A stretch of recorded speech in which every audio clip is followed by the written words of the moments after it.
A guy gritted his teeth, veins popping out as he lifted the heavy weight. He breathed hard, pushing himself to the limit. The muscles in another guy's back strained as he continued to lift. He pushed through the pain, determined to get stronger. Two bodybuilders were talking, joking that he barely recognized him because he had lost so much weight. King Sejong ran inside a giant wheel, desperately wondering when the torture would finally end. He was sweating and panting, clearly exhausted. A soldier grimaced in pain, his body trembling from the intense workout. He was completely drained. While everyone was working out, our protagonist observed them. He strained, his muscles screaming as he pulled the weight higher. The members of his group followed his lead, doing squats in perfect form. He shouted encouragement, pleased with their progress. Choi Young-jik grinned, his eyes gleaming with pride. He thought to himself that the muscles of his students were getting deliciously toned and in a very tasty way. He looked at the training grounds, a sense of fulfillment washing over him. As a life sports instructor and trainer, Choi Young-jik wondered if anything could make him happier than this. The training area was silent for a moment, the only sound the faint echo of metal. Weights and benches stood ready, waiting for the next round of brutal exercise. Soo-young thought about his past life. He remembered that his name was Choi Young-jik, and he was just a regular guy from South Korea who studied food and nutrition in college. His goal in life had been simple, to become the best all-around fitness trainer he could be. Choi Young-jik recalled that he first got into bodybuilding while he was in the military. Being a frontline unit member, there wasn't much to enjoy. Naturally, going to the gym became Choi Young-jik's only source of joy. He smiled, remembering how happy it made him. Even after returning to college, Choi Young-jik couldn't stop exercising. He thought to himself, why would a physical endowment major be taking Korean history classes? The other students in the class looked at him suspiciously, wondering what he was doing there. Soo-young looked at himself and thought that he didn't seem like a history major at all. He had become obsessed with fitness, and it was all he could think about. Thanks to that obsession, Choi Young-jik became a Class 1 professional sports trainer. He was proud of his accomplishment and knew that he could use his knowledge to help others. If there was something different than usual, it was about to be revealed. If there was something different than usual, it was probably drinking alcohol, which Choi Young-jik normally didn't do for the sake of his muscles. He grinned, remembering how good it tasted. Soo-young was munching on a late-night snack, scrolling through his phone. He wondered if he should watch some YouTube before going to sleep. Soo-young stared at his phone. A video popped up asking why King Sejong lived a short life. Soo-young watched the video, which asked a simple question. Wasn't it obvious that King Sejong lived a short life because he couldn't exercise? Soo-young's eyes narrowed. He wondered what life would be like for a professional health and sports instructor back in Joseon times. Soo-young crossed his arms, imagining how the history of Joseon would change if something like this had happened. The royal guard stood in perfect formation, spears glinting in the sunlight. They looked like they were ready to take on an army, each one a mountain of muscle. Soo-young lay on the couch, a grin spreading across his face. He thought about what would happen if a professional health trainer was around back then, and how much fun it would be to change history. The morning in Joseon came early, announced by the loud crow of a rooster. It was time for the royal prince to wake up. Soo-young groaned, annoyed by the noise. He wondered where his phone was, and then he remembered where he was. What was that sound? The morning was announced by the loud crow of a rooster, piercing the silence with its obnoxious call. The rooster's crow echoed through the room, followed by the chirping of birds. Soo-young stirred in his sleep, wondering what that noise was. Soo-young rubbed his head, wincing at the throbbing pain. He figured he must have drunk too much last night. Soo-young's eyes snapped open, a wave of confusion washing over him. He was startled. Soo-young sat up and looked around, his eyes darting from one unfamiliar object to another. He wondered what the hell was going on. The text explained that the term hanok referred to all traditional Korean buildings. Soo-young thought to himself that he must still be dreaming, as he hadn't fully woken up yet. The chirping of birds filled the air, each tweet adding to Soo-young's growing confusion. He sat up in the bed, looking around with wide eyes. He sat there for a moment, just looking out the window. The morning light streamed in, illuminating the unfamiliar room. Suddenly, Soo-young screamed, his voice filled with terror and disbelief. He couldn't understand what the hell was happening to him. An attendant appeared in the doorway, his arms crossed. He calmly announced that it was time for the royal prince to wake up. Yi-yu was freaking out, wondering why this was happening to him. He couldn't understand what was going on. Yi-yu was in total shock, looking at his skinny body. He wondered whose body he was even in. Yi-yu was losing it, shaking his head. He ran to the door, trying to get out. Yi-yu slammed the door open, but an attendant was standing there. The attendant greeted him, saying good morning to the royal prince. Outside, the morning was in full swing, with people moving around. The courtyard was bustling with activity, horses and servants. Yi-yu was still reeling, completely lost. He started asking himself, what even was his name? The attendant responded to Yi Yu's question, explaining that his birth name was Su, and his courtesy name was Su-ji. He then confirmed that his father's name was indeed Yi-do.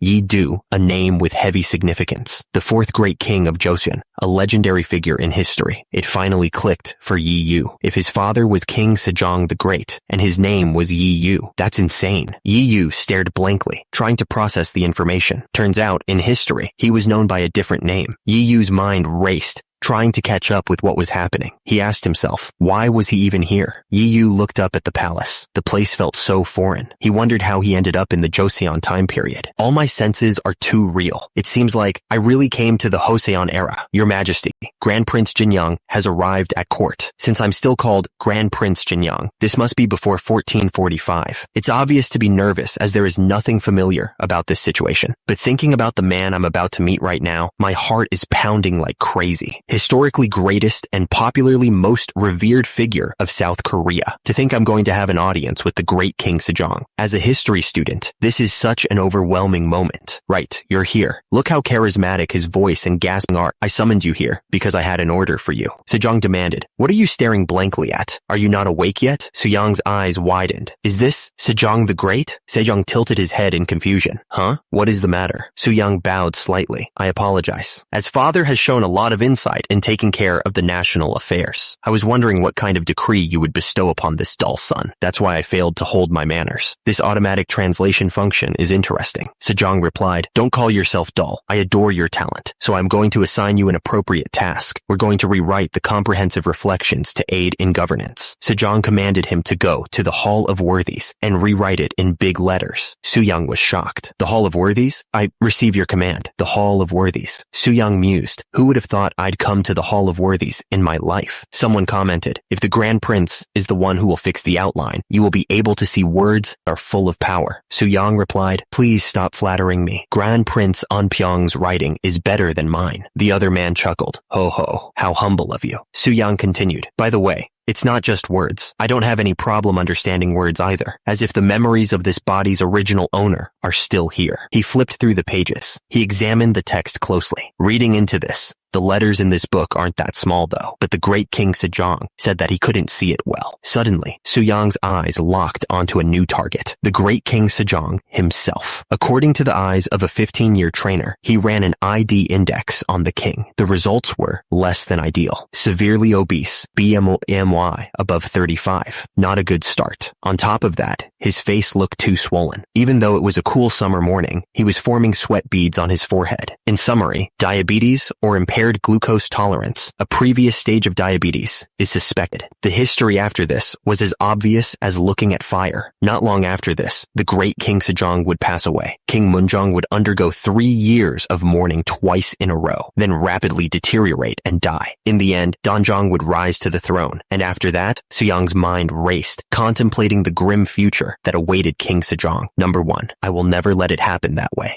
Just then, Crown Prince Yi Hyang, the eldest son of the great King Sejong and future King Munjong, entered the room. How unusual of you, when you used to go to the mountains every day and enjoy hunting. This man is the 5th king of Joseon, and my brother too. Suyang turned to face him. What brings you here, brother? Father wants me to check the books he's about to read. The Crown Prince replied, don't worry about me, and continue doing your business. Suyang repeated to himself, the books he's about to read? Suyang's eyes narrowed. By any chance, did brother notice it too? The Crown Prince explained, brother, after reading the books for the first time in a long time, some books have fonts that are so small that it is difficult to read. Suyang nodded, hiding his true intentions. I felt that the order to rewrite them in larger letters was truly appropriate. The Crown Prince narrowed his eyes, sensing something more. It seems like there's another intention behind your words. Was it too obvious?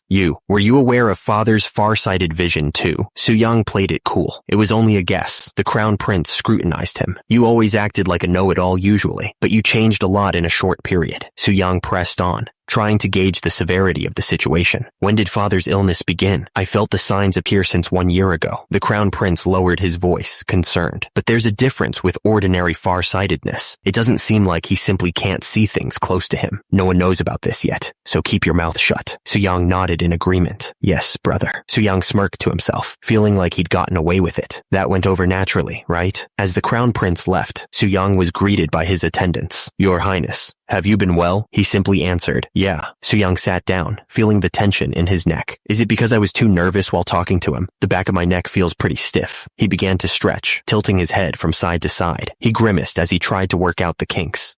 So refreshing, Suyang exclaimed, finally feeling some relief. The other servants looked at him, confused. One of them asked, Grand Prince, what were you doing? If your neck feels stiff, you should give it a massage. But why are you moving your whole body? Suyang realized they had no idea what he was doing. They don't know about stretching. Suyang knew that in this era, physicians offered massages, but their effectiveness left much to be desired. He smirked. It is natural because they don't know the exact anatomy or the shape and connection of the muscles. Let's make something up in moderation. I accidentally sprained my neck while riding a horse the other day. Oh my. He continued his explanation. I remembered that I had a hard time with my neck stiffening, and when I flailed around my back, it was relieved. With a confident grin, Suyang beckoned them closer. Now, why don't you follow me, since it's effective? And just like that, the confused servants found themselves mimicking Suyang's neck stretches, tilting their heads from side to side. They then proceeded to flail their arms and twist their torsos, trying to relieve the phantom stiffness Suyang had invented. The servants looked at each other with a mix of confusion and disbelief, wondering if the Grand Prince had finally lost it. The next day, to think we don't need to press our neck hard. Who would have thought the body would feel this comfortable just by moving the shoulders and back? My neck, which was as stiff as a marble stone, is moving. At this rate, we won't need a physician. The modern stretching method taught by Grand Prince Suyang quickly spread around the hall of worthy scholars. As it relieves the acupoint of the neck, it was called the whale stretch method. But the biggest worry of Grand Prince Suyang Choi Youngjik didn't vanish. Is anyone here? Come out and greet your guests. Just then, a merchant spotted the Grand Prince. Oh my, isn't this His Highness the Grand Prince? What brings such a respected man to this place? Suyang replied, I'd like to buy some oil, something like sesame, not perilla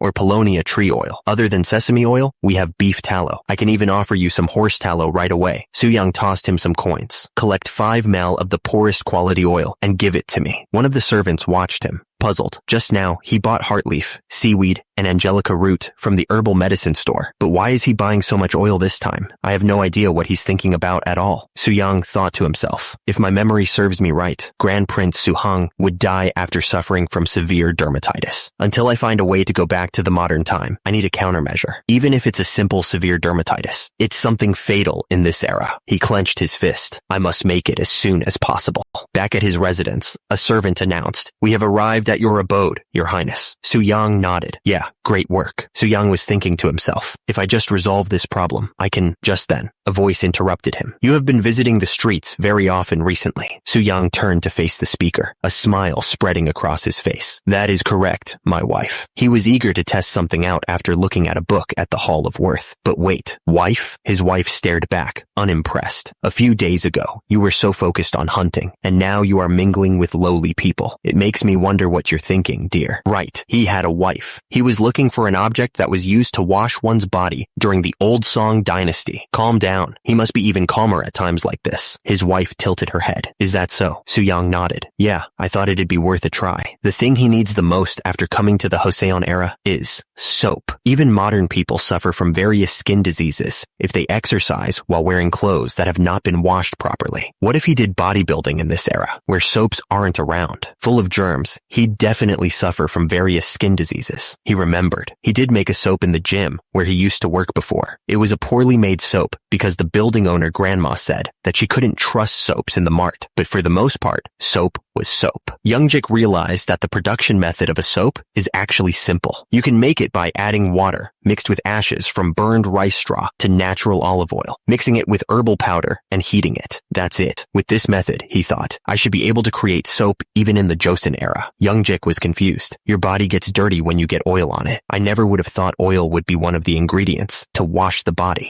He grinned. I plan to try out several things. In the book, it is said that all dirty water that has soaked into the clothes will leave, and that it removes old dirt too. So how good of an object would it be? His wife stared back at him, silent. Youngjik looked at her expectantly. I really hope that is the case. Huh, my wife? A small chibi version of Youngjik appeared in the corner of the panel, thinking to himself, what's with this couple? Are they not in a really good marital relationship? The sky over the Joseon Palace seemed to mock him with its cleanliness. Back in the kitchen, the soap-making process continued. The pot bubbled away, promising cleanliness in a world of grime. Youngjik watched the chemical reaction with satisfaction. I can see the saponification reaction, so it's a success for now. If I want to find the perfect ratio, I have no choice but to keep testing. He leaned in closer to inspect his concoction. It doesn't look visually pleasing at all, though. I wonder how good its cleaning power is. Youngjik turned to an attendant. I must test it out on me first. Later that night, the candles flickered, casting long shadows across the room. Youngjik lathered up his arm, giving the soap a try.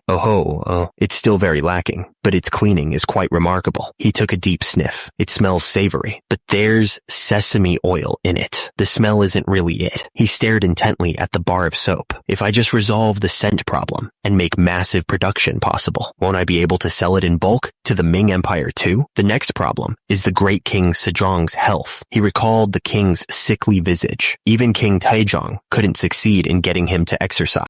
Youngjik smirked, a plan forming in his mind. To think I, the second son, who is not even the crown prince, can succeed in getting King Sejong to exercise when he didn't even listen to his own father. Suddenly, a booming voice echoed through the room. It seems like my little Yu is having a lot of random thoughts because he has nothing to do. They offered him positions of power. Would you like to lead the Jurchen people in the north, together with Kim Jong-seo? Or how about holding a post in Murong Island, an official post in animal husbandry in Tamra Island? Does not sound bad either. Soo-young slammed his fist into his palm. In the end, to cure obesity, I must win the great King Sejong. Logically, he looked down at his own body, pinching his meager stomach. My body is a problem too. I can't teach bodybuilding with this kind of body. Even a stray dog would have more muscle than me. In order to increase my persuasive ability, I must reach 400 kilograms of Big 3. He struck a pose, visualizing the gains to come. He knew he needed to hit those deadlifts, squats, and bench presses. His mind raced with possibilities. What if I just make bodybuilding into an entire field of study? How far am I imagining things? I'd make a book containing this theory.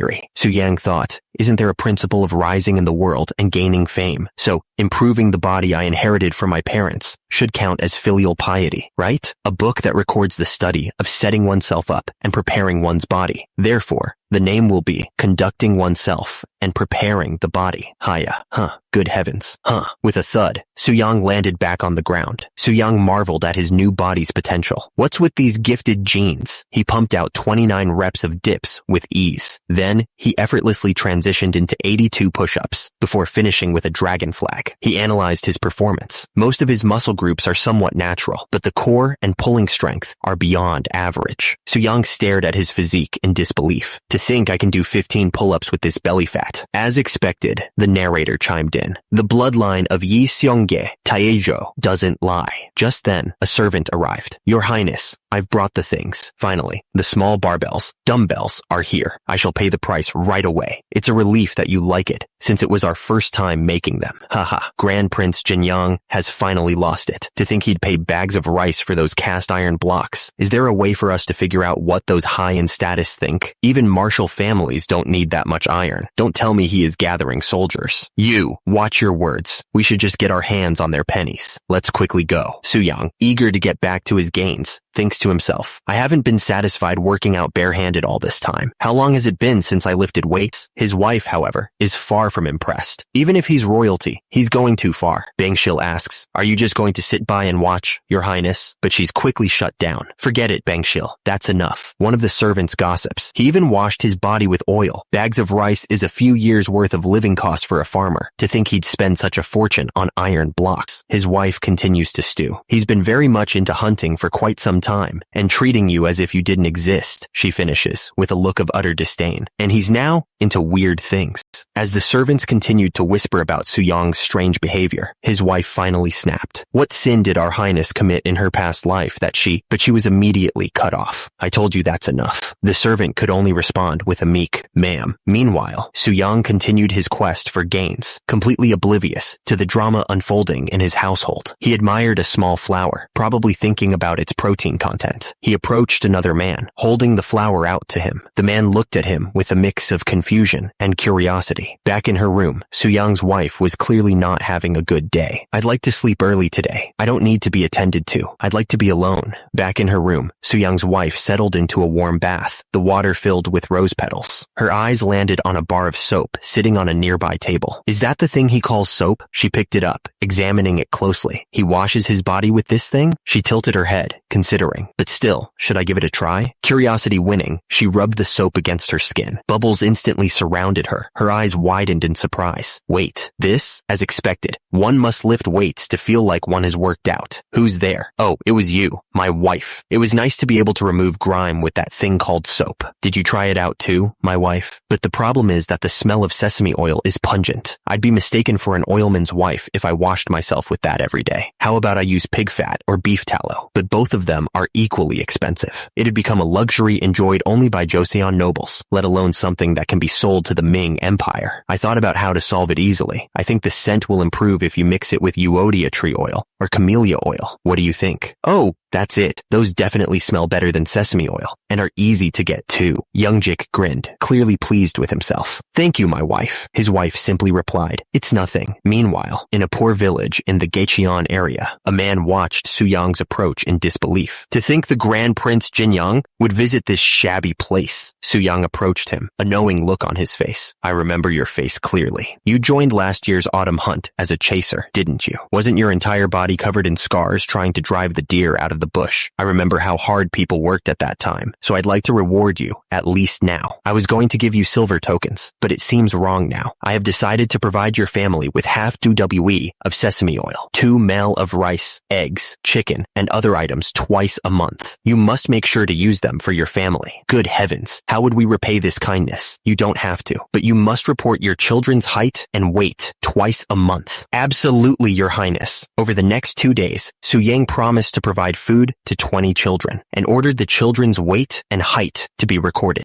Half of them were provided with an appropriate diet focused on protein, and the other half were provided with a diet focused on carbs and fat. Afterwards, he planned to record the changes in the children's body shape and exercise ability and use them as evidence. Little you are talking about that useless stuff again. He presented his findings with the zeal of a man who'd just discovered the secret to eternal youth. Father, please take a look at these records. Such perfect theory. These records would certainly be of great help in improving King Sejong's eating habits. Meanwhile, the blacksmith worked tirelessly, sparks flying as he hammered away at the metal. Suyang watched him work. Will it be possible? The blacksmith squinted at the diagram. I cannot read letters, but I can recognize figures. 30 chuk, 20 chuk, 10 chuk. Tell in 1 chuk is 30.3 centimeters. 1 round piece of iron weighs 30 gun, but isn't that the weight of 3 cauldron lids? The prince confirmed his calculations. Tell in 1 gun is 375 grams, 13.2 ounces. You want to put an iron bar on it, right? The blacksmith confirmed it. That's right. It should be good enough to put around 4 of them at each side. Got it? Suyang's request left the blacksmith bewildered. Pardon? Then 8 of them. Isn't that a total of 240 gun? Suyang nodded, already planning for future gains. To be honest, it needs to be able to withstand a bit heavier weight. The blacksmith looked up, his face a mask of confusion. I'd like it to withstand more than 300 gun of weight. Suyang, not finished with his requests, held out another diagram. I'd like to order one more thing. He grinned, presenting his next invention.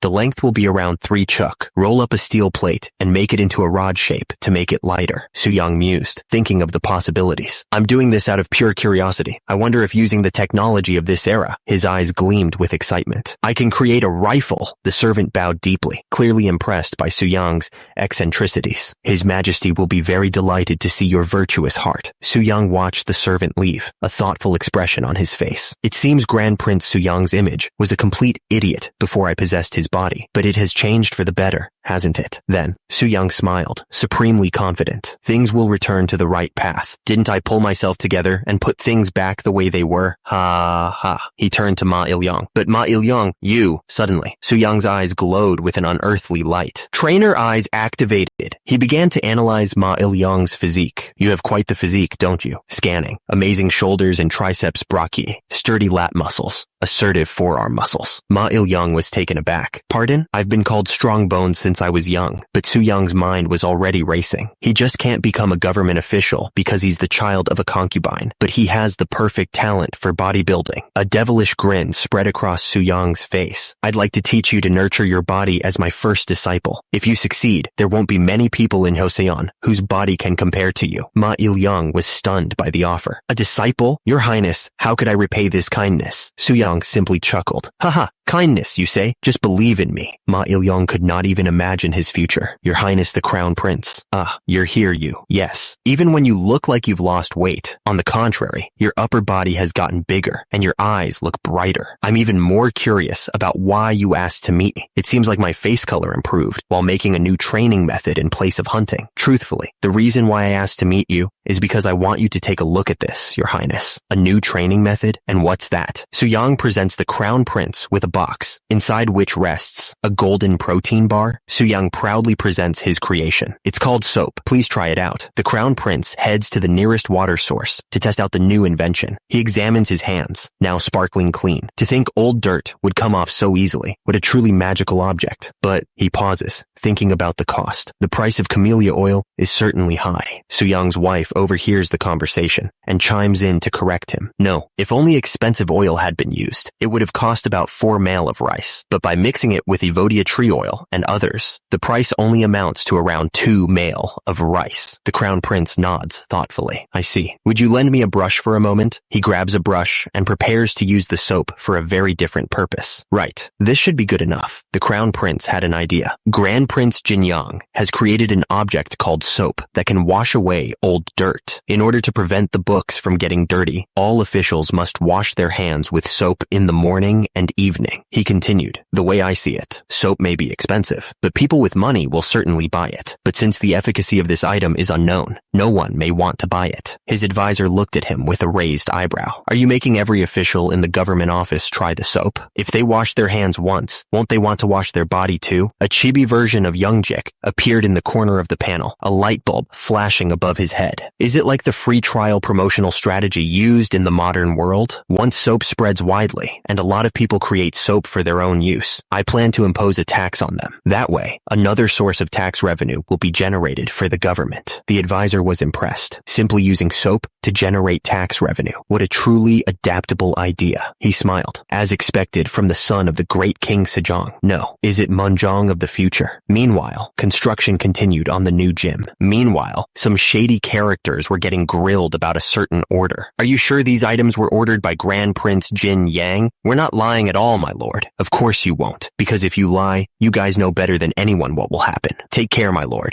The order was clear. Melt away the items that Grand Prince Jin Yang ordered at once. Pardon, it's just right before the decided date, though. The damage we suffer will be indescribable. The man was furious. Are you saying that mere money is more important than our lives? Hurry and do it, will you? The men denied any involvement. We never met Grand Prince Jin Yang. Whispers began to spread throughout the court. The second prince who couldn't become the crown prince spent his wealth to gather a large amount of iron and was also busy training his body all day. The name on everyone's lips was clear. Grand Prince Jin Yang. A sinister smile spread across one of the court officials' face. You're finally revealing that dark. Have you heard that story? When I washed my hands with a thing called soap, the ink disappeared in an instant. Do you think it washes away only the ink? Even the facial grease disappeared right away. It's truly an odd item. However, do you know who created soap? Obviously, it's His Royal Highness the Crown Prince, isn't it? Hold on to your hat. It's none other than Grand Prince Jin Yang. What? But I thought he was only a troublemaker with a knack for miscellaneous matters. What an unbelievable story. Meanwhile, back in the gym, Su Yang pushed himself to the limit. 8, 9, 10 reps. 10 reps of bench press with 120 gun, or 45 kilograms. Su-young mused that this progression made him feel like a bodybuilding deity who had descended to earth. One of his swole disciples watched in awe. "You increased the bench press weight again, Your Highness." Su-young wiped the sweat from his brow. "How can I reduce the amount of effort I put in when training the body is an act of filial piety? Muscles are best. Muscles rock." He glanced over at his makeshift weights. "The current appearance of my weights reminds me of the rusty barbell in the army gym, but they are still quite usable. There were some issues in the making process, though." A blacksmith bowed apologetically. "The rest of the big barbells couldn't be completed due to urgent matters, Your Highness. I will return all the silver tokens you paid." Su-young considered the blacksmith's words. "I heard he never misses deadlines. Was it difficult because of the new design?" He turned to another craftsman. "Now, it's your turn." The craftsman stammered nervously. The craftsman, face contorted in agony, cried out, "I think I'll be crushed by this weight at once." Su-young, ever the supportive gym bro, encouraged him. "Didn't I tell you? Body keeps seeking new stimuli. You need to use both your upper one and lower body to perform a proper bench press. That's it. And again, you were right." Su-young's wife watched with growing amazement. "This is a truly mysterious phenomenon. I know that he always had an agile body, but it's impressive that he is trying to increase his strength to this extent. In this state, he might rival General Wonbong." Su-young overheard her, face beaming with pride. "Wonbong, you say?" The craftsman, still struggling under the weight, groaned. "Your Highness." Su-young, lost in thought, mused. "They say that from a young age, he accumulated military prowess, gaining fame under His Excellency, Kim Jong-seo. Wouldn't it be nice to create the conducting oneself and preparing the body method exclusively for soldiers someday?" He looked down at the struggling craftsman. "I can win in terms of pure strength, but the moment he lifts a weapon, there'll be no chance for me at all." Meanwhile, a furious pounding echoed through Su-young's residence, startling everyone. The door shook violently under the assault. Su-young, annoyed by the interruption, demanded, "Who is it banging on Grand Prince Jin-young's door like this?" The doors burst open, revealing a group of officials, their faces grim. Their leader, a stern-faced man with a feathered hat, looked ready for a fight. The uninvited guests startled Su-young's wife and servants. Su-young's wife, caught off guard, asked with concern, "What's going on?" The official, seemingly unfazed by the chaos he caused, declared, "Don't you know this is the Grand Prince Jin-young's residence?" "Ma'am, ha!" Su-young's wife stared back, a mix of shock and defiance in her eyes. "Knowing it well, and yet acting like this, you must have fallen into it too, Your Highness." "Startle," she gasped, caught off guard by the sheer audacity of the intrusion. Suddenly, one of Su-young's swole guards intervened, effortlessly shoving the official aside. The official, sprawled on the ground, sputtered in disbelief. "How could someone of my physical strength, from the very office of the Inspector General, be pushed away so easily?" Su-young stepped forward, his expression hardening. "Don't you dare open your dirty mouth carelessly." Before Su-young could continue, more officials charged into the courtyard, swords drawn and ready for a fight. "Hey," the official, clearly regretting his life choices, pleaded. "Oh my, that's enough." Another official chimed in, trying to sound reasonable. "It's been a while since the hunting competition last year, Your Highness." Su-young, flexing his newly acquired muscles, glared at the men. "What on earth is going on? Your Excellency, Yi Suk-chi. If you recklessly touch my people, I won't stay quiet." Yi Suk-chi, undeterred, pointed an accusing finger. "Your Highness, how shameless and unaware of your own sins you are. With just one bar you are holding, 20 sabers can be made." He gestured wildly at the rack of weights. "And you have 20 of those. What are you going to do with 400 military weapons? And is that all?" Meanwhile, the captured disciple was dragged away, looking worse for wear. Yi Suk-chi continued his tirade, laying out the facts. "Just 7 months ago, you were someone not interested in the subjects, and now you're actively providing them aid. Do you want to use them in an upheaval?" Su-young, his biceps straining against his traditional garb, was reaching his limit. "What a sophistry. You can't consider that as evidence. You brought along soldiers to my house on mere suspicion, even if you are someone from the office of the Inspector General. This is a blatant abuse of power." He was absolutely seething. "Don't you dare bring an unsubstantiated claim." Yi Suk-chi just smiled, unconcerned. "It's a rumor-based denunciation. Did you forget? We have always worked this way. Don't worry, the truth will be revealed soon." Su-young pressed him, his voice dangerously low. What if what you claim isn't the truth? Yi Suk-chi's smile widened, a predatory glint in his eyes. I'm afraid that's unlikely to be the case. Until the truth is revealed, the interrogation of those around your highness won't end. Su-young was speechless. He realized the gravity of the situation. Detention and interrogation, huh? Even if I say it's not true, they have no intention of stopping. A typical target investigation was underway. Su-young was in disbelief. I haven't done anything wrong since possessing Grand Prince Jinyoung, have I? And it's hard to know what happened between the real Grand Prince Jinyoung and Yi Suk-chi. Damn. He furrowed his brow, deep in thought. Su-young glanced down at the floor. What am I supposed to do with this? Just then, a voice called out to him. You, what is happening here? He turned to see his younger sister, her face etched with concern.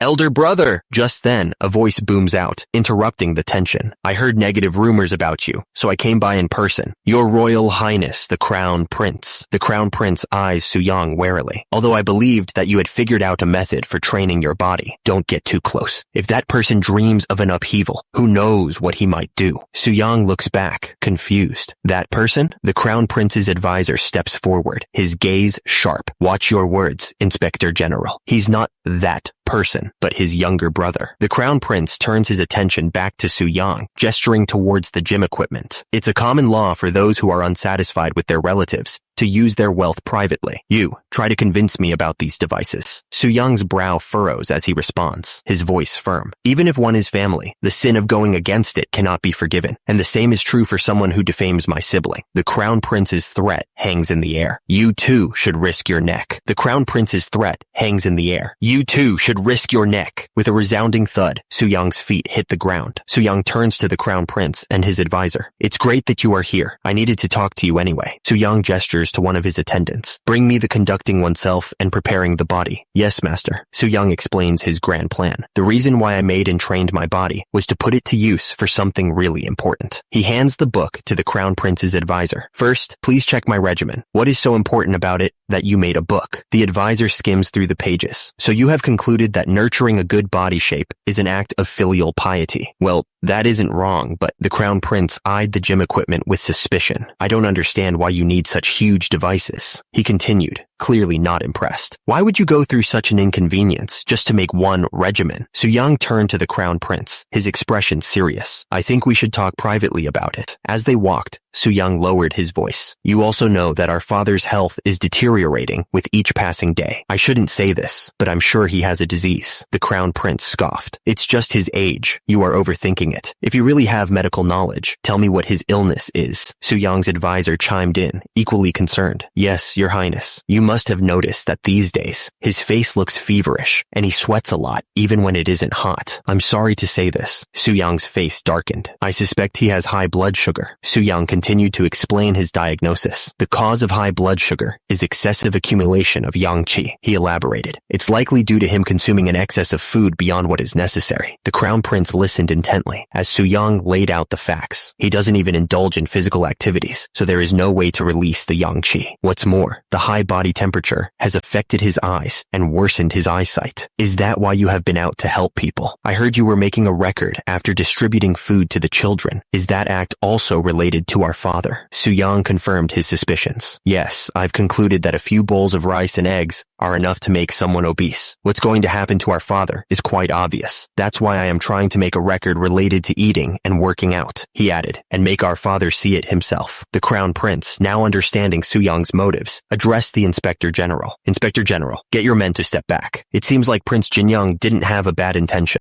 The Inspector General stood firm. We can't do that. The Inspector General was not backing down. Monitoring government administration, correcting the wrong, checking corruption, and arresting those involved is the mandate of the Office of Inspector General. Apologies, but I dare to remind His Majesty, the Crown Prince, that the King wouldn't want the Office of Inspector General to be weakened by power and unjust. He continued, undeterred. All the outstanding officials of the Office of Inspector General, ranging from senior rank 6 to junior rank 3, have gathered here. We also have a young officer who was recently inducted. Just because it was an order of the Prince, how can we simply back out without knowing any details? What would the young officers learn from this act? The chief officer stepped forward, his expression resolute. I am the chief officer of the Office of Inspector General. He pointed a stern finger. If you still want me to step back from here, the Inspector General declared, you would have to kill me. The Crown Prince's face hardened as the Inspector General lectured him. Your Highness, you shouldn't take this matter lightly just because he is your brother. You are going to be the next king. The Inspector General, clearly not one to back down, declares, muster up your resolve and show the world how strict the law of this nation is. Yi Suk-chi, the Inspector General, may not have gotten to that position by luck, but he's definitely making a meal out of this. This has become a trial to test the capability of the Grand Prince. The Crown Prince, observing the escalating situation, says,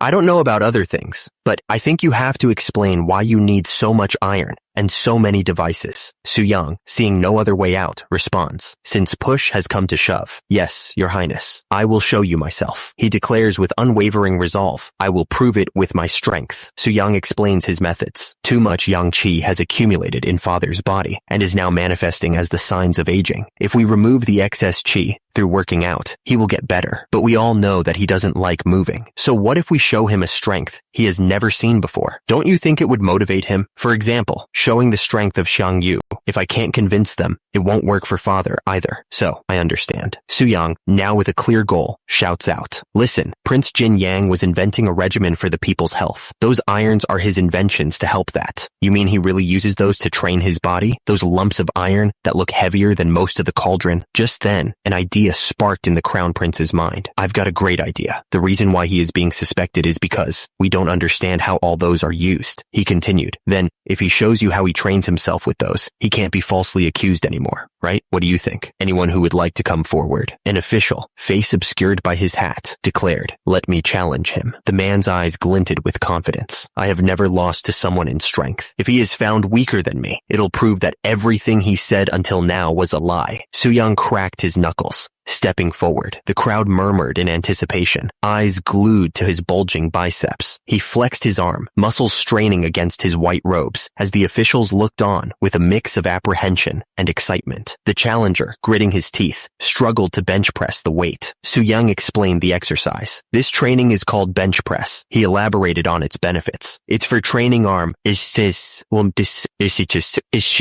shoulder strength. The official, now lying on the bench, smirked. So in the end, all I have to do is to lift it with my strength, right? He taunted Su-young. You are talking too much, your highness. Are you worried that I might win? The official grunted with effort, his face contorting. He strained under the weight, struggling to lift the barbell. Sweat poured down his face as he pushed with all his might. It's heavier than it looks, but right now, the honor of the Office of Inspector General is in my arms. The official strained with everything he had, veins popping and muscles screaming. With a final, desperate heave, he managed to lift the weight. The onlookers were impressed, as expected of Xenia. Then, what about Prince Jinyang? The official's eyes widened, a bead of sweat trickling down his temple. He was starting to realize what he'd gotten himself into. Meanwhile, Su-young was already back at it, effortlessly pumping iron. The official watched in disbelief. You have been acting tough, but that's all you got. Su-young turned his gaze towards the official, his expression unreadable. The Crown Prince's words hung heavy in the air, a clear threat masked as concern. 8, 9. With a clap of his hands, Su-young was ready to drop some knowledge. That was a really great performance, Joel, your highness. This is absurd. The defeated official was beside himself. I, who is invincible in the Office of Inspector General, lost in a contest of strength. Su-young began to lecture the crowd on the finer points of fitness. In physical fitness training, the number of repetitions depends on the goal of the training, and I can lift up to 175 gun at once, which he helpfully translated. 105 kilograms. The crowd was shocked. What? The official scoffed, trying to regain some dignity. Nonsense. Even if you won the contest, you can't just say such nonsense. That's enough. Let's go. We are leaving for today, but that doesn't mean you are out of suspicion. I will keep doing my job with all my effort. Su-young watched them go. So, the Inspector General was going to keep his eyes on him. He narrowed his eyes, a spark of determination in them. I will do the same. Anyway, I'm out of the immediate danger. And now elder brother is aware of King Sejong's illness. The Crown Prince's advisor bowed respectfully. I will also take my leave. Okay, your highness. Take care. Elder brother said he is going to help me with the making of the conducting oneself and preparing the body. This is really making the best of a bad situation. Su-young sighed in relief. This could have ended up worse. I am glad it was resolved well. He turned to his wife, a gentle smile on his face. Sorry, it must have surprised you. I should have been careful and discussed this with you earlier. No, I'm ashamed for not realizing your good motive. He took a step, but his legs wobbled beneath him. I won't let this kind of a thing happen. My legs, like manga.io. Suddenly, Su-young pulled his wife into a tight embrace, his biceps practically crushing her. She yelped in surprise. Wait, dear! The royal servants were aghast at the public display of affection. You can't do this in the middle of the day. The crown prince's eyes narrowed with suspicion. How could you? Su-young's wife, cheeks flushed, stammered. Let's not do this here. We must go to the bedroom.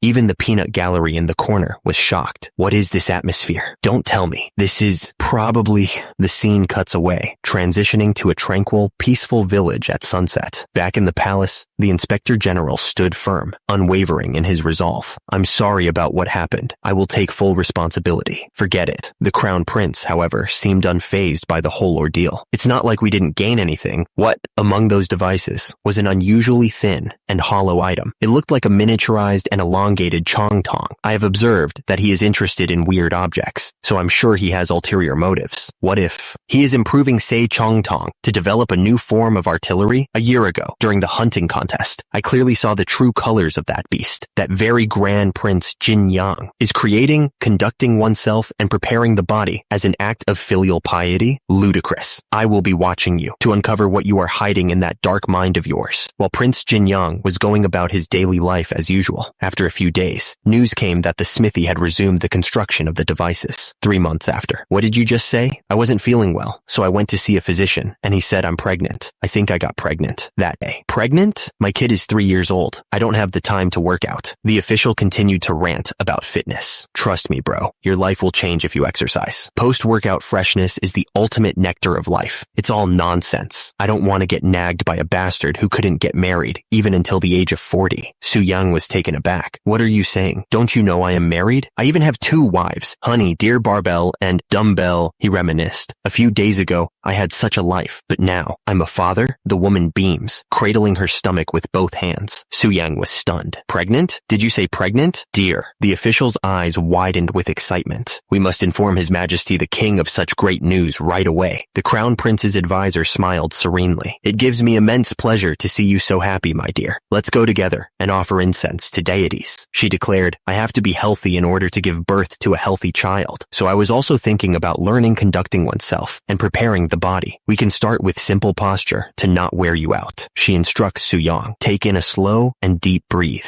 Stretching isn't enough for safe birth. He recalls the grim statistics. After giving birth, the Crown Princess passed away due to childbed fever. That is how common maternal fetal death is in this era. Postpartum infections, also known as puerperal fever, childbed fever, maternal sepsis, or maternal infection, are any bacterial infections of the female reproductive tract following childbirth or miscarriage. He brainstorms a solution. I think simply using alcohol for disinfection can help a lot. I guess I'll have to make that do. Just then, a servant arrives. Your Highness, we have a guest. He repeats the word. You said it's called sojugori. He examines the contraption. I had no idea a sojugori would have such a peculiar shape. Su-young explains the science behind his still. The design was developed by me. I want to obtain pure alcohol, so I am using this thin and elongated tube part to condense the alcohol vapors into dew. He barks out an order. Bring me all the soju inside the house. A servant nervously responds. Yes, sir. The servants scramble to obey. Now that the distillation is done, I have to check for the purity of the alcohol. He carefully sets up his experiment. There are 2 cups of the same weight. I have filled 1 cup with water up to 80% of the cup. Su-young explains his methodology. The relative density of alcohol is roughly 0.8. So if the alcohol that I filtered is heavier or lighter than the water in the other cup, it would mean that I failed. The scale teeters slightly. The scale balances perfectly. It was a success. It worked. Disinfectant. Production successful. A lot of time has passed since I came to the Joseon era. I often thought, What if I suddenly returned to the modern era while working out? But such a thing didn't happen. I even wondered what happened to the present where I originally lived. Although these questions remained in the back of my head. After my child was born, I was completely absorbed into my life in the Joseon era. That's how fast the time passed by. Meanwhile, back in the royal court, Prince Jinyang has made a great achievement recently. He has distributed soap among the civilian populace, enriching the royal treasury, and invented a disinfectant that helps with the wound. Thank you, Your Majesty. Suyang modestly replied, I still have a lot to learn. I don't know how to react to your compliment. The king waved his hand dismissively. You don't have to be so humble. He continued, I will give you 200 nyangs of silver as compensation for the cost incurred for making soap. Another court official chimed in. Not long ago, Prince Jinyang had his first child. This is truly a blessing to our royal family. What's more, the princess returned to her usual life within a week. As such, the effectiveness of the disinfectant has been proven. The king declared, from now on, the disinfectant will be used to treat all newborns and mothers. The royal court responded in unison. Your wish is our command. The king turned his gaze towards Suyang, a hint of admiration in his eyes. I thought you were just like my painful finger. But the king, impressed by Suyang's display of strength and dedication to health, acknowledges him. You have matured. But suddenly the scene shifts as an official cries out in alarm. Another official shouts, Your Majesty! It's March of the year 1438, and the king has collapsed. Panic erupts. Hurry! Call the physician. As the court scrambled to aid the fallen king, Suyang worried, taking a sip of water. Father's illness has worsened. Fortunately, he quickly recovered this time, but uneasiness remains. How is he doing now? Suyang continued to ponder the king's health. Thirst makes him drink a lot of water, and his eyesight has deteriorated to the point where he reads books by placing them close to his eyes. The official sighed. Even the decoction has had no positive effect. Suyang pressed his brother for details. Elder brother, has father ever commented on his symptoms? I mean, things like seeing a hazy mist or some insects floating around. He recalled his own modern medical knowledge. It's what my grandpa mentioned when he suffered from diabetes. The crown prince shook his head. No, he never mentioned such symptoms. He usually said, it's frustrating that I can't see things far away. In that case, the situation isn't serious yet. This symptom may be a temporary consequence of overwork. What a relief. Still, we can't breathe easy. Retinal degeneration or cataracts are incurable in this era, if nothing is done. As history says, a year later, the great King Sejong would lose his eyesight due to complications. Mother's birthday is this September, right? I will create an opportunity to change father's mind that day. The crown prince tilted his head. Curious. What on earth are you planning to do at her royal banquet? Suyang smirked, thinking of his gains-filled plan. In conducting oneself and preparing the body, there are 3 exercises that use the heaviest weight.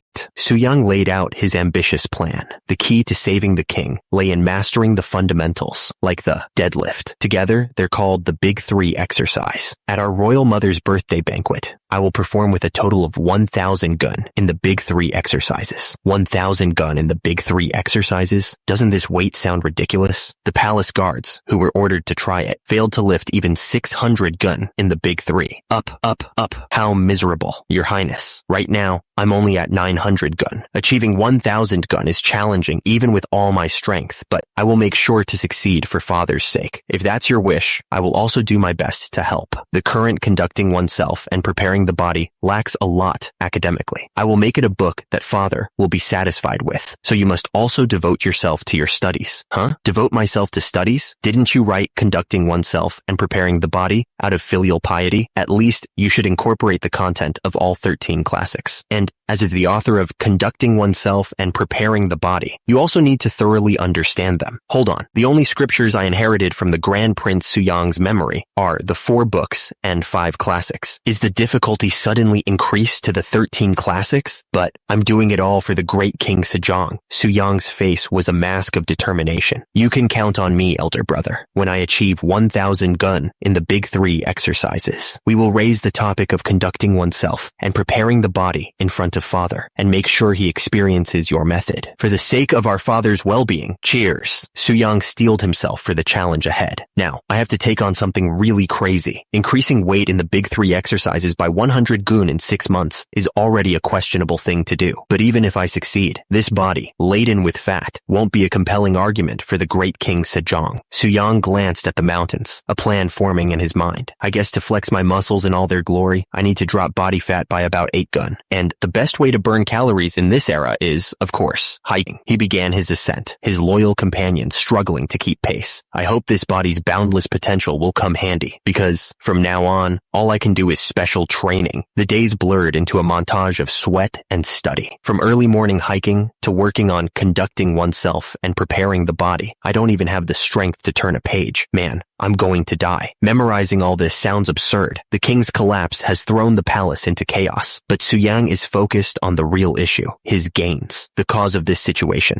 Ha ha ha. Father's blood flows in your veins, doesn't it? I finished the 3 classics in just 2 weeks, so you, considering your remarkable talent, should do it in 1. He looms over you, a glint in his eye. Don't tell me. You have complaints, you. Meanwhile, the sun sets on another day of hard work. Back in the palace, the dinner menu is revealed. Napa cabbage, cucumbers, beef rump, rice oatmeal. Suyang stares at the less than optimal meal, his wife looking on nervously. Is this really acceptable for you? He sighs, knowing what he has to do. Oats are something eaten to unavoidably fill the stomach. I have to prove my filial piety through the conducting oneself and preparing the body at mother's birthday. He clenches his fist, thinking of his mother, how much she must be worried, seeing my extra flab. Suyang's eyes blaze with determination. I'll eat like this until my filial piety is proved. His wife, witnessing his dedication, feels a pang of guilt. I'm only ashamed for not understanding your great ambition, my dear. Fearing that the beef rump might be bland without seasoning, I salted it apparently. It was all for nothing. She calls out to the servants. Are you there, Bangshil? Take away the table that has been served for my dear now and bring a new one. Make sure never to add seasoning to the food my dear will eat in the future. Never. But the damage is done. Blur. Suyang stumbles outside, barely holding it together. Hugh. Despite the setback, Suyang is back at it, deadlifting with a vengeance. Undeterred by salty beef, Suyang decided to try some good old-fashioned rock climbing. Meanwhile, the crown prince was still plotting, poring over documents by candlelight. Back at the training grounds, Suyang and his men stood silhouetted against the sunset, their physiques more impressive than ever. His gains were undeniable, and time flew by quickly. Queen Sohaeon's birthday banquet. Suyang struck a pose, showing off. Look at the fast body of this humble me. The king watched Little Gu, showing off his horseback riding skills, and chuckled. Little Gu's horseback riding talent has reached a new level. How commendable. Zooming in through the king's eyes, we see Little Gu on horseback. The king watched with a smile. Meanwhile, the crown prince was still plotting. Your turn is the last. Even among the royalty, everyone thinks you're going to show off your body, like street performers. Elder brother, have you mentioned conducting oneself and preparing the body to anyone else? Suyang listened intently. When I told the crown princess in the morning that you carried 300 gun, she didn't believe it and even got angry. So, just make our plan work out. The crown prince continued. And then, father will surely show interest in conducting oneself and preparing the body. Suddenly, a gust of wind blew. A voice echoes out. A thing I ask of you, you, the hooded figure, you, stands before a high-ranking official, his expression unreadable as he listens to the request. The royal banquet is in full swing. Next is Grand Prince Jinyang. Suyang steps forward, ready to show off his hard-earned gains. Royal Mother, I sincerely offer you my congratulations on your birthday. The fact that I exist in this world is all thanks to the divine kindness of His Majesty, the King, and Your Majesty the Queen. With this in mind, I have created conducting oneself and preparing the body, which means a healthy discipline for self-establishment and development of a fit body. You, that huge iron object behind you, what exactly are you trying to show? I have prepared something small, just to repay your kindness. This humble me is overwhelmed with myriad emotions. What I show you today is something bestowed upon me by both of you, my royal parents. I present to you this outstanding body, Queen Sohyeon's birthday, in the year 1438. The ceremony that altered the entire course of Joseon's history unfolds right here and now. The courtiers gawk, completely bewildered. I've never seen such a body in my life. Is this person the same Grand Prince Jinyang we know of? Suyang steps up to the bench press, a predatory glint in his eye. Well then, let's begin. The peanut gallery whispers in confusion. Begin what? What is he trying to do? Suyang lowers the gargantuan weight, his muscles straining against the load. He pushes with all his might. The onlookers are astonished by the sheer size of the weights. Those plates, aren't they even larger than when I struggled with them? Suyang lowers the weight, his muscles screaming in protest. Huap! He pushes the weight back up, completing the rep. The courtiers are losing their minds. Wait, what? Where does he draw his strength from? His strength is incredible. The weight clatters back onto the rack. Sweat glistens on Su Yang's chest as he sits up, invigorated. He explains the exercise. One of the important activities in conducting oneself and preparing the body is this exercise I call bench press. Through this movement, you can train your chest, shoulders, and arms. The Queen Mother clasped her hands together, still reeling from the display. I don't know what I just saw. An official nervously calculated the weight. How much does it all weigh? The iron bar is 40 gun, and the cylindrical plates combined are 240 gun. Altogether, it's 280 gun. The king's eyes widened in disbelief.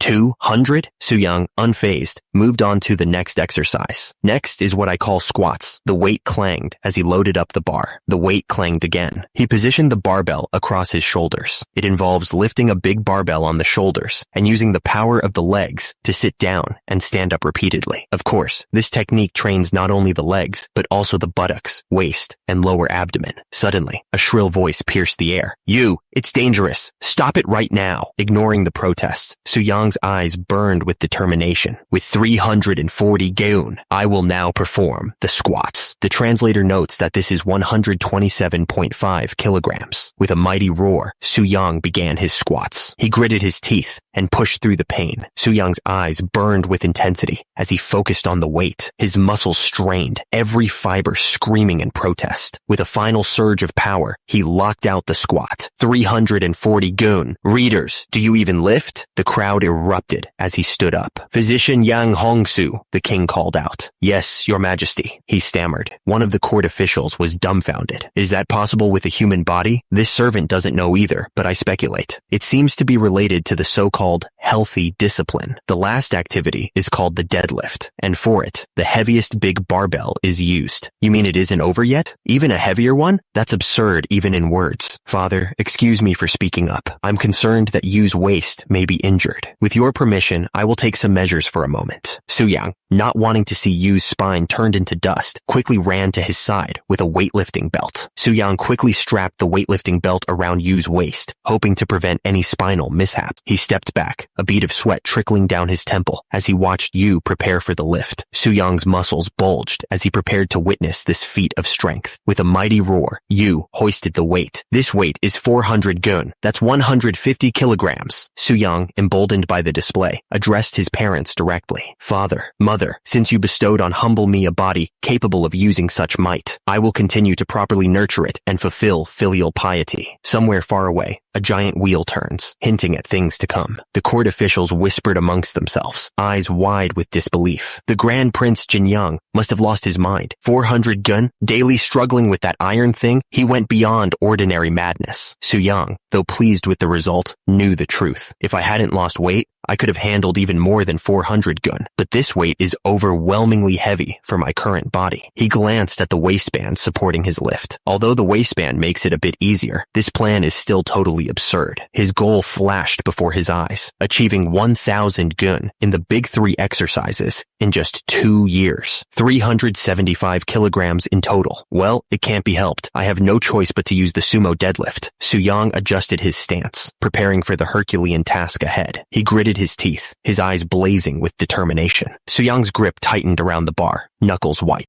The weight strained against gravity, groaning under the pressure. It's going up. Is it really possible for that heavy mass of iron to be lifted solely with one person's strength? And with a final surge of power, the weight crashed back to the ground. Su Yang's hands, though victorious, dripped with the price of his ambition. The crowd was left in stunned silence. With the weight down, Su Yang stood tall, a monument of muscle against the Joseon skyline. The crowd was silent, unsure what to make of this display of strength. Su Yang's hands, however, were screaming in pain. Blood dripped from his torn palms. The queen, witnessing this madness, gasped, "Royal Mother!" The weight crashed to the ground with a resounding boom, shaking the very foundations of the palace. The force of the impact pulverized the stone floor. The court officials looked on in stunned disbelief. The queen's attendant looked like she was about to faint. The queen, utterly bewildered by the display of raw power, could only stammer, "My dear." Su Yang stood there, a mountain of muscle, the very embodiment of physical prowess. He turned to his mother, realizing she was inspecting wiping his torn hands. Royal Mother, the queen, holding his bloodied hands, began to speak. You've been using those irons daily for 2 years, so your hands are like this now. What do you mean by that talk of filial piety? But then, a surprising change of heart washed over her face. In all my life, I've never seen a greater manifestation of it than yours. Tears streamed down her face as she continued. Seeing you train your body to this extent makes my tears flow incessantly. Su-young, touched by his mother's unexpected reaction, responded softly. Mama, the queen's praise wasn't the only reaction. One of the onlookers was still reeling from the visual feast he had just witnessed. I know that those who have mastered martial arts may show visible muscles on their abdomen, but to have such distinct texture, look at how the muscles inside are moving. King Sejong, visibly impressed, chimed in. Indeed, you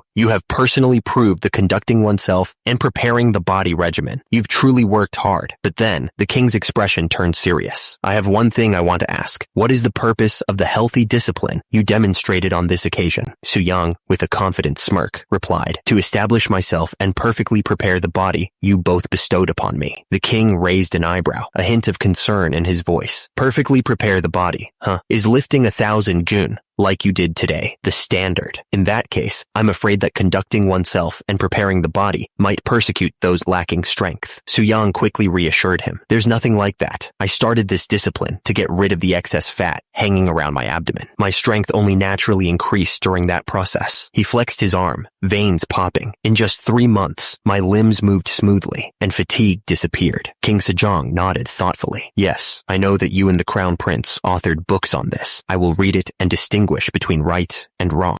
Let's discuss conducting oneself and preparing the body at the palace later. Su-young beamed, clearly pleased with the king's response. Your royal grace knows no bounds. The king continued. Besides, your royal title, the Grand Prince Jinyang, doesn't seem satisfactory. He gestured regally. Since you invented the healthy discipline and reached its peak, I suggest taking Su from Su-youngbu to name you. And with that, a new title was bestowed upon the swole prince, the Grand Prince Su-young. Under the silent gaze of the moon, the palace stood still, unaware of the seismic shift that had just occurred within its walls. The king picks up the book, clearly impressed. This book is truly extraordinary. He looks up at his son, a flicker of suspicion in his eyes. Even though you lend him a helping hand, since when did you read widely to become this knowledgeable? Su-young bows slightly, maintaining his innocent facade. This humble son of yours has also read this book and marveled many times. I simply compiled the regimen you've managed to create into these books. The king's eyes narrow as he flips through the pages. Unlike other books, there's a diagram he specifically put at the end of volume 1. Alright, today I'll check just this one. He begins to read. Changes in eating habits and body as seen through the growth records of children in Gaichen. Gathering and analyzing data when making policies is quite like me. The king continues to read, his brow furrowing in concentration. If you cook rice with 1 mal of grains, 17 liters, 6 kilograms, an adult can eat it for 10 days, while children can fill their stomachs for twice as long. On the other hand, overeating results in excess fat. A spoonful of sesame oil every day overflows children's bodies with strength. The king's eyes widen in horror as he finishes the passage. Meanwhile, a person with a full stomach gains over half a gun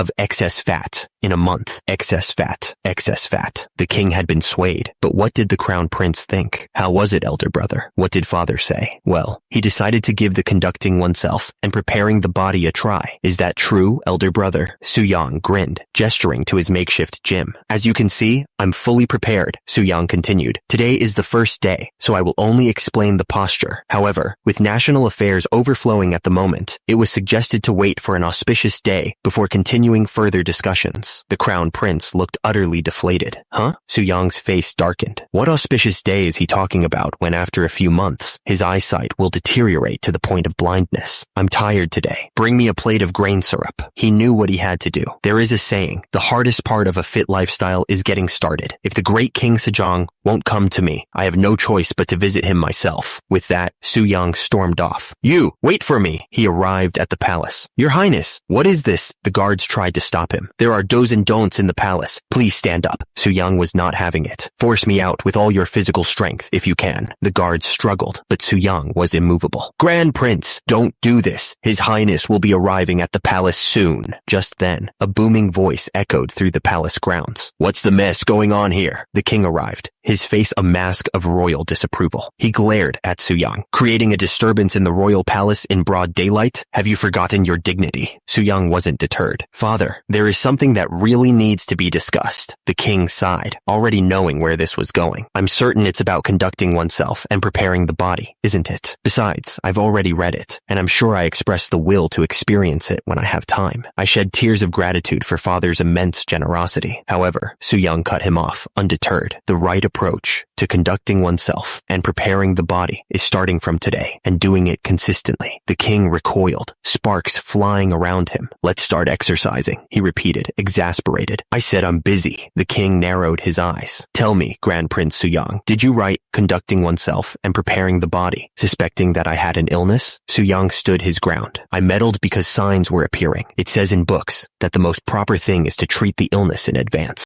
The king immediately called upon the physician. Physician Yang Hongsu, what signs of illness do you see in me? Physician Yang Hongsu stammered. The only matter of concern is that your majesty the king perspires profusely and drinks a lot of water. Su Yung watched the exchange, knowing he had to push harder. It's obvious why the great King Sejong brought along the physician. Did you hear what he said? He says there are no special signs of illness. He thought to himself, he must have already read the annexure diagram in conducting dressing and preparing the body and have been seriously contemplating his illness. It's just that he hates exercising. Therefore, all we need is one final blow. Su Yung pressed on. Considering the symptoms, I guess that father's illness might be similar to high blood sugar, so I tried to put my body in a similar condition. One of the court officials was shocked by Su Yong's bold claim. What? Meanwhile, Su Yung stood tall, his muscular frame gleaming in the sunlight, a stark contrast to the frail scholars around him. The crown prince was taken aback. He stammered, huh? When? Declared, I've put my body into a condition similar to Sogul. The court official sputtered. What? Ignoring the outburst, Su Yung explained, Sogul is a disease where an excess of yang qi destroys the body. As we know, sugar is also used as a medicine to make up the yang qi. Eating too much grain syrup or taffy can cause temporary Sogul. As a result of experiencing Sogul this way, I often became extremely thirsty and drank up to a bucket of water. Moreover, my vision often went dark due to excessive fatigue, and I fell asleep on the spot. Su Yung turned to the king, his expression serious. These symptoms, are they the same as the ones you experienced, father? He thought to himself, of course, I was lying when I said I made myself fall into Sogul. I just recited the knowledge about diabetes from the modern world. To convince the great King Sejong, of course, I can lie this much. Unknown to him, he even got his brother deceived unintentionally. He thinks to himself, when did this bastard do that? 5 days. Very well. If I see no improvement in 5 days, I shall charge you with the crime of deceiving the king. Of course, father. At this rate, my whole insides will be twisted. Su Yung corrected the king's form. Father, you must not crouch your body. The crown prince watched in disbelief. That? He's saying that again. He'd nag at me if I got the position just a bit wrong. Please, straighten your body and strengthen your back. The king was starting to get fed up. How long do I have to keep doing this? Su Yung finally relented. Father, an hour has passed, so we can wrap up here. The king was overjoyed. Very well, that's the most delightful thing you've said. Su Yung crushed his hopes immediately. I was talking about the warm-up. The king groaned as he was forced to continue lifting. The king, though exhausted, was starting to see the light. Father, he grunted with effort. You must exhale when exerting your strength and inhale when relaxing. I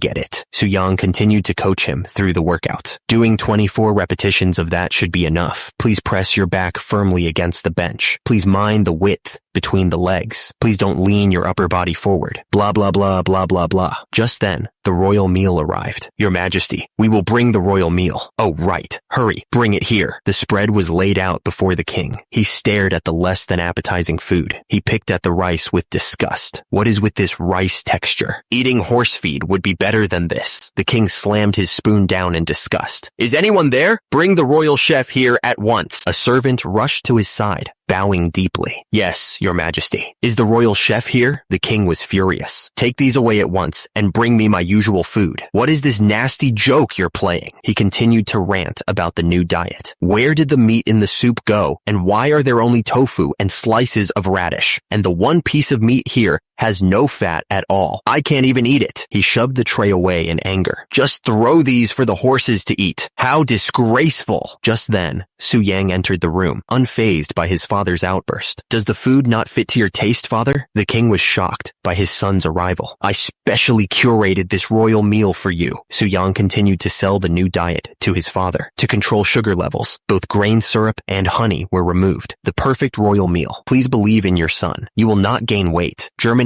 brown rice keeps you feeling full for a long time, and tofu is a helpful substitute for meat. The king, however, was not convinced. But it's not delicious at all, is it? Su Yang was ready with a counter-argument. Father, forgive me for saying this, but didn't you agree to absolutely follow my words for the next 6 months? He even quoted Confucius. I learned from the Analects that a wise man regards promises as high as his life. Su Yang laid down the law. I'm even prepared to take all my family members and be exiled for the rest of my life in 6 months. But can you not keep your promise for even 6 months? The king sighed, defeated. Who does he resemble for being so strong-headed? Later that night, the king sat alone, writing furiously by candlelight. The king, exhausted, tries to focus on his calligraphy, but his hand tremors betray his fatigue. He barks an order. I moved the brush incorrectly, so have the paper manufactory send a new one. A courtier replies, at your command. The king laments his weak state. Having repeatedly done those lifts, I don't even have the power to hold the brush. Meanwhile, Su Yang continues to pump iron. The king wonders, it's been 2 weeks since I've been doing that thing he calls conducting oneself and preparing the body. But what is the meaning of all this? Back in his chambers, the king stares blankly at the scroll, lost in thought. He calls out, desperate. Is anyone there? Bring me some snot. Suddenly, a single bloodshot eye peers through the lattice of the door, watching him intently. The king recoiled, startled by the sudden interruption. A courtier peeked through the door. I apologize, your majesty. I wondered if something was up since you stopped between your words. The king waved him off. Forget it. You may leave. You, that bastard might even appear in my dreams now. The candle flickered, casting long shadows in the room. The king slumped back, defeated. I can't perform my political duties because of that brat's exercise. Had I not promised him, I would have stopped this long ago. Meanwhile, the moon hung high in the sky, a silent witness to the royal suffering. Elsewhere in the palace, 2 court ladies exchanged worried glances. The court ladies whispered, watching the king sleep soundly. This is a big deal. His Majesty usually tells the attendants to leave because he snores, doesn't he? Just 2 weeks ago, he couldn't breathe well and kept tossing and turning. The king slept peacefully, a rare sight indeed. Meanwhile, Su Yang and his swole guards were in the middle of an intense workout session. The royal bodybuilders beamed. Congratulations! The king continued to sleep, unaware of the gains being made in his name. The title card appeared, the result of 1 month of conducting oneself and preparing the body. Suddenly, a guard peeked through the door. Who's there? Meanwhile, the guard watched the king, noticing something strange. Is he asleep? The training dummy seemed to stare back with glowing red eyes. What's that now? The king mumbled in his sleep. Hee. How did my second son look like again? No. Did I even have a second son? Hee. He continued, still lost in his dream. Wait, are you saying that I'm married? When? Year 1434, you say? The king's dream turned into a nightmare. Isn't that the deadline for the armillary sphere? Production brat. He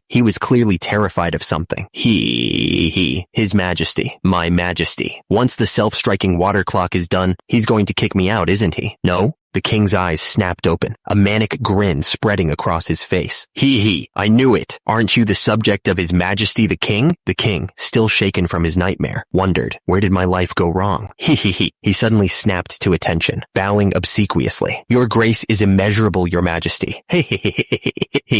Second Deputy Commander Zhang Yongshil, a true genius who went from a slave to being promoted very quickly to the position of a third-rank official. As a royal engineer who contributed significantly to the development of Joseon, Sejong the Great. Even in modern times, He's often mentioned as an excellent scientist, but somehow his image looks different from what I imagined. Are scientists like this? POV of a history major. I'd like you to make something for me. This is a royal order by His Majesty the King. Royal order, royal order, royal order. Royal? Did I say something wrong? Calm down. I haven't even gotten to the main point. Who wouldn't? I clearly saw how your highness looked at that time. You were truly amazing. This will make the talking fast then. His Majesty is learning, conducting oneself, and preparing the body. But the problem is, days are getting colder, and he can't go outside. We must prepare for the upcoming winter too. Since he says he can't go outside, I'd like to request you to create something that can make it feel like he's running in a field, even when in the room. Jang Youngshil explained, it's a device that I've never made in my life, so I need some time to understand it. I have a mountain of backlog work, so I may only be able to make it after a few years. Even if it's Jang Youngshil, it will be hard for him to reenact the treadmill of the modern day. Suyang sighed. I guess I'll have to find a better way if it's going to take that long, because His Majesty is suffering greatly from conducting oneself and preparing the body. Suyang pictured the king collapsed on the floor, thinking about the pain that His Majesty is going through. It may still be too early for him to use the steps device. The pain? Jang Youngshil tilted his head. Isn't the regimen of conducting oneself and preparing the body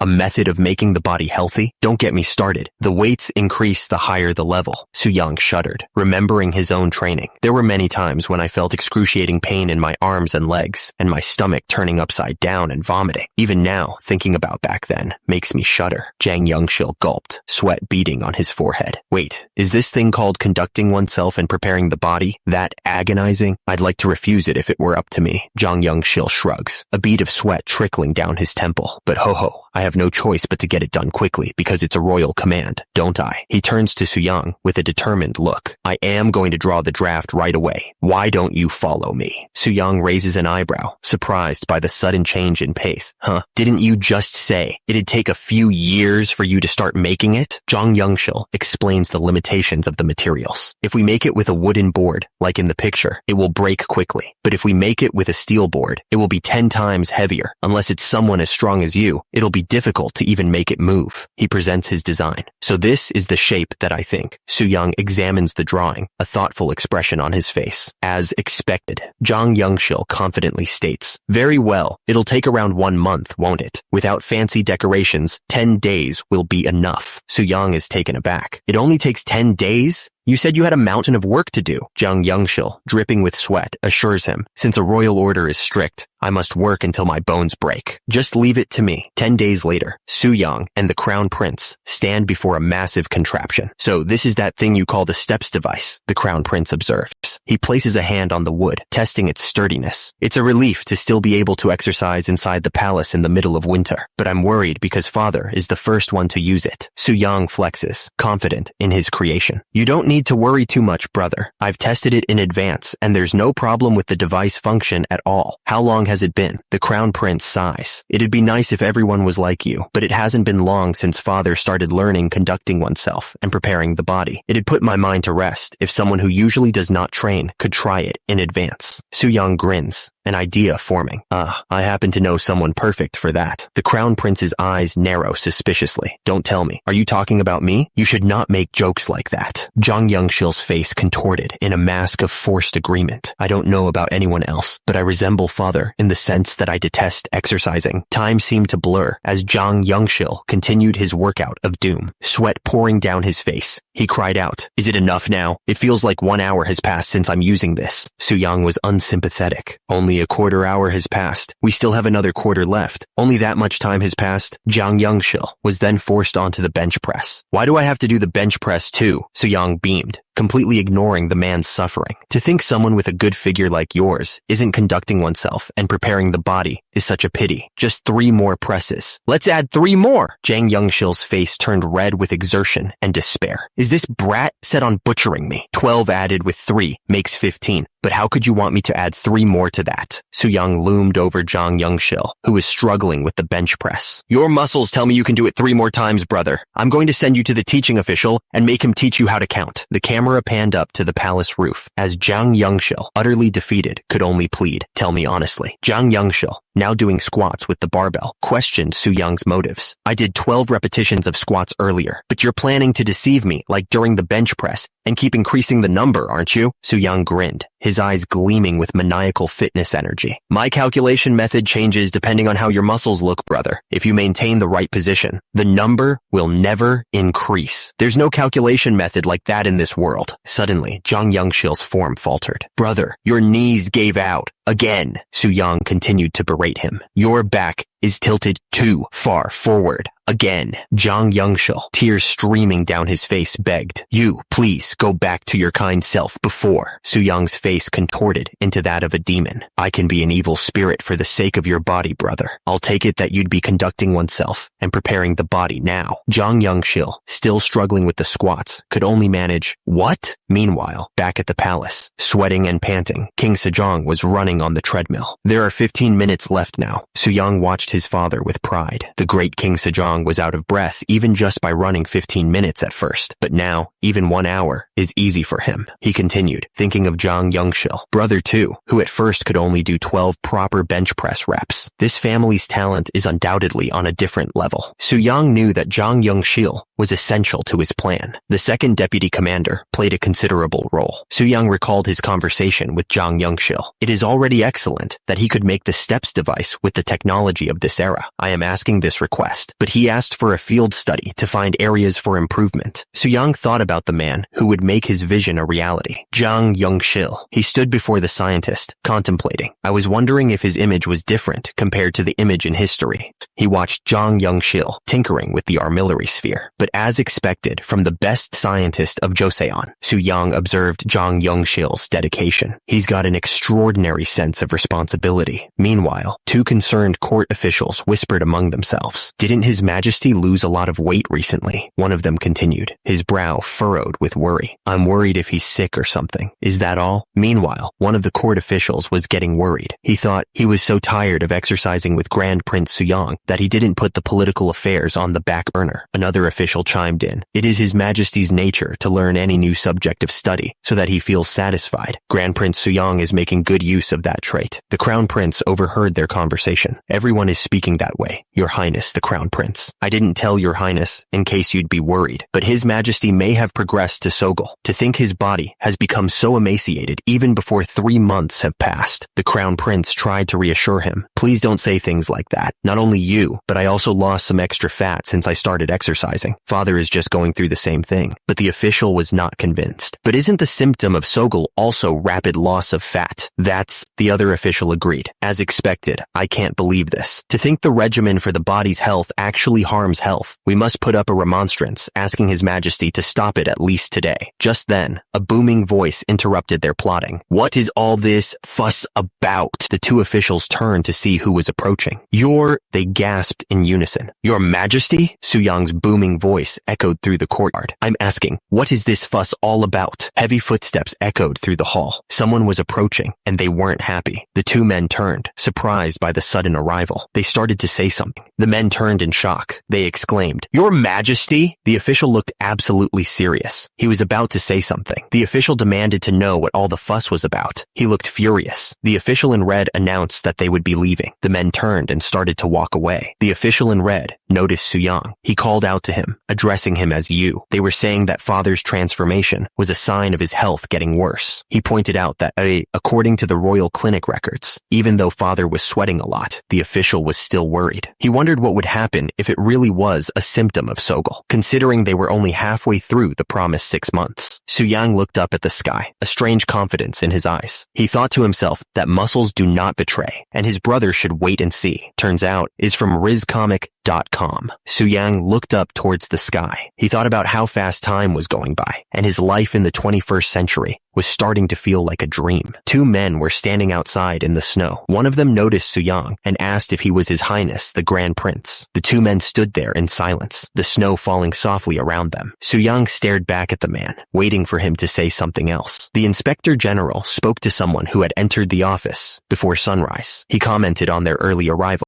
The person in the office, likely likely His Majesty based on context, asked the Inspector General what brought him so early today. The Inspector General explained that His Majesty had been complaining of fatigue and had less time for political affairs. He said he came to lift His Majesty's burden, even if just a little bit. The Speaker told the Inspector General that he was working really hard. The Speaker asked if the Inspector General had any plans in conducting oneself and preparing the body. The Inspector General looked serious as he explained that he had important work to do. He added that as an official, he couldn't only be thinking about his own safety and didn't have time to put effort into the regimen. His Majesty replied that he wasn't as well versed as the Inspector General when it came to public service, but he argued that if the Inspector General just spent 2 hours exercising, he'd be able to devote himself even more to public service for the remaining 22 hours. The Inspector General pushed back, saying that it might be the opposite case. He said that 22 hours of public service might be ruined because of those 2 hours. The Inspector General responded that he was just wishing the best for His Majesty's health, too. The snow crunched underfoot as someone walked away. The meeting was over. His Majesty stood in the snow, looking up at the sky. He thought about the 6 months he'd promised. Someone reminded His Majesty that the time he promised would be over soon. The Office of Inspector General was an organization that investigated the wrongdoings of all high-ranking officials. They made sure to call out anyone who stepped out of line. The sound of footsteps echoed through the halls. Someone was walking with purpose. Impeachment could be based on nothing but rumors. High-ranking officials could be kicked out of their positions, even without any real proof. The Office of Inspector General followed only the principles and were feared by the other officials. Their power was absolute, and they were not afraid to use it. The official looked concerned. Tomorrow was finally the day of the military training. The official looked down, urging His Majesty to make a decision right away. The officials kneeled before His Majesty, begging him to reconsider. They were desperate to change his mind. His Majesty, still holding the dumbbells, asked what brought them in such a hurry. He seemed annoyed by the interruption. The Inspector General begged. The Inspector General explained that all disciplines take time, but the issue was different. He said that political duties were more important than anything, and exercising was just a light matter. The officials continued, saying that although His Majesty had never neglected his political duties, the king must always set an example for his officials and ministers. The Inspector General said that we are worried. The wind rustled the leaves, carrying their worries into the sky. The tension in the air was thick enough to cut with a knife. His Majesty spoke sternly, pointing out that the Inspector General always stuck to his principles. He wondered aloud if the inspector was showing loyalty or challenging the king. A heavy silence fell over the courtyard, broken only by the rustling of leaves. Everyone waited with bated breath, wondering what His Majesty would say next. His Majesty continued, his voice rising with passion. He declared that the reason he learned about conducting oneself and preparing the body was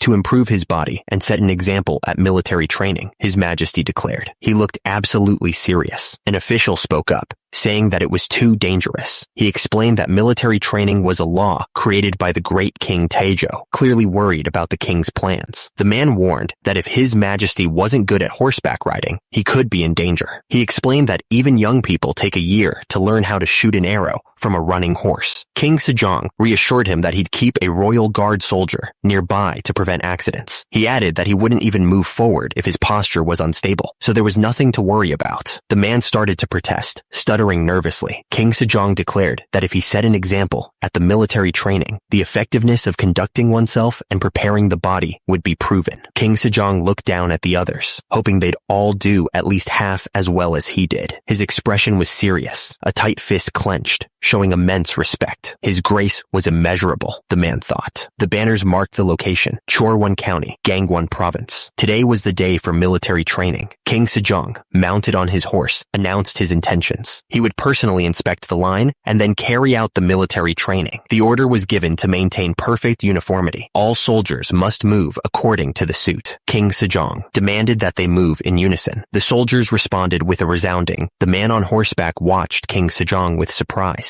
He commented to the other man that His Majesty had never moved so much before. He had participated in military training for more than 10 years, but he had never seen him like this. The men in the palanquin recalled the last military training. One of them said that His Majesty only gave orders from the palanquin back then, so this was very different. An order echoed through the area, signaling the start of the military training. The drums began to to beat, and the command to march forward was given. King Sejong rode on his horse and thought to himself that it was worth riding for 2 hours every day with that brat. He was finally seeing the results. King Sejong finally understood why Taejo, lying in the royal tombs, told him to enjoy horseback riding. He thought that after nurturing his body like this, it felt rewarding to step up into military training. Grand Prince Suyang watched King Sejong ride with newfound intensity. He said he never would have dreamed father riding the horse so intensely. The sound of something rustling in the bushes echoed through the forest. Something was coming closer. Grand Prince Suyang spotted a wild boar in the distance. He was shocked, wondering how he could be seeing something so far away. Grand Prince Suyang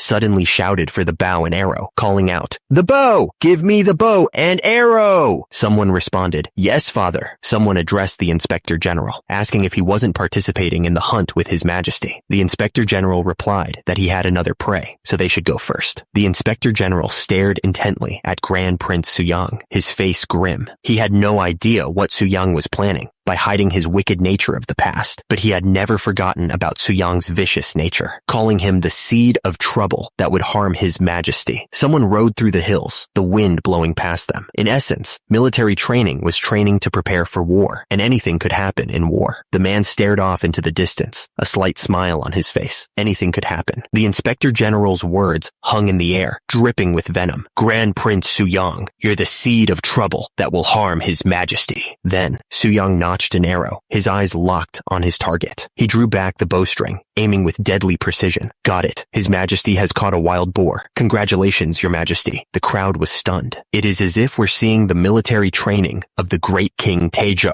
The king's horse reared back, narrowly avoiding trampling the boar. He landed hard, his boots sinking into the dirt. The crown prince rushed forward, shouting, "Feed, father!" The Inspector General was right behind him, a look of panic on his face. Your Majesty, are you all right? Are you hurt somehow?" But the king just started laughing. Haha, the crown prince was bewildered. Haha, father, the king, dusting himself off, declared, "Never once have I ever hit the target with a bow, but I'm only realizing the fun of horseback riding and hunting now that I'm older." An official nervously replied, "Your Majesty, please take care of your body." The king chuckled. "Haha, I know." The Inspector General watched with narrowed eyes. "Your Majesty," he muttered suspiciously, his face contorted in silent rage. Meanwhile, the crown prince reached out to help his father. "Father, please stand up carefully," he said, offering a steady hand. The king, accepting his son's help, proclaimed, "I proved that conducting oneself and preparing the body is not a simple regimen." The king, having proven his point in the most strenuous way possible, declared, "Now that I've done what you all said was impossible, it's your turn to keep your promise now. You all must become experts in conducting oneself and preparing the body now." The officials, realizing they have no escape, responded, "We receive your command, Your Majesty." Later, a craftsman approached Suyang. "The first device out of the things you've asked is here." He gestured towards a strange contraption. "It is called lat pull down." Suyang cracked his knuckles. "You've really worked hard. Then shall we?" He gripped the bar, muscles bulging with anticipation. With a grunt, Suyang began his set. "Hoop, hoop, hoop. How long has it been since I last did a set of lat pull downs? What do you think, Your Highness?" Sorry. I was going to just test it out, but it happens to be a back day. This should greatly help train my back. I've learned a lot of things from Your Highness too. For example, like applying the method of using a moving pulley to another device." "What? Jang Youngshil is learning from me?" Come to think of it, the technology of moving pulleys wasn't widely used in this era, was it? I tried using the device, but it felt like my underarms would get torn apart. I shudder at the thought of the hardships His Majesty must endure while using this device. The second deputy commander grits his teeth, his face a mask of forced compliance. However, since it is a royal order, I have no other choice. Suyang's smile widens, his eyes gleaming with amusement. "Are you really doing this because you have no other choice?" Suyang moves on, already thinking about the next torture device. The next device would be the leg curl. He assures the craftsman, leg curl is easy to make, so 1 month should be enough to create it. Suyang pats the second deputy commander on the shoulder. "You are going through a lot of trouble, second deputy commander. I'll tell His Majesty to let you take a vacation once the leg curl production is complete." The deputy commander refuses. No, he launches into a speech declaring, "I am greatly indebted for His Majesty's kindness in letting me hold a governmental post from being a lowly slave. How would I dare to enjoy the luxury?" The deputy commander, still reeling from the intensity of the training, can only think about how fulfilling it is to see His Highness doing his exercises and recovering his health. Meanwhile, the leg curl machine is complete, looking suspiciously like a chair used when playing drums. The deputy commander is looking forward to how much health it'll bring His Majesty with that device, trying to calm himself down. He needs to ask His Majesty to let Zhang Yongshil take a vacation. Just then, an official rushes up, gasping, "Your Highness the Grand Prince, how much longer are you going to keep His Majesty exercising? He's been exercising for 1 hour every day." Suyang turns to him, a dangerous glint in his eyes. "If you do not follow the path I'm taking, you will be breaking your promise. Are you going to treat a promise with me as a piece of cake?" The official is taken aback. "That is such an unfair thing to say, Your Majesty." Another official runs up, pleading, "Your Highness, please stop His Majesty, and not just keep watching." The official could only smile weakly, thinking, who would dare to stop His Majesty? Another official thinks to himself, there's no mistaking that he's taking revenge on the Office of Inspector General for barging into his abode. If not that, the Inspector General collapses to the ground, exhausted. His subordinates rush to his side. "My lord, are you all right?" The Inspector General, utterly defeated, wheezes, "I'm done for. You all should at least run and chase after His Majesty." His loyal or terrified subordinates respond, "We'll go with you, even if we have to carry you on our back. My shoes are ripped apart. Please save us." One of the officials can only think. I can only hear their moans, as if they're going to fall over at any moment. Ow. Suyang, riding high on his horse, surveys the scene with satisfaction. Desirable to see this of Yoseon. A week after the military training, we find ourselves at Inspector General Yi Suk-chi's house. "Do you really have to go?" The Inspector General is clearly not happy about something. "What is the meaning of it now?" he continues, lamenting his age and the state of the court. "Busybodies who don't even know what's going on are talking about demotion and exile as they please. I'm going to be 50 soon. It means it's hard for me to accept something new now." The Inspector General finally admits defeat. "I must admit it now, that His Majesty really became healthy due to conducting oneself and preparing the body." The camera focuses on a darkened face, eyes gleaming with an unknown intention. Grand Prince Suyang too. The Inspector General realized that Suyang had become a completely different person, even from his eyes, unlike back then. Although it is not a part of primary affairs of the government, recently, the movements of the Jurchen people have been unusual. He plans to go to Hamgyal province as their provincial governor and watch over them. Meanwhile, back at the palace, tell Grand Prince Suyang to be careful about the Ming Empire's Ministry of Rights visit. The Ministry of Rights is an institution in charge of imperial affairs. I've heard that during their last visit, eunuch Chang Sheng tried the soap and bought about 100 of them. Given the case, it is certain that those soaps have ended up in the hands of Wang Zhen. Rumors say that guy is raising a hungry ghost within his body. Someday, he will Was Grand Prince Suyang a time traveler? It's a question that's been on everyone's minds. Last mid-autumn, Harvest Festival holidays, the whole family gathered together to enjoy the traditional folk game of powerlifting. The grandfather was as happy as a child when his grandson lifted 20 kilograms more than last year. Conducting oneself and preparing the body took root in our country, starting from Grand Prince Suyang,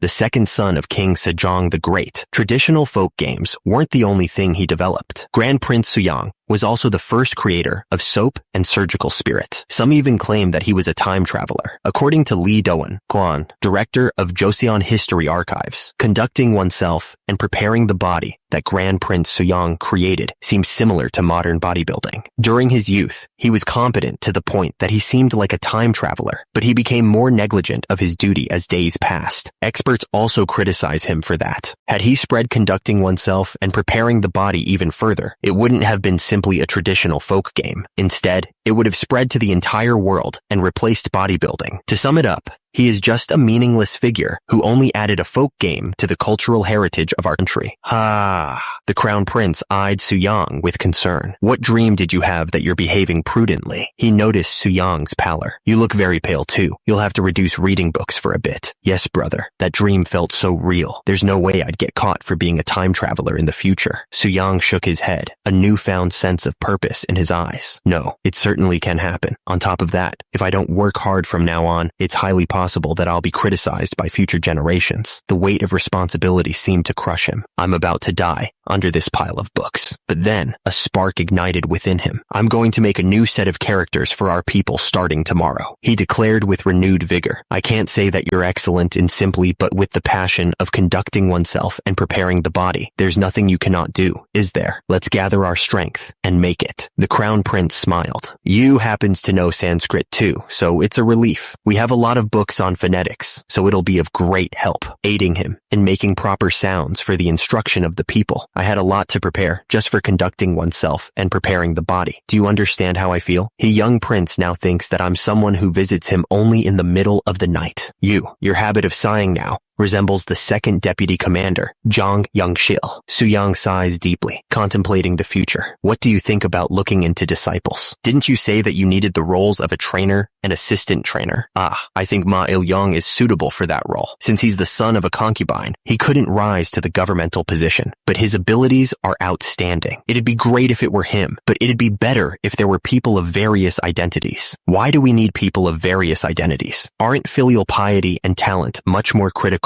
in conducting oneself and preparing the body? No, we certainly need someone of high status. In order to perform conducting oneself and preparing the body at the East Palace, we must have a member of the royal family.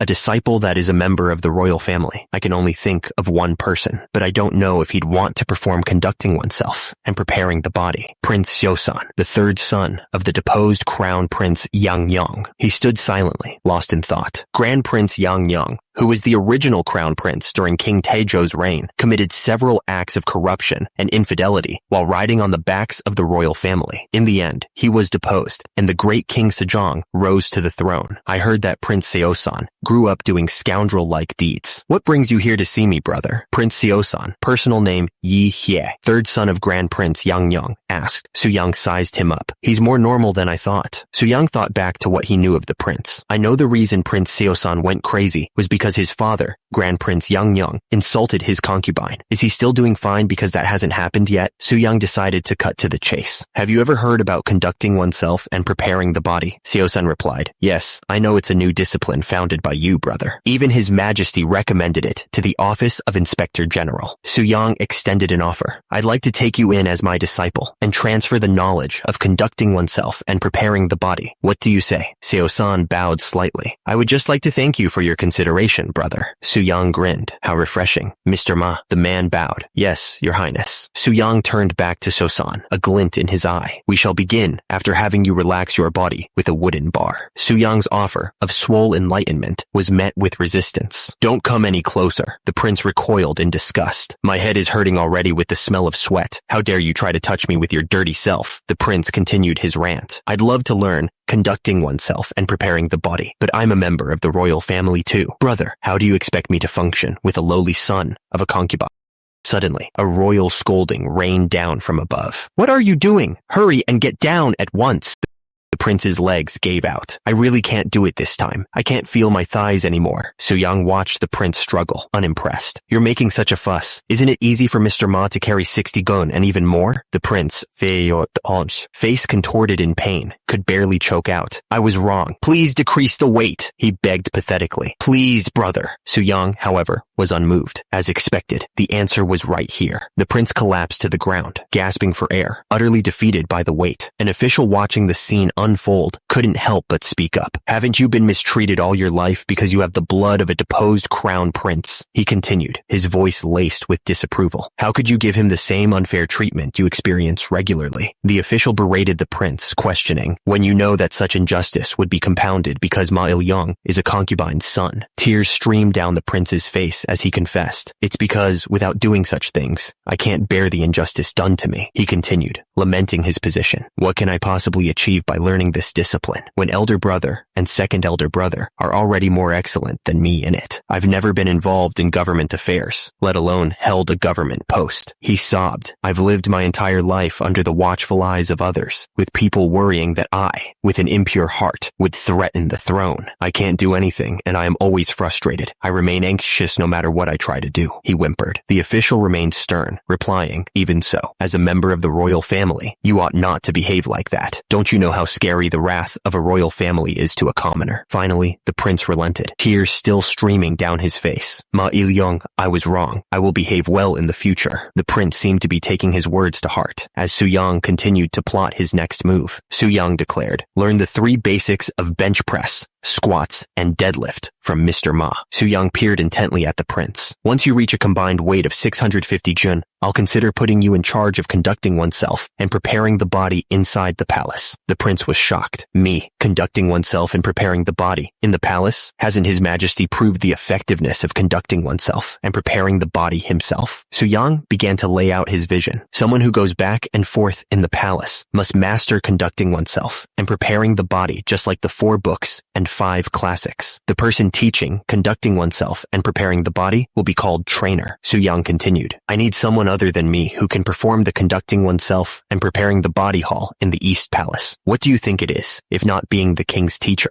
Su-yang finished his thought. If you rise to the position of the king's teacher, do you think the people around you can still point their fingers at you? The prince looked utterly defeated, sprawled on the floor after his workout. A single tear rolled down his cheek. Is there really hope for me? I'm embarrassed to say this, but I was so scared of the other's eyes that I haven't even learned the 13 classics. Su-yang and Mr. Ma stood side by side, a united front. Mr. Ma and I will help you, Su-yang continued, reassuring the prince. And His Majesty is creating a new set of characters, which will immensely help learning the scriptures. These new characters were called the proper sounds for the instruction of the people. Meanwhile, the newly buff royal guards bowed in unison, a testament to the effectiveness of Su-yang's training. King Sejong, ever the benevolent ruler, declared, our country's language is different from that of the Middle Kingdom, and many people cannot express their will. For this purpose, I am creating a set of 28 new characters out of compassion. He presented the new script with pride. This is a set of characters to teach the people correctly. With a flourish, he emphasized the importance of this new system, correctly engraving the voices of the people in itself. The king finished with a flourish, will widely benefit the world. Just then, the young prince came running in, calling out, Father. King Sejong smiled. Young prince, what brings you here? The prince beamed, holding up a cat. Father, now I can carry the cat too. Sejong chuckled. Ho ho, how amazing. The prince tilted his head, a child's innocent curiosity shining in his eyes. But father, why is Uncle Jung-ho always lying down whenever I see him? The other day, he was begging to have his life spared. Is he sick? Meanwhile, on the training grounds, Ma Il-young was completely spent. He wheezed. There is no gain without pain. Muscles get sore while growing. Oh, back with the king. The young prince looked up to Hye, impressed. Uncle Hai, you are amazing. Uncle Jung-ho is always lying down, but you're always sitting. Hye sighed, wiping sweat from his brow. It's nothing amazing. I'm starting later than the others, so I can't lie down even if I want to. Young prince, you should learn any discipline early.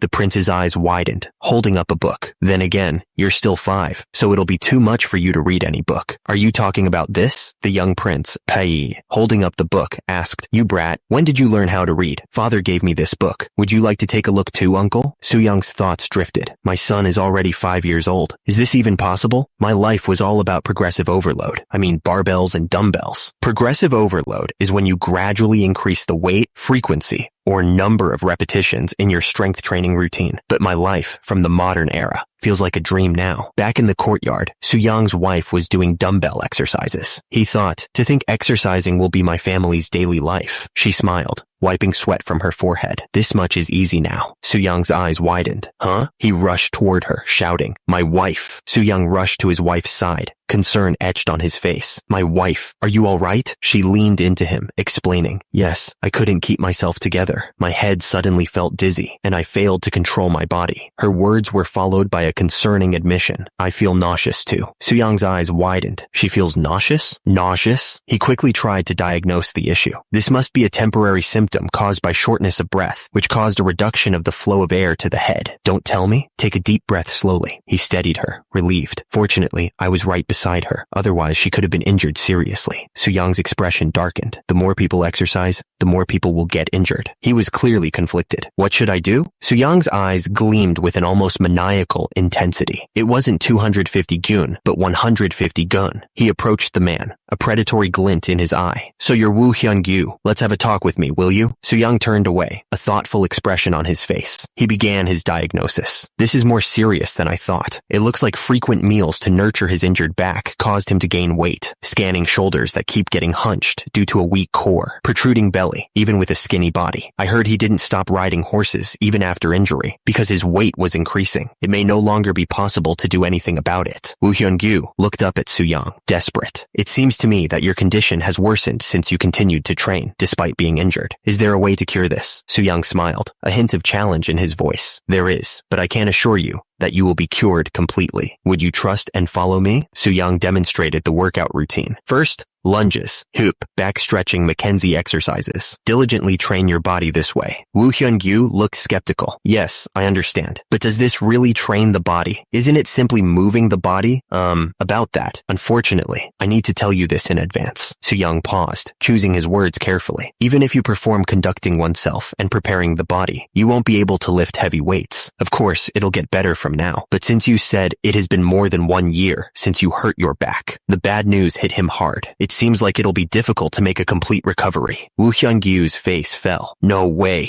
Despair washed over him. Is there another way? Are you telling me to live this way without being able to act like a man? I'm ashamed to see my wife now. Woo Hyun-gyu's world had just crumbled, but then he heard a voice. A wife. My wife, are you all right? He rushed to her side, a wave of emotion washing over him. I couldn't keep myself together. Soo-young watched the scene unfold, then spoke. So I'd like to ask you, Woo-jong. Soo-young continued, laying out his plan. I'd like you to find ways to cure yourself based on conducting oneself and preparing the body. Woo Hyun-gyu was dumbfounded. Are you asking me to become a physician? I've never even read any medical books. Soo-young countered with logic. Even physicians don't know about muscles in detail. He elaborated on his reasoning. That's why many people like you receive wrong prescriptions. A rehabilitation physician must understand the relationship between muscles and skeleton. The royal physician was moved by Soo-young's dedication. I see. To think you'd be this deep thinking. I won't let anyone speak badly of His Highness now. Soo-young chuckled. Haha. I think everything will be fine as long as you keep your mouth shut. Meanwhile, the royal guards continued their intense training, lifting weights and performing calisthenics under Soo-young's watchful eye. Soo-young mused to himself. By the way, I'm slowly gathering disciples. Through the invention of Hangul, the concept of conducting oneself and preparing the body would spread rapidly, and at this rate, people would start exercising naked outdoors. He realized the need for appropriate workout attire. I must find a fabric that anyone can easily buy and wear, regardless of whether they are nobles or commoners. He examined a sample. Oh, you created this in a hurry, but it's not bad. It's a fabric that is easy to obtain, so even if it gets torn and dirty, it will be easy to wear again. One of the court ladies examined the fabric closely. Even so, isn't cotton mainly worn by commoners? Soo-young flexed, showing off the gains. There are other fabrics too, but why does it have to? What do you think, my wife? The queen was visibly shocked by the sight. Good heavens. What kind of clothing is it? It's my first time seeing this type of clothing. Soo-young explained his vision. This is an outfit exclusive for exercising, designed by me, although it's just a normal t-shirt in the modern era. No matter what, I chose cotton because it'll be easy to obtain, and it's the most comfortable for athletic activities. He paused, considering the implications. But nobles might not want to wear it because they are unfamiliar with the texture. But the queen's expression changed, a spark of understanding in her eyes. I was wrong. Judging by how you're moving, it looks like the perfect fabric for exercising, as expected. So that's what you think, my wife. Very well. Then make some extra pieces using this pattern. A court lady bowed. Yes, your highness. Like that, cotton, which was often used by commoners, was used to make exercise suits. Meanwhile, elsewhere in the palace, oh my, is this what conducting oneself and preparing the body is all about? The seeds of change were being sown, and not just in the palace. Elsewhere, at Jingwan Temple, under the dim light of a candle, a scholar was engrossed in his studies. Meijuk Heian, aren't you too absorbed in your studies? He stretched, joints popping. It's 11 p.m. now, so you should return now. I lost myself again in books. Is it midnight already? Seong Sam-mun, scholar of Hall of Worthies, Shin Suk-ju, junior scholar, asked. You've been focusing more on your studies recently. Why is that? He replied, what do you think? A relative of the royal family is setting an example. We can't lose either, can we? Implying Grand Prince Soo-young. He picked up the book. Is that the book of conducting oneself and preparing the body? I just read it briefly, but I like the content. By the way, what is Dan guy doing? Ouiji's courtesy name. It's something called push-ups in the book. Come to think of it, you disappeared at dawn and came back after bathing. By any chance, were you taking a run on the mountain path according to the book? I'd like to do that, but the path in Mount Bukhan is steep, so it's hard to run. In return, I did rope skipping for warming up the body and driving away distracting thoughts. I don't think it's such an amazing book. Other than how to build a body, it's just a compilation of what we already know. You should not take lightly the book His Highness the Crown Prince sent us. Ouiji, junior scholar of the Hall of Worthies. The two scholars stared intensely at each other, the tension palpable. Now, you're both very hot-blooded. Why don't we stop here for the day and discuss the book tomorrow afternoon? The scholars continued their debate about Su-Yang's new training methods. The sun streaming through the trees outside. One of them suggested, would Dan Guy, the one who read the book the most, speak first? Dan Guy began. The discipline called conducting oneself and preparing the body believes that it is not enough to just cherish the body given to us by our parents, so it focuses on making it stronger. Another scholar chimed in. I still haven't done it, but hearing about it from Dan Guy, there's something I'm doubting about. A scripture contains the words of a wise sage, but was Grand Prince Su-Yang that kind of person? Another agreed. I think so too. And there's something else. The basic way to show filial piety is to rise in the world and gain fame. So what is the purpose of building the body?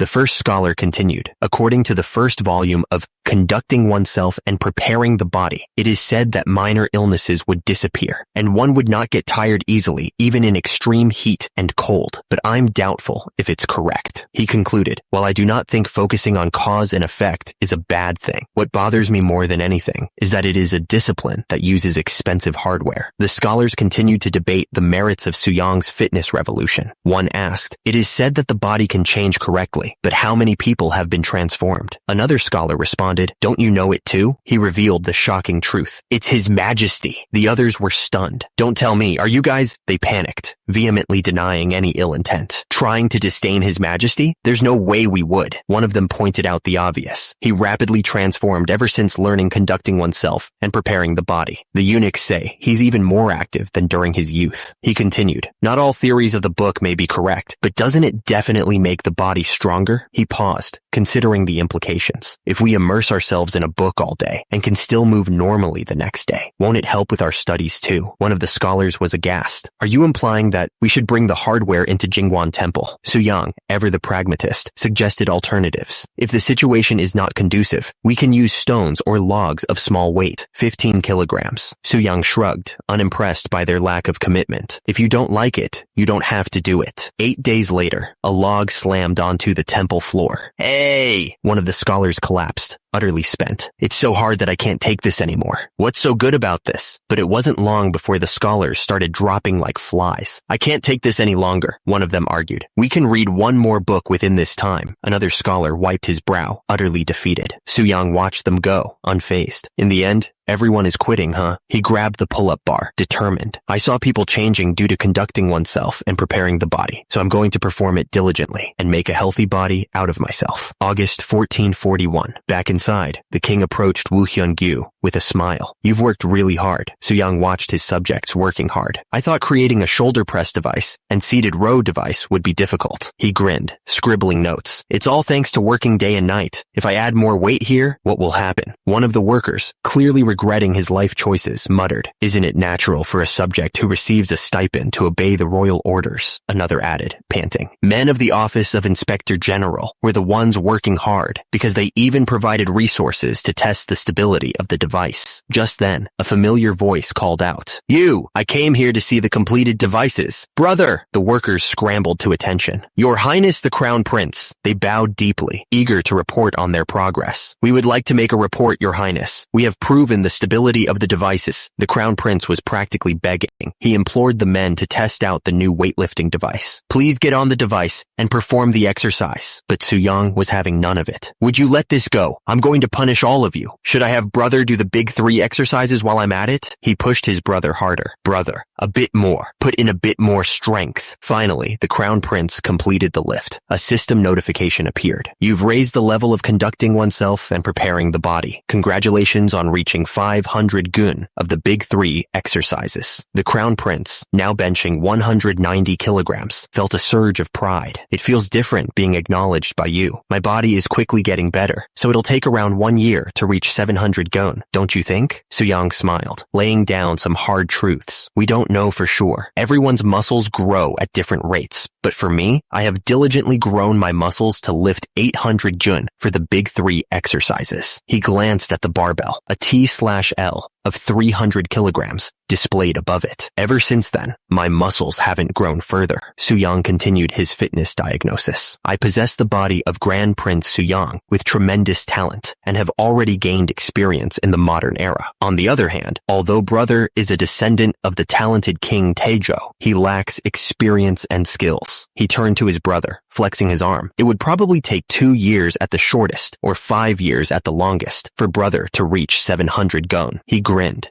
Don't you think my arm has grown thicker? Suddenly, Suyang's expression turned serious. But is it important if it takes 2 years or 5? He loomed over the crown prince, a mischievous glint in his eye. The most important thing may be somewhere else. Brother, would you like to do another set? He chuckled darkly. Above them, the sky was clear and empty. The palace was quiet, but inside, the queen wasn't feeling so well. Suyang rushed to her side. My wife, are you all right? She replied weakly. I made you worry. I've been having morning sickness for a while and can't even eat. Suyang frowned, realizing her dietary needs weren't being met. I apologize, but there's meat I haven't had in a while. You're talking about pork. Come to think of it, you've only been eating beef and chicken that are not oily due to conducting oneself and preparing the body. He balled his fist, determined. I can't just stay still. Just wait. My wife. With newfound purpose, Suyang sprinted out of the room. I'm going to get you some pork right away. Oh my. He arrived at the butcher shop, ready to make a demand. It will be used as meat for consumption, so show me the biggest one here. The butcher beamed, presenting his finest specimen. Absolutely, Your Highness. Here it is. Suyang's face fell. Stop joking around and show it to me. The butcher, feigning innocence, replied. Oh my. Your Highness, why would I play some joke with you? Doesn't its flesh look so firm, yet so puffy at the same time? Suyang was incredulous. Is there a better pig than this in the 8 provinces of Joseon? This is an adult pig? He stared in disbelief at the tiny piglet. This? Even without its cheeks, doesn't it look sturdy and chubby? I bet you will never be able to find a better pig than this in the 8 provinces of Joseon. This is a fully grown pig. This won't do. I need to feed my wife a bigger pig. Meanwhile, back at the palace, Kim Jong-seo had returned from battle. Your lowly subject, Kim Jong-seo, has defeated the northern barbarians and returned to the capital. Kim Jong-seo, courtesy name Kim Guk-jeong, a tiger from the early Joseon dynasty, who is good at both scholarly and military arts. The king greeted him warmly. It's been hard on you. It'll be winter soon, so even the barbarians won't be able to move around easily. Kim Jong-seo bowed deeply. It's all thanks to your immeasurable grace, Your Majesty. As the lanterns glowed in the night, Suyang found himself in the middle of a feast. Can I pour you a drink in His Majesty's stead? Suyang accepted the offer. Of course. His companion continued. I heard about your rumor, Your Highness. I think your presence can rival that of the greatest general in the world. Suyang chuckled, accepting the compliment. You flatter me. I didn't build muscles to shoot a bow or swing a sword. The man leaned in conspiratorially. Didn't you send a guy who was more trustworthy than a bow and a sword all the way to the north? A trustworthy guy? Suyang nodded sagely. I'm talking about the spirit, the man explained. I had my doubts when we suddenly received strong liquor from the capital, but they told us it was Your Highness' invention and that we should use it to wipe the wound with a clean cotton cloth. Thanks to it, the number of soldiers with festering wounds decreased. So that's why there was no rust in the distiller. I can't believe it's being used so well. However, the fact that you sent a spirit was not necessarily a good thing. Northern soldiers always drink to drive away the cold. There have been many times when they got in trouble for drinking spirit. Now that I think about it, you get alcohol if you mix spirit with water. In the first place, using soju as ingredients. How did you take care of it? We added motherwort, a bitter plant, to the spirit. After that, even if they tried to drink it secretly, they had no choice but to spit it out. Haha. Oh ho, Lee Wanbong. Take a cup too, huh? Wanbong, with his incredible strength, Wanbong also played an important role in subjugating the barbarians. No, I simply use my strength for His Majesty the King. Yi Chinggok, courtesy name Yi Wanbong, a famous general in the early Joseon dynasty who rose to fame under Kim Jong-seo. Now that 2 strong men have met, you two must have a lot to talk about. I have to go learn new writings from His Majesty. Trainer's eye activated. Scanning. Great overall muscle balance. Firm muscles. muscles. This is the first time since I came to Joseon that I have seen anyone whose physique can be compared to mine. This man was an incredible martial artist. As history tells it, when Suyang ascended to the throne and was in danger of a purge, he attempted to raise the military by gathering the Jurchens from Hamgyal province. But according to the history books, he was killed by his subordinate generals. In the end, the rebellion failed, but he is said to be the most powerful person in history in terms of strength. What's this? Did he not come here because he had something to say? Suyang thought to himself. This is so awkward. Well, I guess it's understandable, because if history goes the way it was, he would end up dying at my hands. The general stammered. The news of your mighty power spread all the way to the north, Your Highness. How embarrassing. He continued. I have a lot of questions about conducting oneself and preparing the body. Would it be all right if I visit your house later? Suyang smiled, realizing the general was trying to spare his feelings. Oh, competing for strength here would make a lot of people feel uncomfortable. Did he say that out of consideration for me? Of course. He reevaluated his opinion. This person may not be as bad as I thought. Meanwhile, two soldiers approached Suyang's residence. Is it His Highness the Grand Prince's house? They stared up at the massive prince in awe. Is he truly a human like us? Inside, the general examined the equipment. I've already read conducting oneself and preparing the body. Is that thing called a small dumbbell? That's right. He reached out cautiously. May I take a look at it? Suyang cautioned him. Since it's made of cast iron, please be careful as it is quite heavy. It definitely weighs a lot more than it looks. The general watched Suyang casually curl a dumbbell. I can barely do dumbbell rows with a 25 gun small dumbbell, yet he's doing dumbbell curls with it? Another soldier chimed in, having heard rumors of the prince's strength. I heard that Your Highness used 1,000 gun for the 3 major exercises. The general's competitive spirit flared. If I were to do the 3 major exercises, how much could I lift? Meanwhile, Suyang continued to push his own limits, grunting with each rep. The general watched in awe as Suyang lifted the massive weight. This definitely takes quite a bit of strength. I've been learning for 6 months, and I can't even dream of lifting that heavy yet. The iron slammed back down, the impact shaking the room. The soldier was impressed. You are incredible. For someone who is doing body training for the first time, you can already lift 690 gun in the 3 major exercises. In this day and age, it wouldn't be strange if someone called this divine power. What's wrong? Is there something you don't like about conducting oneself and preparing the body? No. Thanks to it, I learned a lot about how to train my body. Please be honest. Since I came up with this study on my own, I think it has some shortcomings. His Majesty the King said that Grand Prince Suyang invented a method to perfect the body, and it could be used in military art. However, you are thinking that it would be difficult to use the conducting oneself and preparing the body in the military, right? Suyang nodded, waiting for the general's honest opinion. When it comes to conducting oneself and preparing the body, the emphasis is on bulking up the muscles, but I don't think you need to be muscular to wield weapons. After all, you need a specific body type for using weapons. I've heard this a lot somewhere. Bodybuilding muscles are for decoration. That's some great insight. Please continue. Also, the book said to eat meat and get enough exercise. Would it be possible for average soldiers to eat meat daily? As military literature and academics have different paths, conducting oneself and preparing the body can only be applied to academics. It isn't practical. Suyang's face darkened, a dark aura emanating from him. So he's saying, I don't know anything about military literature. Grand Prince Suyang may not be a military man, but I, Choi Young-jik, was a former member of the Korean military and a reserve sergeant before I transmigrated. I first learned about bodybuilding in the military as well. Within 3 years, I will invent a new conducting oneself and preparing the body schedule for soldiers. Meanwhile, back at the palace, King Sejong sat on his throne, reading a letter. Just then, the crown prince entered. Is there something wrong, father? The king looked up. It is a letter from the Ming Empire that they want to purchase about 100 soap bars. That's great news. It's worth having grown alodia trees, the material used to make soap. He paused, his expression turning curious. But they also want to see Grand Prince Suyang, the one who created the soap. One of the court officials looked concerned. I don't understand why they would want to see him, considering Yu has no connection with the Ming Empire. From what I heard, it was an eunuch from the Ministry of Rights. The king smiled, pleased with how things were progressing. This has gone rather well. Among the royal members, Yu has a more open view than anyone else. His smile widened as he considered the possibilities. How about we send him to the Ming Empire as our envoy? The iron slammed back down, the impact shaking the room. Sweating and panting, the soldier wipes his brow, clearly impressed by Suyang's scenes. In just over a year, since you began studying conducting conducting oneself and preparing the body. You've already achieved the feat of lifting over a total of 500 juns in the 3 major exercises. It seems quite achievable for you to become an assistant trainer by next year. Really? In my opinion, I don't think I will even be able to catch up to His Highness the Crown Prince, let alone become an assistant trainer. Soo-young suddenly changes the topic.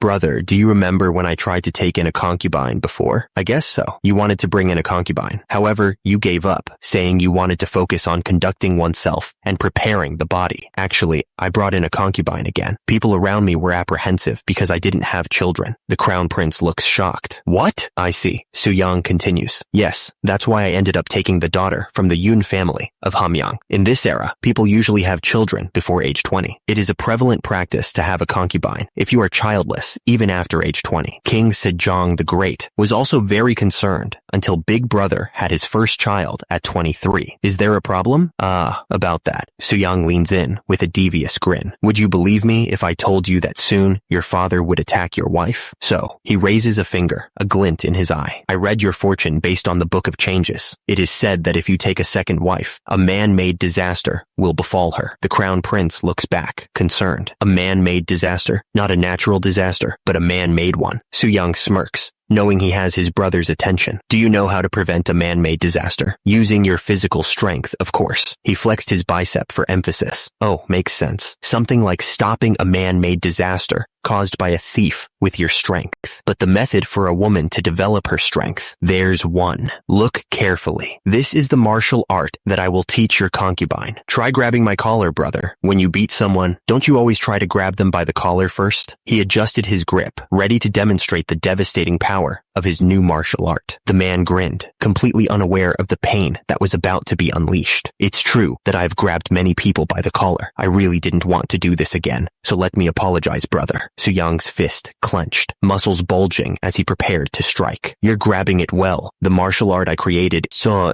something like this. The world seemed to slow as the general's eyes widened in confusion. With a sickening thud, the general went down. The general lay groaning on the ground, completely defeated. What on earth just happened? You collapsed after I hit your joints. Since you just experienced the effectiveness of my martial arts in person, bring your concubine to the training field soon. As they are both women, my wife can teach her in my stead. The general agreed. Yes, brother, I understand. A few days later, the general's concubine was getting the royal beatdown. I'm going to die. Soo-young's wife continued the training. Okay, it's your turn to try, she instructed. You need to use more strength, Lady Yoon. Now it's your turn again, my dear. Then, Lady Yoon, Prince Seo-san's concubine, asked, did you have any trouble learning it? She answered, yes, thanks to you. I learned it without any problem. But why are you teaching me this? Soo-young's wife responded with a knowing smile. I'm sure it will be of great help someday. All right, since I've mastered it well, I will definitely use it when there is a thief. Time passed by, and it was now June 1442. Your Highness. Just then, a messenger burst into the room. Something terrible happened to His Highness the Grand Prince Yangyang. He continued, the day has finally come. It is said that he has been beaten by a family member. His left arm is broken, and his teeth are damaged. Soo-young tilted his head, wondering, Even though she learned only the elementary self-defense art, she still managed to injure that Grand Prince Yangyang. That seriously, what on earth happened? Meanwhile, Prince Seo-san was relaxing in his room. To think Prince Seo-san studies this hard. What a surprise. He called out, new child, are you there? Bring me some tea. A girl responded, yes, father. She entered the room with the tea. Father, your tea is hurt. Prince Seo-san erupted in fury. You wench. The teacup goes flying. You only know how to take care of your husband, while you no longer feel the urge to take care of this old man anymore. Do you? Did you bring the tea here after growing the tea leaves yourself? How much time has passed since I told you to bring it to me? He continued his tirade. You mannerless wench. The girl looked up, tears streaming down her face. Just then, the king appeared, a lecherous grin on his face. Seo-san has brought in quite a beautiful child. His taste in women is exactly like mine. Seo-san grabbed her roughly. Hyarg! The girl cried out. No, don't do it. She pleaded. Please let go of me, father. The king's lecherous intentions were cut short as Seo-san's nose exploded in a shower of blood. You bitch! The girl, surprisingly strong, had grabbed his arm and twisted it. Seo-san screamed, I told you not to come closer to me. When did I come close? Have you gone out of your mind? With a sickening crack, his arm snapped. He howled in agony. Save me! Meanwhile, back in the forge, the metal continued to heat up. The king, now in a wheelchair and with his arm in a sling, sat surrounded by court officials, the girl kneeling before him. The chief inquisitor stepped forward. Tell me what the Royal Investigation Bureau has discovered. Yes, your majesty. We have concluded that Grand Prince Yang was beaten by a concubine. He has suffered severe injuries. There's something I'd like to ask. How can concubine Yun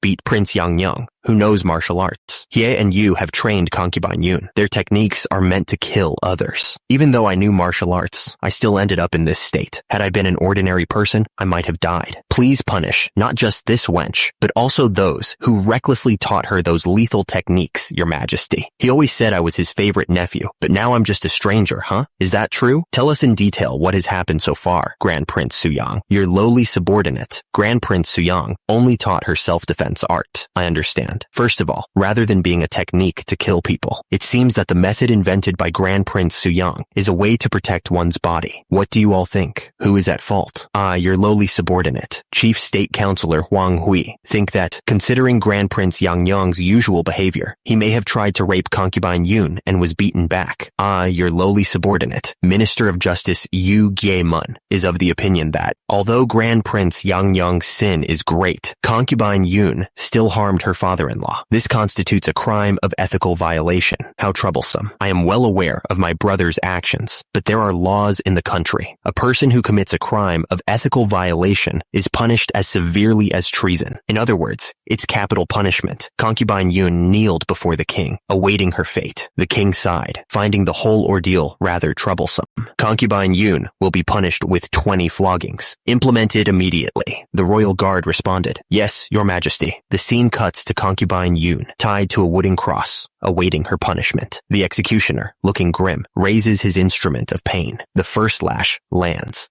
One. Tears streamed down concubine Yun's face as the flogging began. The executioner tapped the ground, readying himself for the next strike. But before he could continue, a voice boomed out. Ahem. Concubine Yun cried out again as the interruption startled her. Grand Prince Yang, arm still in a sling, had seen enough. Paused, you bastard! What are you doing? He raged. Can't you hit her properly? A bitch like that needs to have her legs broken so she can never look down on her father-in-law again. He shoved the executioner aside. Out of the way. You useless bastard! He grabbed the stick himself, intent on delivering the punishment personally. I will do it myself. But before Yang could bring the stick down, a hand stopped him cold. That's enough, brother? Yang looked up in disbelief. What's going on? Ever since we were young, he has never been able to compete with me in strength. The chief inquisitor stammered. Your majesty, what's the meaning of this? Yang was furious. How can you do this to me and let the wench who harmed her father-in-law get off unscathed like this? Sejong silenced him with a glare. Why don't you shut up, brother? Sejong's voice was icy. Do you want to spend the rest of your life in exile? The stick fell from Yang's trembling hand. Yang lay defeated on the ground. Kyuk! Sejong's expression hardened as he addressed his brother. Our father, King Taejong, told me never to let you into the capital, but I took pity on you and allowed you to remain here. Even after you committed all kinds of evil deeds in Ikkeon City, I was the one who tried to dissuade the other subjects from sending you into further exile. This will be the last time I show mercy, brother. He turned to the guards. What are you doing? Quickly place Grand Prince Yang under house arrest. The guards responded. Yes, your majesty. Yang struggled against them. Let go of me, you bastards. Your majesty, you can't do this to me. Yi Do, King Sejong the Great's personal name. How can you do this to me? The chief inquisitor bowed. Your majesty, we will be continuing with the execution of the sentence. Sejong had heard enough. That's enough. You can untie her now. Prince Seosan bowed deeply, tears welling up in his eyes. Your majesty, your lowly subject, Prince Seosan, really doesn't know how to repay you for your immeasurable kindness. Sejong sighed, trying to defuse the situation. It's truly an unfortunate incident. I will prepare a new residence, so move there quickly. And he gave the concubine a gentle look. You must have been going through a lot, so don't worry about anything now, and just relax. Concubine Yun bowed, relieved. Thanks for your grace, your majesty. So, not long after the house arrest incident of Grand Prince Yang, my second child, my daughter, Ju-hyun, was born safely. One day, as things were as peaceful as usual, Suyang was informed, Your Highness, You have a guest. He says this is his first visit to this place. The visitor announced, "Greetings, Your Highness. I'm Ouija, pen name Dan Gi, a member of the Jinju Ha lineage." Su-young tilted his head, recognizing the face. "Didn't we encounter each other often on the way to the Hall of Worthies? I heard you were doing temple study. So what are you doing here?" Ouija grinned. "What's more, your physique has changed so much that I almost didn't recognize you." Ouija explained, "My body was weak when I first started my temple study. After sitting around reading books for a long time, my back would hurt so much to the point that I couldn't sit any longer. So I started doing the conducting oneself and preparing the body." He continued, "I felt like collapsing at first, but I got used to it after a while, so I wanted to come to say thank you." Su-young waved his hand dismissively. "There's no need for that. It's not like I taught you anything." Ouija asked, "On that note, would it be alright if I join you in conducting oneself and preparing the body?" Su-young could only respond with a confused, "Huh?" Su-young tapped his chin, deep in thought. "I would have agreed in a heartbeat had it been somebody else, but Ha Ouija is one of the 6 martyred ministers. Ha Ouija is a man of great ability, so our country will suffer losses." Su-young voiced his concerns. "I'm just worried that such a talented man like you seems to be taking an arduous path." Ouija responded, "Pardon? There is no need to worry." He continued, "Compared to other friends, my talent is nothing special. Aren't the people you are comparing yourself to all geniuses?" Su-young looked him in the eye. "Do you truly want to become a trainer?" Ouija responded with a determined look. "Yes, I do." Ouija declared, "I have already told His Majesty the Lord that I am withdrawing from the Hall of Worthies." Meanwhile, back at the Gain's dojo, Su-young's fitness revolution continued to unfold. One pull-up bar at a time, a new disciple arrived, ready to embrace the path of iron. "I am the new disciple, Ha Jiwi. It's my pleasure to meet you, senior brothers." One of the senior disciples responded, trying to put on a brave face. "All right, although you have started your career as a government official, your experience in conducting oneself and preparing the body seems lacking, so come watch us and learn a lot." Ha Jiwi bowed respectfully. "Yes, please guide me." One of the swole disciples flexed his biceps, eager to show off. "It's embarrassing, but I'd like to show you what I've accomplished so far." He approached the pull-up bar, ready to demonstrate his mastery. "I'll start with pull-ups first." He paused, confused. "Huh? Pull-ups?" The senior disciple struggled on the bar. "Don't overdo it. It is difficult for those who are new to conducting oneself and preparing the body to do even one pull-up properly." He grunted with effort. "I have studied it for half a year, but I still can only do 3 or 4. Another disciple took over, exploding with reps. 5, 6, 7, 8. The first disciple, humbled, yelled, "Your arms aren't fully extended. It's the correct form that matters, not the numbers." The disciple continued pumping out reps. 10, 11. Su-young watched with a smile. "Now that we have a new disciple, everyone seems to be fired up with passion. It will be a good stimulus for everyone." Meanwhile, Su-young and the crown prince took a stroll, admiring the vast landscape. Su-young grinned. "How spectacular. If we squeeze all those yuria trees, we can easily get about 20,000 June oil." Su-young grinned, already calculating the profits. "We will be able to receive a lot of silver if we make soaps with that and sell them to the Ming Empire. I plan to acquire something more precious than silver on this trip to the Ming Empire." The crown prince looked at him, confused. "Something more precious?" Su-young's smile widened, a glint in his eye. "Yes, it is," he declared. "Our country's future." King Sejong praised Su-young. "I heard that you cured the back of a man named Wu Zhong through conducting oneself and preparing the body not long ago. The fact that you were able to successfully treat Sogol, a condition that even stumped physicians, truly fills me with pride." Su-young bowed his head respectfully. "Your grace is immeasurable, Your Majesty." He was about to get rewarded for his efforts. The king continued, "The projection of conducting oneself and preparing the body is good, so I am going to give you a task. Before you depart to the Ming Empire as our envoy, is it possible for you to pay a visit to the chief state counselor, Huang Hui, who requested his resignation last month?" The king explained the situation. He said he was asking for his resignation because of his hunched back and dim eyes. "We can't do anything about it if it's reversible." The king finished his request. "But I'd like you to take a look at the chief state counselor regardless." Meanwhile, Su-young arrived at the chief state counselor's residence, where a servant spotted him and shouted, "Huh? Isn't this His Highness the Grand Prince? Hurry, come." Su-young arrived at the chief state counselor's residence, but something felt off. "Huh? The atmosphere is strange though." A frail voice spoke from inside. "I would like to apologize for having to lie down even when an esteemed guest like His Highness has come." The chief state counselor, Huang Hui, was 79 years old. "That's what he is saying," Huang Hui continued. "I would like to serve His Majesty as he orders, but ever since I reached the age of 70, my back started to hunch and limbs deteriorated, so I had no other choice. Su-young frowned, unsure how to proceed. That's what he is saying. His Majesty has ordered me to care for your body, but seeing that you are having such a hard time, I don't know what to do either.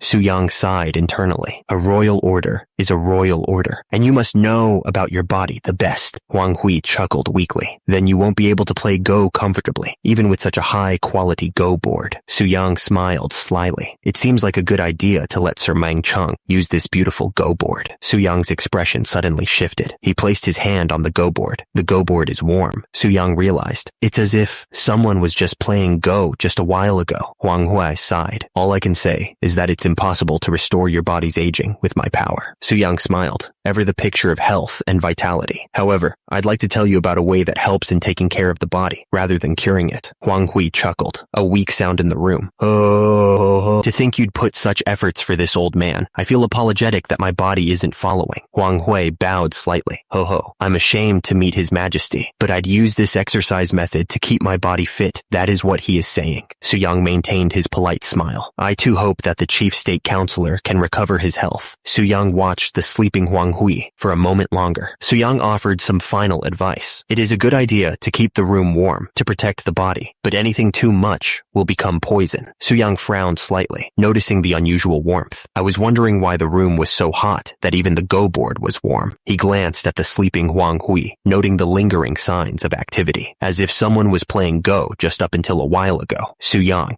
ever the picture of politeness, turned to leave. Then, I shall be taking my leave. The Crown Prince reflected on the Chief State Counselor's condition. The Chief State Counselor isn't in a critical condition, but as he is already very old, it is difficult to cure him with conducting oneself and preparing the body. He sighed, lamenting the missed opportunity. It wouldn't have been this bad had we stepped in just 10 years earlier. How really unfortunate. The Crown Prince continued to mull over the situation. Had he started conducting oneself and preparing the body early, he could have participated in government affairs for another 10 years. Su-young frowned, thinking back. Chief State Counselor, I was thinking about a policy that could dramatically increase grain production. Years ago, Chief State Counselor Huang Hui, age 69. I should have discussed more things with him when he had the energy. He continued to lament the situation. How good would it have been if he had learned conducting oneself and preparing the body from a young age? Is this what they call better to cultivate the young 100 years early? Just then, the Crown Prince spoke up. But how did it go with your disciples? Su-young smiled, thinking of his trainees. I've gathered good disciples, and they're slowly showing their results. The Crown Prince continued. Not long ago, you met Kim Jong-seo of the northern area, right? It'd be good to think about a way to strengthen the soldiers of the north, too. Su-young replied, I understand, Your Majesty. The Crown Prince shifted the topic. How is the preparation for going to the Ming Empire as an envoy? Are you going to Henan after stopping by Beijing? Su-young confirmed. That's right. The Crown Prince listened intently. I heard that you plan to tour the Nanjing area and then take a boat back to Hangzhou. It seems like you have a goal of crossing half of Ming. Su-young confirmed. One of my goals is livestock. He then thought to himself that the pigs of this era are frankly mini pigs. Su-young continued. If I bring pigs from the Ming Empire, people will be able to consume protein, regardless of their status. In China, meat always means pork. The pigs of the Ming Empire are certainly a breed that's easy to raise and gain weight.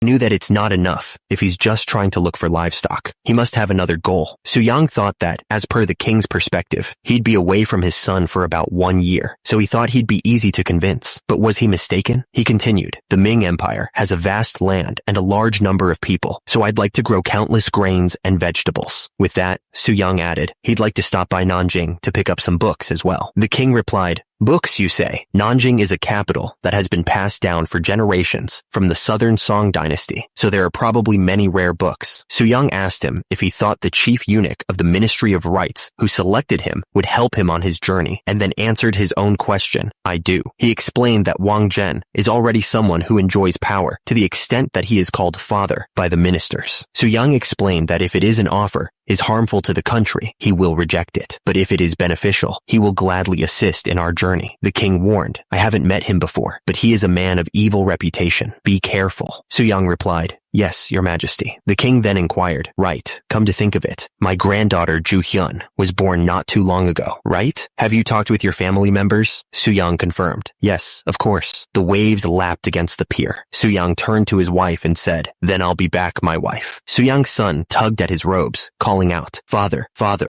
His wife looked stern. Even if it's a national affair, how could it take 1 year? How could you not even attend your daughter's doljabi? The others will hear, my wife. Soo-young chuckled. His majesty is too harsh too. Oh ho, people are staring, aren't they? He reassured her. Don't worry about your family. I'm going to take care of them. Soo-young smiled at his brothers. Thank you, brothers. I look forward to seeing you when I get back. One of them grinned. You brat. Are you planning to exploit me too, taking after the second deputy commander? Soo-young laughed. Haha, of course not. One of Soo-young's brothers mentioned. By the way, I heard you got your first vacation in 15 years. The man grinned, overjoyed. It is all thanks to His Highness for bringing the subject to His Majesty. Keka. Meanwhile, back at the training grounds, one of Soo-young's disciples showed off his gains. Father, look at this. This is too light for me now. The disciple beamed. Soo-young hoisted the boy into the air. Right, you brat. Let's do some bench presses together. Once I come back. Soo-young smiled, gazing towards the horizon. Soo-young stood alongside the king, who was curious about his plans, from conducting oneself and preparing the body to new livestock, books, and even grains. I'm curious about what's going on in your head now. Soo-young looked off into the distance. I only have a small wish. He envisioned the future of Joseon. I want to make this land, Joseon, where our people live, prosperous and strong. Soo-young declared with fiery determination, so that no one can take it lightly, was on a ship, heading to the Ming Empire. Unfortunately, the cold wind was already taking its toll. How odd. Normally, the bigger your physique, the harder it is to catch a cold. I breathed in too much cold wind. The interpreter felt responsible for his condition. I am sorry for not being strong enough. The interpreter continued to apologize. For our interpreter to be coughing like this, I have no excuse, your highness. Soo-young had other plans for the man. I think I should use this opportunity to make him exercise properly and become healthy. Shin Sukju Hall of Worthies, Deputy Assistant Scribe, Junior 6th rank. The ship sailed on. Soo-young gazed out at the horizon, his mind already planning his next moves in the Ming Empire. Land ahoy. Finally, the ship had reached its destination. Soo-young turned to his entourage. The soap isn't moldy or damaged, right? Hall of Worthies scholar Yi Gae, standing next to Pak Gang, assured him, we just checked, and they are all fine, your highness. The dry weather rather makes it better to use, your highness. Escort warrior Nam Bin stood nearby, ready to defend Soo-young. Soo-young was satisfied with their preparations. Good. Soo-young, arriving in the Ming Empire, thought to himself, they say that the Ming Empire is the center of the world. He was determined to verify with his own eyes whether this was true or not. The envoy approached the towering walls of the imperial city. The group gazed up in awe at the massive gate before them. Soo-young, comparing it to Hanyang, which was relocated less than 50 years ago, thought the gap was enormous, musing that he couldn't believe this was built by humans, and that it was like they were looking at the Baekdudagan mountain range, the height of which could not be measured.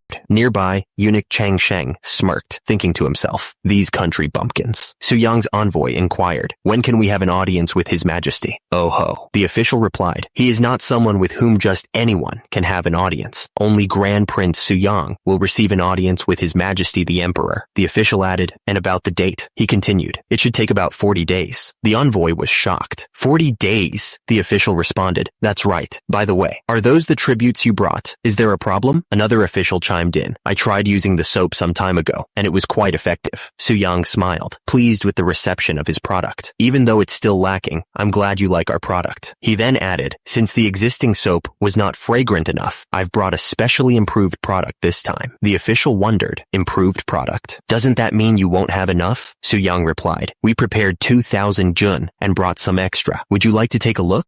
The official leaned in, inhaling deeply. The scent of flowers and ginseng is faintly present. Did you say you've brought 2,000 jun of this? The official smiled, taking the soap. It's great to see a not-so-well-off country set such a great example like this. Another official watched Soo-young intently, thinking to himself, I heard that the second son of the Joseon king has the appearance of a brave general. The official looked at Soo-young with admiration. Now that I see it, your wide-open shoulders and magnificent arms are just like Verhaka. Startled by the sudden praise, Soo-young's aide could only respond, "Sir." The official continued, "What's it about that?" The aide, confused by the comparison, wondered, Does that make any sense? Meanwhile, Suyang kneeled before the emperor from the vassal country of Joseon. "This lowly one, Yi Yu, greets you, your majesty." Suyang kneeled before the Ming emperor, head bowed low. "The world is at peace thanks to your immeasurable grace, and everything is singing your praise. My mouth hurts just from saying my greetings." The Ming emperor, Yingzong, responded, "I heard that Yi Do, the king of Joseon, had several outstanding sons." Yingzong held out his hand, examining it closely. "The other day, when eunuch Chang Sheng brought me the soap, all of the dirt on my body disappeared. The fact that you were the one who created this surprised me even more." He continued, "It must have been hard to bring 2,000 jun of soap here. Let us discuss the future trade of soap in another place. Your grace is immeasurable." The officials behind Suyang exchanged uneasy glances. The emperor dismissed Suyang. "Then you may take your leave." Suyang bowed. "Yes, your majesty." He felt the strange atmosphere.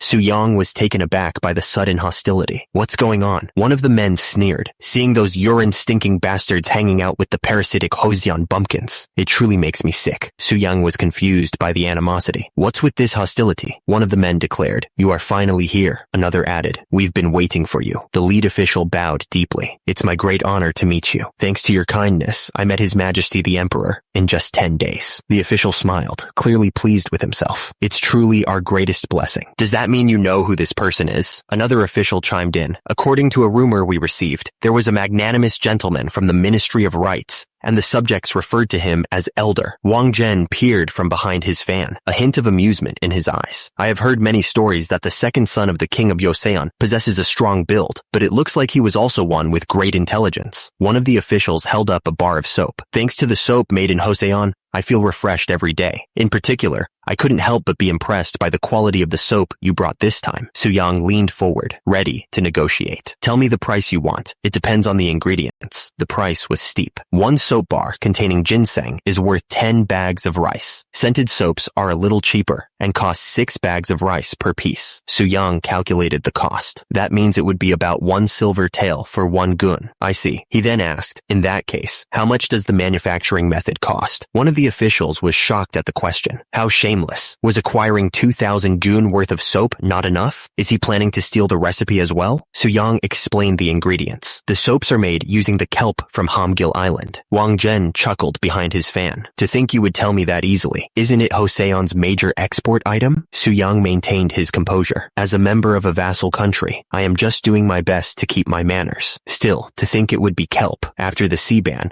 the yield is practically non-existent." Wang Zhen sighed. "Sea-ban policy, Ming's trade policy. It's a shame, but please keep making the soap bars in Joseon." Wang Zhen, holding his fan, asked if it was possible to increase the amount of soap and bring in as much scented soap as possible. Suyang asked how much he wanted. Wang Zhen responded with a demand for 10,000 gun. Suyang then requested that the new soaps maintain the same quality and to slowly increase the quantity as circumstances allowed. Wang Zhen needed to know who he was dealing with, so Suyang revealed that he was the Joseon king's second son, Yi Yu. Wang Zhen introduced himself as Wang Zhen, Ministry of Rights Chief Eunuch. Wang Zhen, the Ministry of Rights Chief Eunuch, made sure to introduce himself. "My name is Wang Zhen, Ministry of Rights Chief Eunuch Wang Zhen." Wang Zhen expressed his satisfaction with the deal. "I'm glad the deal concluded smoothly. Is there anything you want? I shall listen to anything you want." Suyang took the opportunity to make a request. "I apologize to say this, but I would like to travel around the Ming Empire, find products, and take them back to my country." Wang Zhen seemed taken aback by this request. "Huh? Products, you say?" He then suggested a much simpler solution. "But if you had just asked for money, I could give you 50,000 nyang silver at once, though." A nearby official gasped, flabbergasted. 50,000 nyang? Suyang remained calm, knowing the long-term value of his plan. "Calm down. Grain, seeds, and livestock will one day be worth more than getting money here." Suyang responded to Wang Zhen's offer. "Thank you for your kind words. Since you are bestowing your grace upon us, we in Joseon would do our best to send more soap." Wang Zhen seemed pleased. "That's a good idea too." Wang Zhen assured Suyang, "I will make your first trip to the Ming Empire as comfortable as a cruise." Suyang changed the subject. "By the way, I think I understand why the eunuchs were so absorbed in the fragrant soap." Wang Zhen looked at him, curious furious. What do you mean? Suyang explained the difference between Joseon and Ming eunuchs. In Joseon, the phalli of the eunuchs are left, but in the Ming Empire, even their phalli are chopped off. These crazy motherfuckers. Suyang grimaced. Testes. I mean, if you lose your male parts, it'll be difficult to build muscles. The reason for Wang Zhen's request became clearer. Are muscles the important point now? I heard that they can't stop urinating, so it's said that it leaks out as it pleases. The speaker continued, revealing the source of the issue. So their entire body reeks the stench of urine. The problem was worse than Suyang imagined. Sachets and lotions are useless in the presence of an unpleasant odor. The eunuchs nearby seemed to agree, their faces screwed up in distaste. Suyang realized the true purpose of Wang Zhen's request. So this was why they wanted to get a lot of soap. The next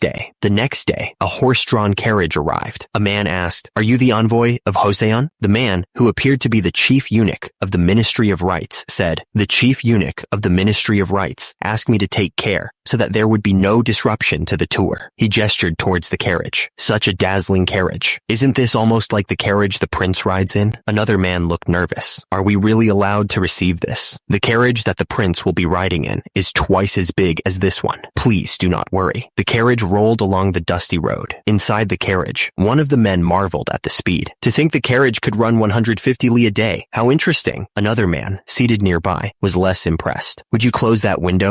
Dust billowed into the carriage. This trail of dust is the same whether it's Joseon or Ming. Another man coughed, agreeing with the sentiment. Yi Gai's words are not wrong either. Suyang reached over and slammed the window shut. The man continued, explaining the lack of paved roads. Because, excluding ancient Rome, proper paved roads did not appear until the 20th century. One of the men in the carriage looked up at Suyang, sweat beading on his brow. Your Highness. Suyang was doing seated push-ups between two benches as the man questioned his sanity. What are you doing when you have a perfectly intact chair? Suyang paused for a moment, looking at the man. You miss my father and mother more when you come to a foreign country, don't you? Expressing filial piety with your body is what conducting oneself and preparing the body is. The man seemed to be at a loss for words. You must not neglect the body given by your parents, even for a moment. Yes. Suddenly, Suyang's eyes widened. Come to think of it, you. He pointed an accusing finger. Your thick belly fat sticking out of the belt. Pardon? Suyang berated the man, pointing out his flaws. You're still young, but you've already got 3 folds of chin fat, huh? Suyang continued his tirade, listing the man's ailments. You were coughing a lot when we were on the sailing ship. Once we arrived at land, your knees started to hurt, and you couldn't even walk for a long time. You sweat and get out of breath, even with a bit of walking. Don't you think you need to improve your physique? The man collapsed under the weight of Suyang's critique. Suyang towered over the man, a glint in his eye. Now, I've prepared something for you. Suyang smiled, thinking of the journey ahead. I heard we have to cover 1,500 li until our destination, Chang'an. Suyang clenched his fist, a determined look on his face. The 12-day body-shaping miracle. If it's you and me, we can definitely do it. The man could only scream in despair. No. 12 days later, they arrived in Chang'an. The man, looking considerably healthier, expressed his gratitude. You've worked hard. I don't know how to repay your kindness. Suyang waved his hand dismissively. It was nothing. I was just following the strict order of the chief eunuch. A figure in red robes approached. You are the envoys from Joseon, right? I received a message from the chief eunuch about your arrival. The governor general of Chang'an smiled warmly. You've come a long way, so let's begin with a meal. The governor general of Chang'an presented the meal. Enjoy your meal. The envoy examined the dishes with curiosity. I've never heard or seen these cuisines. Oh, the noodles look odd. The governor general explained the origin of the dish. It is called knife-sliced noodles. This dish was born during the reign of the Yuan dynasty. Another dish was presented. Next cuisine. The envoy picked up his chopsticks. It's boiled beef meat. Let's see. He chewed thoughtfully. The pork in the noodle dish is excellent, but the beef tastes terrible. Suyang grimaced at the beef. It's like eating beef that died from malnutrition because the farmer didn't feed it properly. He shook his head, lamenting the poor preparation. To think they'd cook a precious meat this way. Tisk, tisk. Suyang tried to lighten the mood. There must have been some kind of mistake. Haha. Instead, doesn't everyone agree that pork tastes good, eh? Of course. He declared his love for the other meat. If it's this kind of pork, I won't get tired of eating even if I eat it daily. Meanwhile, back in the Ming Empire's capital, Beijing, a message arrived. We have received a message from the Governor General of Chang'an. Wang Zhen spoke of the man who had escorted Suyang, hoping he could put in a good word about him to the Son of Heaven. He wondered aloud, in any case, why are you taking care of those countrymen of a small nation? Wang Zhen reminisced. Back then, when I became a eunuch, I had just 1 silver nyang. He held up a small dish, remembering his past. But now, I've ascended to a position that can offer them even 50,000 nyang. Wang Zhen tossed the dish into the air, the coins inside jingling. The small dish landed on the roof, coming to rest among the branches. Wang Zhen looked forward to something. He smirked, musing about the true value of his offer. How much do 50,000 nyang worth to the second son of Joseon King? Stared at the massive pig. Is this really a pig? Done big, one of the men with Suyang observed. It is so big to the extent that it can rival a wild boar. It's clearly a pig because it doesn't have tusks. Another man chimed in. The pigs we raise can get as big as 200 gun in just a year. That's impressive. Another man suggested, please cut off a piece of this big guy so that we can recognize its quality. Suyang stated, even if we only bring in that pig, it seems there would still be enough to serve a nation. What are you still worrying about bringing in these good pigs? One of the men replied, we have to be careful about bringing in the pigs here into Joseon. We must look into other pigs and compare first. Suyang stressed the importance of carefully selecting the pigs they bring into Joseon. If we bring in all kinds of pigs without any hesitation, their blood will mix, and they will become a mixed-up mess. The group continued their journey. They arrived in Luoyang, a city in the Ming Empire. So Luoyang has as much crowd as Beijing, Suyang thought. Suyang observed the bustling crowds. In the capital, it's hard to find people engaging in such activities. As expected of the Ming Empire, he overheard snippets of conversation, but the way they speak is a bit strange. I heard someone saying something about Joseon, the savage country or something. Just what are they talking about? Suyang paused, overhearing something that piqued his interest.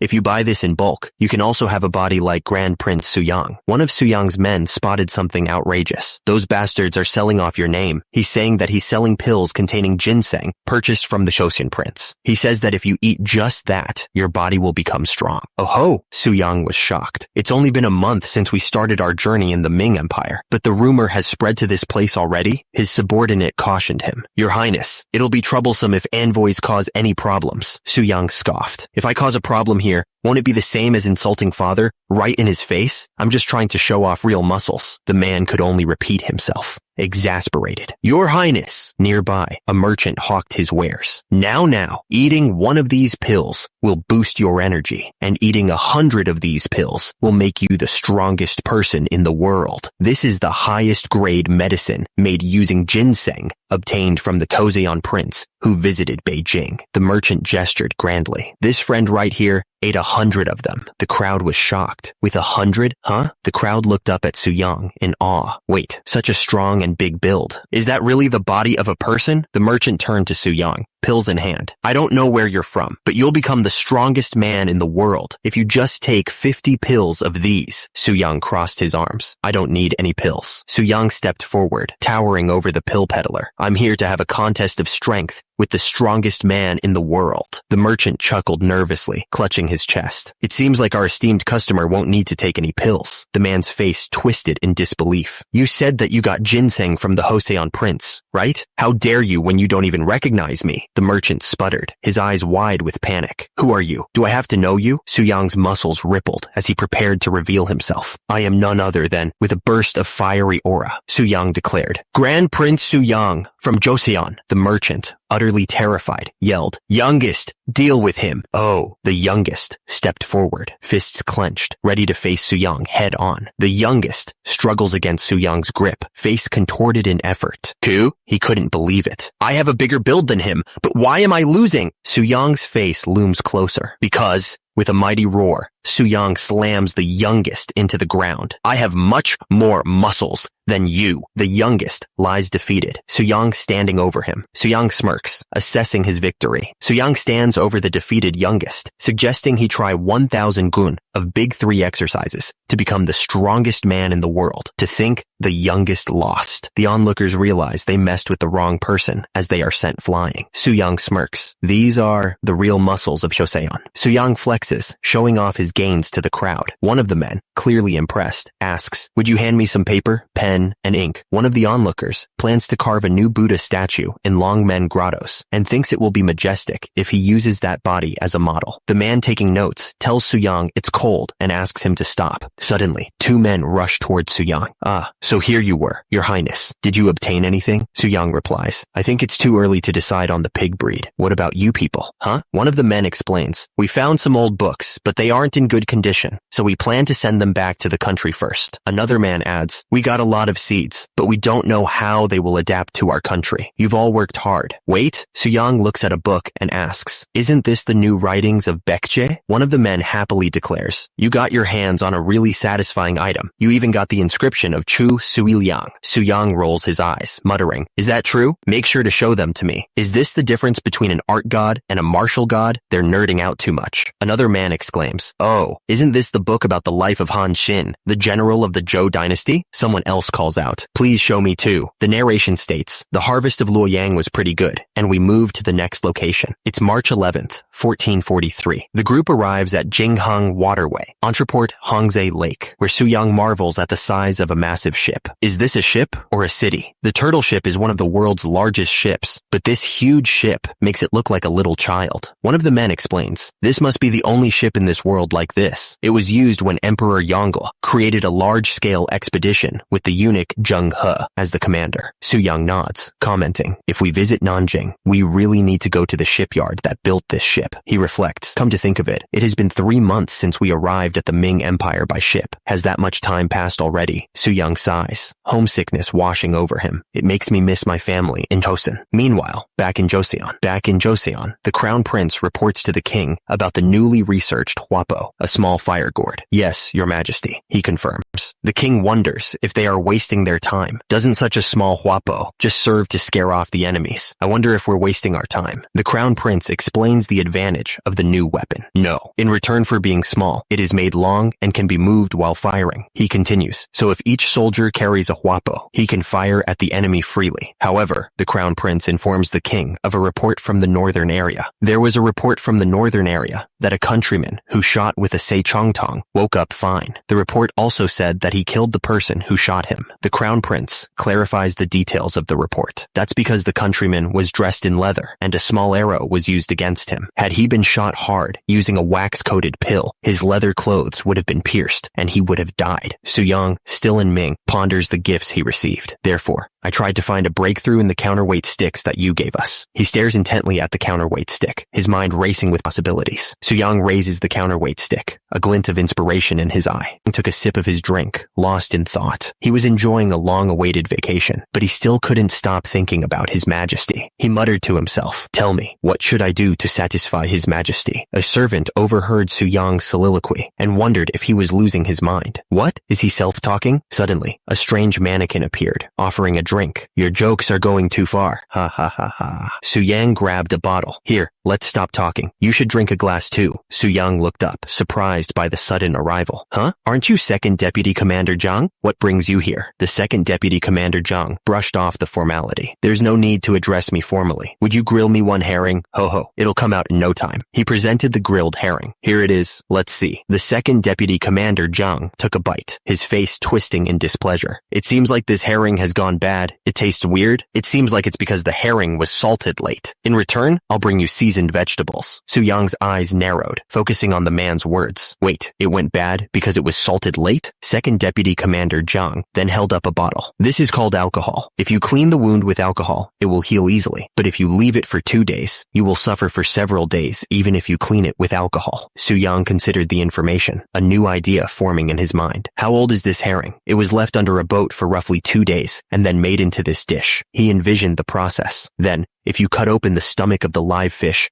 and immediately salt it, wouldn't it last for half a month? With a burst of energy, Suyang turned his attention to the sea. He shouted his orders. "Bring up the net using the crane." The crane began to lift the massive net, water cascading down. Suyang directed the crew with renewed vigor. "The people on the back keep rowing. Those in front, open up the fish's stomach and salt it immediately." "Yes." Suyang points to the lat pull-down machine. "We will be using the moving pulley that I learned while making the lat pull-down here. The fish are piled high. One of the fishermen asks, if we salt it quickly like this, will it really last for half a month? Suyang confidently answers, yes. One of the fishermen is amazed by the sheer volume of the catch. This is the first time in 30 years of my life as a fisherman that I have harvested this many fish. The fisherman continues, just 100 fish are enough to make us fully loaded, but this is well over 1,000 fish. Another fisherman realizes the implications of this bounty. As the harvest of fish has increased, the storage facilities for fish have also increased. If it's done properly, rather than dried fish, the 8 provinces of Joseon can enjoy raw fish. Suyang realized that they needed a strong fishing boat that could venture out to the far sea here.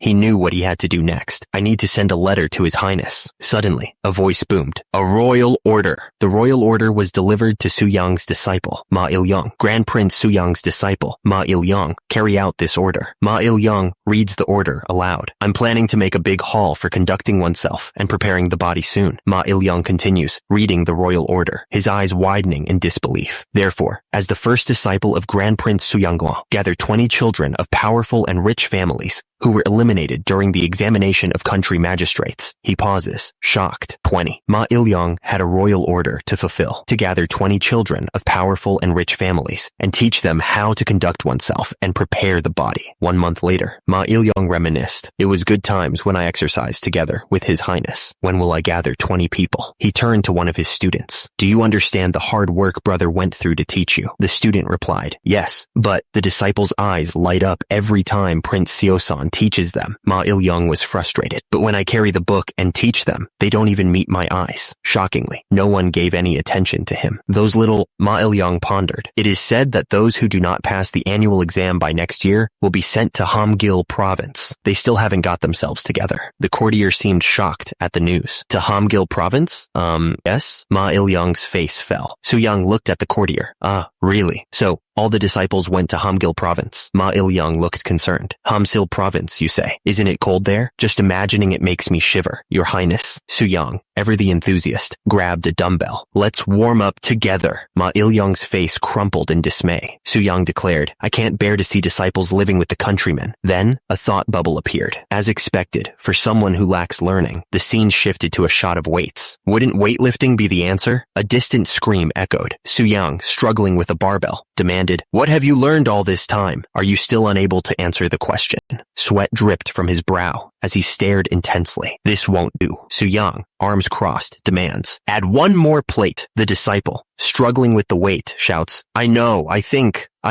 Suyang observes the disciple's struggle. Judging by how you're saying the correct things every time I add the plate, it seems like I must add more. Another plate is added to the barbell. The disciple grits his teeth, barely holding the weight. Get yourself together. We can't lose in weightlifting. I can't. Sweat pours from the disciple's face as he strains. I can't be the only one to suffer, Suyang declares. I shall let those coming after me answer with weightlifting too. This way, the answer provided by weightlifting began to spread throughout the 8 provinces of Joseon. Meanwhile, Suyang's travels take him to Nanjing in the Ming Empire. Lunar calendar 4th month, Nanjing, Ming Empire. Isn't Beijing the capital of Ming? On the contrary, Nanjing looks more like the capital, he muses. He continues his observations, noticing the agricultural practices. I mean, it's only the 4th month of the lunar calendar, but there are already cucumbers here. They should grow rice while they grow these cucumbers. How could they? The answer, it seems, is economics. It must be because it's possible to make more money by farming vegetables other than rice, he realizes. Suyang reflects on the differences between Ming and his own kingdom. Joseon's farming is rice farming because survival is its first and foremost priority, he thinks. He knows that Joseon's agricultural focus is rooted in its tumultuous past. Joseon was a country founded on a kingdom devastated by invasions by the Red Turbans, rebellion, and Japanese pirates, he remembers. Suyang continues his work in the fields, knowing that Joseon had no choice but to pursue state-led food production. However, Suyang declares, we must move forward like this from now on. Everyone, follow me, he announces to his group. We'd like to have a feast with this, so take care of it and bring us the food. The group stares in stunned silence. The 2 men look at each other, their faces a mixture of shock and disbelief. Suddenly, a dish is presented. This is a fried carp that is still alive and kicking. If you touch its head, it will flap around, so please be careful. The feast continued with a roasted whole piglet, deboned and stir-fried for easy eating. Roasted whole piglet. It has been deboned and stir-fried, so you can eat as much as you like. Next up was a sea turtle soup. We had a great sea turtle, so we made some soup out of it. The men looked on, stunned by the sheer volume of food. Suyang savored the flavors. Hiya, so this is the taste of the Ming Empire. There were a lot of interesting ingredients. Suyang then asked the people of Joseon if they were experiencing the true flavor of the mainland. Is this the true flavor of the mainland? Did you see that, people of Joseon? With the feast concluded, Suyang prepared to move on. Now that we all are full. With the feast concluded, Suyang prepared to move on, stating, now that we all are full. Suyang announces, there's someone I'd like you to meet. The scene shifts to the Nanjing shipyard. Suyang approaches a man with a muscular build. Are you here? I came to ask something. The man eyes Suyang up and down. A new porter. With that physique, you could probably move an entire keel.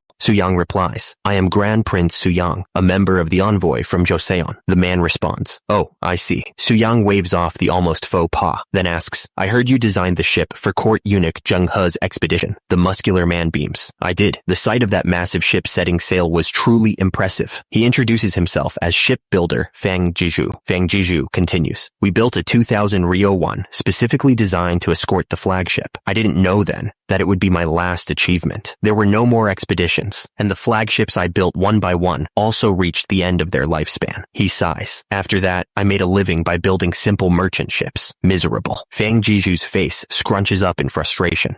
Isn't building massive ships a natural matter, of course, for a man? Suyang leans in, intrigued. Have you ever built other types of ships? I learned a lot by living and being obsessed with them. Fang Jiju boasts, I had a hand in the Fuchuan Fujian province's ship, the Guangchuan Guangdong province's ship, and naturally, I am familiar with the Niaochuan Zhejiang province's ship in the vicinity. Oh, ahem. Suyang looks thoughtful. You seem to like shipbuilding. Do you have any plans to build a new ship again? It's a pity to let your skills go to waste. Fang Jiju's eyebrows furrow. You're suggesting moving to Joseon and building ships there, aren't you? The shipbuilder scoffs. I appreciate the offer, but the life of a true man is about building a large ship to conquer the ocean. Fang Jiju's voice rises in disbelief. How can I go to Joseon to build a smaller ship? Suyang sighs, knowing that some things are universal. Engineers never change wherever you go. Suyang presented Fang Jiju with a draft, saying, well, would you take a look at this draft? Isn't this just a small fishing boat with only one sail and oars for rowing? He pointed to a specific part of the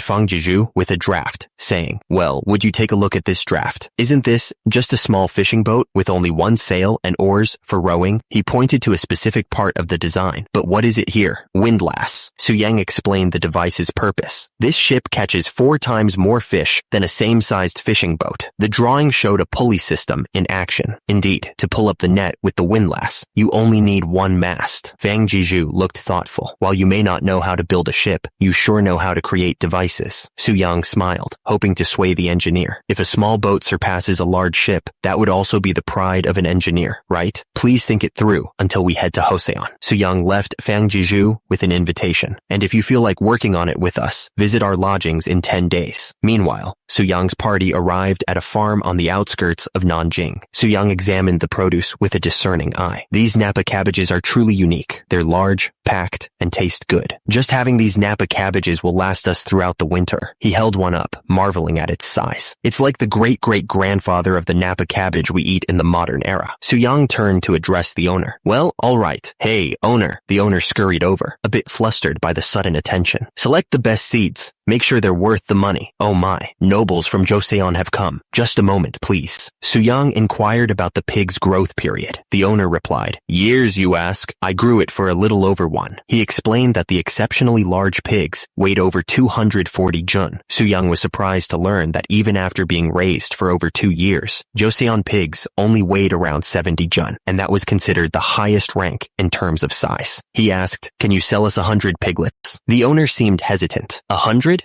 That sounds difficult. Suyang smiled, assuring him that he could add as much as needed. This pig's breed is Yimeng Black Pig, sir. The owner agreed to provide them with an 8-to-2 golden ratio of females to males by the next day. Joseon, what a beautiful country. Okay, do your best for me. Suyang gazed at the horizon, realizing that their journey to the Ming Empire was coming to an end. Unfortunately, the silver coins borrowed from Chief Eunuch Wang Zhen of the Ministry Ministry of Rights had run out. Even though exporting soap could easily cover the costs, dealing with someone whose thoughts were unknown was still worrisome. However, Soo-young steeled his resolve. To make Joseon prosperous, it was a mountain they had to overcome. He narrowed his eyes, lost in thought. Just then, a voice called out to him. Your Highness, someone named Fang Jeju is looking for you. Has it been that long already? Soo-young looked off into the distance, musing. It seems talents are gathering in Joseon. He turned to his companions. Did you all pack the baggage well? There are over 400 books. Please handle them carefully. The men bowed deeply. Understood, Your Highness. Soo-young stared at the massive stacks of books. Since there are more belongings than people, the journey from Beijing back to Joseon might be tough. One of the men agreed. That's true. Soo-young was optimistic. Still, the wind is good, so 6 days should be enough time to reach Shandong. I'm curious as to what will happen in Hanyang. One of his men looked thoughtful. How will they perceive the gifts we brought? Soo-young smirked. Don't worry. The Hall of Worthies will be crowded. Back in Joseon, a voice called out. Your Majesty! Back in Joseon, a court official rushed in, interrupting whatever Soo-young was doing. Your Majesty! Something big has happened. He continued to explain the situation. It is said that there's a huge uproar at Muakajai. Soo-young was not pleased to be disturbed. I was about to break the deadlift record, but you bothered me. If this deal isn't important, be ready for punishment. Now, tell me. The official seemed unsure of how to proceed, but tried to phrase it as positive news. Those who had finished their diplomatic mission have returned. That's truly welcome news. That's truly welcome news. He stammered, finally getting to the point. No, Your Majesty. It's because pigs have escaped, and the whole area is in chaos. Soo-young was annoyed by the interruption. Damn you. Don't make a fuss. It must be piglets brought from Ming. A court official reported. You see, the big one is said to weigh 120 jun. Another official reacted in disbelief. 45 kilograms. What? Chaos erupted as someone shouted. Catch them! One of the soldiers struggled to contain one of the pigs. Is this a pig or a wild boar? Why is it so strong? Nay, a horse. Another soldier, clearly struggling to control his horse, shouted. Catch! Catch them! You're a military officer. Why are you on a horse? Nay, I hate him. I'm scared. Oink. It doesn't listen because of the pig. A pig, seemingly offended, yelled. Ugly human! That's my husband! Honey! The pig, furious at being captured, was about to charge. The pig is about to charge in! Let go, human! The soldier screamed as the pig lunged forward. Eek it! T.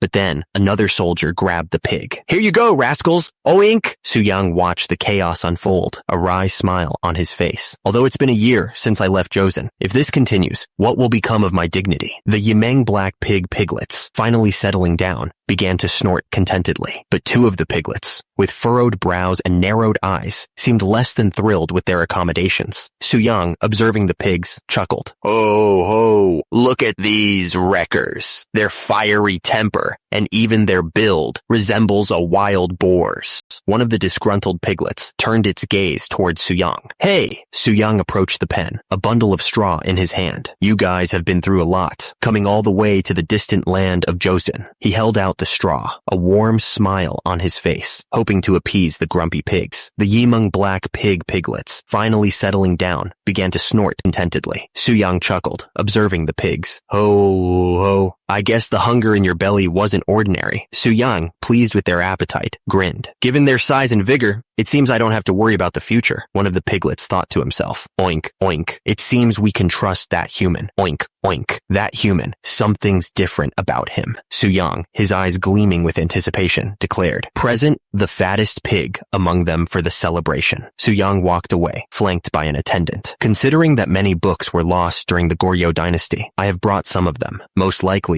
the majority of them are about farming and commerce, so the public works and taxation ministries are going to be busy. The attendant bowed his head respectfully. You've worked really hard. Is there anything you wish for? Soo-young replied, I do. I've learned a lot during this visit to the Ming Empire. Soo-young, ever the visionary, knew that the key to a stronger Joseon lay not just in military might, but also in the bounty of the land. If Ming's agricultural methods are applied to Joseon, he continued his train of thought, envisioning fields overflowing with crops. Our dietary life will surely undergo a change. It can help address nutritional imbalance. He shifted his focus to another crucial element for Joseon's advancement. Next is the talent. Soo-young addressed the assembled craftsmen, singling out one by name. Fang Jiju, was it? The craftsman, visibly nervous, replied, Yes, Your Majesty. Soo-young acknowledged the sacrifices made by those who had left their homes to serve him. Leaving the Ming Empire, and coming to the distant land of Joseon. You all must have endured a lot. I will ensure that separate places are prepared for each of you." The craftsman, deeply moved, exclaimed, "Your royal grace knows no bounds, your majesty." Suyang knew that skilled artisans were invaluable assets to his kingdom. An enthusiastic craftsman is sure to be useful. The newly trained men expressed their gratitude to Suyang, acknowledging the difficulty of the training they've endured. "It's our pleasure to have an audience with you, Grand Prince Suyang. MHM, it seems everyone here has gone through hardship to keep up with the training." Suyang turns his attention to Ma Jungho, praising his efforts. "And Ma Jungho, you've done a great job as well." Ma Jungho modestly replies that teaching is different from learning, hinting at some difficulties he's been facing. "Ah, it's nothing. Being in a teaching position vastly differs from being a learner. I've had reports of that as well." Ma Jungho explains that he hasn't been distinguishing between the children based on their social class or whether they are from common or servant families. There's nothing about distinguishing a child of a concubine from the common or servant class in conducting oneself and preparing the body. It's just a study thoroughly focused on filial piety. Suyang's expression hardens slightly as he asks if Ma Jungho, a concubine's child, has been disrespected. "Even so, did they disrespect Mr. Ma, who is a concubine's child? I think I know how to handle it." Suyang declares that he will teach them in a new way. "All right, from here on, I'll teach you in a new way." Suyang decided to introduce a new training method. It's called CrossFit. I've been told that people are bored with repetitive movements. He held up a kettlebell, ready to demonstrate. "So, we'll perform various exercises to clear away our idle thoughts. Watch closely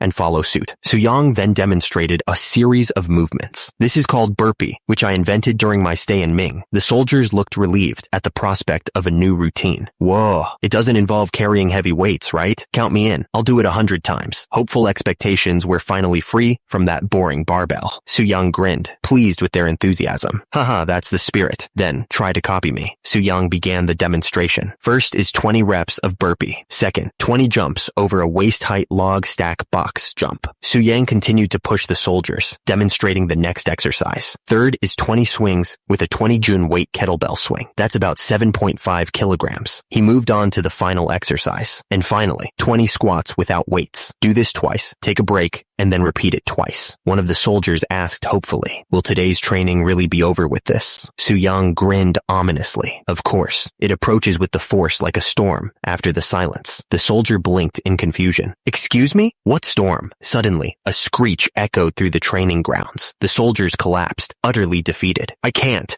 do it anymore." One of the soldiers gagged, bile rising in his throat. "Oopchu!" The soldier looked ready to lose his lunch.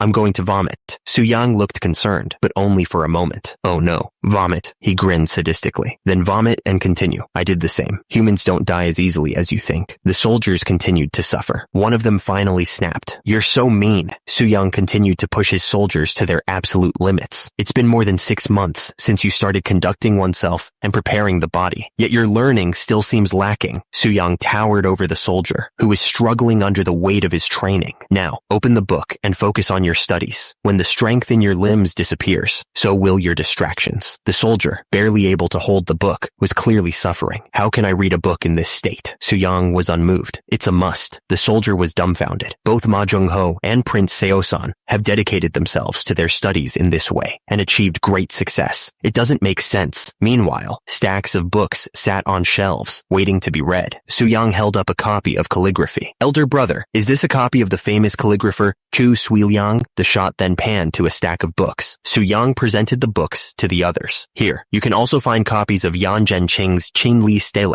and Ouyang Shun's inscription on the sweet spring in the Jucheng Palace. This detailed and bold calligraphy must be thoroughly mastered." Grand Prince Anpyong, third son of Sejong, spoke up. "Next time, it would be nice if Yi Yong departed as envoy instead of you." Suyang smiled. "Certainly, elder brother. I also want to visit Khufu, where the descendants of Confucius live." Suyang continued, noting his father's approval. "Actually, father seemed pleased with the outcome of this diplomatic mission and asked me what I thought about going as the next envoy." Suyang, holding a calligraphy book, tilts his head, a puzzled expression on his face. "What's wrong, elder brothers?" One of the brothers asks, "Yong, have you seen the transformation in Deputy Assistant Scribe Shin Suk-ju's physique?" weak. Considering the hardships a diplomatic mission brings, your frail body worries me. The other brother chimes in. You need physical strength to travel to distant foreign countries. Suyang's brothers look down at him with concern. It's just that my touch is meticulous, making it difficult for me to lift those lumps of iron. One of the brothers replies, Yi Yong will never know how delicate a dumbbell is. What do you think, you? Suyang looks up, a determined glint in his eyes. Although my muscular strength has more than doubled, my skill in calligraphy remains unchanged. Suyang's brother is taken aback by his sudden interest in calligraphy. Wait, you originally had no interest in calligraphy, did you? But his brother refuses.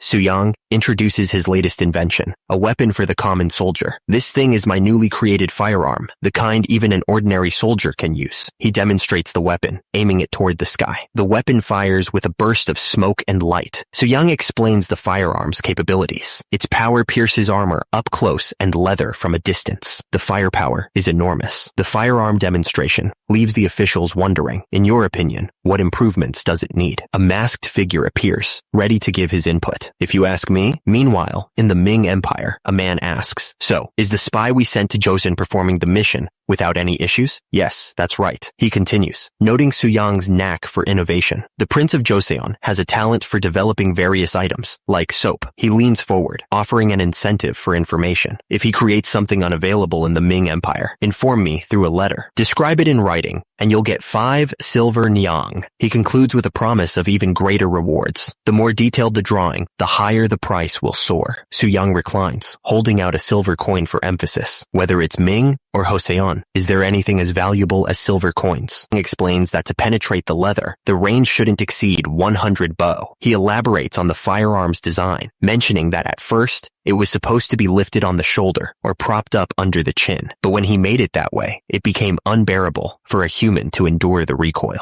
Therefore, Suyang devised a shooting method where you wedge this firearm between your side and arm. One of the soldiers notes that it's very similar to the Seongja Chongtong from the Goryeo dynasty, and that a revolutionary item has appeared. The man in the orange-trimmed uniform states that the way he sees it, this weapon might be vital during a siege or defending the city. Suyang tilts his head, questioning why they are discussing siege or defense when it is designed to be carried by foot soldiers. Suyang points out the firearm's limitations in close quarters combat, stating that's because it cannot aim in situations where enemy troops are attacking. I will demonstrate by firing it myself. The weapon fires with a loud bang, scattering a flock of birds. The soldier peers through the hole in the target. Did it make its way through both the iron plate and wooden board? That's a lot of power. Suyang notes the need for improvements, saying, since the bullets are missing the target, the accuracy needs improvement. Also, the aiming method is somewhat inconvenient. Suyang strokes his chin thoughtfully. I agree. Ordinary soldiers may dislocate their shoulders after the first shot. I should try reducing the size, even if it means sacrificing the power. The soldier in the blue-trimmed uniform asks, and regarding the inconvenience with the aiming method you mentioned, is there any alternative? Suyang was about to suggest a solution when a rustling sound came from nearby. The soldier with the scar on his eyebrow asked, was it just me, or was there a rustling sound? Suyang waved it off.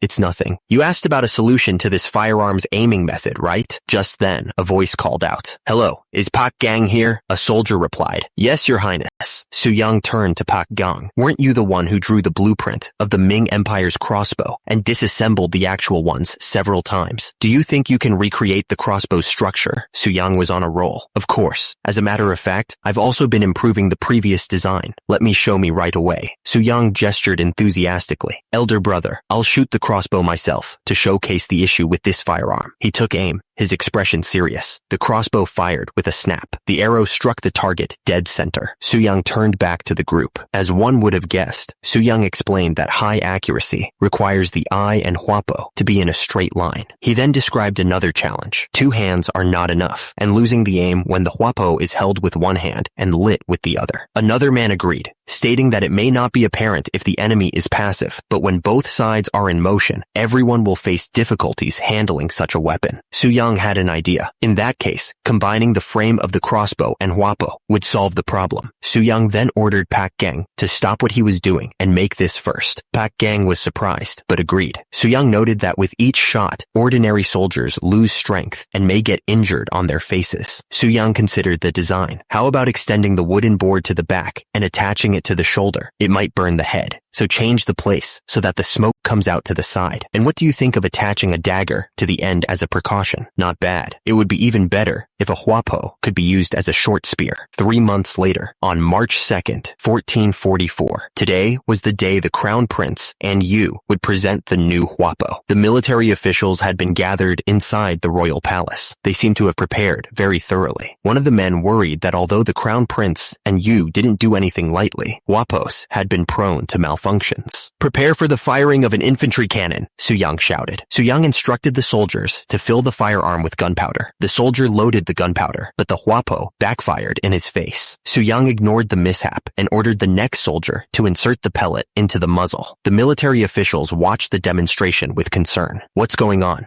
That huapo is making so much noise. One of the military officials scoffed at the display. As expected, it can't be helped for those without any battle experience. Tisk tisk, Suyang shouted. Fire! Suyang shouted. Fire! The huapo discharged. The military officials erupted in laughter. The pellet flew through the air. A soldier shouted, check the target. Yes, sir. The target was hit. One shot hit. The military official was surprised that such a noisy item could result in a precise shot, but he wondered where they would use such a thing. He questioned the effectiveness of the weapon. Only one, huh? Pardon? What was that again? The official explained. I said, that hand cannon can only make one hit at a time. If the enemy is at a distance, it will need to shoot 10 times just to barely hit the target. Suyang ordered them to prepare for the firing of a cloud hand cannon. The soldiers readied the cannon, ready to fire. That hand cannon appears unsuitable for the average person to use. It's large, so the pellet must be of a special kind. The order was given. Fire. 2 shots hit. Suyang considered the results. At least this cloud hand cannon is useful. Even so, it takes an eternity to reload. While a huapo fires 1 shot, a skilled archer can charge 3 arrows, don't you think? Suyang smirked. It's still good for hiding, shooting once, and fleeing. You can preload the gunpowder and use it whenever needed.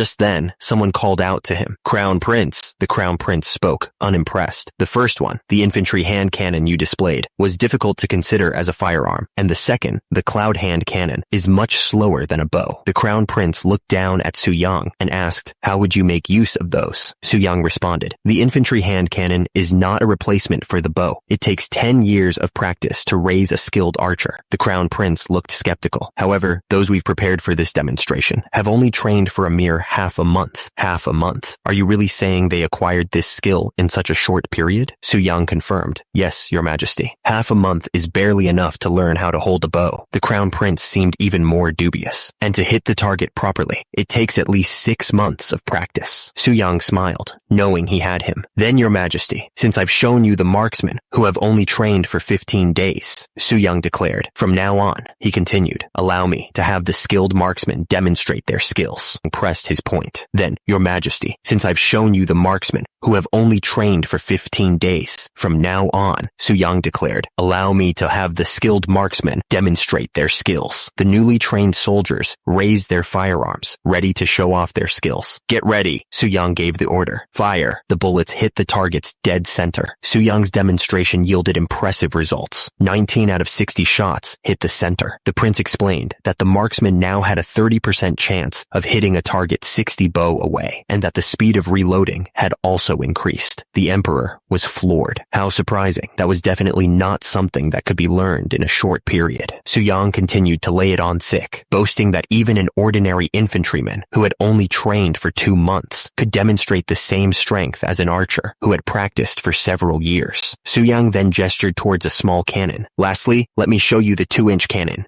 Are you ready? You, standing proudly by the cannon, responded, Yes, Your Highness. The emperor eyed the small cannon with skepticism. Eh? What's that? Isn't that a huapo? That can't be considered a chongtong, given its size. Suyang addressed the emperor. What kind of pellets does it use? It uses slugs, Your Majesty. We will show you what kind of power it has right away. The 2-inch cannon fired a devastating shot. The blast echoed through the courtyard. The onlookers gasped at the sheer force. The emperor's eyes widened in amazement. Incredible. With your Sejongtong, and 2-inch cannon, let alone the barbarians. Even the northern Yuan people who used to trample on Goryeo will be crushed instantly. Su Yang smiled, basking in the emperor's praise. It's my honor, your majesty. He thought back to the man who helped him. You helped me a lot. Meanwhile, back at the Ming Empire, Wang Zhen's residence, one man asked another, who was seated and writing. He even developed those firearms, huh? Should I ask the spy to send us a copy of the blueprints? The seated man considered the idea. No, it will be difficult to reproduce it exactly if it's drawn by an outsider. He resolved to take matters into his own hands. It's best if we can get our hands on them ourselves. Regarding the hand cannon and the cannon that you and the crown prince created, one man explains that there's a problem when they try to mass produce it, prompting the other to ask if there's a problem, your majesty. The emperor reveals, we received a letter from the Ming Empire. He continues, reading from the letter. Inside the letter, it is said that they heard about the objects made in Joseon and requested that they be sent as tributes since the emperor is very interested in them. Su Yang realizes, I think the objects that they talked about are likely the Seichongtong and the 2-inch cannon. He wonders how they found out about them, then considers that since the letter only says objects, it's possible that they are referring to something else, not the firearms. Su Yang considered the emperor's request. It's possible. However, he knew that if they sent something else, and the Ming discovered their new firearms' existence and made a big deal about it, the situation could escalate. They would think they were hiding them on purpose. Su Yang realized, to think they called them objects, even though they already knew about their existence. He deduced that no one but Wang Zhen could think of a plan like this. In that case, please send 2,000 pieces as tribute. The other man was taken aback. 2,000. That's too many. Sending 500 per year seems more appropriate, though. Su Yang was firm. No, please send 2,000. Meanwhile, inside the Ming Dynasty Forbidden Palace, the emperor considered the tribute. Oh ho, 2,000 pieces. An advisor spoke up. It is said that the third prince of Joseon will personally bring 500 pieces himself within this year. There's no way a small country on the border can go against the Great Ming. Another official inquired, but may I ask why you wrote objects in the letter? The first advisor replied, if Joseon sends another object, it means they must have another plan. He continued, if that happens, we can pressure them to receive more tribute. The emperor mused, well, since Yi Do, the king of Joseon, is a smart person,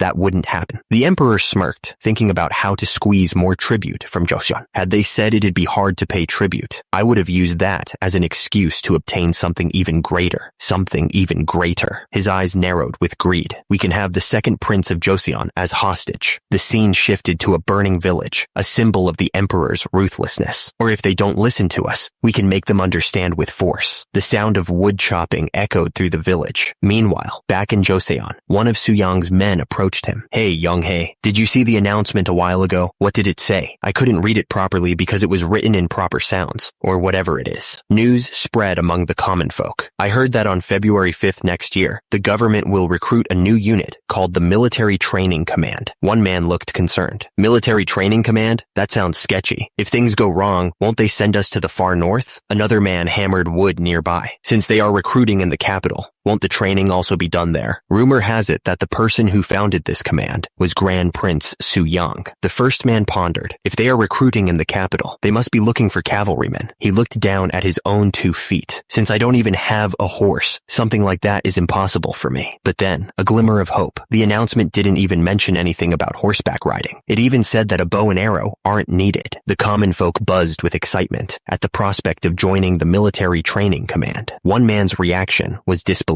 Are you serious? The announcement continued, promising that all one needed was an identity tag, a strong body, and a strong will, regardless of their current status. Furthermore, those who completed the training, along with their families, could become commoners. A lord spoke sternly to a man groveling in the snow. I am sending you to the capital out of generosity, but you know what will happen if you run away, right? Your mother and father will be punished in your place. The man kowtowed deeply, his voice filled with gratitude. Thank you so much, my lord. One man, burdened by his past, trudged through the snow, praying for his family's safety. I will pray every day that my parents are safe while I am visiting Hanyang. That's how hundreds of young people from all 8 provinces across the country, regardless of their social status, believing that as long as they had a strong body, they could become a military officer, made their way to the capital, where Grand Prince Su Yang. That's how, regardless of social status, hundreds of young people from all 8 provinces across the country, believing that as long as they had a strong body, they could become a military officer, made their way to the capital, where Grand Prince Su Yang awaited. On February 5th, 1446, Suyang surveyed the scene at Nodulnaru, now Noryangjin. He muttered, 1,052 people, huh? Suyang crossed his arms, unimpressed. That's much lower than I was expecting. It can't be helped. He knew that these people didn't even know exactly what their military training command was. Suyang addressed the crowd, thinking, considering what benefits the members of the military training command will receive, it's truly a shame. The Minister of War hid behind Suyang, prompting the prince to ask, by the way, why do you keep hiding behind me? The Minister of War trembled. Can you speak in my stead, Your Highness? But aren't you the Minister of War who will command the army? The minister stammered, tears welling up in his eyes. I can't do it. I have only been carrying out administrative tasks in the first place, so please calm down. His Majesty must have appointed you knowing you would do well. Suyang cleared his throat, ready to address the crowd. Now then, since everyone has gathered here, Suyang took a deep breath and boomed. We all sincerely welcome you all who have endured the cold winter to make it to this place. Suyang addressed the crowd, introducing himself. I am Grand Prince Suyang, who is in charge of the military training command, under the command of His Majesty, the King. He explained that joining the ranks wouldn't be a simple matter, because the military training command will use completely different training methods and weapons than the existing units in the capital. Unfortunately, not everyone can receive it. Suyang continued, setting the stage for the trials ahead. Only those who pass the test will be able to join the military training command.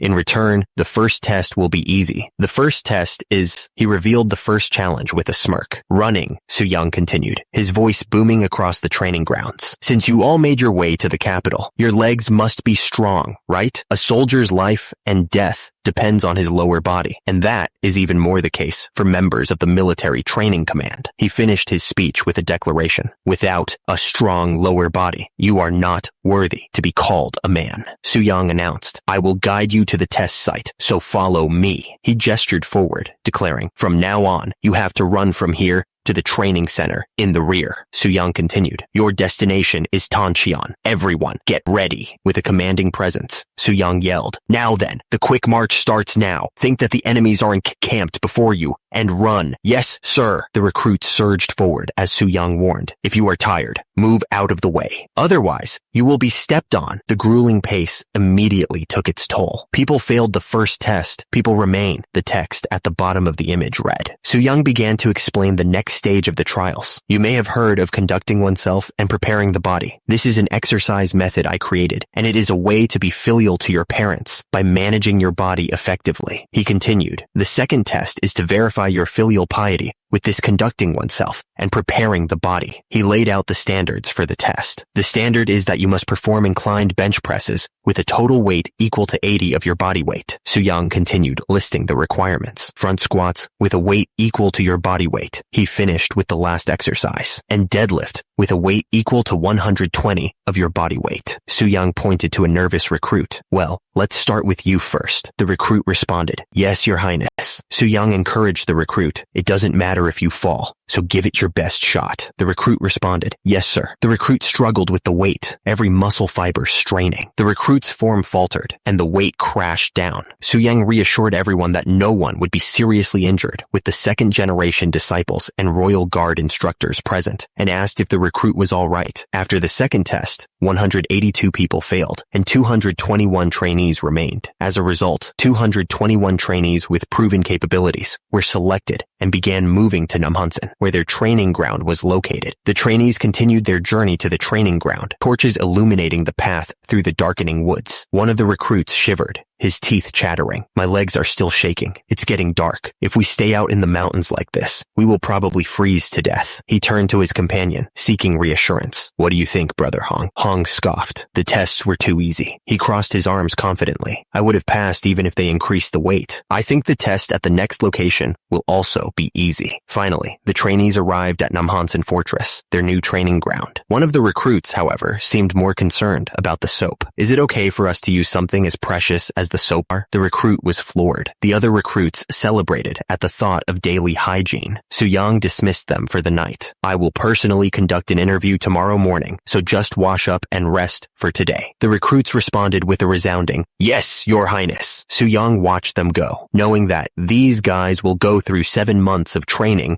before becoming a junior, third-rank officer. Su-young's attendant informed him that the next candidate was ready. Your Highness, I will tell the next person to come in. Su-young responded. All right, let him in. Su-young grimaced, the interview process dragging on. The interview is almost over. There are only 2 left from the Hong family. Su-young learned that the first of the Hong family was named Hong-san. The first one must be Hong-san. He was a slave in Gangwon-do and came here to upgrade his lowest class. The young man explained his motivations. Why did you apply for the military training command? Hong-san answered, Our Lord said that if I became a military officer, my parents would also acquire a higher status, so I applied. Su-young considered the applicant. He is short and weighs too little, and Hong-san continued, I thought it was my duty as a child to free my parents from slavery, so I worked hard in training to practice filial piety, and Su-young mused to himself, oh, the training so far must have been quite arduous for him. Su-young considered that the military training command's training would be tough. However, if someone with such a strong will, like Hong-san, participated, Su-young thought about how much Hong-san would change. The young man bowed deeply. Thank you so much, Your Highness. Su-young nodded. I understand you may leave now. Su-young turned the page in his book, ready for the next candidate. Let's look at the next person. Su-young read the file. Hong Yun-seong, nicknamed Yong-hae, born in 1425. Year of the Snake? Su-young's eyes widened slightly as he recognized the name. Wait a moment. That human butcher Hong Yun-seong? The next applicant stated, I am from Hoin District, Chungcheong Province. I have a healthy body, but because my family wasn't well off, I couldn't learn horseback riding. The next applicant stepped forward, stating, I applied because I want to be successful. Su-young considered the man before him. They say people can't be changed, so can I change the 22-year-old Hong Yun-seong? Do you know what you are doing here? I was told to become the infantry leader and take care of them. Su-young replied, those who lead people should know how to handle their men without using harsh tactics. It's not about beating and suppressing people to make them listen. He challenged Hong Yun-seong. Can you lead your subordinates like that? Hong Yun-seong paused for a moment. He stated with conviction, if they can't use harsh tactics, why do soldiers exist in the first place? Hong Yun-seong stood firm, arguing, if they can't use harsh tactics, why do soldiers exist in the first place? Su-young paused, considering his words. Su-young responded with a slight smile. I hope you find that answer by the time you finish the training. With that, Su-young dismissed him. You may leave now. The door slid shut. Su-young was confident that even the stubborn Great King Sejong changed, so Hong Yun-seong, who is even younger than him, will definitely change. Meanwhile, the training at the military training command was underway. Left turn, march, left, left, a loud voice barked. Stop chit-chatting. 2 soldiers watched the training. One of them asked, what an interesting way of training. What do you think, Brother Hong? Hong-san replied, it is a training of adaptation to make the team perfect. There is nothing more important than loyally carrying out orders on the battlefield. The scene faded to black, with a question hanging in the air. Isn't this the place where people who were just alive turn into lumps of meat? Su-young declared that from now on, all command systems used in the military would use the proper sounds. He emphasized that those who would lead the soldiers must also master the proper sounds.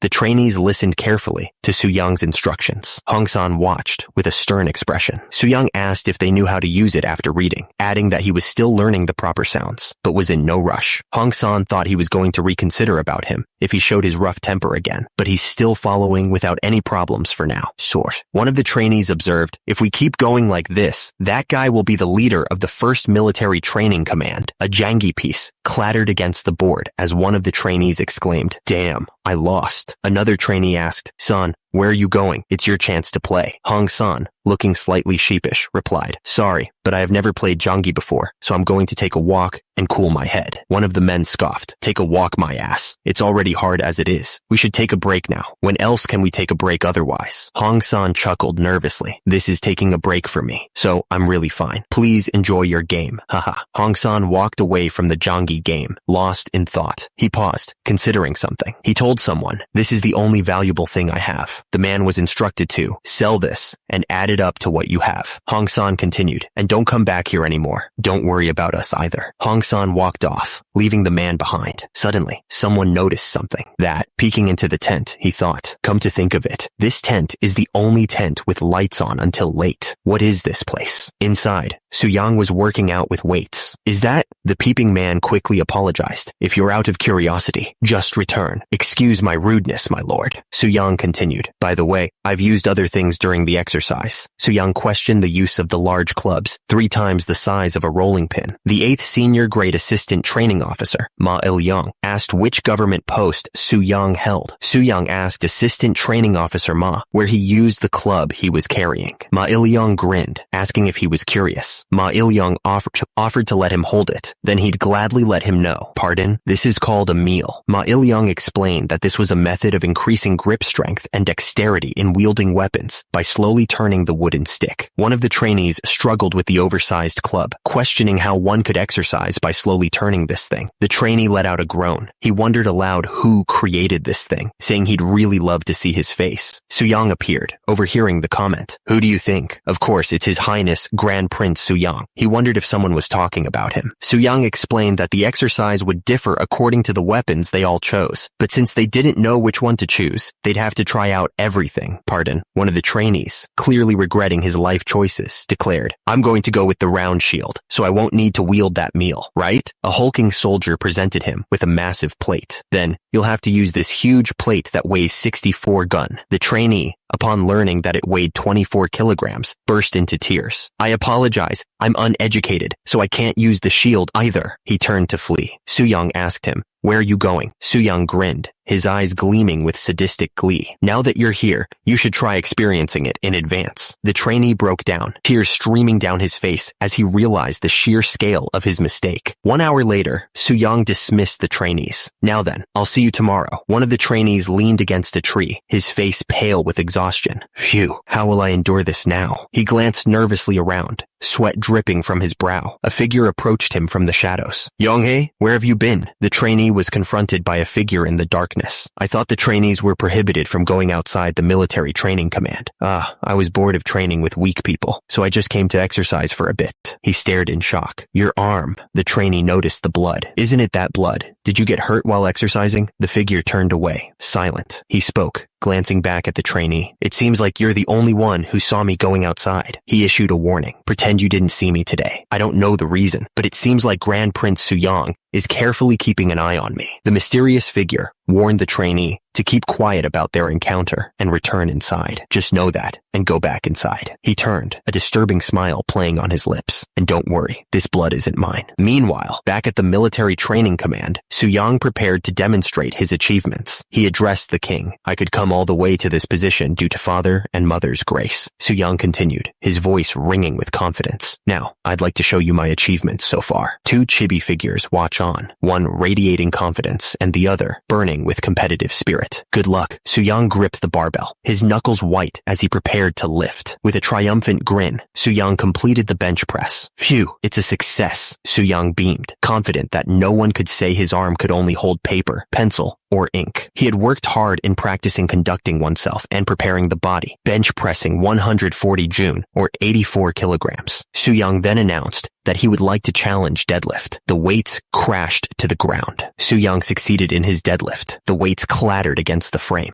The king and his advisor looked on as Su-yang totaled his squat, bench press, and deadlift. With 180 gun, it made a total of 500 gun. Su-yang beamed. You may have started late, but you're quick in learning, so I'm very satisfied. Thanks to both brothers, I could make a trip to the Ming Empire with a healthy body. King Sejong replied, but you can't be satisfied yet. The king continued, you still have a long way to go, so you must never stop moving forward. Now, he can no longer be satisfied with goon of Big 3 exercise. Then again, even the great King Sejong can handle that much weight now. Sejong added, right, while we're at it, I'd like to see you's further achievements in conducting oneself and preparing the body. Su-yang's face fell slightly. I heard that you recently raised your level of conducting oneself and preparing the body by a lot. I'm screwed. I've been busy with the military training command. He trailed off. Su-yang finished. So I've only done it 6 times a week. Su-yang continued to train, his back muscles rippling with each movement.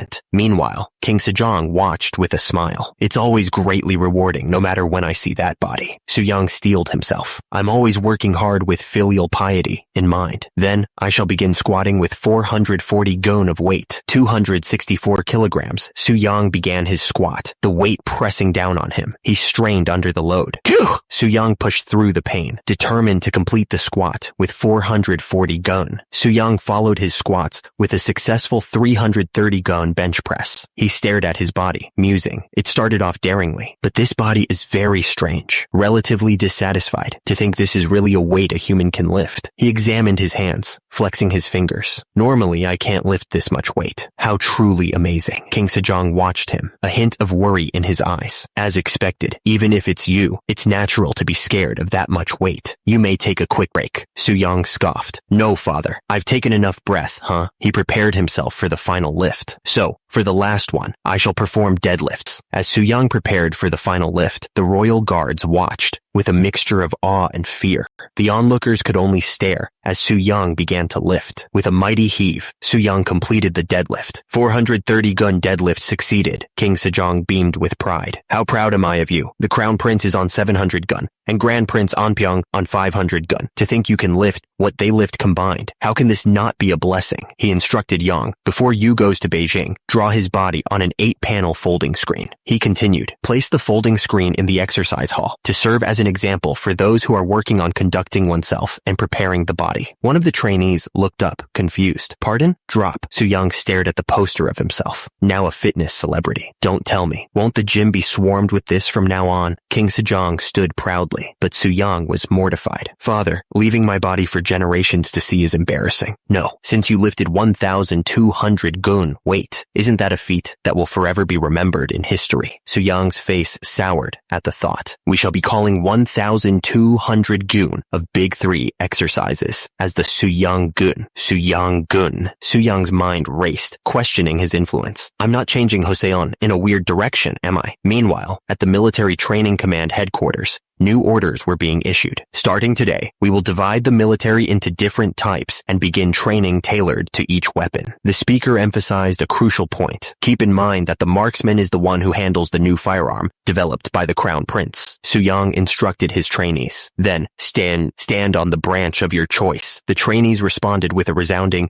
yes. Back at headquarters, a man reported to Suyang, Your Highness, the number of military trainees desired has been organized. The numbers were broken down as follows: 41 shieldmen, 51 spearmen, and 63 long swordsmen. The report continued, and, lastly, 66 marksmen. Suyang noted with a thoughtful expression, there are not a lot of marksmen. I guess it's because people are still used to cold weapons. Suyang was still worried about designating proper training for the trainees. He inquired about the shields that the shieldmen would be using and received confirmation. Suyang observed that the shields seemed sturdy enough to withstand even an attack from a mountain tiger. Before yelling, You there! Suyang demanded to know what they were doing and ordered them to get to their positions and get ready. The trainees apologized. Suyang asked if everyone was ready. He announced that the first training exercise involved turning the shield in all directions. One of the trainees looked at the shield in disbelief, noting that it was already heavy enough just to carry. Suyang commanded them to stop talking and quickly follow his moves, and the trainees responded affirmatively. He explained that while the shields might be heavy now, they had no other choice, adding that the primary reason the shield was made big and blunt was to increase the defense range, and the secondary objective was to block the enemy's march. Meanwhile, a figure in a mask mused that they didn't know where the cannons that would be sent to Ming might be used for. RizComic.com. The masked figure continued that they should prepare in advance. Back with Suyang, he declared that only those with the greatest strength would be able to become a shield man. Suyang explained that it was because, in order to avoid being penetrated by a hand cannon at an effective range of 100 feet, the weight must naturally be increased. Two of the trainees watched Hong San, impressed. They commented that he was really getting better as time passed, wondering where he got such strength. One of the trainees told Hong San he could stop now. Sweating, the trainee asked if Hong San remembered how many times he turned it. Hong San looked back, confused. Hong San, still sweaty from his workout, spotted someone. That guy? The two trainees strained under the weight of the logs they carried, but 1.5 months was enough time to change people. It is hard as hell, but the meals are really good. If you eat that much for lunch, don't you feel bloated? One trainee asked, a rice ball halfway to his mouth. Another trainee smirked. I don't think I'd be as bloated as you. Shieldmen eat with their shields on their backs, even during meal times. Well, I always ate horse or cow meat. The meals are one thing, but I have only discovered that pork is this delicious since coming here, the first trainee replied, taking another bite. The trainee savored the pork. I agree with you. To think I'd be eating pork instead of beef. When else would we enjoy such luxury? Another trainee, hearing this, decided to get more. In that sense, I'll be getting more food for myself. Wait, already? He grinned, already heading back for seconds. Yes, maybe because of the difficult training, I end up eating endlessly. I'll be back soon. Then again, he's at his peak growth. Suddenly, Su Yang's voice boomed out. You finally look like a soldier. As you may have already experienced during the admission, a soldier's life is all about their lower body. Su Yang informed them. Socks and new shoes will be provided additionally, so get used to it. We will be going on a march in 2 days. One of the trainees looked up quizzically. What kind of march do you mean? Su Yang grinned. We're going to walk the mountain path from morning until evening for 100 li, 40 kilometers. One of the trainees muttered. Of course, whatever it is, I won't starve. So, rain began to pour down on the trainees. They trudged along the mountain path. One of the trainees grumbled. If it were up to me, I'd really love to just run down and go home. His companion replied, you'll meet a mountain tiger and die if you do so. Su Yang announced, let's take a short break. Replenish your stamina here. The trainees cheered. Su Yang had already run out of taffy. Here, take a sip of water at least. Everyone, eat a grain of salt when you drink water, he added. Su Yang continued, and those who ran out of water should not worry either. You'll be provided with water once we arrive at the next hill. One of the trainees smiled. At least, it's worth fighting when we have someone like that as our superior. His companion agreed. You're right. The rain continued to pour. Now, let's begin the match again. Get in a row, Su Yang shouted. There was around 1 month left for the military training command. The rain continued to soak the trainees as they trudged along. Hong Yun-sung was an extraordinary man from the beginning, but Hong San, that guy may have looked weak, but when did he grow that fast? Not only those two, the others, who were all over the place at first, changed too. Su Yang smirked, pleased with the progress. He thought to himself, I want to quickly show these strong figures to father. It was September of 1445 in Beijing of the Ming Empire. A man on a throne welcomed, welcome,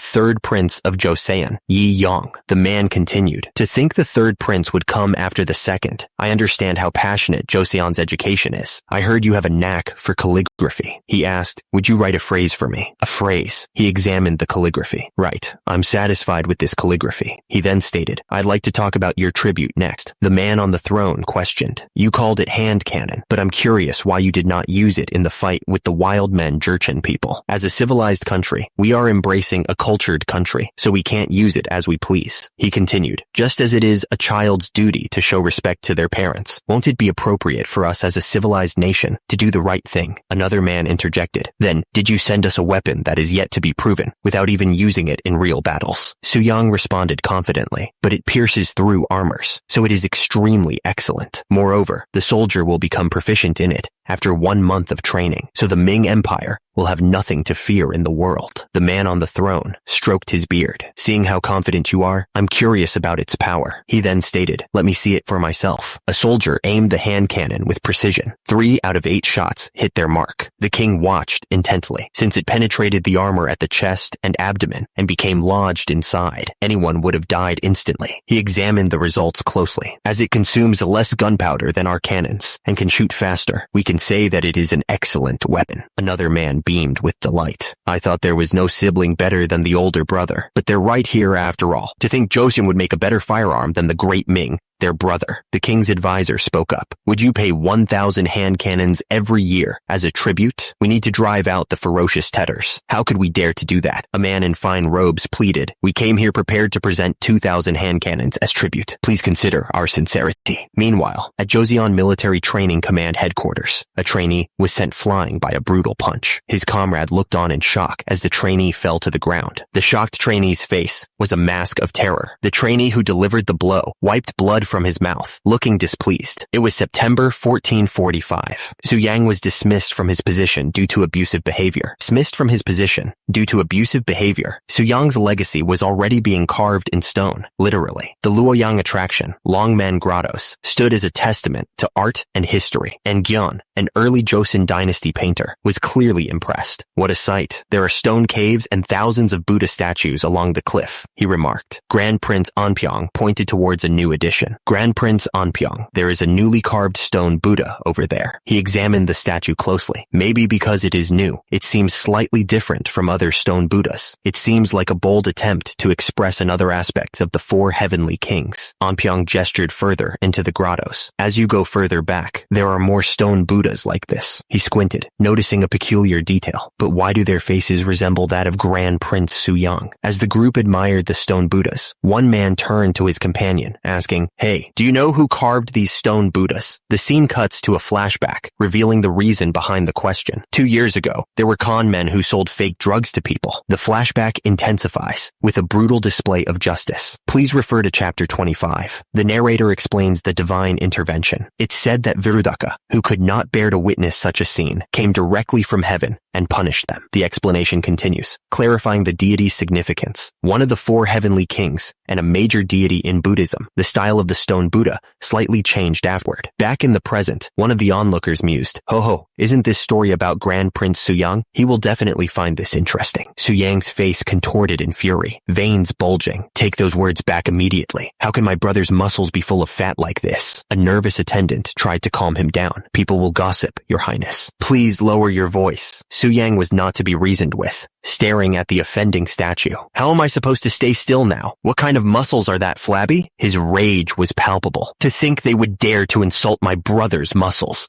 There's no way I can go back like this." The attendant looked concerned. "Is postponing your return schedule necessary, Your Highness?" Su Yang replied, "Of course. Instead of a monk robe, I will make it so that the upper body is exposed." He surveyed the cliff face. "This place looks good enough. The height of the cliff is well over 20 bo. My brother is not only physically fit, but he also has outstanding intelligence, so I will carve him as Manjusri." A few months later, Su Yang surveyed his work. Phew. The rough sketch has finally been completed. Compared to the other stone cliffs, this cliff emits a dark energy, so it feels like a dark dragon is ascending to heaven. That's how the Mine Empire gained a new Buddha statue called Muscle Bodhisattva, and the statue became a new attraction in Luoyang that inspired numerous sculptors. September 9th, 1445, Yang Festival, Military Training Command Graduation Day. "Attention, all forces, at ease, attention." King Sejong appeared, looking healthier than ever. "Salute to His Majesty the King." The troops roared in unison. "Salute!" King Sejong addressed the troops. "Seeing you guys move in unison, I can understand how hard you must have worked. You will set an example for all future officers, and the story of your effort will be passed on to future generations." The troops responded with a unified cry. "In order to repay your immeasurable kindness, we will fight until our last breath, Your Majesty." King Sejong turned to the Crown Prince. "You should check how much they have mastered the art of war, Crown Prince." The Crown Prince bowed his head. "Yes, Father." The Crown Prince gave the order. "All forces, square formation, go." The soldiers moved into position. The Crown Prince continued. "All forces, gather in the lines of 4 by type." Someone whittled down some wood with a knife. Logs rolled forward. The soldiers braced themselves. "Shield forces, prepare for impact." The logs slammed into the shields. An officer yelled, "Now,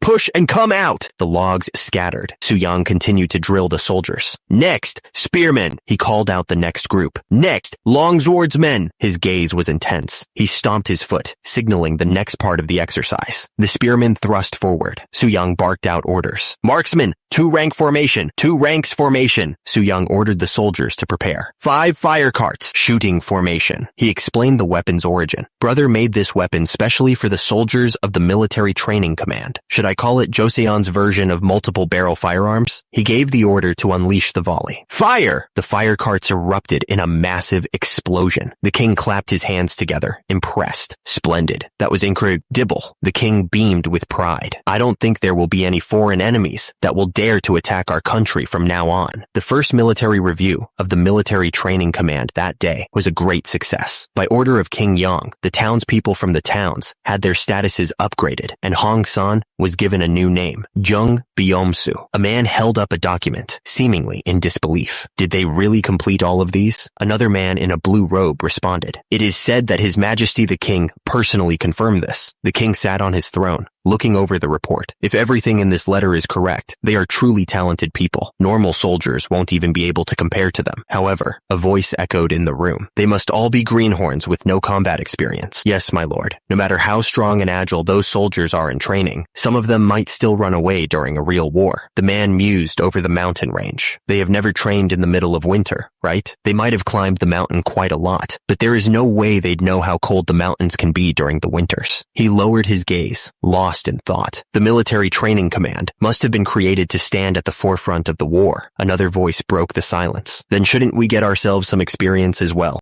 Another man warned. Mount Bakdobong is dangerous in winter. Not only is it high, but it is also full of hungry tigers. The first man responded, I think we can send about 30 people. Not all of them. Since they have sufficiently trained their bodies, what they need right now is real experience. He continued, but I'll dispatch a local soldier with them so they won't get lost and freeze to death. The man spoke with concern, his back to the viewer. If a soldier were to lose his life, how would we be able to face His Majesty? The speaker grimaced. Then that's all the military training command amounts to. He glared into the distance, his expression hardening. We can't entrust the northern region to such soldiers. It was November 1st at the Hamhung provincial office. A man shouted, Attention! Greet the general commander! The soldiers saluted as Suyang applied the modern army's greeting method to the military training command and made them say, Salute. Suyang addressed the troops. Welcome to the northern area. I'm aware that you all went through a rough training. He continued. However, Hamhung is a harsh land filled with fierce cold and groups of bandits. One of the men spoke up, scars crisscrossing his face. I fought with 3 horse thieves and lost one of my ears. The stab wound on my back is still numb. Suyang looked over his troops, a glint in his eye. I'm curious if you all will be able to endure it too in the end. Of course, the most important thing is to overcome the cold of the north. He paused, a dramatic flourish building. Then, I shall give you your first mission. A majestic mountain range filled the view. From now on, climb to the summit of Bakdalbong and leave your mark there. Suyang addressed the assembled soldiers. Select 30 men with nimble bodies and get moving. I shall assign 2 guides. He continued, his expression stern. The time limit will be 8 days. Suyang concluded with a challenge. Prove to me the abilities of the military training command. The local soldier, looking terrified, volunteers. Who will be the guide? It's me. One of the soldiers holds up a map. Now that we're going to move together, let's make a plan. Are you really going to do it? We'll be in big trouble if something goes wrong.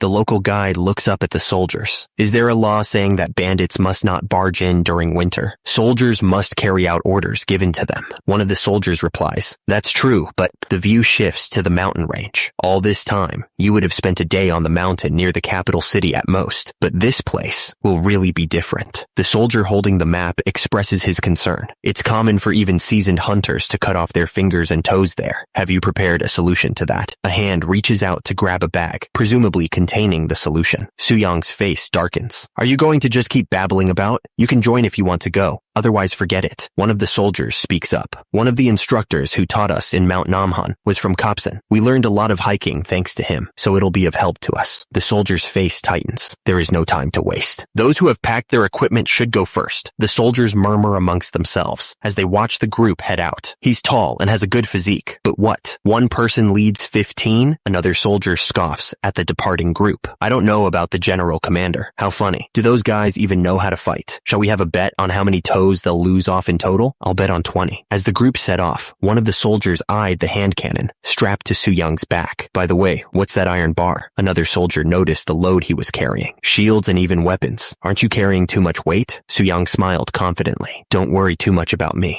The local soldier adjusted his earmuffs, looking uncomfortable. Rather than that, aren't your earmuffs too tight? It'll be better to loosen it up a bit. He loosened them slightly. No wonder my head hurts. Thank you. The camera focuses on the chains attached to the boots, meant to provide traction on the ice. These chains aren't much help when walking on the ice road either. Suyang frowned. clearly regretting the decision to wear them. What kind of person suggested wearing this? Suddenly, a soldier falls to the ground, clutching his leg in pain, and the others rush to his aid. Suyang's expression hardens, his fist clenching at his side. He silences any further questions with a stern declaration. Grand Prince Suyang, don't ask any further. As dusk settles, Suyang surveys the area. We shall camp in this place. Everyone, grab a site and set up the tent. The soldiers quickly set up camp, their movements efficient and practiced. One of the soldiers marvels at their progress, a crackling campfire illuminating his face. Just how much training did you do that everyone is adapting so quickly in this winter mountain? Grand Prince Suyang originally wanted to train us in a winter mountain, but we couldn't because we had no time. He explains the reason for their preparedness. In return, we went through 2 mountain-based training sessions. The stew is ready, and one of the soldiers peers into the pot, curious. I think it's done now. What did you put in? Is it like steamed rice? The cook offers him a bowl. It's an assorted stew that we eat in the military training camp. It's not that delicious, but it'll give you energy. Thank you. He takes a tentative sip, his expression thoughtful. He chews slowly, savoring the unexpected flavors. It tastes unique, and the fruit scent is unique. How did you make this? After roasting the pig, it is dried well and ground. Then I added dried and chopped cherries, seaweed, and apples. Just then, a soldier approaches Suyang. Officer Hong-san, we've installed the tents. Suyang replies, oh, already? Suyang nods in satisfaction. Very well. 6 people for night watch should be enough. Suyang barks out orders. Stand by in groups of 2 at a time on 3 sides, and be sure to carry a whistle. Understood. The night deepens. A soldier sits by the bonfire. Suyang approaches him. Is the bonfire all right? It's not your turn yet, is it? The soldier smiles, looking up at Suyang. That's true, but I'd like to talk with you. Won't it be a good idea if you can speak more kindly to the other soldiers? Suyang looks back at the fire, his expression hardening. We may be comrades, but I'm the one who leads them. Humans will seize any given opportunity. Suyang's face is stern as he confronts the soldier. If you're dissatisfied that I'm the same junior 3rd rank officer as you, you should have told me directly. Junior 3rd rank officer leader of a 15-people squad. The soldier's eyes widen, sweat beading on his brow. What are you talking about? Never once did I have that kind of thought. Suyang's expression hardens, his gaze piercing. Haven't I always been a thorn in your eyes? Suyang continues his accusations, his voice low and dangerous. That's why you secretly went to Grand Prince Suyang to talk about leaving the camp. Do you sleep comfortably talking behind your comrade? The soldier stumbles back, his face a mask of panic. Stop. Suddenly, a voice cuts through the tension. It's time to rotate the night watch shift. Suyang warns. Be careful, son. He continues darkly. I may be the one to stab you in the back with a knife next time. The group of soldiers finally reaches the summit of the mountain. Suyang surveys the view. To think we reached the summit already. I've climbed a lot of mountains, but I've never climbed up to a summit this comfortably. One of the soldiers notices something. Is there a problem? He points to the sky. Dark clouds are coming from the northwest area. Suddenly, the eye of a tiger peers out from between the trees. Suyang shouts, descend quickly. Make a torch. Even if you have to tear down the tent. It's dangerous to be isolated in the mountains like this. Just then, a soldier yells, Officer Younghae, behind you! Younghae's eyes widen as he turns. He raises his sword to defend himself, but it's too late. The tiger's claws tear through the air, leaving a trail of blood. The tiger's claw slices across the soldier's arm, drawing blood. Too shallow. The soldier grits his teeth, bracing for the impact. The tiger's paw slams into the soldier's shield. The force of the blow sends the soldier stumbling backward. The other soldiers look on in horror. The soldier loses his footing and plummets off the cliff. Someone shouted. Officer orders the soldiers to perform the 8th posture of PT gymnastics, preparing them for 31 repetitions of the lying leg twist. The soldiers look up at Suyang, aghast. The 31? Suyang glares down at the men. Don't start from the final count, you lazy slouches. He demands they get their muscles moving. The soldiers begin the exercise. 1, 2, 3, 4. Suyang watches them closely. Maintain your posture. Until your posture is correct, the repetition won't count. The soldiers struggle to complete the 8th posture, their legs trembling. My legs! Suyang watches them with a stern expression.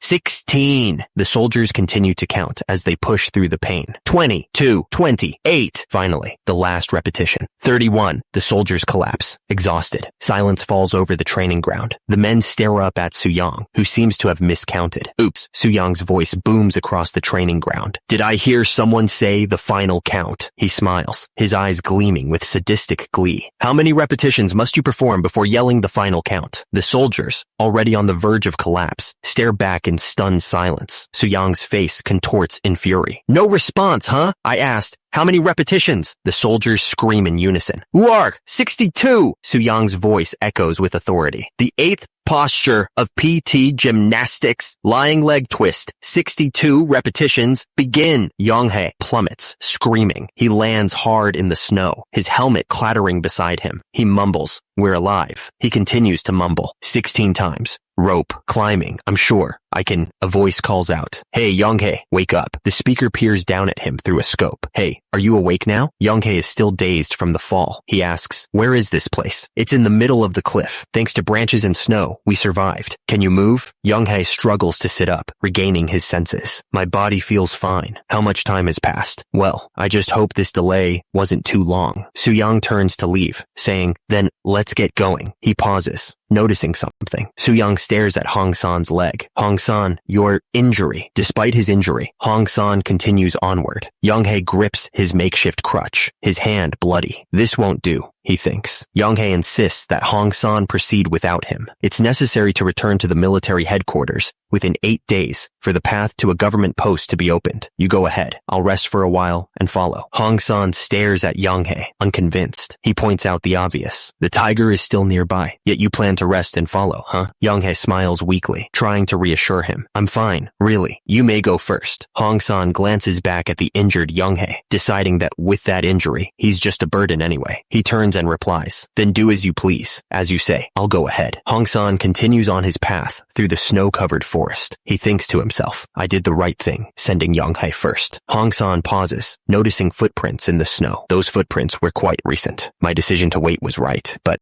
suddenly, a tiger emerges from the trees, stalking him. To think we would meet like this beast having starved all winter will chase Yonghae the moment it takes my life. Hong San knows there's no turning back now. He aims his rifle, realizing that his shot will barely make the tiger flinch. The tiger's face is marred by a wound, possibly obscuring its vision, and Hong San sees this as his only chance. He thinks, come closer. A headshot is my only way to survive. The tiger lunges. Its massive paws crash down through the snow. The tiger's fangs close around Hong San. Indeed, it was impractical to deal with it all alone from the very beginning. Suyang finishes the tiger off. He looks down at Hong San, whose face is marred with blood. Hey, don't get me wrong. I didn't come back because of you. He explains his true motivation. Any dropouts will raise doubts about the competence of the military training command. That's all. Suyang looks down at Hong San, a thoughtful expression on his face. I see. Hong San looks up in confusion. And do you still hate His Highness? What? Suddenly, a voice booms out from the darkness. Where have you been? I thought the trainees were prohibited from going outside the military training command. The speaker pauses, searching for the right words. Like, the man's eyes widen as he takes in the scene. Hong San, and is that Hong Yun-song covered in blood? The man's accusation rings out. We must expel Hong Yun-song now. He leaves the camp at will, pretends to be a military officer, and fights with the subjects. Suyang is told that his behavior will only tarnish the military training command's reputation. Meanwhile, Hong Yun-song is still feeling the effects of his earlier fight. Suyang looks off to the side. One of the men questions Suyang's actions. Did you really have to do it, Your Highness? Your act shocked everyone at the military training command. Suyang explains his reasoning. With this, the voices blaming Hong Yun-song will likely diminish for the time being. This may also serve as an opportunity for him to come to his senses, and I didn't want to draw public attention here either. The man suggests that a verbal punishment would have been sufficient. It would have been better if you only gave him a verbal punishment, don't you think? Suyang's companion warns him that Hong Yun-song has a strong sense of pride, and this might have the opposite effect. He adds that other instructors won't go to that extent either. Suyang believes that living in the military training command, Hong Yun-seong will definitely come to an understanding, even if it's hard to change someone's personality in just 7 months. One of the men suddenly questions what Suyang is talking about. Hong Yun-seong, covered in blood, states that he doesn't remember when that conversation happened, and that he has shaken off those feelings long ago. Hong Yun-song smirks. Far off in the distance, a group of people call out for Hae. Officer Hong San and Officer Young Hae, a man in a straw hat, looks up in shock. Officers! He shouts. He barks out orders. Pack your stuff without delay. If the ordinary soldiers encounter heavy snow, they'll all be goners. Hurry up! Suyang explains the urgency of their situation. Considering the height of Bakdalbong, the snow must already be piled up to the waist. Even if we depart now, he grits his teeth. Their vain deaths will be entirely my responsibility. I can't just sit idly by like this. He wastes no time. Suyang mounts his horse, determined to rescue the soldiers. Quickly gather those among the horsemen who are agile and accustomed to living in the mountains. We must be able to return here,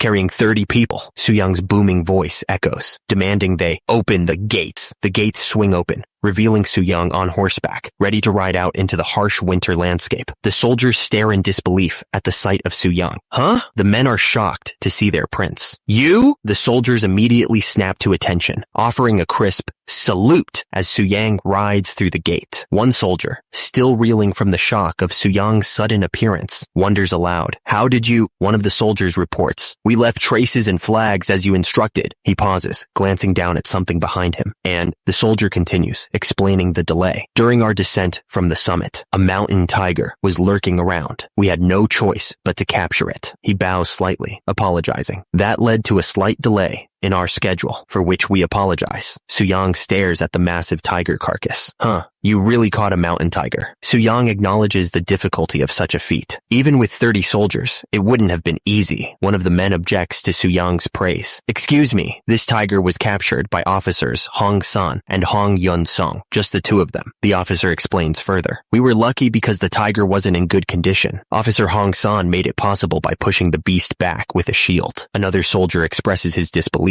"Are you saying it was really just you two who caught it?" The man continues, marveling at their accomplishment. Even given the mountain tiger's condition, aren't they still only two rookies? Truly crazy talents. That day, for their feat of capturing a tiger, Yi Jing-ok elevated them to commander rank. It was an exceptional case where soldiers from the military training command were rapidly promoted. Someone scoffs at the idea of them tracking the tiger for days. "Don't make me laugh. Did you really roam around Bokdalbong for 3 days, as if making yourselves at home? I'd rather believe in flying pigs." One of the men scoffs, accusing them of deception. "It seems what you're skilled at is deceiving others. Dealing with a mountain tiger? Just the two of you?" He continues to mock their accomplishment. "I could also bring back a beast that starved to death all winter, claiming it was hunted." Hong San's face is shadowed as he identifies himself. "I'm Hong San, trained with a round shield at the military training command." The one-eyed man shivers, noticing the change in atmosphere. "It's good that everyone has been lively since the morning. What? Are my feet getting cold now? Why is he causing a commotion with that lowered voice?" Suyang ignores the doubters and announces his intentions. "I'll start the training now. Don't worry, it won't be difficult." Another man continues to accuse Hong San of lying. "Be honest. You returned after killing time at the guard post, didn't you? And that mountain tiger was caught without any effort, right?" One of the men continues to question Hong San's story. "That's what I'm saying. What's so special about the military training command to catch a mountain tiger so easily? I think we're right, judging by his face." Suddenly, Suyang grabs the man's wrist. The man is caught off guard. "What are you doing?" Suyang flexes, revealing the deep wound on his abdomen. "I got wounded while catching the beast. Do you still want to tease me? Despite being trained to the extreme, it injured me like this." Suyang stares intensely. "Had it been any deeper, my innards would have popped out." The hecklers visibly recoil, realizing they've gone too far. Suyang continued his story, adding, "Well, of course, that beast also paid a hefty price. I took his eye." "What?" The men stared in disbelief as Suyang described his battle with the tiger. "And on the way down, I chewed on his eyeball as a snack." "Eyeball?" Suyang grinned, showing off his gains. "Believe me, that was a real delicacy in the world. Too bad you guys don't know its taste." The man with the eye patch reeked in disgust. "You're crazy." Suyang was done with the talking. "All right, enough talking. Go bring your sticks." The man with the eye patch questioned, "Hey, will you beat us up to make us listen to you?" Suyang smirked. "Well, are you curious to know?" Suyang declared that he would show them just how weak they were. "From now on, I'll show you directly how weak you all are. Come forward one by one and hit my round shield." He sweetened the deal, promising a reward for anyone who could make him budge. "If I drop the shield or fall backward, I'll give each one of you 5 mal of rice." The man with the eye patch and his companion looked at each other, considering the offer. The man gripped his stick tightly, deciding that free rice was too good to pass up. "All right, I don't see a reason to refuse free rice." He charged forward, swinging his weapon with a yell. "I'm going to eat well, dear officer." The stick connected with the shield, resulting in a cloud of dust and a cartoonish figure flying through the air. A few hours later, the two men lay groaning on the ground, wooden clubs scattered around them. Hong San grinned, still holding the shield. "We apologize. We didn't know Officer Hong was so strong. Are you ready to go along with my training now?" The eye patch wearing man looked up in dismay. "You mean right now? On our first day? Let's drink a cup of hot." Suyang interrupted him, announcing the next exercise, the 8th posture of PT gymnastics. The screen flashed with the name of the new exercise. Prepare for the lying leg twist. The cold attitude toward newbies suffered a complete setback against the military training command's teaching method. Meanwhile, in the capital of Hanyang, Grand Prince Anpyeong, who went to the Ming dynasty, returned, thanks to Joseon, offering the infantry hand cannon. A significant reduction in the annual tribute to 2,000 horses was achieved during this visit. How amazing! Yi Yong was walking down the street when he heard someone call out to him, "Hey, is that you, Yi Yong? Elder brother." Yi Yong's elder brother approached him. "Your shape seems better than before. Was it a nice trip?" Yi Yong smiled. "It was, elder brother. I had discussions with the descendants of Confucius about the study of conducting oneself and preparing the body." His brother replied, "Oh, really?" Yi Yong explained that their thoughts had been influenced in terms of respecting parents. He then offered a gift. Yi Yong's elder brother examined the gift. "Isn't this a depiction of Longmen Grottoes?" Yi Yong confirmed it was, and that it represented his elder brother. He told him to stop by Luoyang if he ever revisited the Ming Empire, because he made a new one. Yi Yong recalled how those bastards had filled his beautiful muscles with fat, and he still felt super angry just thinking about that moment. How could he remain indifferent when it came to his duty as a younger sibling? Yi Yong's elder brother sighed. He expressed his gratitude, saying that Yi Yong was the only one who thought of his muscles. He promised he would definitely stop by Luoyang. Suddenly, an urgent message arrived. "Sir, someone has arrived at the royal palace." Su-young, mid-workout, paused, a dumbbell in each hand. "Who's paid a visit?" He looked surprised. One of the men looked at Su-young, concern etched on his face. "Didn't His Majesty the King say he would go to a hot spring with His Highness the Crown Prince?" "That's correct." The man wondered why someone was here. A small child stood nearby, looking distraught. "Has His Excellency the grandson come here?" and was asked about his trip to Ming. "Okay, so you're curious about my trip to Ming?" "Yes." The child asked if ships cross mountains in Ming, but Su-young corrected him. "Is it true that ships cross mountains in Ming?" "No, they don't cross the mountains, but follow the river between them." The child's eyes sparkled with curiosity. "How was something like this made? I'm really curious." Su-young explained the origins of the Grand Canal. The initial Grand Canal was originally created by Emperor Yang of Sui. The child listened intently as Su-young continued. To confluence the Yellow River and the Yangtze River, he exploited his subjects cruelly. Su-young finished his explanation, painting a grim picture of the canal's construction, to the point where a lot of people broke their limbs just to avoid forced drudgery. "Your Excellency the grandson, scholar of the Hall of Worthies, Li Ha-jip, announced, 'It's time for the evening study, so please hurry and get ready.'" Su-young stood before the child and the scholar. The scholar's face was tense, a bead of sweat trickling down his cheek. The child looked devastated. "Oh dear." Su-young grinned, thinking, "Did you say the evening study? I wonder if I could teach him a little." The scholar relented. "All right, just for an hour." He sighed in relief. "Sure. Thanks." Su-young declared he would be right back with something. As the child called out, Uncle," the scholar sighed, reminding the child to mind his dignity. Su-young returned, holding a badminton racket and shuttlecock. "So, this is called badminton." The child on the court looked up at Su-young, who explained, "Do you know that His Highness the Crown Prince practices conducting oneself and preparing the body to refine both body and mind?" He added, "Yes." The child responded, "Conducting oneself and preparing the body should be done after celebrating one's coming of age ceremony when the bones have become firm. It's not right for young children to exert too much force, so I developed a new exercise." Su-young grinned, ready to demonstrate his new form of learning. "It's also a form of learning, right?" Su-young put all his weight behind the swing. The shuttlecock rockets towards its target. The child's eyes widened as the shuttlecock pierced through the paper window. The child cried out, "I don't think I can do this, Uncle." Su-young grimaced, realizing his error. Oops, he thought to himself that after practicing the test version of badminton with Mr. Ma,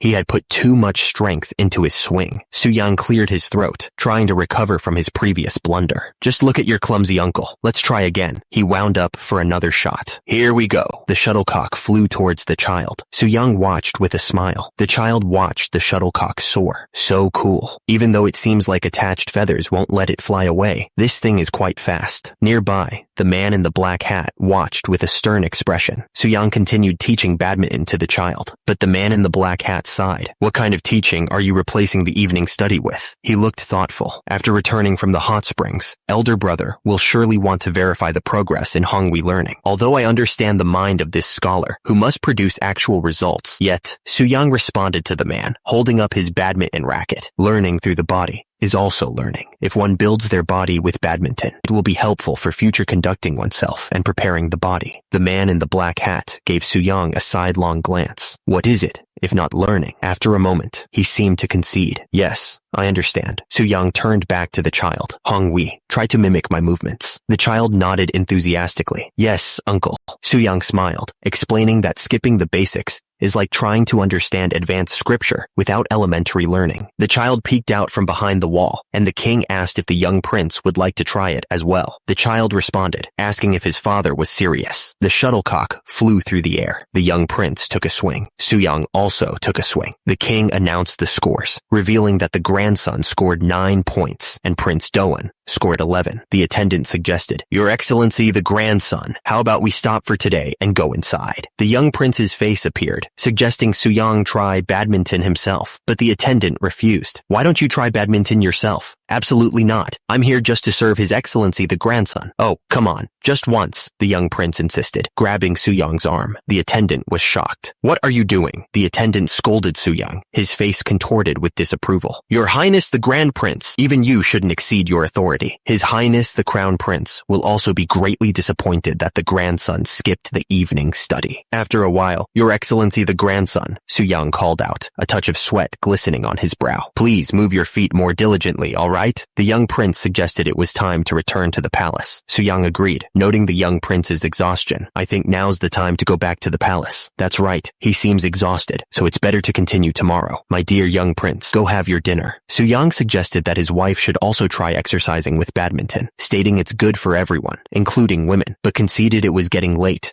and they should have dinner. After a while, Suyang declared he'd hit the line, claiming a point for himself and stating he saw it clearly. Suyang, with a touch of awkwardness, told his wife that they may now go have dinner. However, the question remained, did the popularity of badminton end there? Meanwhile, it was mentioned that the young prince often visited his uncle's place. His companion pointed out that missing so much of the evening study meant he must have known his father would scold him severely. Suddenly, the young prince appeared, demanding more badminton. Father, it's evening study time. I haven't tested all the learning yet. Hurry up and hit. Another prince watched from afar, growing envious of the attention Suyang was receiving. You, damn you! When you develop a new exercise, you naturally should present it to me, your elder brother, first, out of our brotherly bond. It seemed that badminton was taking over the royal court. Has badminton become the only authorized drug in Joseon? And just like that, with the gentry at the center of the trend, badminton spread even among the common subjects, and thus, Joseon acquired a new traditional game. Back at the palace, the king was ready to put the cannons to good use. He addressed his minister. Excellent. I will ask Kwang Ye from the Ministry of War. How many infantry hand cannons have been produced so far? Kwang Ye bowed low. We have received 3,000 pieces of those from Joseon, while the current mold production amounts to 8,000 units. The king stroked his beard, considering the report. How are the molded infantry hand cannons? The performance is similar, but being much heavier, they cause fatigue in ordinary soldiers more quickly. He grinned, a solution already forming in his mind. If weight is an issue, let the sturdy soldiers carry them. The king nodded, pleased with his own genius. Ah, that's right. When subjugating the northern Yuan, use the infantry hand cannons. The king declared, I'll follow the imperial order to produce far more of them. What? Kwang Ye looked up, startled. Your Majesty, did you say subjugate? The king confirmed, I did. His face hardened with resolve. I will take this opportunity to wipe out those infinitely arrogant northern Yuan bastards. Meanwhile, Suyang's influence was being felt in unexpected places, starting with the military supplies department. The king addressed the department head. So, after several failures, you finally managed to improve the infantry hand cannon? The official bowed deeply. Yes, Your Majesty. He continued, it's all thanks to His Highness the Grand Prince. Without his inventions, I wouldn't have been able to make it. Suyang looked surprised. My inventions? The official elaborated. Do you remember when the axis in the steps device I was using recently bent and had to be remade? He marveled at Suyang's impact. With that kind of strength, Suyang had an idea. I thought, why not peel the barrel as well? He demonstrated his idea with a burst of strength. Just like this, the apprentice inside the barrel peeling device was sent flying. Sparks flew as the blade spun, carving away the metal. Suyang asked, what do you think? This is the way to make infantry hand can. Nons. In a short time. He explained the original method. At first, the apprentices rotated the blade to create a narrow hole using the strength of their forearms. However, no matter how hard they tried, the strength of their arms was limited, causing the blades to often go off course. Suyang elaborated, "That's absolutely right. Continuously repeating the same motion is bound to gradually weaken the strength, isn't it? So, in compensation for leaving 1 hour earlier, we had them use the steps device." One of the officials looked skeptical. Were they swayed into exercising by the offer of leaving work early? Suyang's man confirmed that they were. Then, everyone was eager to use the steps device. Another official questioned, "Are you not using the methods of wrapping soft iron or two mutual wrapping that I taught you before?" Suyang's man explained the problem. "Yes, they couldn't withstand 100 shots and kept breaking, so we resorted to the narrow hole method." His Highness the Grand Prince Gumseong came. He came up with many ideas. Grand Prince Gumseong? That fellow is clever, but Suyang continued, "Just judging by the military supplies department alone, we'll easily produce 2,000 infantry hand cannons annually. Does that mean infantry hand cannons, made by rolling up steel plates, will soon disappear?" He confirmed, "That's the plan." He elaborated on the cannon designs. While the cloud hand cannon offers superior range and power, it requires grooves to be carved. On the other hand, it's a precious item that must inevitably be made by rolling a steel plate. Suyang explained further, "Since the infantry hand cannon has a low unit price and a good production rate, once the craftsmen become skilled, we intend to spread this narrow hole method." The king tilted his head, listening intently. "I see. But father, is there a reason you're paying so much attention to firearms like this?" The king listened intently to Suyang's explanation of firearm production. Earlier this year, an imperial rescript was issued from Ming. One of the men questioned, "Is it not the Jurchen people, but the Northern Yuan?" The king confirmed, "Those who call themselves Great Yuan? Yes. It is said that they have resolved to punish those who increasingly belittle the Great Ming." Another man asked, "Did they even demand reinforcements from our country for their military campaign?" The king replied, "Correct." The king's advisor explained that the Ming dynasty had ordered 20,000 mounted soldiers and 80,000 regular ones to be stationed in Uiju and strike the Northern Yuan from the rear. Suyang observed that if 200,000 soldiers were stationed in Uiju, the country would be emptied out, since the term regular soldiers referred to a number excluding supporters. The king announced his decision to gather individuals knowledgeable about the frontier to exchange opinions, inviting Suyang to join them. Suyang accepted his father's invitation. He thought that the timing wasn't good. Another advisor exclaimed that 500,000 was clearly an exaggeration, questioning how even the Ming Empire could supply that many people. One of the advisors argued that ordering them to send 20,000 mounted soldiers was unreasonable because even though they replaced tributary infantry hand cannons, there was a deficiency in war horses. He continued that sending 80,000 regular troops as infantry would require mobilizing all the soldiers except for those in the Samnam area. The king seemed weary due to the turbulent state of affairs. He declared that he was appointing Right Minister Kim Jong-seo as the Frontier Affairs Minister. Right Minister Kim Jong-seo listened intently to the king's announcement. Kim Jong-seo responded that since the king had entrusted him with such an important role, he would work his fingers to the bone to fulfill it. With Kim Jong-seo appointed as the Frontier Affairs Minister, one of the advisors asks, "How does the Frontier Affairs Minister view the situation in the north?" The king receives an update. Recently, Yoyan, Muchang, and Uye have abolished the ruler, causing unrest in the surrounding areas. The advisor continues, "Looking at Yi Jing-ok's disciplinary action the other day, I heard there were no issues at that frontier." The report continues, "Hamgyal province is just in good condition. The 4 counties area has fiercer barbarians, and half of them are thieves." The report singles out a specific threat. Especially unusual is the force of the barbarians from Li Manju's gang around the Pajeo River. Close up on the face of one of the barbarians, a sinister smile twisting his lips. The king considers the request from Ming. "It's impossible for us to reject all of Ming's demands. So, how many troops can we send?" One of the advisors responds to the king's query. Altogether, about 60,000 regular troops and supporters. However, dispatching such a large force poses the risk of the northern border collapsing. Suyang grimaces at the thought. If the north collapses now, it'll suck. The barbarians' joint forces can reach up to 100,000. The advisor continues to paint a grim picture. If we send troops and they exploit the opportunity to invade Uiju, suddenly, a crow caws in the night. The crow carries a bloodied message in its beak. The advisor's words hung heavy in the air. Pyongyang will turn into a wilderness. In that case, Suyang stepped forward. "Your Majesty, your humble son has an idea. The king listened intently as Su Yang began to speak. The Ming Empire, Forbidden Palace. Uncivilized Joseon suffered many losses from the northern Yuan during the Goryeo dynasty. Su Yang continued, since the Ming Empire has declared that they will no longer tolerate the northern Yuan and intend to punish them, we will put all our efforts into supporting you. Su Yang's proposal hung in the air, and the king, adorned in golden robes, inquired, the number of troops they can send is 60,000. But how does the Ministry of War view this? The advisor, with his stern expression, replied, from Joseon's perspective, it is considered a full effort. The king pressed on. We can't nitpick the numbers. Keep reading. The advisor responded, yes, your majesty. Due to the activity of the barbarians, including Li Manju, there are precarious places. The advisor continued, therefore, we must suppress them and secure the rear to accompany the great emperor's personal expedition. The king, looking up, questioned, Li Manju? The advisor confirmed, he's the Jurchen chieftain who recently received the position. The king, from his throne, asked, who? The advisor smiled faintly. Is it that Jurchen guy we sent off with some government post before? The chieftain of the Uryankai tribe, right? He affirmed, that's right, your majesty. He was given the position of vice commissioner-in-chief. The king, reclining on his throne, was not pleased.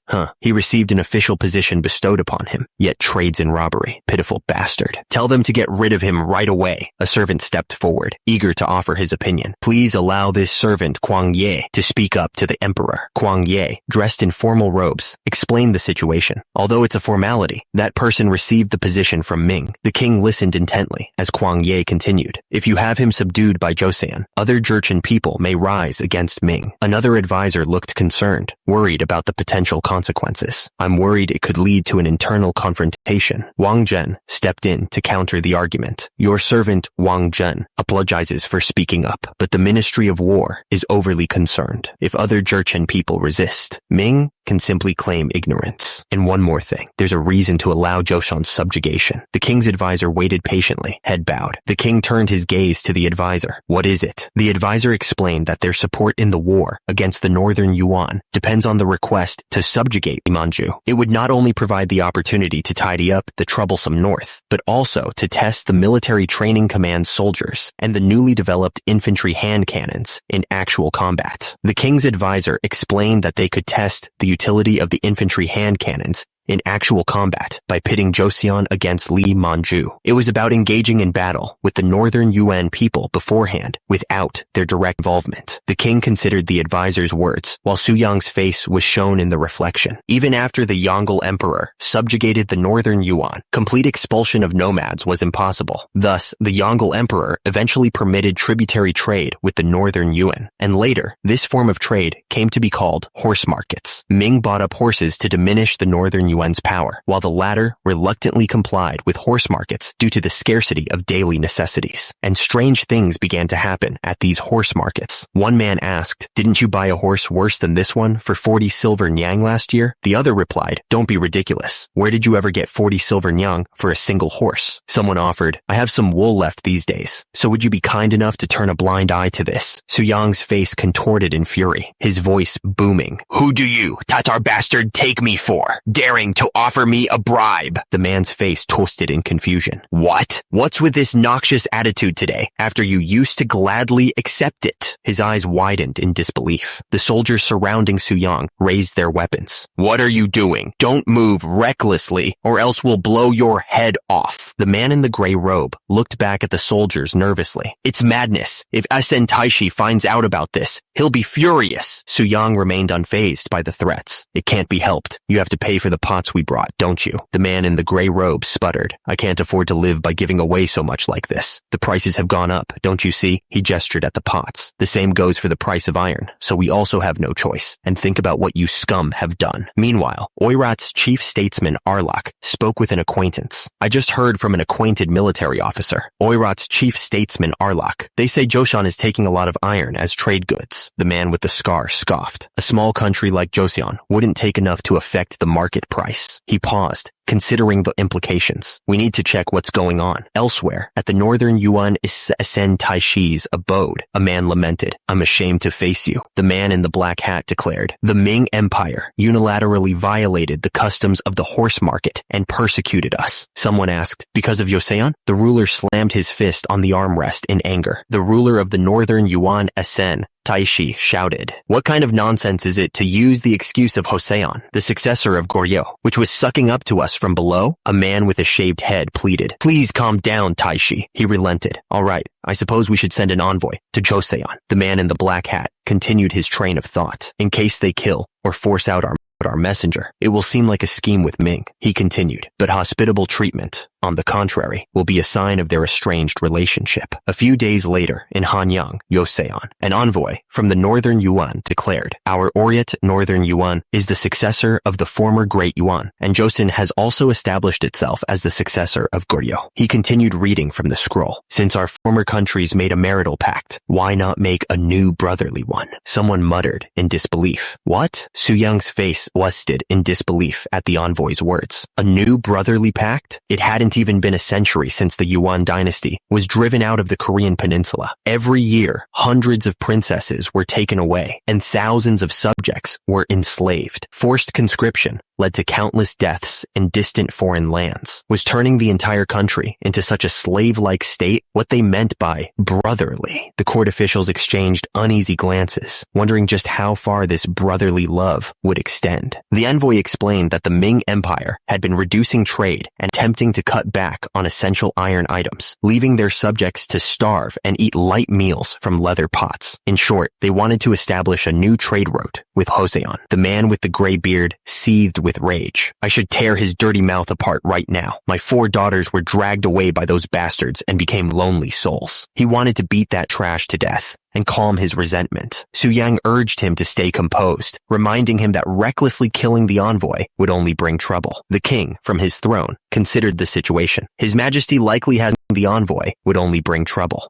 The envoy would only bring trouble. The king, from his throne, considered the situation. His Majesty likely has his own considerations as well, so let's just see. The king declared, let them have 1,000 rolls of cotton and 50 iron pots. The gray-bearded man was aghast. Don't do it, your Majesty. Please don't give those wicked Tatars anything. The envoy smiled slyly. Your Majesty, to think Joseon is presenting us with such valuable gifts, Taishi will be pleased. The envoy's smug expression seemed to confirm Su Yang's suspicions. Su Yang addressed the king. Your Majesty, could it be that the reason you gave gifts to those people is as your humble son guesses? The king confirmed his suspicions. If I hadn't, they would have easily discovered our cooperation with Ming. Su Yang realized the implications. They came to probe us, then. Su Yang grimaced, knowing the reprieve was temporary. We bought some time, but soon they'll get to the bottom of it anyway. Su Yang knew that to prevent future problems, they needed to deal with Li Manju swiftly. Before it happens, we must expedite the subjugation of Li Manju. Meanwhile, the scene shifts to north of Joseon, Kangye. A soldier remarks, it's been 13 years, a truly long time no see, hasn't it? I'm also old now. The man he is speaking to is Minister of the Military Affairs, Kim Hyo-seong, who replies, hopefully, this will be my last time going out into the field.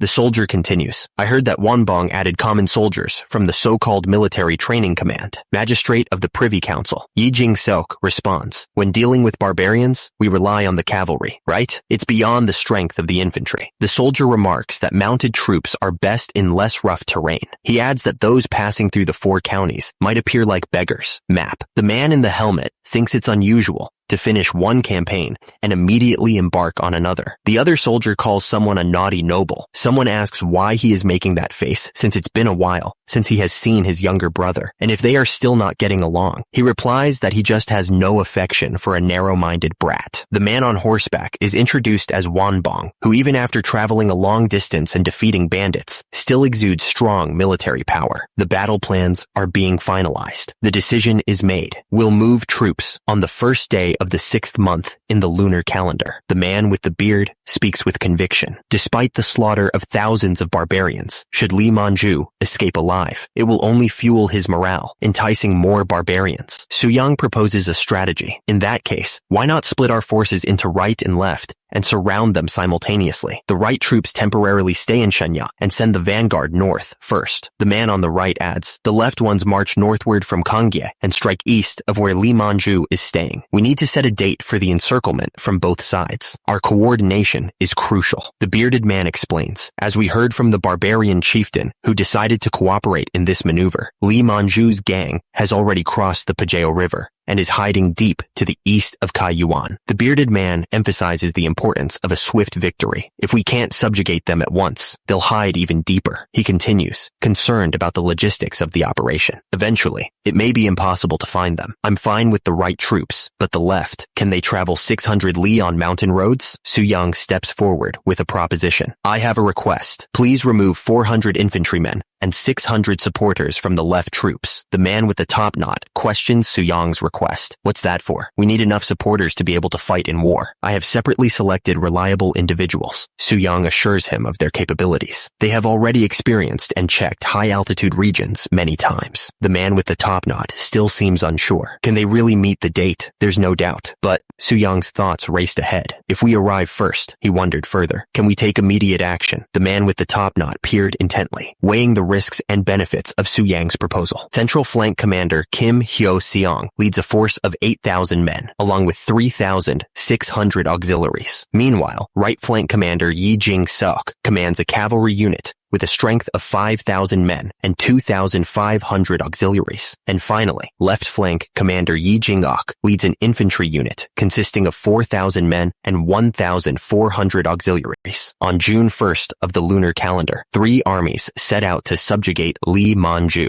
It's reported that Joseon's soldiers have set out from Uiju. One of the men asks, set out? Does that mean they've crossed the river? The other confirms, that's correct. The man in the fur-lined coat reports, we heard the news 4 days ago, so by now, they've probably advanced quite a bit. The scarred man grits his teeth, listening intently. The report continues. One cavalry unit is heading towards Shenyang. Another is departing from Uiju, while the soldiers are marching northward from Joseon's Kangye area. The news hits like a punch to the gut. What? The scarred man's expression darkens. Despite how many times we've killed and plundered those Joseon bastards, shoot, never before have they moved a unit on such a large scale. He seems to be deep in thought. The man in the yellow tunic hears some terrible news. It seems the Ming dynasty has abandoned us. He is met with a shocked response. Pardon? The man listening to the report is clearly shaken. Then shouldn't we flee immediately? The man in the yellow tunic explodes in anger. And what face will we have left by doing so? If word gets out that we fled from a small fry like Joseon, even our already unsubstantial position will be lost. He regains his composure, a sinister plan forming in his mind. Even if we flee, we must fake holding out for a short while. Before the Joseon army finds me, I need to absorb the scattered Jurchen people. He believes that he can turn things around. After that, even one success in battle, he is confident that he can regain his power. Only one successful halt of the Chosun army can build up my military power. The man panics, his voice rising in desperation. So what should we do? Staying like this will only lead to us being surrounded. His superior barks back, gesturing towards the landscape. You moron, what do you see before you? From Kangye to here, it's all rugged mountain valleys. The subordinate is quickly reassured. Sending troops that way? We don't need to worry about those infantry idiots. He marvels at his chief's insight. That's our chief. The chief continues his strategy session. Now,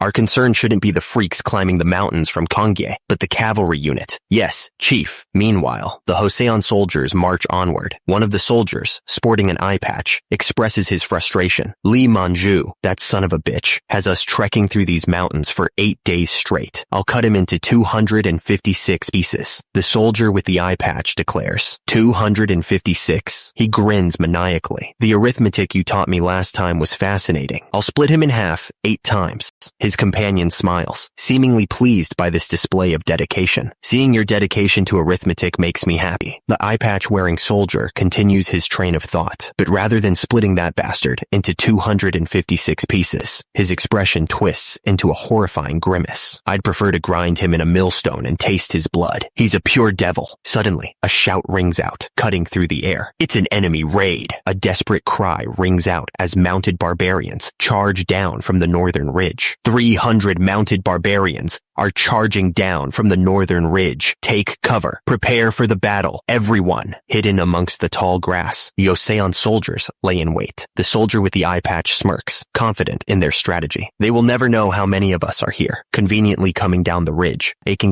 making themselves perfect targets. Su Yang shouts an order. Don't kill them all. We need captives. The order is given, and the soldiers respond in unison. Fire at will. The hidden hand cannons unleash a volley of fire, catching the charging barbarians completely by surprise. These Joseon dicks had hand cannons hidden, scatter, and roll back. The mounted barbarians continue their charge, unaware of the danger that awaits them. One of the Joseon soldiers shouts, Fools, our hand cannons can annihilate you from 300 bow away. We've come to our mortal enemy, Lee Manju, so if you guide us, there won't be any charges. The barbarian leader scoffs. What a load of bullshit. Chop off the heads of everyone in the Joseon army. Another barbarian rider laughs. Haha, hand cannons that have a range of 300 bow. Don't make me laugh my socks off. The first barbarian leader starts to shout, I'll chop off all of your hate. Suddenly, his eyes widen in shock. What's this? The barbarian leader's mind races, utterly floored by the sheer audacity of Su Yang's plan. Insane. He quickly changes his tune. I will guide you loyally. The scarred barbarian grins, relieved to be spared. It worked out well. We have no reason to rob those who are not the mortal enemy, Lee Manju. He lays out the options. So, traveling along the main road takes 3 days, while it's 4 for the mountainous route. Exactly. However, since the mortal enemy Lee Manju is also vigilant, marching along the main road would immediately exist you. Su Yang considers the information. Swift soldiers can traverse the mountainous route within 2 days. Gather the fast-footed ones. The barbarian warns him. That path isn't easy though. We only take it when pressed for time ourselves. Su Yang is confident in his battle plan. Even so, to the incomparably brave Joseon troops, it's going to be child's play. Haha, he urges his men forward. Good. Just 2 more days along the mountainous route, and we'll reach Lee Manju's base. Speed up! The soldiers respond with a resounding cheer. As boss commands, they're all Joseon people. Meanwhile, on Yi Jing-seok's right flank, the journey is proving treacherous. The horses struggle through the muddy terrain. One of the soldiers laments their situation. Another horse has broken its leg. As expected, the army mustn't be moved during this period. Su Yang considers the difficult terrain. There's no need to rush excessively. Even trying to escape, wouldn't Lee Manju similarly flounder in the mire? He clicks his tongue, noting the muddy conditions. The situation at the left flank may not be any better than ours. Then why go through unnecessary hardships, brother? Su Yang's expression hardens. He scoffs at the situation. That's not stupid perseverance. It's pure foolishness. 2 days later, the scene shifts to the southern mountains, Shifang. Su Yang addresses his troops. You've all followed me very well. Isn't it tough? I'm dying. The soldiers look around, clearly confused. Su Yang addresses the troops. Since the schedule has been prolonged, I'll provide each of you with 5 mail of rice. Don't worry. One of the soldiers expresses his gratitude. One soldier asks, but what should we do now? His companion responds, first, wait until the right flank arrives. One of the soldiers panics. The guard isn't usually strict, so those bastards might not notice us for a while. We have a big problem. The soldier shouts, the barbarian we brought along as a guide has gone missing. Suddenly, the barbarian grins, revealing his treachery. What? You fell for my perfect acting, didn't you? The treacherous guide has clearly rushed to Lee Manju, making it too dangerous to stay still. Su Yang realizes they have no other choice. He draws his sword. Su Yang commands his troops to get ready to attack, and grimly declares, so, we have no other choice. He draws his sword, the polished steel glinting in the sunlight. Sword in hand, Su Yang commands, everyone, prepare to attack. The army moves out, traversing the snowy mountain terrain. The scarred commander barks orders. Feed the horses until they're full, and pack your stuff, so you're ready to leave at a moment's notice. Another soldier confirms. It's a pity, but the sorghum and barley have to be dumped. He receives an affirmative response. Yes, Chief. Chief, those Joseon assholes are on the mountain. Hey, you scared me. Another man, with a shaved head and wearing a fur-lined coat, demands, what are you talking about? How could their cavalry bastards get up to that high summit? Well, the scarred man repeats the information. It's Joseon bastards. What? Meanwhile, Su Yang's army advances through the snowy mountain pass. The soldiers march forward, their faces grim and determined. The scarred man is shocked to see the approaching Joseon army. How the hell? He shouts orders to his men. Shit! Mount your horses, y'all! Yes! The scarred man observes the approaching army. They must be tired after the climb. Move! But their formation seems a bit unusual. He wonders about their strategy. Why have they put an extra line of soldiers behind? He speculates. They are probably archers. Joseon bows are weak against rain, and it seems the glue has softened during their march. He realizes the danger a moment too late. moment. So,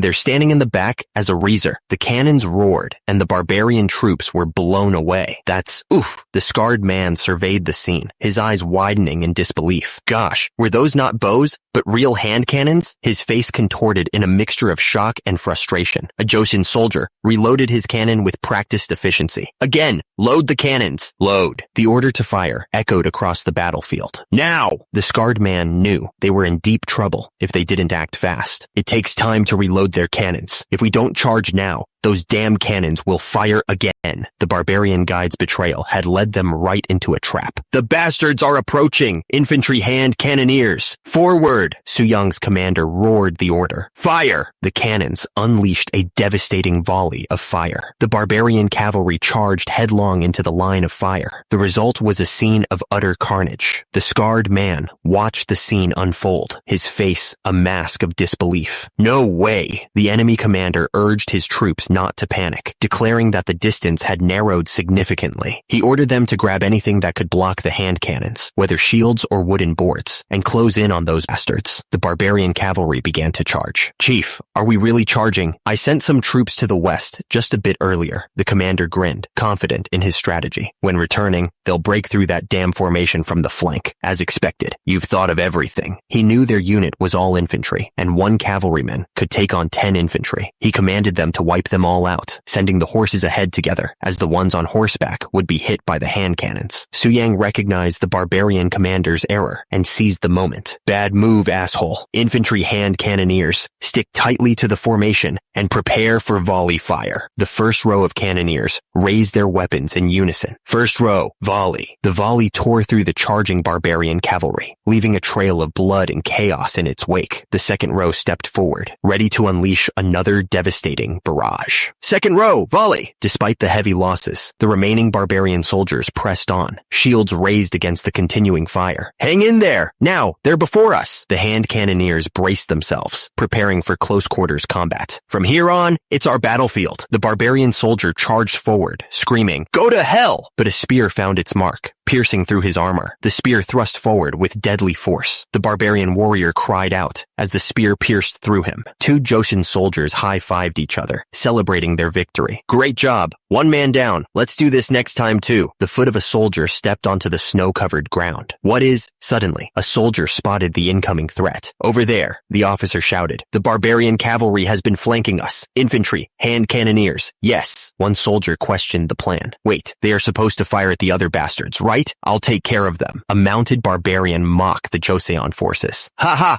Blocking a dashing horse with just one shield! He charged forward, confident in his attack. Stop me if you can. The Joseon soldier braced for impact, his steely gaze unwavering. The charging barbarian horseman crashes into the Joseon shield wall. The mounted barbarian is thrown from his horse. Shit, damn you. The barbarian leader is furious. How dare you, Joseon bastards, deceive. The barbarian falls, defeated. He lies bleeding out on the snow-covered ground. An officer gives the order. Soldiers carrying cloud hand cannons, leave the horses and aim for the men. Infantry hand cannoneers, you may fire at will. The Joseon soldiers surveyed the battlefield. By the way, where's that damn Lee Man-ju? He didn't escape, did he? Another soldier, his face grim, responded. Hey, you've seen his face. Is Lee Man-ju here? No, he isn't. A master of fleeing like him must have already gotten out of here. The horses, exhausted, struggled to move through the rough terrain. Have these sickly horses lost their strength so soon? We have no choice but to walk from here on. One of the men shouted at an approaching tribesman. Chief, what about the tribesman? The chief snapped back. Assess the situation with your eyes before speaking, you moron.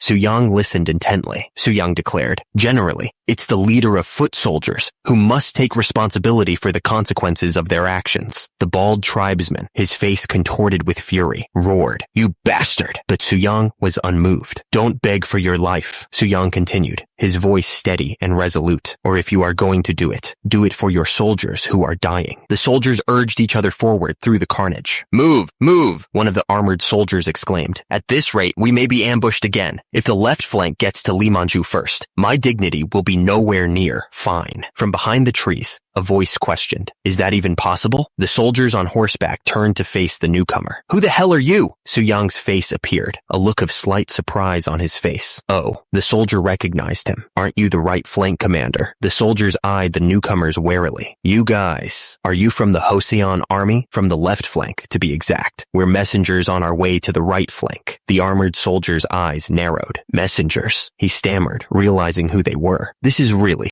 The soldier's eyes widened in disbelief. Really, Lee Man-ju. Just then, the real Lee Man-ju appeared, wiping his hands. What happened here? Have you arrived, elder brother? My apologies for not greeting you earlier. I was washing up. Lee Man-ju smirked, revealing his strategy. Thanks to Lee Man-ju sending troops to handle the right flank, the left flank got its chance. Su-yang questioned the soldier, his tone laced with disbelief. So, while I wasted time dealing with at most 200 people, the infantry alone finished off Lee Man-ju. The soldier stood firm, unfazed by Su-yang's skepticism. Your contribution is truly remarkable. Where are the horses those bastards were using? The scene shifts to the aftermath of the battle, showing the fallen horses amidst the carnage. Since the left flank doesn't have cavalry, riding them is a pain in the bottom. Thus, we concentrated fire to kill them from the first seconds of the battle. The soldier's expression turned gleeful as he spoke of the spoils of war. For the surviving horses, yum! 2 soldiers are now feasting on horse meat around a campfire. The drink sucks, but damn, this meat got me hooked. Where else would we taste such precious horse meat? The armored soldier's face contorted with a sinister glee. Some were allocated as rations, with the rest given to the cooperative barbarians. Well, as a monk general, you can do as you please. What about the Jurchen captives? The soldier explained that most of the captives had been handed over to the hamlets that helped guide them, which caused Su-yang to exclaim, "What?" Su-yang's face contorted in rage as he roared. Isn't 100 captives enough? Listen, do you even realize the value of them and their horses? Another soldier, also in armor, approached. Is there a problem, elder brother? The camera zooms in on the armored soldier's teeth, clenched in what seems to be suppressed anger. Su-yang responded, trying to control his temper.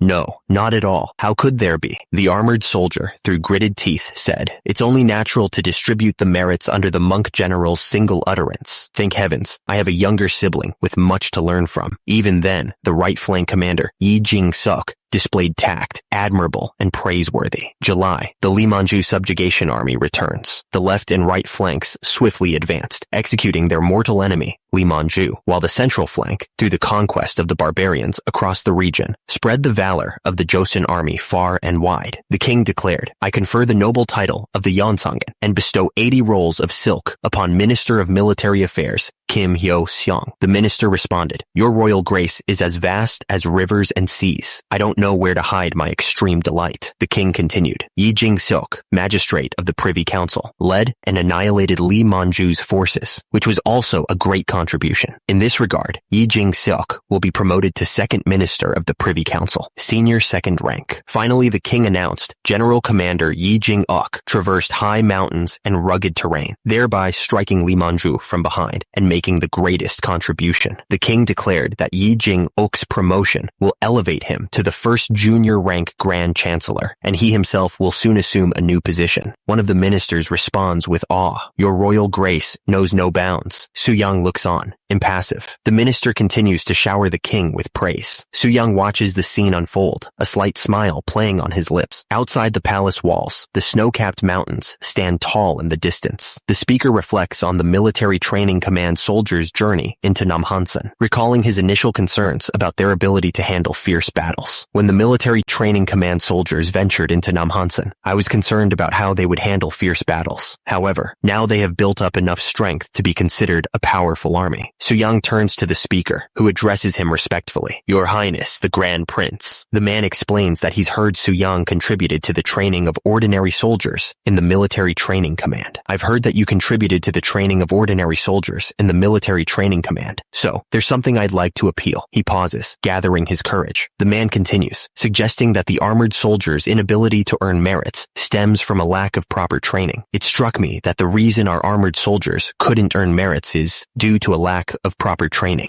Su-yang's face contorts into a look of annoyance. No, this preamble. Su-yang's eyes narrow as he realizes what the man is implying. Surely you're not telling me to train them too. The man explains how the cavalry is suffering, and the armored soldiers may soon be cut off from treatment. He makes a desperate request to Su-yang. Su-yang replies that he understands. Since the tributary amount of warhorses offered to the Ming has decreased, more people may become armored soldiers. He muses that cavalry units have made their names in history, citing the dragoons, hussars, and chasseurs used in Europe. Su Yang considers making a cavalry pistol or another suitable weapon. Meanwhile, in the Ming Dynasty Forbidden Palace, someone orders the disposal of a body, and another responds in agreement. Back in the Ming Dynasty, someone comments that Joseon has indeed accomplished something impressively challenging. Another responds, they surely have. An official report has also come up regarding the utility of infantry hand cannons. The report states, when deadly shot by them, even the brave barbarian cavalry was startled and scattered. 5 can severely injure one if they aim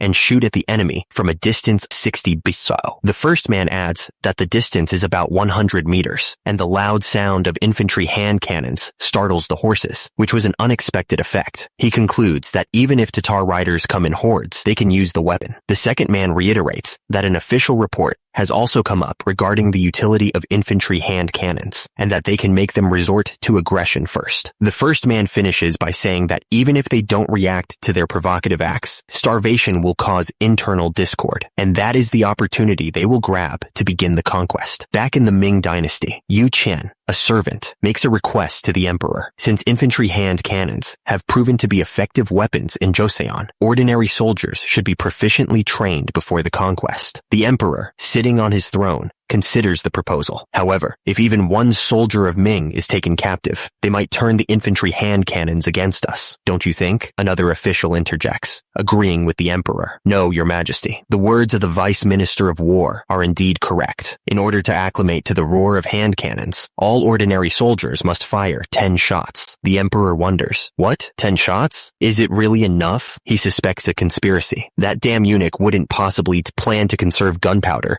and misappropriate the remaining expenses. Meanwhile, in northern Yuan, at Karakoram, Asen Taishi's residence, someone declares, those Joseon bastards are going to die with their heads pounded into horse dung. They fooled me. Back in northern Yuan, Asen Taishi is furious, pointing at the man before him. And you, do you have yours for decoration? What was my word? The subordinate shrinks back, terrified. Didn't I instruct you to go to Joseon, meet the king, and sound him out? He stammers. Yes, you did. Asen Taishi continues his rant. Yet you just returned, so obsessed with some pots and cotton. The man replies, but during my visit, they didn't seem particularly close with Ming at all. Another man with a shaved head attempts to calm him down. Please calm down, Taishi. Asen Taishi sighs. He might die. What do you mean, Buyan? He draws his sword, the blade glinting ominously. When did I ever accidentally kill anyone? Asen Taishi turns to Arlok, promising to postpone his punishment based on his performance in the war. He warns Arlok that one more mistake will result in his blood staining the ground before the Joseon bastards, declaring he'll wash away his guilt with their blood. Asen Taishi comments that the king of Joseon seems to have some brains in his head. He notes that they've sided with the Ming and subdued Li Manju, realizing that they are now the target. He vows not to leave those filthy bastards alone and orders everyone to get ready. Asen Taishi announces his intention to see the Khan. He declares that they must join forces with the Golden Horde of Kublai. Asen Taishi's envoy has arrived at the Golden Horde, seeking an audience with the Khan. He asks if the Khan has received any other news. The Khan, lounging with his concubines, replies that he has received none at all. One of the Khan's men stands nearby, ready to deliver a report. The Khan says he'd like to see them wiping out those Ming bastards. The envoy replies that if the world operated solely on thoughts, the Ming emperor would have been torn apart 1,000 times. He adds that they don't even know the true nature of the metal rods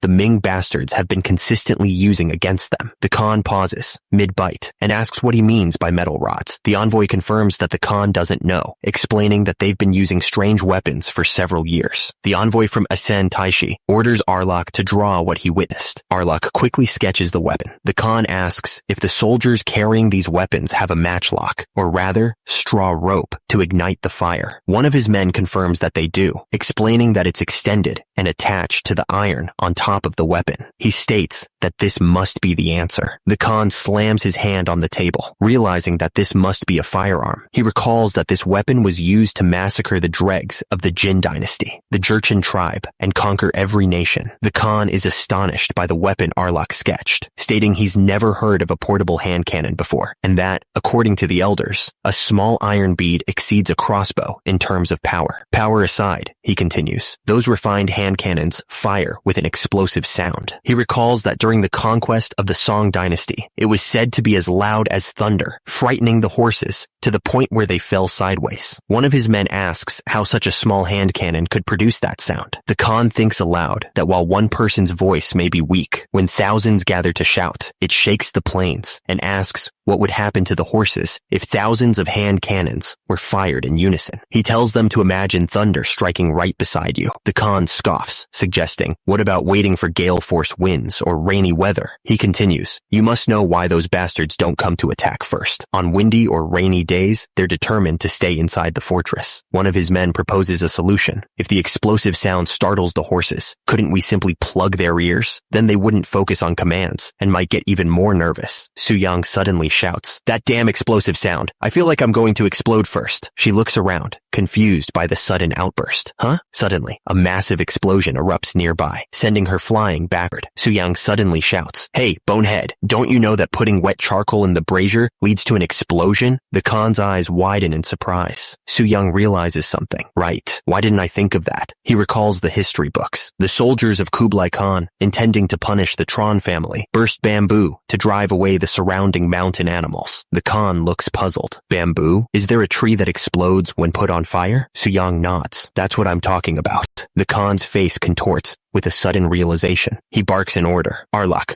do whatever it takes to find bamboo at the next horse market. Arlok bows deeply. Your order is a law. The Khan turns to Su-young. Then, is it just a matter of attacking the Ming? Su-young shakes his head. No, Khan. While I face the Ming, please deal with Hyoseon. The narrator states, the number of active armored soldiers in the whole Hanyang area reaches 3,000. Of those soldiers, 1,000 serve 10 days a month and are called on duty, while 2,000 off duty don't, instead performing household chores or engaging in various businesses to make money. Su-young surveys the pitiful gathering of soldiers. Is this really all? Even after gathering all the armored soldiers of the entire capital city, it seems there are just around 400 people. The official next to him shrinks under his gaze. Despite not convening all of them, a significant number left with excuses. Given the state of the armored soldiers, I'm concerned how the hell the country functions. The official bows deeply. I'm very sorry the armored soldiers have shown themselves in such a form. Another voice calls out in shock. Your Highness, the Grand Prince? The soldier stammers in disbelief. Pardon? Do you mean me? Just a moment, Your Highness, the Grand Prince. I'm not ready yet. The soldier shakily draws his weapon. He examines the blade with a critical eye. How ancient is this relic? Is it from the Three Kingdoms period? Have you brought your family heirloom? Based on my investigation, the blade must be at least 1.5 chuk long. Su-young is clearly unimpressed. Where did you get this knife from? That's... The soldier squirms under his gaze. Actually, an elongated kitchen knife from home. A kitchen knife, gosh. He explains his predicament. I was pressed by the sudden general convening. The soldier grips his makeshift weapon, trembling. My ass. The general's face contorts in rage. Are you kidding me? Which bastard told you to bring these toys? His eyes burn with fury. I absolutely cannot tolerate this situation. I'll shave off the allowance of those who lack munitions and equipment. The general continues, his voice booming with intensity. Additionally, in agreement with Grand Prince Su-young, here I will rejuvenate your severely rotten minds and bodies. Those unable to keep up don't even hope to avoid quartering. One of the soldiers looks up aghast. To that extent? The next day, the troops assemble at the white sand beach of the Yanghua Key. The military minister, riding alongside Su-young, eyed the approaching figures with suspicion. Military minister, who are those barbarians?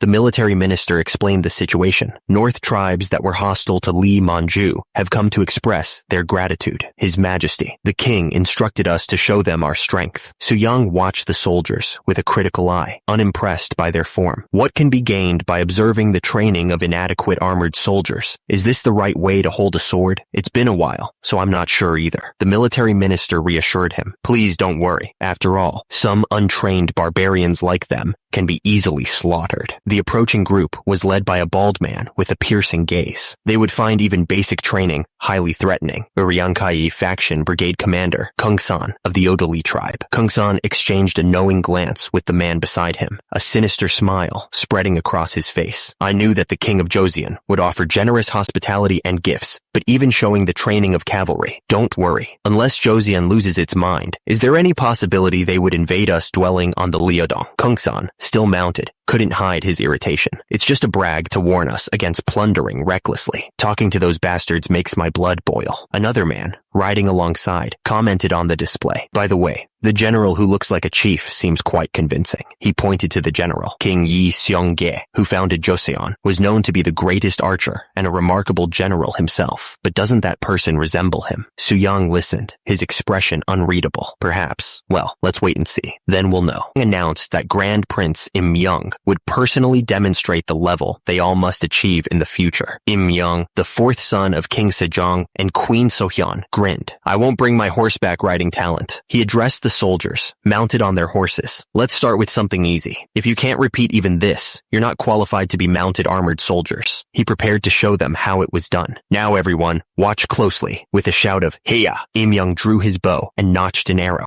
He urged his horse forward, clearing a low wooden fence with a cry of, Hup! With practiced ease, Im Young drew back his bowstring, aiming at the target. The arrows flew, finding their mark with deadly precision. The arrows slammed into the target. Im Young addressed the soldiers, confident in his display. All right, everyone should be able to follow, right? That's the most accurate demonstration. How's that easy? He cleared his throat, a mischievous glint in his eyes. Forget about any allowance if you fail even at this. The order was given. Then, proceed in order.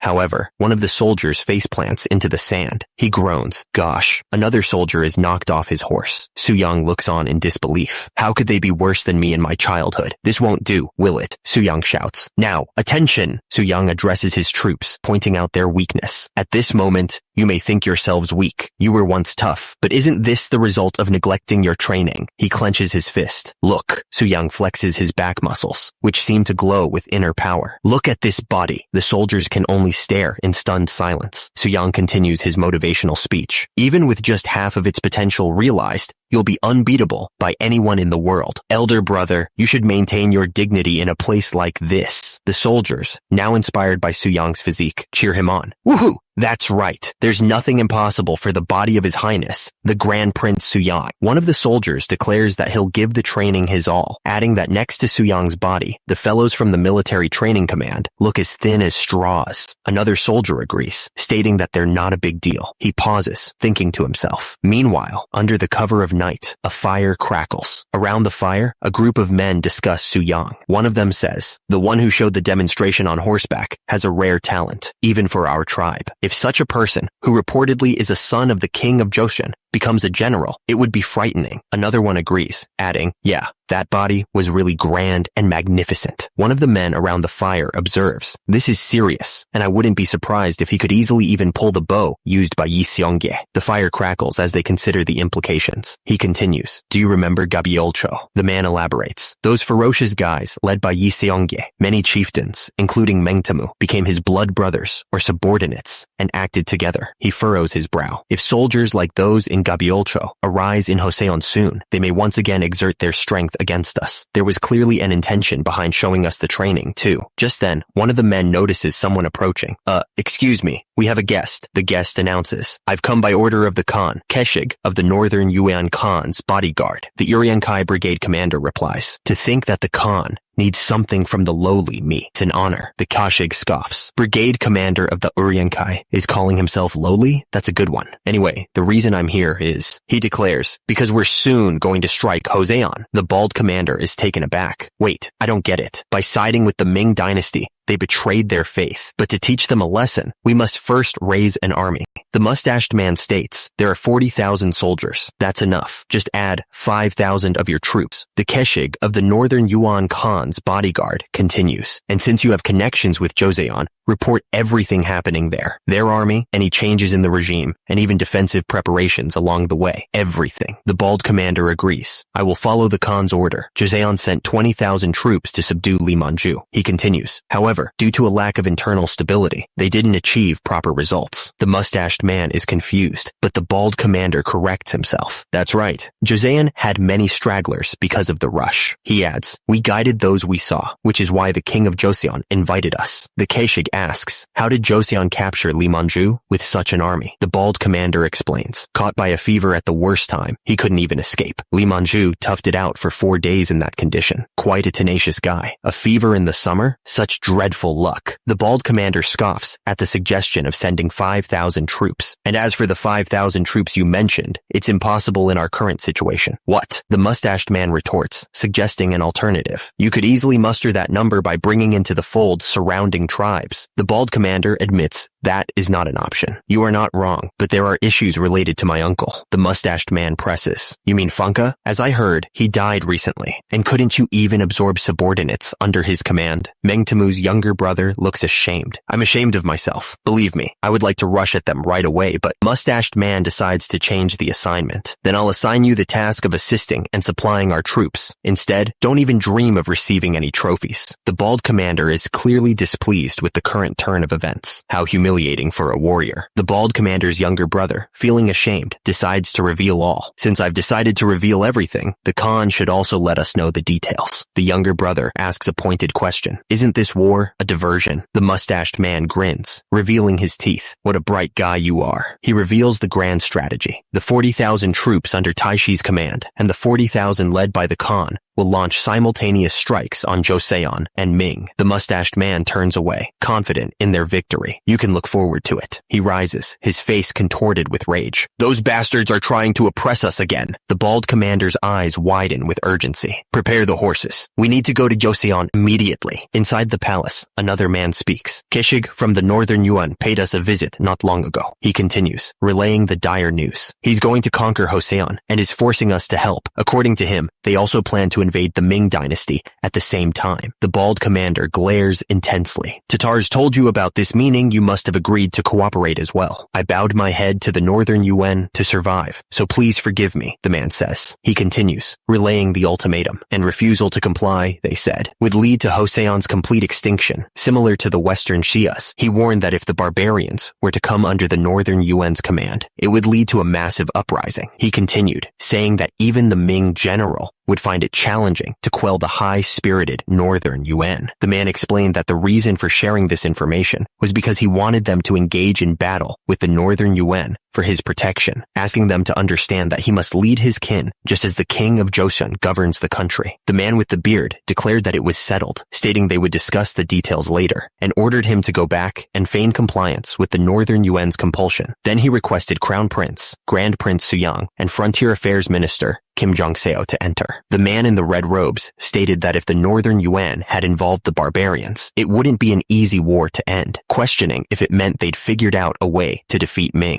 He continued, saying that while it might not be a sweeping victory, they must have prepared to deal a serious blow, perhaps even devising a method to counter the infantry hand cannons, and that they may also be planning to raid during a rainstorm. But relying on the weather was not a wise action for a general. He declared that since early times, a strong army had been an unchanging element to prevent all disturbances. The man in the red robes then addressed Grand Prince Suyang, ordering him to prioritize training the twin frontier armored soldiers, and then ordered the Frontier Affairs Minister Kim Jong-seo to come forward. The man in the red robes ordered the ordinary soldiers participating in the expedition to head towards Shenyang. The army traversed the harsh desert landscape. The man on horseback addressed the assembled soldiers, telling them to listen up and that they all must have gathered there bearing a grudge against the Ming dynasty. He continued, declaring that he, too, wanted to tear the Ming emperor to death. He reminded them of how much the Ming had persecuted them, and that they had forgotten their ancestors' feats, seeing them as nothing more than servants riding horses in the grasslands. The winds of war were gathering speed. One of the men wondered what the northern Yuan was planning with all that bamboo, questioning if they were trying to cook rice in it instead of using pots. He speculated that it could be preparation for a siege, explaining that bamboo filled with charcoal and oil could easily burn down a guard post if set on fire. Chief Eunuch Wang Zhen respectfully greeted the emperor, informing him that the preparations to sow chaos in the northern Yuan, as desired by the emperor, had been completed. He added that he would come forward himself, and that all government officials of or above the rank of ministers were to participate. The man wondered if Joseon would come out to defend the Shenyang region, or if they were worried about his potential defeat. He declared that Joseon was doing this for their own survival, as it would be infinitely difficult to drive them out if they bypassed Shenyang and entered Joseon. He scoffed, believing such thoughts would vanish in the presence of his royal dignity. He wished he could summon King Yi Do of Joseon to personally lead the army. He had a good idea. With the emperor's favor, the second son of Yi Do had visited their country recently and gained much knowledge. He suggested that while the eldest son must inherit the throne, the second-born could participate in the war. Yi Qian apologized to the emperor, explaining that he might be a royalty from an uncivilized country, but it was still not logical to compel him to participate in another country's war. The emperor slammed his fist on the table, declaring that even if the will of heaven aligned with his, he determined what was logical. He ordered his servant to quickly write down his words, stating that Joseon had received Ming's letter of credence, and that Grand Prince Suyang, representing the uncivilized country,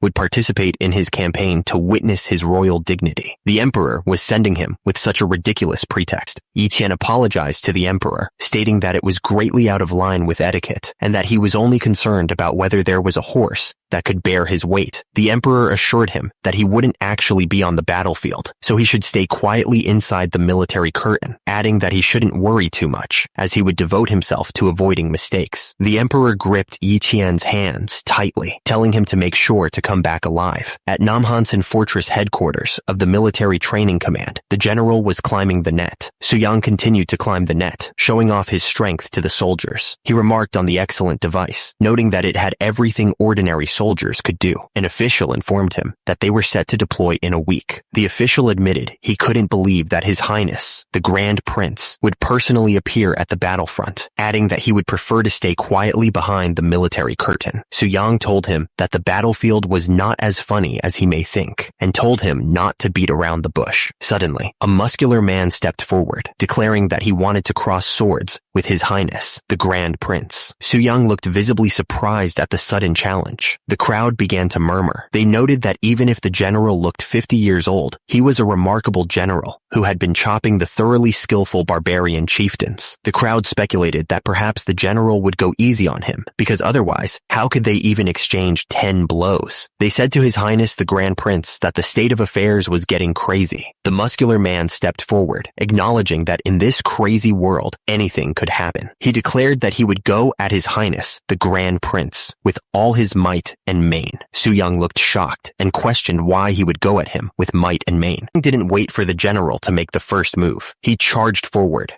wooden training sword raised. The sound of wood on wood echoed as Suyang's training sword met the general's. The fight intensified as the two traded blows, neither giving an inch. Suyang pressed his attack, bringing his sword down with overwhelming force. Suyang took a decisive step forward. He raised his wooden sword high above his head, preparing to strike. The wooden swords collided with a resounding crack. An observer marveled that the general was kind enough to match the level of His Highness, Grand Prince Suyang, wondering who else could handle such strength. The force of the collision sent the wooden sword flying out of his hands. The wooden sword landed with a thud at the feet of the assembled crowd. The man in the black robes looked on in utter disbelief. Martial arts prowess is the foundation. The man in the red robes admitted that he had been worried because Suyang had been devoted to conducting himself and preparing his body while neglecting the sword for so long. He declared that his concern had been unfounded. The man in black robes cautioned Suyang that even the most skilled commander could not single-handedly defeat an entire army. Therefore, he urged him to stay away from the battlefield as much as possible, explaining that even Yi Jing-uk wouldn't dare harm a member of the royal family, despite his immense strength. Suyang realized that the original owner of the body he now possessed must have been extraordinarily skilled in martial arts to react so quickly. The man in black robes insisted that Suyang was talented and vital to the country, far more so than himself. At almost 50 years old, the muscular man with the practice sword apologized to the Grand Prince, explaining that if he were injured during their sparring match, it would be unlikely for him to be dragged into war. He added that he spared no effort and determination to land a breaking blow. Suyang smiled, realizing that the man might be made of sterner stuff than he originally thought. Meanwhile, on July 14th at Yanheku, Ming's military base, General Wu Kejong had already died and Datong had fallen. The man with the white beard asked what had happened, incredulous that they were attacked unarmed or if they had any infantry hand cannons. He then demanded to know the enemy's situation. The man in the red helmet explained that while the enemy's military forces were said to reach about 40,000, the actual number on the front lines was only half that. He suggested luring and striking the enemy, pointing out that they couldn't even match half their numbers. He added that those who fled from Datong were exhausted and demoralized and assured them not to worry. Just then, a shout rang out. The enemy was attacking. The soldiers were ordered to prepare spears and infantry hand cannons. However, one of the soldiers was confused, wondering if they had put gunpowder in the cannons. He suggested the other try first, and he would follow. The commanding officer bellowed at his troops, demanding that they get their cannons ready at once. The soldiers on horseback were ordered to shoot arrows, to force the enemy to fire their hand cannons. A hail of arrows rained down upon them. They shouted a warning to avoid the incoming fire. The order to fire the hand cannons was given. One soldier questioned if that was how much gunpowder they were supposed to use, but he was told there was no time to measure and to just fire. The soldier cried out in pain. He called out to Buyan. He wondered if the order to fire the grand cannons meant they were supposed to use these toys, asking if Buyan was okay. He realized it was a lead pellet that had gotten stuck in the leather armor and stopped. The soldiers noticed that their enemies were not stopping their dash, and they needed to act quickly. They shouted for gunpowder to be poured into the ignition hole, ready to pull the trigger. Suddenly, one of the soldiers looked at the hand cannon in his hands, confused. The hand cannon exploded, leaving the soldier injured. Another hand cannon went off as well. The order was given to withdraw the infantry hand cannoneers to the rear, as the casualties were already too high. The enemy was charging. The man with braided hair commanded his soldiers not to spare any sword, but to trample and kill their enemies. He demanded that they calm down and questioned what the rear archers were doing. The man with braided hair pointed and declared that one of the enemy soldiers was the leader. The bearded man ordered his troops to capture him. The man in golden armor noted that the vanguard unit had arrived at Datong, but it had been over 2 weeks without a single messenger. He wondered if his dignity alone had compelled the enemy to retreat. He declared that there were signs that the enemy had temporarily stayed 20 li ahead and demanded why they hadn't met him at the drop of a hat, given they knew he was coming. One of the men began to speak, but before he could, the scene shifted to a sky filled with birds. 2 men stood atop poles, overlooking a landscape bathed in a fiery red glow. He declared that it was now on the horizon, but the person who had to become a governmental eunuch for just 1 silver nyang was nowhere to be found. He commanded them to watch, and behold the powerful figure standing on the battlefield. He acknowledged that the heavens may have made him the son of a poor man. He asked if he had not risen to the highest position among most men. He vowed that through this war, he would ascend to a spot higher than even the emperor. He declared that he would stand higher than the heavens themselves. The man with white hair, adorned in a black hat, rode alongside a soldier in full armor. He announced that he had something to ask the eunuch of the Ministry of Rights. The armored man,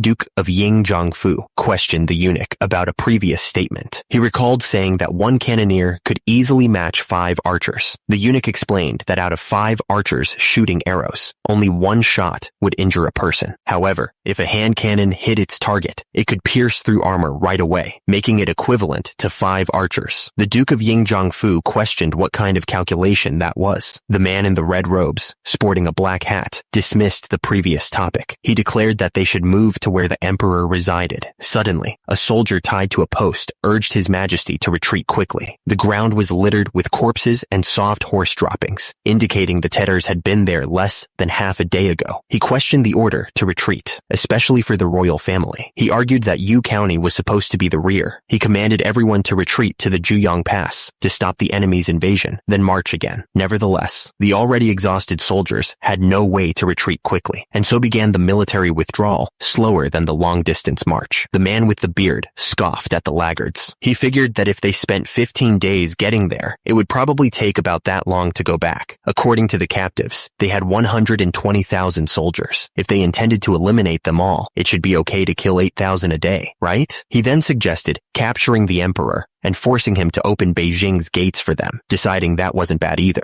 He commanded that the tribal chiefs be told to repeat nightly raids to exhaust those bastards. The man with braided hair ordered his soldiers to aim at the Ming bastards' hand cannons. Arrows rained down, striking their targets with deadly force. A Ming soldier was struck, the force of the arrow sending battle marks splattering. The Ming soldier shouted for his comrades to fire back with a volley of fire. A horse reared up, neighing loudly as the man struggled to control it. He calmed the horse, noting that it was becoming desensitized to the sound of explosions. He added that they had sent bamboo to the Khan as well, so their horses could respond in the same way. Suddenly, a voice boomed out, declaring that their boasted hand cannons posed no threat and demanded they throw down their weapons and flee. One of the attendants declared that he was done with the situation. The soldiers were all dead, and they were commanding the attendants to carry spears and swords, so he was going to seize the chance to escape rather than die there. Another voice agreed, saying that bringing those dirty creatures who were neither men nor women was a bad sign. They reported that at Tumu Fortress, their army had been halved, and their losses were about 4,000 dead. They believed this was their last stand, so they were resisting fiercely. They planned to launch a full attack starting tomorrow, believing it must be over here. The man on horseback observed that many soldiers had been dying from hand cannons, likely because only the troops safeguarding the Ming emperor were left. He realized that this situation wouldn't last much longer either. Desperate, the man offered 100 silver nyangs to whoever could bring him water. When someone questioned if money could conjure water from thin air, the noble snapped at him for speaking to him in such a manner. Suddenly, a soldier exclaimed that the enemies were fleeing from the path leading to the Juyong Pass, and he was certain that reinforcements had arrived. The man in the golden helmet insisted that he was still there, and that the enemy's retreat was a trap, asserting that reinforcements couldn't have arrived so soon. Another man chimed in, claiming that it was clearly the palace guards pushing back the enemy, and that the emperor should hasten to the Juyong Pass for safety. The man in the golden helmet interjected, telling him that he shouldn't go, as it was obviously a trap set by the Tatars, and demanded that he shut up. The man with long gray hair sneered, asking how a rotten scholar dared to speak about military matters, and threatened to rip out his tongue if he spoke another word of nonsense. The man with the red beard agreed with the eunuch of the Ministry of Rights, urging everyone to retreat to the Juyong Pass without delay. The Juyong Pass was only 10 more li away. The men were urged to push on. The soldiers spotted the enemy's detached corps. One of them warned that going any further would be dangerous. He screamed at the man on horseback to move ahead and shield the emperor from arrows, cursing Wang Zhen for ruining everything.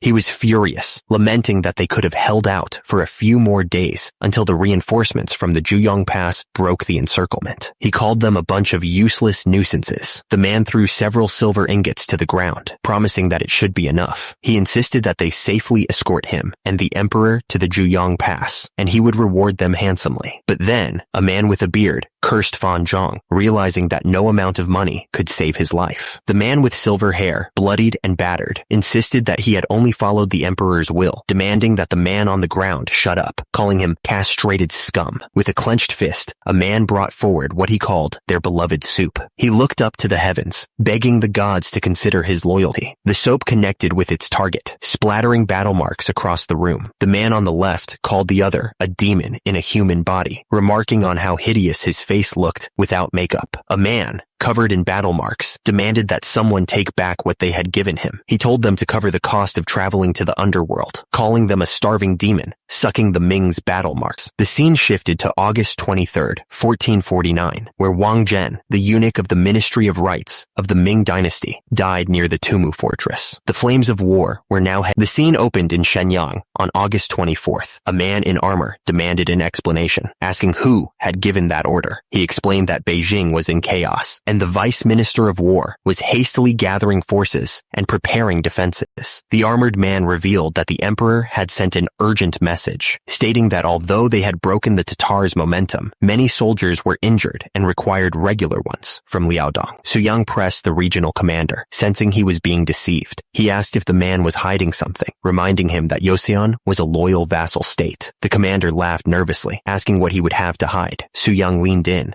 his expression serious. He asked if there was some terrible event, the revelation of which would cause even the Liaodong soldiers to flee. He swore upon his status as a grand prince to keep it confidential if the commander spoke honestly. The armored soldier finally relented, revealing the devastating news. He reported that 200,000 soldiers, led by the emperor himself, were trampled and shattered by Tetters. He added that all officials above the minister rank were massacred. The soldier grimly revealed that His Majesty had been captured by the enemy. The armored soldier explained that 100,000 soldiers from Central and South China were already advancing northward to defend Beijing, so they simply had to protect the city until they arrived. He warned that it would be a grave problem if the enemy shared the tactics that broke down the emperor's army. The man with the helmet leaned forward, demanding to know if they could defend the Shenyang region or not. He reminded them that it would take about 10 days for the news to reach the Liaodong region. He added that if they couldn't drive the enemy out before then, even the friendly Jurchens would turn against them. The man with a mustache insisted that their ordinary soldiers must step up to sweep away the Tetters. He exclaimed that they were ferocious enemies who had crushed the emperor's army and asked if they were really going to wage a full-scale war against them. One of the men argued that staying in Shenyang would only ensure their survival, while the entire northern part fell into chaos. He pointed out that historically, during the Tumu crisis, the Liaodong army remained in place, and Joseon did not suffer direct damage. But Su Yang wondered how things could have turned out worse than in history, especially since they had provided the Ming soldiers with hand cannons. The Liaodong regional commander, Gao Yi, seemed dissatisfied, and who could blame him? The extermination of a 200,000-strong army was incomprehensible. The sound of gunfire echoed. A man approached, asking to see the cannon. He identified it as a hand cannon,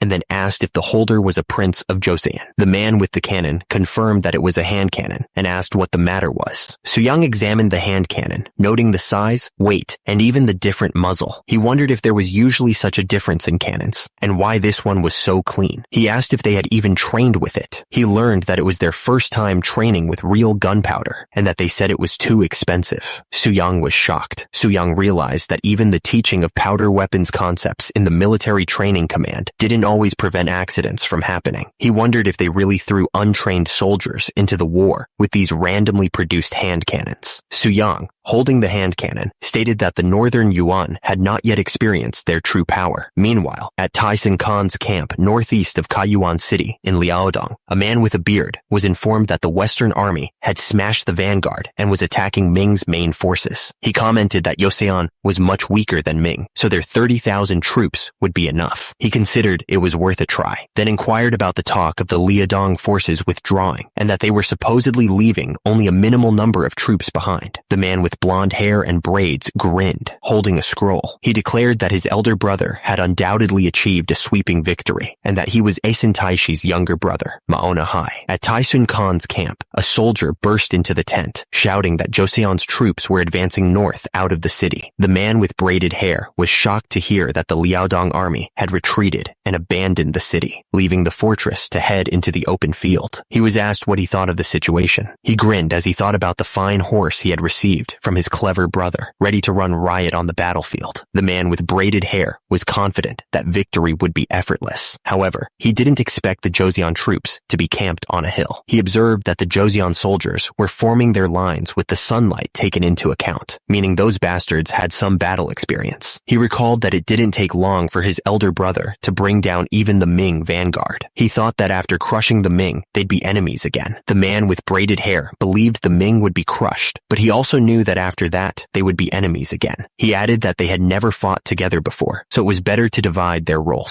He stated that he understood and asked the Khan to charge, promising that his soldiers would step forward and open fire. A bald man with a top knot prepared to fire an arrow. A soldier arrived, announcing that he had brought the bow and arrows for His Highness, the Grand Prince. Su Yang thanked him. Su Yang was asked if he could really shoot those arrows. He responded that it was just a matter of overflowing strength. He drew back the bow, aiming at the distant Ming army. The Ming soldiers raised their shields just in time, bracing for the attack. "Shield yourselves," they shouted. The man with the beard, observing the shield wall, was impressed by their swift movements, but he thought it was nothing special. He declared they could advance without much worry. Suddenly, his eyes widened, and he stammered, wondering what he was seeing. An arrow pierced through the soldier's armor, causing him to cry out in pain as he collapsed from the devastating blow. The Ming soldiers realized even their cannons couldn't deal significant damage, and they were in big trouble. The casualties among their soldiers were severe, with commanders ranking centurion or above dead. Controlling even small squads was becoming increasingly difficult. They decided to pull back for now, fearing the entire formation could collapse. The Ming commander reasoned that since the Joseon soldiers shot arrows well, they must be good with cannons too. He ordered the troops to divide in half and prepare for unmounted archery. The Ming soldiers raised their bows and released their arrows, hoping to turn the tide. The Ming soldiers continued to fire their hand cannons, but the results were devastating for their own troops. The Joseon soldiers urged each other to hold the line, warning that any retreat would cause their entire army to crumble. Another soldier shouted for everyone to remain calm and continue fighting. The battlefield was shrouded in smoke, making it difficult for the Ming soldiers to aim accurately. The commander saw an opportunity and ordered his troops to strike now, then immediately commanded a full retreat. The Khan's Iron Riders were now moving forward, ready to engage the enemy. The commander declared that when Joseon fired twice, that would be the moment to charge straight into their lines. Suddenly, the sky rained fire arrows. One of the soldiers cried out, but the commander insisted that fire arrows just made a lot of noise. The fire arrows exploded on impact. The soldiers raised their shields for protection, but one of them cried out in pain, his arm burning. The soldier realized the fire arrows were filled with gunpowder. One of the soldiers declared that the enemy relied too much on cannons. He added that hand-to-hand combat was where they would break up the enemy's line and ordered them to charge. The soldiers noticed that the enemy had switched to stormtroops with longswords. They were ordered to step forward into formation. The soldiers were instructed that after volley firing, they should fall back to the rear trench on a signal. The soldiers stared at the approaching enemy, estimating that around 5,000 Iron Riders were charging towards them, divided into two groups, front and rear. One of the soldiers expressed his concern that their cavalry should be dealing with the incoming threat, as infantry would be trampled to death. Another soldier declared that he trusted in the Grand Prince, and there must be a reason for digging the trap, adding that if the Grand Prince lacked confidence in victory, he wouldn't have led their forces. As the enemy drew closer, the order was given to the cannoneers to volley fire. The armored soldiers spurred their horses onward, ignoring the fallen. The soldier yelled that they would tear the Joseon soldiers to shreds, but his expression suddenly turned to shock. The horses and riders began to sink into the muddy ground. The soldiers frantically commanded their troops to halt, realizing they were stuck in the mud and unable to advance on the Joseon forces. The Joseon forces unleashed a volley of cannon fire. The soldier on horseback was shocked, finding the situation impossible. He commanded his troops not to panic, reminding them that splitting into two groups was their plan for this situation.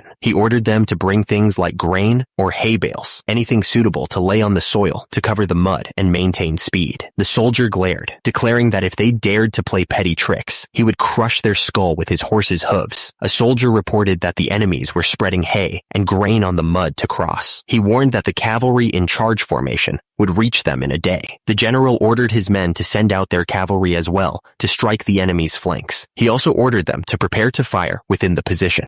The general roared, ordering everyone to get ready for hand-to-hand combat. The soldiers pressed on, their legs burning as they scaled the cliff face. The soldiers braced themselves, shields raised in anticipation of the coming impact. The enemy cavalry crashed into their lines, sending men flying with savage force. Despite the brutal assault, the general encouraged his troops, urging them to hold their ground. One of the soldiers yelled, accusing them of hiding behind their shields and using cannons. The mounted soldier roared, declaring that it was now their turn. The soldier winced in pain. The battle raged on with a ferocious intensity. The soldier gritted his teeth, determined to endure. Endure! We have to! One of the soldiers spoke with urgency, explaining that they had to endure until those bastards were lured in far enough. Meanwhile, another soldier prepared to strike with his spear. An arrow pierced through the officer's head. Someone desperately called out to the fallen officer, urging him to wake up. They anxiously asked how he was. The desperate soldier continued to try and rouse the officer, shouting his name and begging him to come around. A soldier groaned, struggling to stay conscious amidst the chaos of battle. He screamed in defiance as he charged forward, determined to avenge his fallen comrade. The sword gleamed ominously, ready to strike. With a fierce battle cry, the soldier lunged, his sword aimed at the enemy. A soldier urged Jung Byung-soo to get up, insisting that there was no way he could have lost his senses. Jung Byung-soo insisted that he hadn't lost his senses and had only been startled for a moment. He ordered them to quickly prepare for battle. The soldiers knew that they needed to kill the intruders to survive. The order to fire within the position could come at any time, so the soldiers were ordered to defend the fortifications and trenches with their lives and to not let the formation break. A soldier urged His Highness, Grand Prince Suyang, to stay back, warning him that he might get hit by a stray arrow. Suyang asked how he could stay back when his soldiers were dying and demanded that they give him the arrows. Suyang declared that he would personally make things hot for those bastards. One of the soldiers exclaimed that he was sick of those Joseon jerks, saying that they had gotten cocky just because a few shallow tricks had worked. He angrily ordered them to kill them all. A soldier cried out in disbelief, realizing that someone on the hill was throwing spears. One of the soldiers noticed that 3 cavalrymen were charging up the hill. He pointed out that the attire of the lead rider indicated that he was a high-ranking general, declaring that whoever took his head would achieve the greatest merit that day. Suddenly, the soldiers realized that what they thought was a spear was actually an arrow. Suyang, riding toward them, drew his bow and aimed. One of the soldiers recognized him and shouted his name. The arrow struck true, and the soldier fell from his horse, impaled. The soldiers' faces were a mixture of fear and determination. One of the soldiers shouted that there was fire within their position. He urged everyone to take shelter in the trenches. The cannon was primed and ready to fire. The cannons roared to life, unleashing a devastating barrage. The order to fire echoed across the battlefield. The man in the helmet stared in disbelief. He stammered that this was impossible. The order to fire echoed, and the cannons roared to life again, unleashing another devastating barrage. The man in the helmet was struck by the cannon fire. The order to cease fire was given, and the soldiers began to reorganize their formation amidst the fallen. The soldiers announced that the remaining enemies would be dealt with by His Highness, the Grand Prince, and cautioned everyone to be careful. Amidst the chaos, one soldier remained, surveying the devastation, his face contorted with rage. He vowed to take at least one enemy with him. Suyang drew his bow, his eyes fixed on the fleeing enemy. He told the man to go to hell. His face contorted with rage. He screamed that the enemy would be the one to die. Suyang released the arrow, aiming for the fleeing figure. The arrow flew true, striking the enemy rider. He looked up in disbelief as the arrow closed in. The arrow found its mark, piercing the enemy rider's head. The soldier in red armor collapsed. Another soldier prepared to fire. The soldiers erupted in cheers, proclaiming that His Highness, Grand Prince Suyang, had taken down the enemy commander. The man with the beard declared that the enemy commander was dead and that they just needed to clear out the remnants, cursing under his breath. The man with the beard in red armor pointed out that they were mixed in with the Joseon cavalry, so the cannons couldn't be fired at will. He ordered them to at least suppress the cavalry before they reorganized. One of the soldiers screamed, drawing his sword. The man with the beard realized the situation was dire and ordered a retreat. Another soldier on horseback warned that if they showed their backs to the Joseon army, the Jurchen barbarians would look down on them. The man with the beard in red armor yelled at his soldiers, calling them fools. He insisted that they needed to retreat before the infantry approached, asking what they thought would happen if they were hit by cannons while crossing the river. Seeing their enemies fleeing, a soldier lit the rocket arrows and prepared to fire. The rocket arrows exploded, sending soldiers flying through the air. The man with the beard yelled that the Joseon bastards were firing cannons again, saying they had all gone mad. He insisted that they needed to get out of there quickly, asking about the detached corps with Kungsun of the Jurchen tribe. One of the soldiers acknowledged that thanks to the Grand Prince's plan, they had minimized their losses. He added that it had been dangerous when the enemy commander survived and went after him, questioning if the commander's horse had gone crazy. Someone yelled at the Grand Prince to keep away from the charging horse. The horse neighed loudly. Suyang braced for impact. Suyang realized the horse was enraged by its owner's death, and it was much stronger than an average horse. The horse neighed loudly as it charged. Someone yelled, warning the Grand Prince. The horse's kick landed with a sickening thud. Suyang staggered, but he refused to yield. He acknowledged that the horse was a tough brute, but he absolutely could not lose. He channeled all his energy, focusing on pumping his muscles to throw the beast off. Suyang's grip tightened, his muscles bulging with the effort.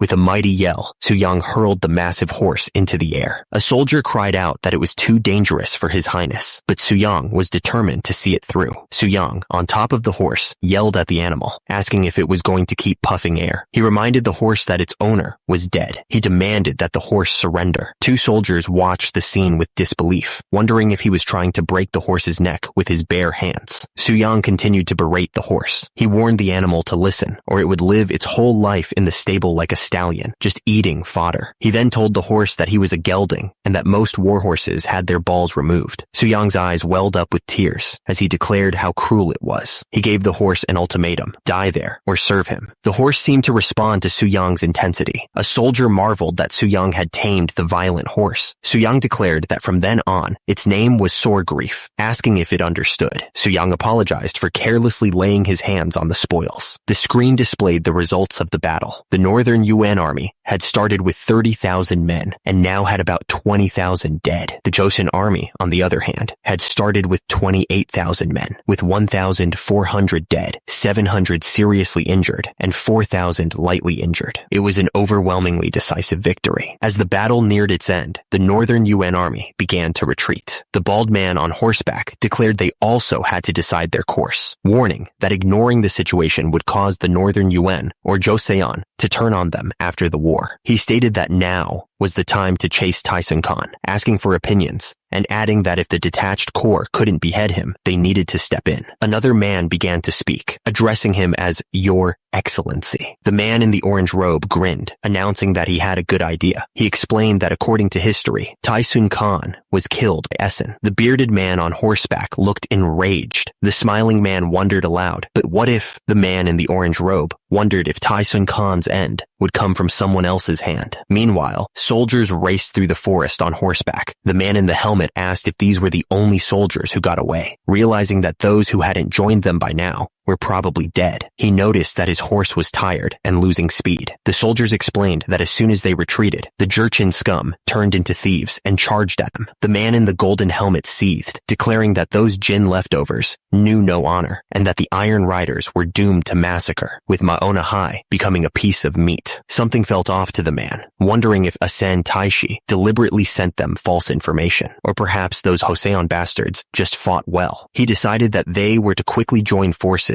with Asen and strike the Ming, and handling Joseon next wouldn't be too late. The Khan was informed that the Jurchen scum stole horses and fled, and he angrily asked if they were just saying that now. The man in the orange armor stated that Asen, not being of the Golden Horde, would not be recognized, and thus they had to use the Khan. A soldier in orange armor reported to the general. The soldier announced that the detached corps had driven Tyson Khan into the forest, adding that they had finally made it. One of the soldiers suggested that His Highness the Grand Prince demonstrate his strength when capturing the Khan, but the other soldier seemed unsure. The man in the orange armor reported that the barbarians recognized Suyang, calling out the name of Grand King Taizhou. They even recognized the bow he was using. Suyang dismissed the comparison, saying that he was just big and didn't match him in any way. The soldier insisted that His Highness was underestimating himself, and the important thing was that they saw him as a valiant general. The soldier imagined His Highness subduing Tyson Khan in barehanded combat. One of the soldiers declared that the rest would all surrender, making it easier to insist on favorable terms for their country. They would pave the way with all their strength. The soldier urged the Khan to find a way to survive, explaining that they weren't firing cannons in the forest, but as soon as they got out, they'd be covered with fire. The order was given to prepare for the final battle, but something was off. The Joseon bastards were acting strange. The Khan demanded that the disgrace of the Golden Horde show themselves. He wanted to see the face of the one who dared to covet their country with such careless ambitions, claiming to be descendants of the mighty Yeke Mongiol Ulus, yet acting so pitifully. One of the soldiers questioned how they dared to mouth off about the Yek Mongiol Ulus, calling them the Dross of Goryeo. He urged the Khan to muster all their strength and charge, declaring that they must take that bastard's head. The man with black hair revealed that he was the descendant of Grand King Taizhou, the one who shot dead the Northern Yuan commander Maona Hai, and the second prince of Joseon, Grand Prince Suyang. The enemy soldiers demanded that Suyang show himself, giving him an hour to come out and fight like a man. Their voices echoed across the battlefield, taunting the Grand Prince. One One of the men scoffed at Su Yang's silence, wondering if he was even a man or just someone who would quietly listen to the insults. Another soldier declared that they wouldn't even need weapons, suggesting they fight barehanded. One of the enemy soldiers declared that he enjoyed Buch and would like to try a modified version because he was sick of the current situation where they had to fight and die. The man with braided hair demanded that the second prince of Joseon, Grand Prince Su Yang, reveal himself. He then asked what Su Yang would give them if they beat him. The man declared that if he was recognized as a true man and part of the Golden Horde, Su Yang would return 1 horse per person. He added that Su Yang would also ensure their safe escape to the Guangshun Pass. The man with the helmet questioned if they could trust Su Yang, since no true man of Joseon had ever been as spineless as him, so how could he lie? He demanded that Su Yang come out himself, or they would obliterate every one of his men. One of the men wondered if Su Yang would come out. Given the situation,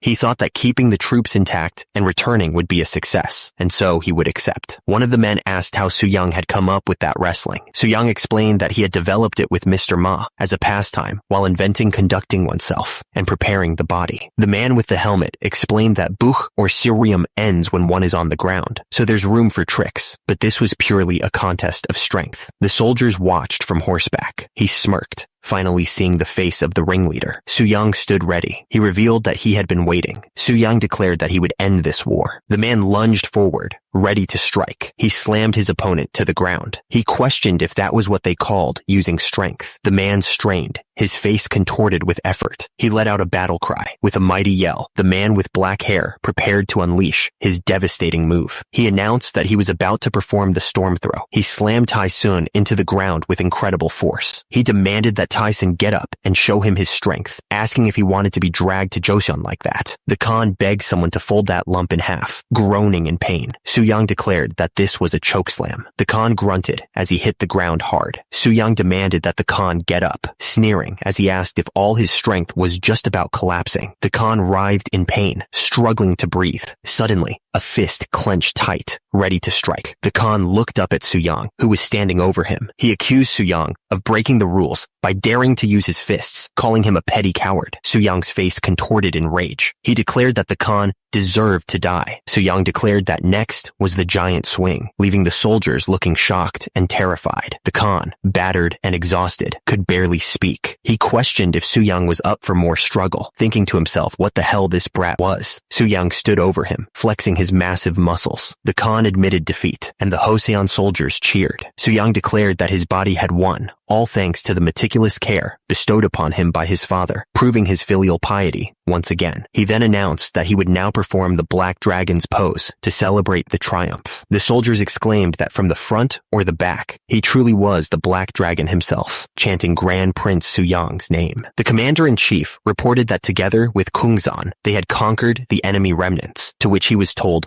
"Well done." Su Yang told the captive that they would let him go as long as he accepted the agreement and recited the Gisa agreement. The terms were laid out. First, he had to acknowledge Joseon's victory and pay a ransom of 5 horses per captive. Second, if future trade with Joseon was established, he had to actively embrace it. Third, he had to send a letter about any attempts to invade Joseon by force. Fourth, at the next 2 Yeke Kurilta, he was to treat Joseon representatives on par with Goryeo King Sim. However, the representative didn't need to be of royal battle marks and could be a civil servant of the first junior rank or higher. Su Yang questioned if they were insane and asked if they didn't like the terms. The captive man admitted that the first and second terms were fine since they had lost the battle. However, he questioned being treated on par with King Sim at the Yeke Kurilta. The captive man pointed out that King Sim was a Goryeo man with a proper title. He asked if Su Yang hadn't once called Joseon the successor of Goryeo and their brother nation, and suggested they treat the Joseon representative like a Kamuk chieftain. The captive man asked if Su Yang expected him to approve of the next Khan election while he was still breathing, and revealed that Su Yang had no idea what was happening in Beijing right now. The captive man wondered why Asen would kill the Ming emperor, and stated that if he didn't, he could never have his eye on his place. The scene shifted to a burning city. He continued, explaining that Asen had defeated the Ming's 200,000-strong Great Army, taken the emperor hostage, and was breaking through the passes, attacking Beijing. The captive man was told that had he not been taken captive, he would have likely heard the news around that time that day. He looked shocked and muttered Asen's name exclaim in disbelief. The first man stated that if the battle had started just 3 days later, the Jurchens would all be on his side. The second man looked surprised as he heard that Aiton's failure was also inevitable. The man in armor stated that he gave Ming too much time, and by now, they've probably been reinforced with hundreds of thousands from the Nanjing region. He wondered why he would propose these terms, then asked if he had thrown and slammed the captive man so much that his brain had stopped working. The captive man, tied up and helpless, was told that right now, Asen must be wishing for his death. The man with the beard decided to add one more clause, stating that he could send troops to assist him in dealing with the Oirat at any time. The other man agreed to add it. The captive man asked when he was going to release him. The man with black hair, Grand Prince Suyang, replied that it would be after 15 days. The captive man was shocked and said that they needed to find a way to counter Asen right now. The man with black hair declared that the situation was up to them, questioning why the captive was complaining when they were sparing his life and backing his country. The captive man, tied up and visibly frustrated, shouted that the other man was a bastard, stating that news of Tyson's death must reach Asen by September 14th. The man with black hair looked towards the sky, wondering what would happen if Tyson, presumed dead, returned on September 30th. He reasoned that Asen would think he had negotiated with Joseon, and regardless of his Golden Horde bloodline, Asen wouldn't let that slide. The man with black hair stated that things may seem calm for now, but that wouldn't last. The date was September 17th, 1449.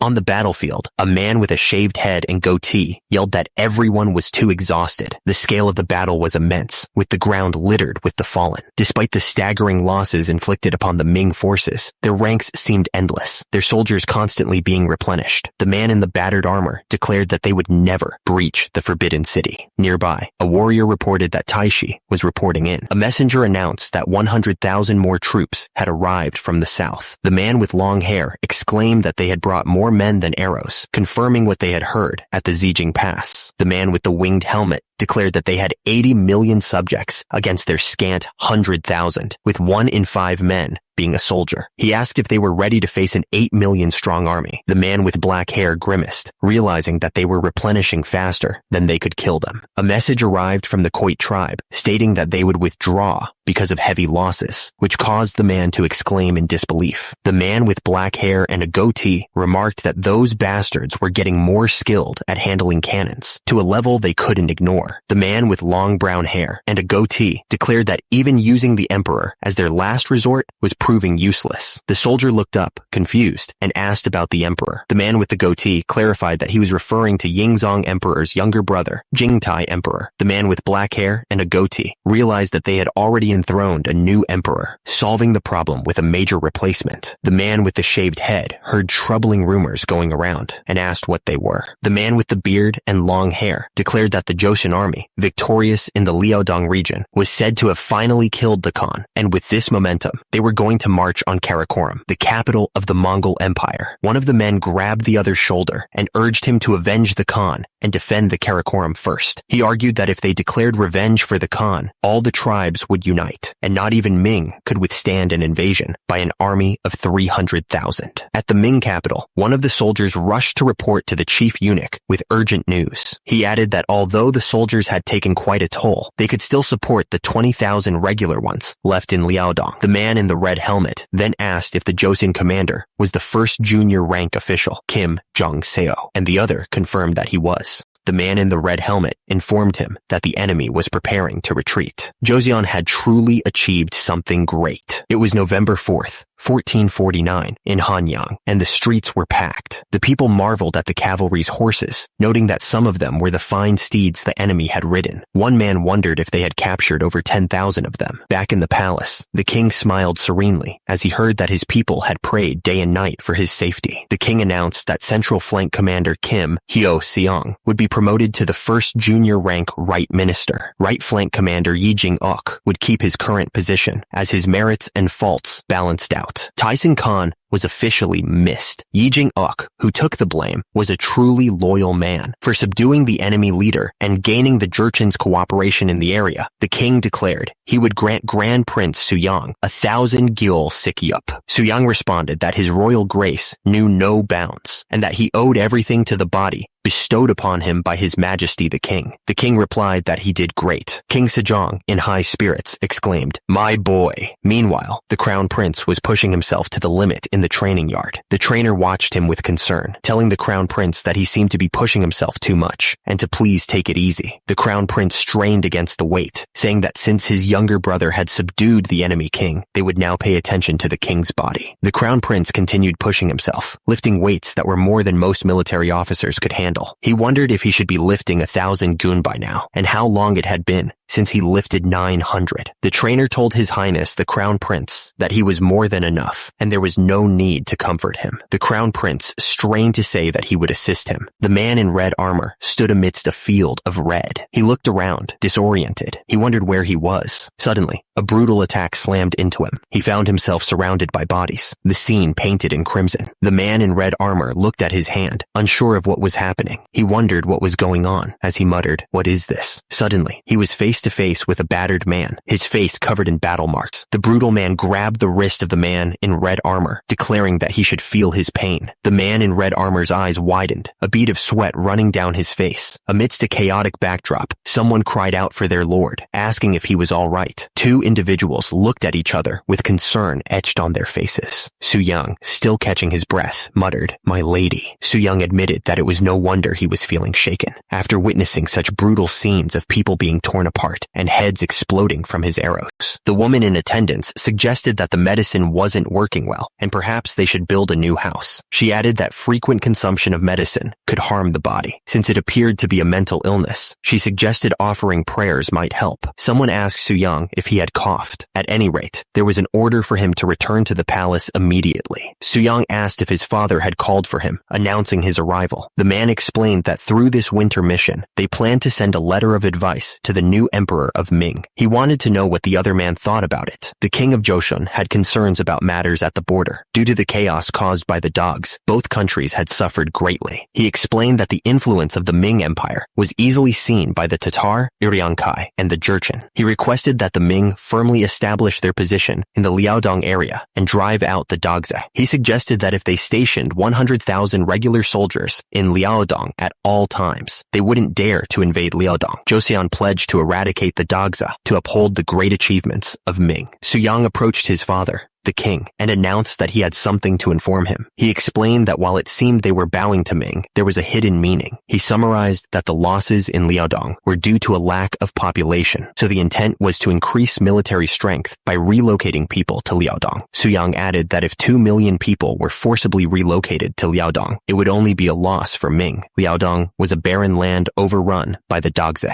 The best they could do in Liaodong was raise millet and horses. Ming would have to continue to expend resources to feed them. The man in the red and gold robes agreed with Suyang's assessment. If 1 million people migrated, they would have to provide at least 4 million seoka of grain annually. He pointed out that 4 million seoka was an enormous amount, equivalent to Joseon's entire annual budget. Furthermore, stationing such a large force in Liaodong was like aiming a knife at the throat of the northern Yuan, who would constantly launch invasions. Suyang concluded that Ming could not gain anything from Liaodong, and if they suffered such losses, they would certainly try to shift the burden onto Joseon. The man in the red and gold robes agreed with Suyang's assessment and insisted that if Ming exerted effort, Joseon would also have to do the same. He stated that Yu's words made sense and that he understood his opinion. The man in the red and gold robes paused, then revealed he had something to tell them in advance. He looked down, admitting that now that he was over 50, he was old and weary and could no longer govern the country. He declared that on March 30th of the following year, he would pass the throne to the crown prince. The man in the red and gold robes acknowledged that Suyang's help had been significant. Suyang responded that he had only fulfilled his filial duty and revealed that he had a favor to ask of him. He requested that for a year, Buddhist services be held in the temples of all 8 provinces, deep in the mountains and valleys, for the fallen soldiers. Suyang emphasized that this was a very important matter and suggested that his uncle, Grand Prince Hyeoryong, who was deeply pious, should accompany him. The man in the red and gold robes acknowledged that Soo-young's help had been significant, and Soo-young responded that he had only fulfilled his filial duty. He revealed that he also had a favor to ask of him, hoping it would help calm his restless mind after the battlefield. The men expressed that they were deeply grateful to His Majesty. The palace stood tall and imposing. The man on the golden throne considered the situation.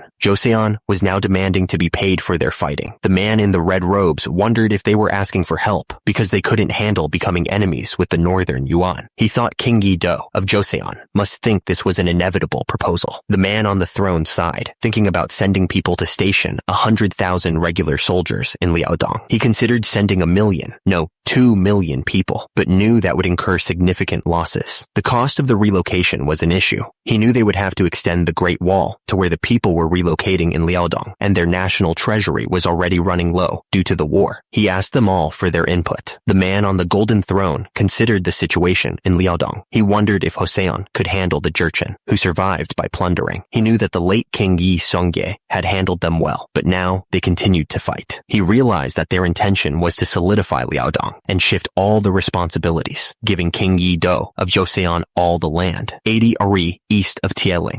The kneeling man in red robes looked up, shocked by the proposal. "Your Majesty," he exclaimed. The man on the throne explained that upon dealing with numerous northern tribes, including the Jurchen, they would eventually be exhausted. The man on the golden throne ordered that a reply be prepared to send to Joseon. Thus, a new wind began to blow again. On March 1st, 1450, a grand ceremony was held. The fourth king of the Joseon dynasty, Munjong, ascended to the throne. While everyone was celebrating, there was one person who wasn't happy. The elderly man, Huang Hui, was barely able to stand. He lamented that despite the change of kings, he, at the age of 80, was still not allowed to resign. He wondered if he should ask the retired king once again for permission. The next day, Huang Hui requested retirement from King Sejong, who had become the retired king, but his request was denied once again. Deep in the forest, a man wearing a traditional hat seemed to be observing something. The man muttered that the king was using him as a counterweight and that he had a wicked heart. Soo-young asked if it wasn't good to make the body strong, which caused the other man to call him an insolent brat. He retorted that if he kept getting stronger, he'd claim he could deflect blades with his abs, which Soo-young thought was a bit excessive. The man in the traditional hat claimed there was something similar to deflecting blades with abs. He explained that some people train their abs by hitting their bellies with a rolling pin. The scene shifted. The other man retorted that saying something like hitting with a rolling pin out of nowhere made it seem like his mental illness was cured. He recalled spending enjoyable times visiting famous temples with Grand Prince Hyeoryong. Soo-young revealed that he had donated new millstones to the temples. Since temples made a lot of tofu,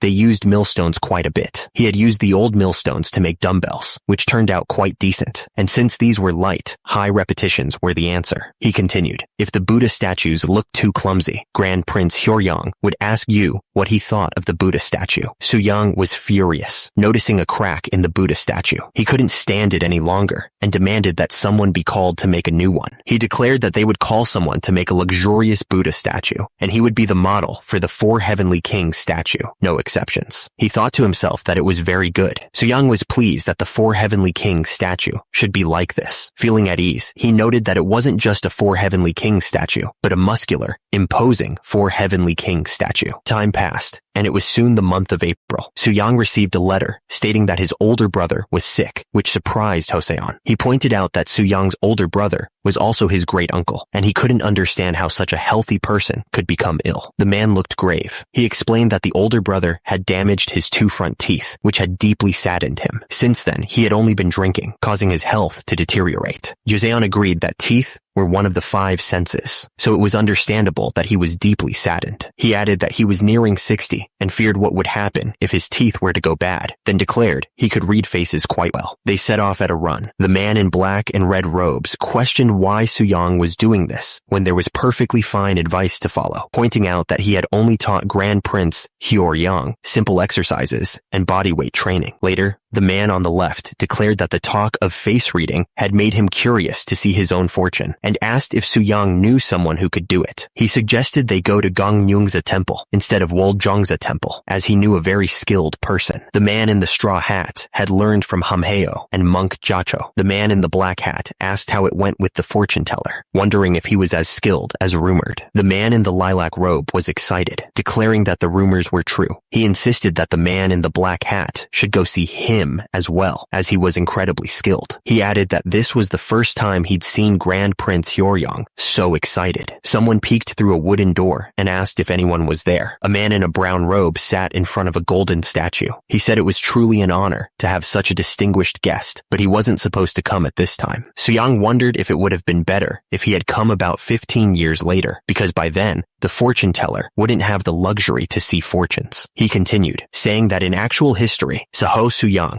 visited Mount Ode around 1465, about 15 years later. At that time, he was already suffering from leprosy or a severe skin disease, and he wondered if the man knew something. Suyang remarked that the fortune teller took jest as a jest, which was a talent in itself. He mentioned that the fortune teller had seen his uncle's fortune and asked if he could read his now. The fortune teller responded that he wasn't sure if he should say. Suyang urged him to continue, saying that fortune reading was connected to one's life. The fortune teller revealed that Suyang would become king. The fortune teller continued, ominously stating that Suyang would bring battle marks upon his nephew and friends. Suyang, visibly angered, demanded to know what he had just said. The fortune teller added that having a guest might change everything, leaving Suyang to wonder if he was saying that he was possessed by a ghost. The fortune teller stated that destiny wasn't something that could be easily altered. Suyang stood defiantly amidst the chaos, the flames reflecting in his determined eyes. The fortune teller ominously warned that no matter how much a guest tried to guide fate down a different path, it would be difficult to avoid a bloodbath. Suyang repeated the fortune teller's words, asking if he was saying there would be a bloodbath. The fortune teller confirmed it with a simple yes. Suyang stared intently at the fortune teller and asked if he could handle it. Suyang resolved that he must handle the coming challenges. He thought about how he had changed many things with his own two hands. He declared that he would face whatever came next and change those things as well, wouldn't he? The fortune teller seemed to relax, remarking that there was no need to worry with the power of such a distinguished person.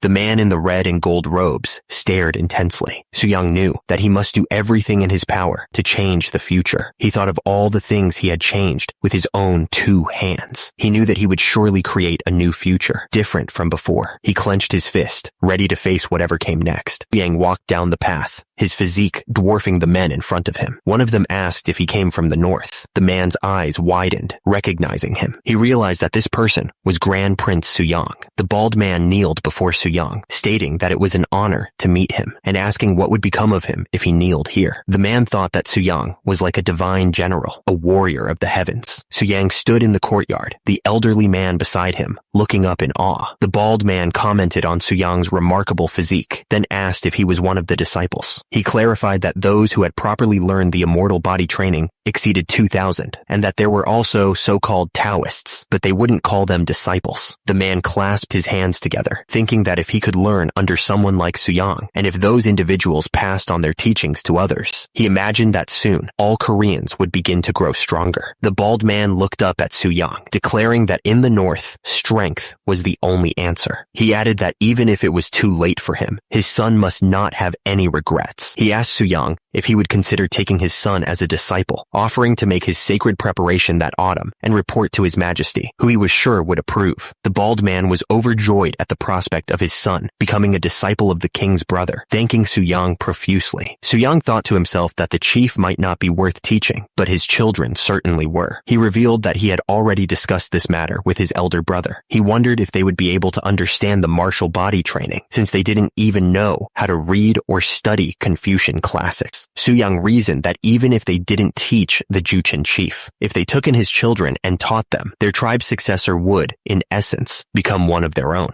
Suyang explained that he wouldn't let the opportunity slide, not after a 10-year-old spent 7 years learning Hangul, classical Chinese, and the 4 books and 5 classics, followed by years mastering the martial body training. He intended to encourage them to take the imperial exam. He added that his elder brothers would create a foreigner's imperial exam specifically for the barbarians, so they could have the body of a Jurchen, but the mind of a Korean. The bald man asked if he could ask something, mentioning the rumor that Suyang had defeated the Taisun Khan in the north. Suyang confirmed that he had crushed him. Su-young vividly described how he threw him over his shoulder and smashed him down. Then he grabbed his neck and slammed him into the ground again. He finished by saying that he grabbed his leg and hurled him. The bald man with the goatee asked if he could try something for once. Suddenly, a voice cried out, telling him to wait. Su-young vividly demonstrated how he would lift him up before slamming him down so hard that his back would surely break. He continued, saying he would grab his neck and slam him onto the ground, but the bald man quickly apologized, saying that he believed him. Su-young stated that the Jurchen revered strength, so Nichiren was perfect. He added that he would return and prepare to pay tribute that winter, telling them to travel safely. After that, the frontier chiefs of Liaodong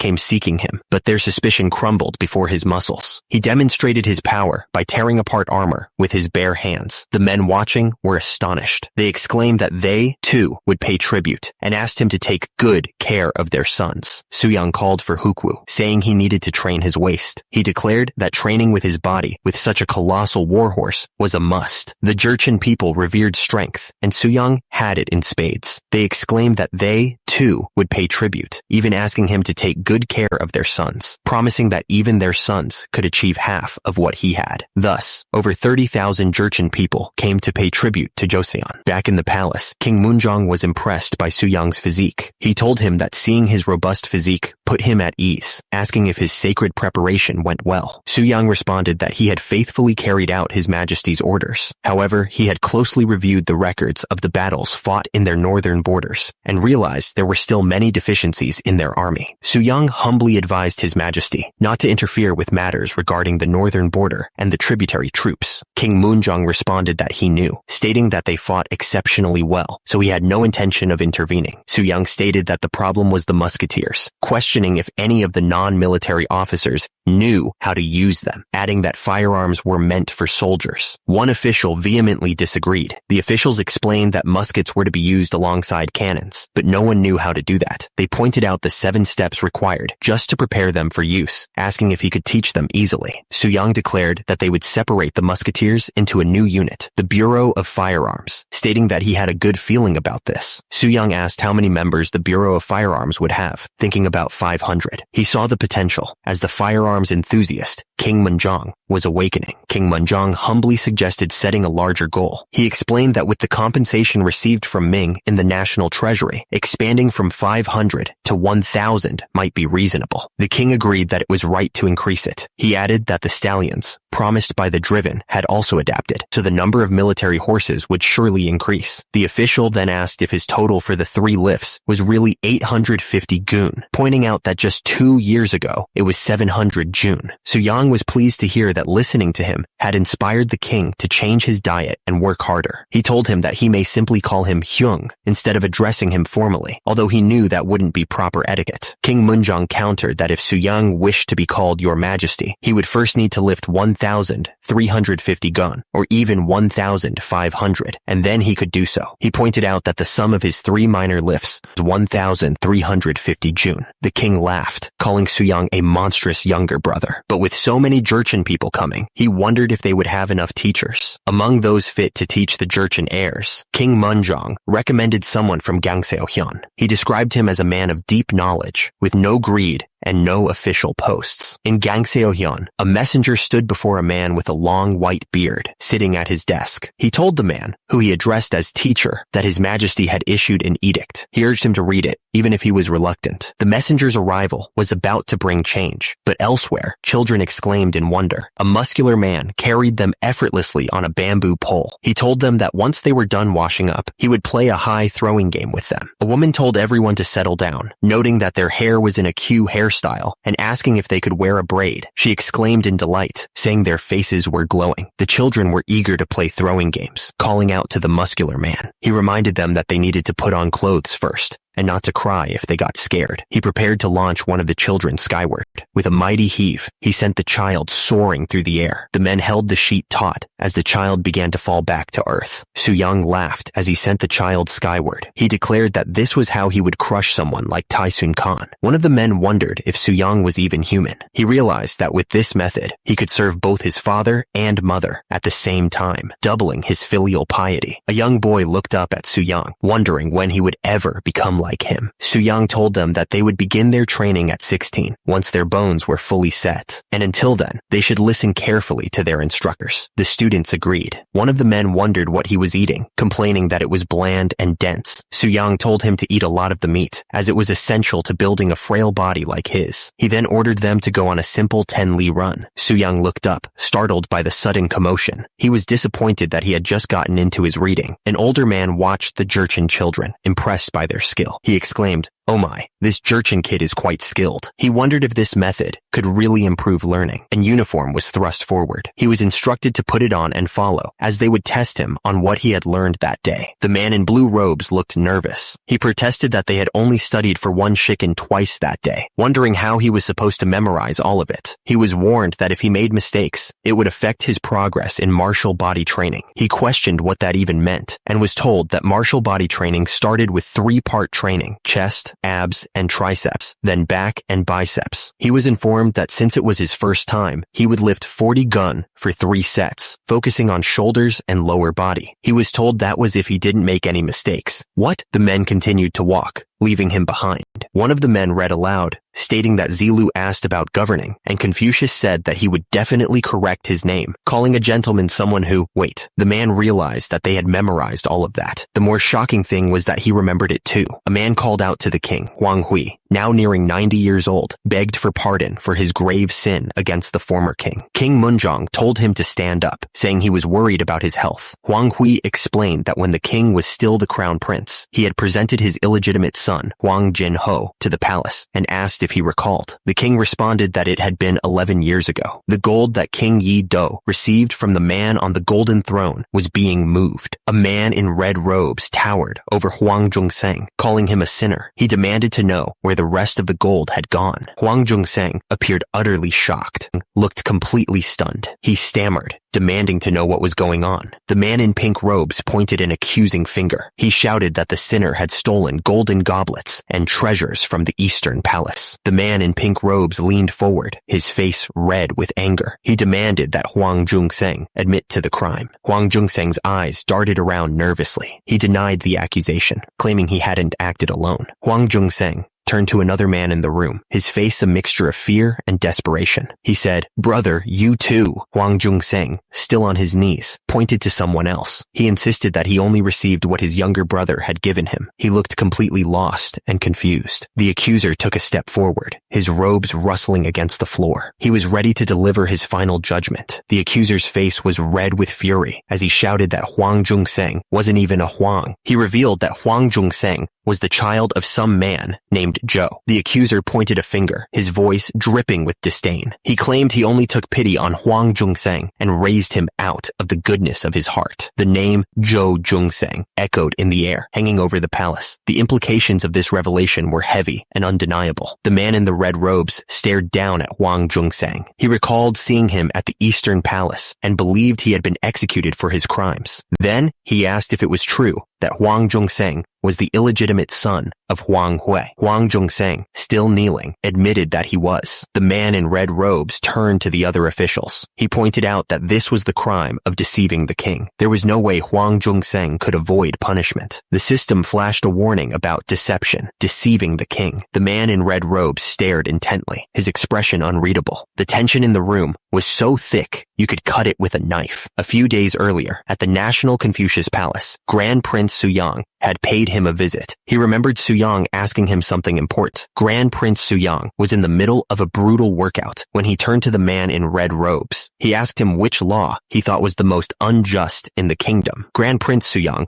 listened as the man spoke about loyalty. He said that even orchids in flower pots grow toward the sunlight, and that the loyalty of illegitimate children is no different from that of legitimate children. The man continued, mentioning that below his younger sibling was someone named Ma Il-yong. He didn't explain who that was, though. The man smiled as he spoke of Ma Il-yong's talent, but he added that Ma Il-yong was an illegitimate son. The man went on, saying that the orchid is a fine metaphor for a man of noble character. However, human greed knows no bounds. The man told Suyang that if both illegitimate and legitimate children attain office, the complaints of the legitimate ones will increase. He seemed worried about the potential fallout. The man with the beard looked down, a slight smile on his face. "Don't worry," he said, his voice calm and steady. The words seemed to hang in the air, heavy with meaning. Elder statesman Huang Hui would be the catalyst, it was decided. Indeed, the man in the ornate robes looked up, his expression one of reverence. "Your foresight, father," he murmured, clearly impressed. The older man looked down, his face etched with concern. "It was King Taizong who established these laws to maintain order in the nation," he explained, his voice heavy with the weight of history. Tears streamed down the old man's face as he spoke, his voice cracking with emotion. "Yet this old man is now near death," he cried. "I confess my lies, so please abolish the discrimination against illegitimate children." King Sejong sat on his throne, his expression unreadable. He simply said, "Very well." Huang Zhongseng's face twisted in anger as the words hit him. He had been stripped of his office, his power gone in an instant. Then the order came. Huang Zhongseng was to go to the Sugangung Palace and seek forgiveness from the former king. He was stunned. King Sejong looked down at Huang Zhongseng. "Because you have members of the modern palace," the king said, "I will not punish you." Huang Zhongseng could barely believe his ears. The king's mercy was immeasurable. One of the men watching spoke up, questioning the king's decision to treat the crime of deceiving the king so lightly. "Is this truly right?" he asked, his voice laced with concern. King Sejong sat there, looking thoughtful. He wondered out loud, asking how illegitimate children were born in the first place. One of the men in the blue robes spoke up, explaining that these children came from lowly backgrounds, as if that explained everything. King Sejong continued to probe, asking if those of lowly status could even refuse their master's demands. The two men in blue robes looked uncomfortable, like they knew where this was going, but didn't want to say it out loud.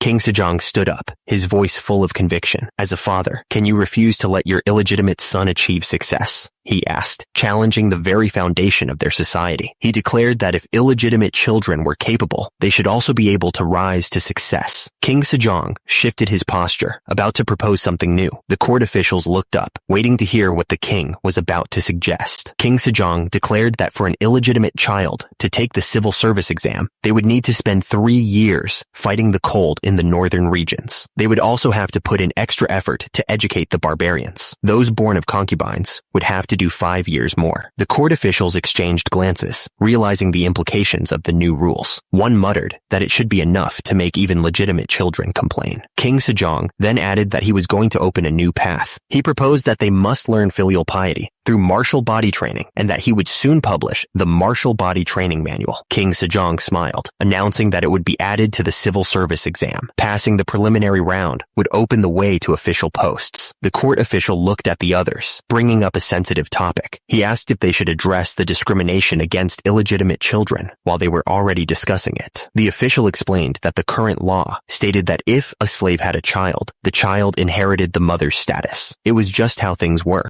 The official then asked if they shouldn't change the law so that the child inherited the father's status instead. He waited to see how the others would react. The official considered the implications. If they abolished the Seoyoljeom Gobup law, the official continued, thinking about abolishing the Nobijongbuk law as well. He was really trying to shake things up. The official smiled, thinking about how his actions would get rid of 2 of Joseon's unfair laws. It was a good feeling. Back at the Sugangung Palace, the wheels of power kept turning. There was no time to rest. Huang Hui had tried to resign from his position, handing the letter to King Sejong, but the king stopped him. King Sejong looked at Huang Hui with a stern expression. He told him that he was essential for writing the new law book. So, Huang Hui's resignation was not accepted. The king needed him. After the morning assembly, a special announcement echoed through the halls. Everyone waited to hear what it was. A man stepped forward, a smile on his face. He suggested they take the announcement to the Hall of Cultivating Talents. One of the men winced as he walked, clearly in pain. He muttered that his feet hurt from walking so fast, and that he should probably switch to straw shoes. The group made their way through the palace grounds, heading towards their destination. The sound of their footsteps echoed in the open space. As they approached, a man called out, announcing the arrival of the Grand Prince and the Minister of Finance. He demanded that everyone pay their respects. The prince looked at the group, his eyes landing on a man who was clearly struggling. "You've been coughing, haven't you?" he said, his tone laced with a strange admiration. "I admire your hard work."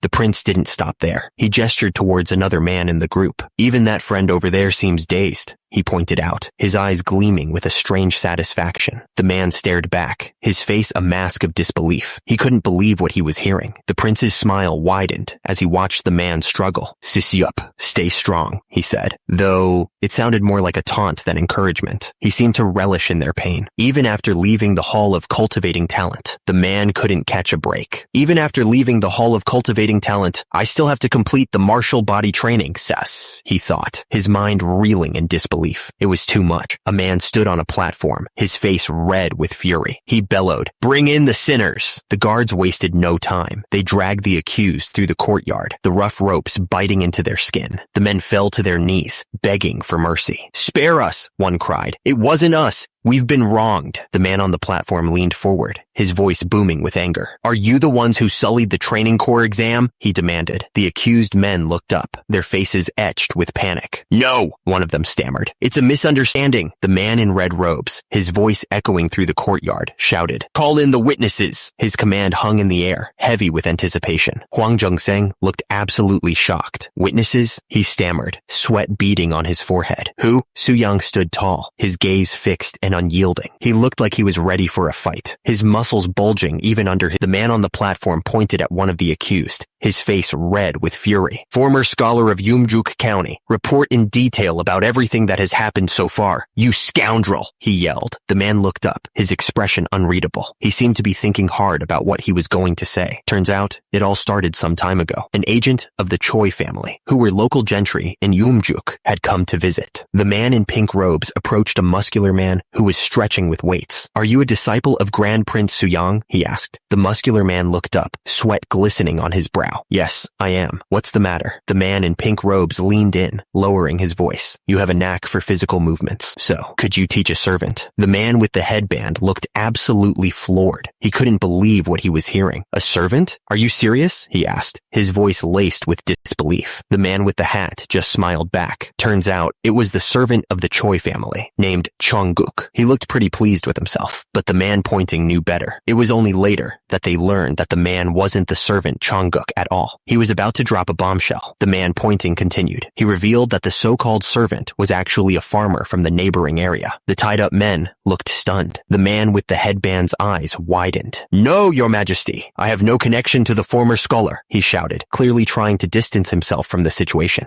He looked absolutely terrified. The man in red robes glared, his face contorted with suspicion. "No connection, you say?" he challenged, clearly not buying a word of it. The man in red robes presented his evidence. The tenant farmer, he claimed, was neither physically capable nor diligent. He hadn't even been able to finish his assigned exercises. The tenant farmer struggled with the exercises, sweat dripping down his face. His form was sloppy, and he looked like he was about to collapse at any moment. Whenever he got the chance, the tenant farmer would just nap and waste time. He clearly wasn't taking his training seriously at all. The man in red robes looked at the crowd, a mixture of disbelief and anger on his face. "And yet," he asked, his voice rising, "this person placed first in the regional exam? That's insane." The question hung in the air. Did any of this even make sense? It was getting ridiculous. The tenant farmer, bound and sweating, tried to defend himself. "I placed first only because others were lacking." The man in red robes exploded. "Silence! How dare you lie so brazenly? At the military training camp, masters require a curriculum in the training process. You're the only one who failed purely because of lack of physical ability." The man in red robes pointed a finger, his voice dripping with scorn. "The only one conspiring with the gentry and falsely claim that the tenant farmer is a servant?" The tenant farmer and his companions fell to their knees, their faces etched with terror. "Your Majesty, please spare me." The man in red robes was absolutely furious. He screamed, "How dare you disgrace the military training headquarters?" The man in red robes wasn't about to let this go. He vowed, "I won't let this go lightly." 1 month later, the Water River Palace looked serene. The chaos from the trial was far away.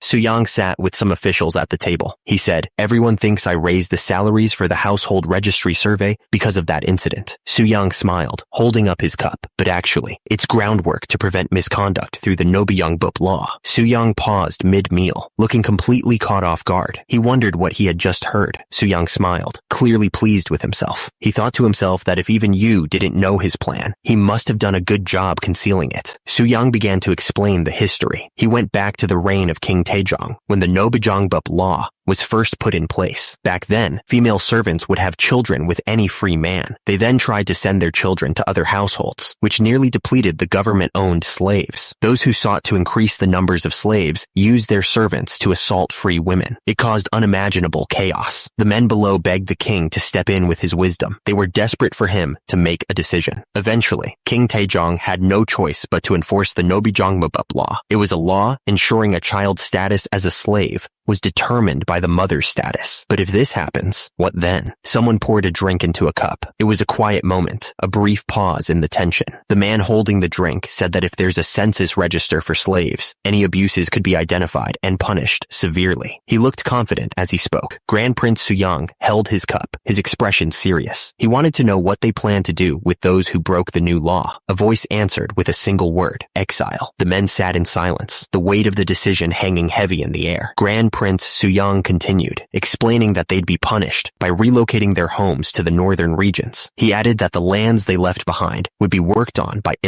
illegitimate children to assist them. He said once things were stable, they would implement the Hopei system that King Taejong was unable to enact. The Hopei system was a way to regulate and keep track of the movements and identities of the citizens. It was a system of identification used during the Joseon dynasty, and it would be implemented. Grand Prince Suyang looked absolutely stunned, his eyes wide. He hadn't expected things to go this far. Grand Prince Suyang looked around, a strange expression on his face. He was seriously wondering just how intelligent these people actually were. He smirked a little to himself. It was impossible to predict what the others would do, but he knew his own strengths. After all, he was naturally suited for weightlifting and building muscle. A subordinate leaned in, his face close to the window. He announced to Grand Prince Suyang that they had arrived. Grand Prince Suyang planned to dedicate himself to educating disciples. The carriage stopped in front of the cultivation hall. Suddenly, chaos erupted. Someone was shouting to catch a person who was trying to escape. They yelled at the others not to let him get away. Dust and sand flew everywhere as the ground shook. Grand Prince Suyang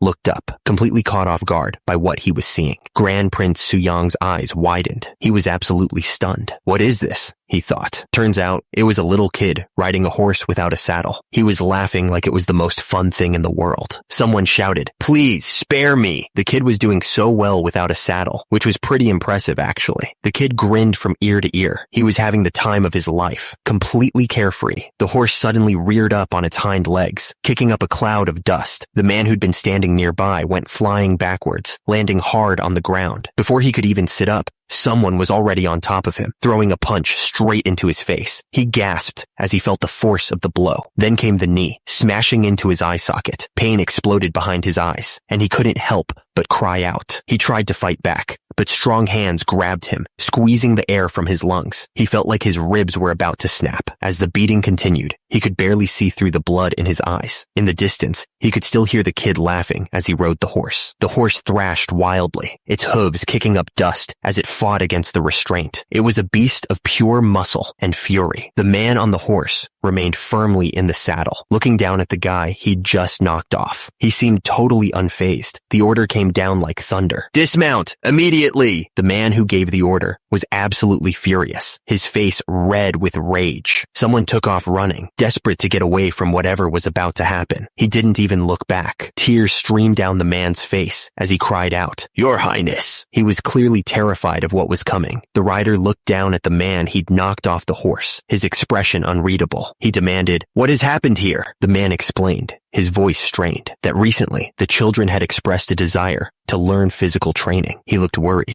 Turns out they'd rebelled, throwing their books to the ground. They were sick of studying, apparently. And suddenly, a few of them stole horses and ran away. The man looked helpless as he watched them go. The horses trampled the fields, leaving a trail of destruction in their wake. The crops were ruined. The damage was done. An accident had occurred, leaving a man injured on the ground. He looked like he was in a lot of pain. The man holding the child looked absolutely furious. He shouted that it was impossible to reform them. He really seemed to have lost his patience. The kid being held up was defiant, though. He demanded that he be taught physical training, yelling that books were boring and useless. The man looked down at the kid, lecturing him about how his bones weren't even fully developed yet, so he shouldn't be doing physical training. The kid wasn't listening, though. He kept begging to be taught, spinning around like a top. He insisted he was faster than the others. The man holding the child looked like he was about to lose it. He declared that they couldn't be reformed. He sighed heavily, wondering what to do with these kids, but the child didn't care. He kept begging to be taught. The heavy wooden doors of the building loomed before them. The air was thick with anticipation as they prepared to enter. Suddenly, a voice boomed from inside the building, the sound echoing through the wood. A desperate voice cried out, begging to be released, admitting he was wrong. The man frowned, stroking his chin thoughtfully. He muttered that the future talents seemed to be under a lot of stress, and they needed something to lift their spirits. One of the men turned to him, asking if he had a solution. Another chimed in, asking if he remembered something called Nasurin. The man simply smiled serenely, offering a single word of advice: patience. With muscles bulging, the man positioned himself to shield someone from harm. He declared it was for their protection. Another man was sent flying through the air, clearly defeated. The man who had won grinned, reveling in the moment, declaring he was crushing them. The crowd murmured, wondering if this was the same technique that had humbled even the mighty General Han. The legend of the technique hung heavy in the air. The narrator explained that Nasurin was originally nothing more than a way to show off a strong body and muscles. It was a boast made physical. He went on to say that it was a kind of traditional acrobatic performance. The masked man watched with an intense focus. The man in the yellow robes looked suspiciously at the other man, his expression doubtful. He asked if the whole thing was a setup, a performance. The man in the red robes grinned widely, his eyes crinkling at the corners. He said that it might be a good way to boost the children's morale, and beckoned them to come closer. The three men leaned in close, their heads nearly touching. The sound of their robes rustling filled the air as they huddled together. The two men's eyes widened in disbelief, their mouths agape. They were clearly shocked by whatever they were seeing. Meanwhile, the Chuseok festival was in full swing at Baedadong. An announcement rang out, declaring that His Majesty, the retired king, and Prince Hyoryong had arrived. The man looked around at the setup, his eyes scanning every detail. He commented that it seemed like the event was well prepared. The man turned his attention to the young boys, a curious glint in his eyes. He asked them, since they were descendants of the Jurchens, how their learning had been going so far. The boys glanced at each other nervously, fidgeting under the attention. One of them finally spoke up, his voice hesitant, as he said that it was interesting. The man chuckled softly, patting one of the boys' heads in a comforting gesture. He said that it didn't seem like it had been going well, but that it was natural, since everyone felt that way at that age. The talk around the Chuseok festival was that Suyang would be showing Nisurin later that day. The town square was buzzing with anticipation, all eyes drawn to the makeshift fighting ring. A voice echoed through the crowd, encouraging everyone to enjoy the show. Two men stood together, discussing the upcoming event. One of them said that Nisurin was supposed to be some kind of play or performance. The man carefully poured a drink, his expression clouded with concern. He wondered aloud if his elder brother would be attending. The man continued to pour the drink, a worried look on his face. He mentioned that he had heard Prince Yangyang hadn't been feeling well recently. He lowered the cup, thinking it would be good for Prince Yangyang to practice some self-discipline as well. Maybe that would help him feel better. From high above, the layout of the building was clear. People bustled around inside, unaware of the spectacle about to unfold. The man pouring the drink froze, his eyes wide with disbelief. What in the world is that? He gasped. The other man stared in equal shock. A Maitreya? Buddha? Gunjie? On a raised platform, a man sat calmly, a faint smile playing on his lips. He seemed to be enjoying the moment. The man suddenly stood up, his voice booming across the square. People of the world, I am the Buddha! Gunjie looked down at the children gathered before him. How many of you have been waiting for me, the Maitreya? He asked. He paused dramatically. Indeed, the theme of this Nasurin. The man looked down at the group of children. He declared with certainty that this was the downfall of Gunjie. He admitted that he'd gotten hooked on the drama King Taijo at one point. The man's face was shown in extreme detail. He stared intently, his expression unreadable. The man was sprawled on the couch, glued to the TV. He mentioned that he'd watched the drama twice and was now fully knowledgeable about it. He then confessed that he had even planted extras here and there, whatever that meant. The man wearing the hat looked around at the kids. He seemed to be judging them, sizing them up. Suddenly, a voice echoed out, demanding to know who had coughed. The speaker had a metal eye patch,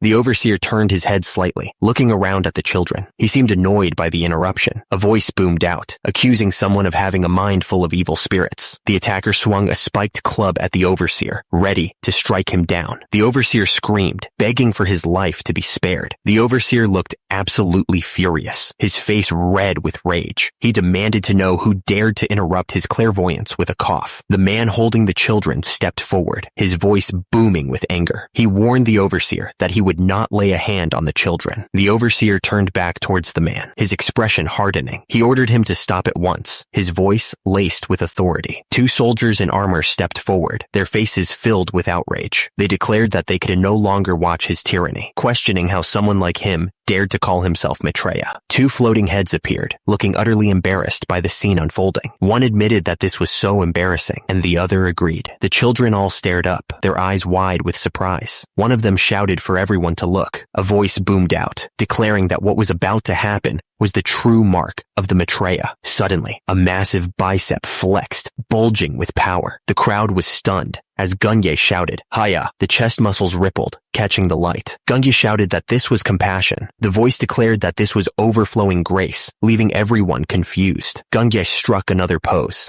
his muscles bulging. He was really trying to impress everyone. The children stared up at Gunye, their eyes shining like stars. They were completely mesmerized by his strength. Armor pieces lay scattered on the ground, ripped apart. The force of the impact must have been insane. One of the men scoffed, declaring that they weren't pushovers. They seemed pretty confident, even after what happened. Two old men were watching, one of them laughing quietly. They seemed to be enjoying the show. The man in the red robes cleared his throat, looking at the group. He asked if one of them was Park Kyung-hui, the famous judge. A man with a long white beard stepped forward, looking a little embarrassed. He confirmed that he was, in fact, Park Kyung-hui, all the way from Surabaya, here to judge the fight.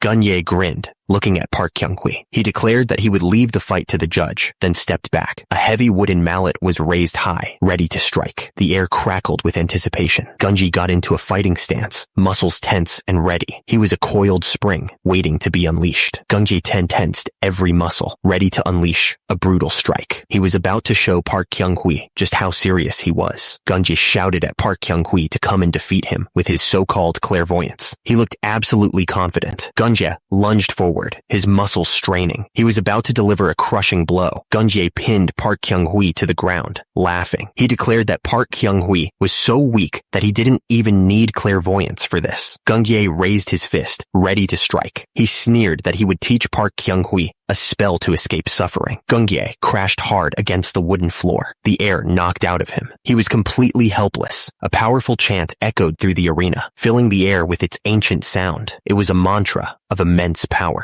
Park Kyung-hui slammed Gungi down with incredible force, driving him even deeper into the ground. The impact sent splinters flying. Two of the kids watching the fight started yelling, their voices filled with worry. They begged their master not to lose. Park Kyung-hui stood tall over the defeated Gunge, his chest heaving. Gunje was lying on the ground, groaning in pain. A powerful chant filled the air, resonating with an ancient energy. It was Gunge, speaking a mantra of immense power. Gunje's muscles bulged, straining against his clothes as he focused his energy. He looked absolutely furious. With a sudden burst of strength, Gunje struck Park Kyung-hui with a powerful blow. Park Kyung-hui groaned, clearly hurt by the attack. Two of the kids watching the fight started yelling, their voices filled with desperation. They begged their master not to lose, urging him to win. Gunje roared, his voice echoing through the arena. He declared that he could never lose. The man slammed his opponent onto the blanket with full force. He remembered the instructor saying, "During practice, we did it on blankets." The man's face contorted in pain as he was slammed into the ground. He thought, it hurts a lot more when you get slammed into the floor. The man sat on the edge of the arena, looking down at his defeated opponent. The air was still, the only sound the wind whistling through the trees. Gunji stood tall, his muscles bulging as he glared down. He shouted that his tyranny ended here. Gunji's eyes burned with rage as he looked down at his opponent. Every muscle in his body was tense, ready to strike. The Chuseok festival was about to begin, and the judges were seated. The mood was calm, but a storm was definitely brewing. Park Kyung-hui shouted for Yuya. The challenge had been issued.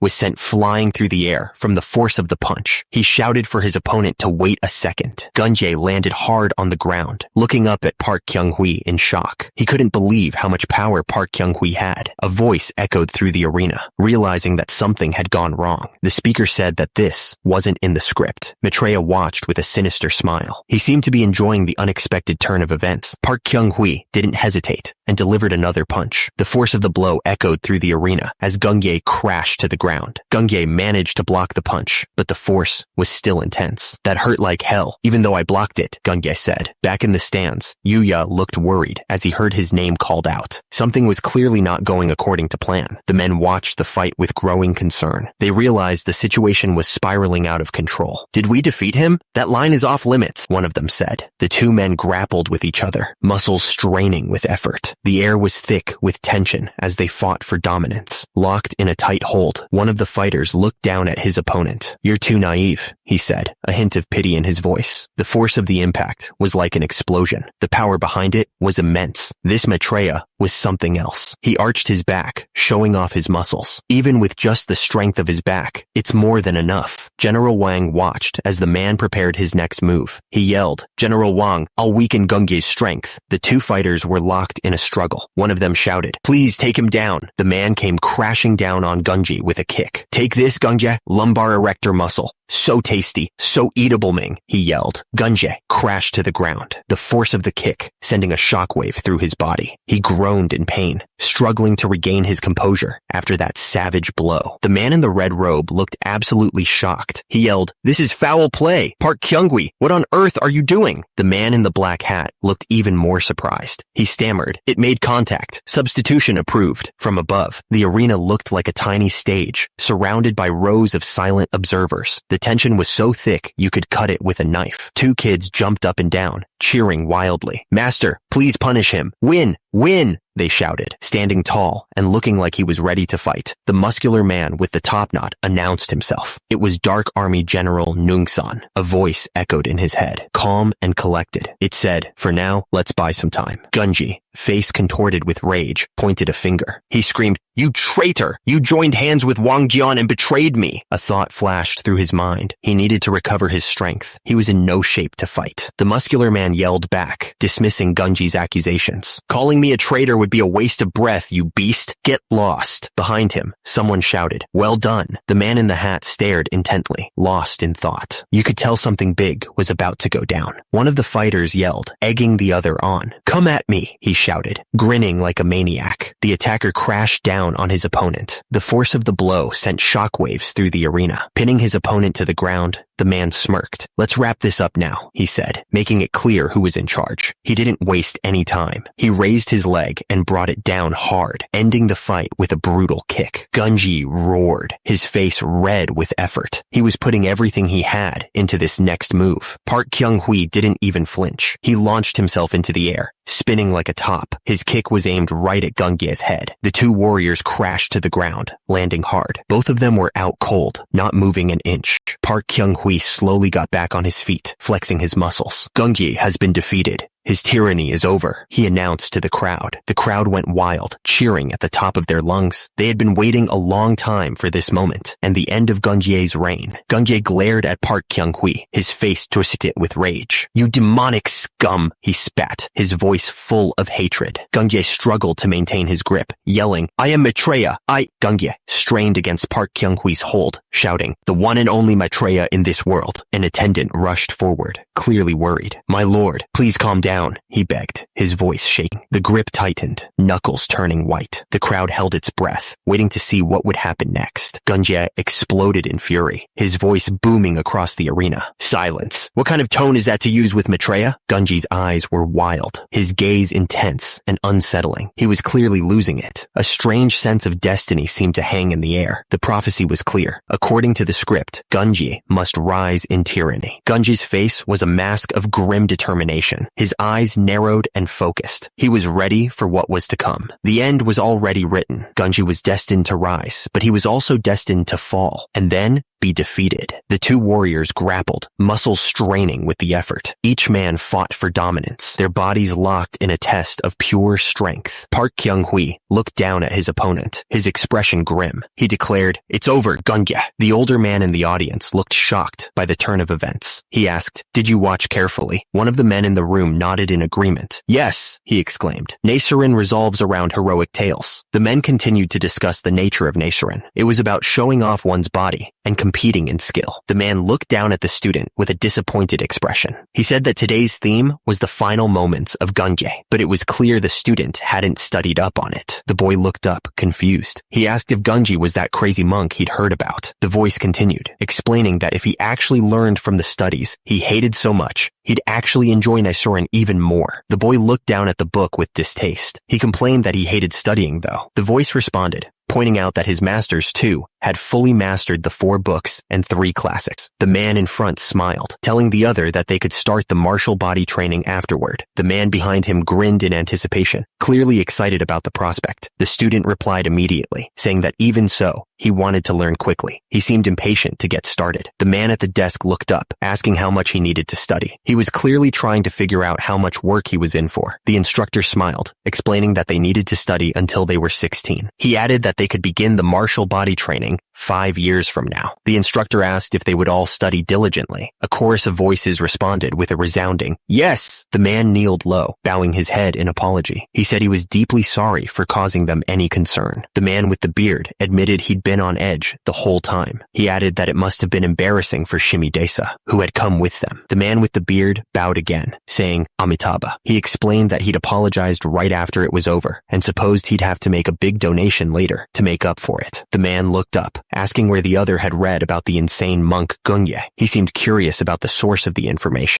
The question hung in the air. Had the history of Goryo not been written down yet? It was a critical question. The man paused, looking a bit unsure of himself. He started to say something, but seemed to be searching for the right words. Turns out, the warehouse had been filled with copies of the Chronicles of the 3 Kingdoms. It was a lot of books. The man stood there, surrounded by stacks of the Chronicles. He looked like he was guarding them. The man confessed that he'd mixed the Chronicles of the 3 Kingdoms with folk tales. He seemed a bit nervous about admitting it. He continued, explaining that while entertainment was good, stories that went against the official history of Goryo could be a problem. He was worried about the consequences. The man's face tightened with disapproval. He insisted that the portrayal of Gunye was highly exaggerated and that it wasn't accurate at all. The man immediately realized he'd struck a nerve. He quickly apologized, admitting that the other guy clearly didn't like what he had to say. The first man quickly agreed, trying to smooth things over. He pointed out that there were plenty of other good stories they could tell instead. Su Yang forced a smile, but it didn't quite reach his eyes. He touched his face, trying to hide his discomfort. The next morning, the air was crisp as everyone gathered for the assembly. The sun shone brightly on the palace roofs. The scroll detailed the events, stating that Prince Suyang had held a Beidang festival during Chuseok. It was a big deal, a way to show his power and generosity. The scroll went on to say that by putting forth the bandit Gunje,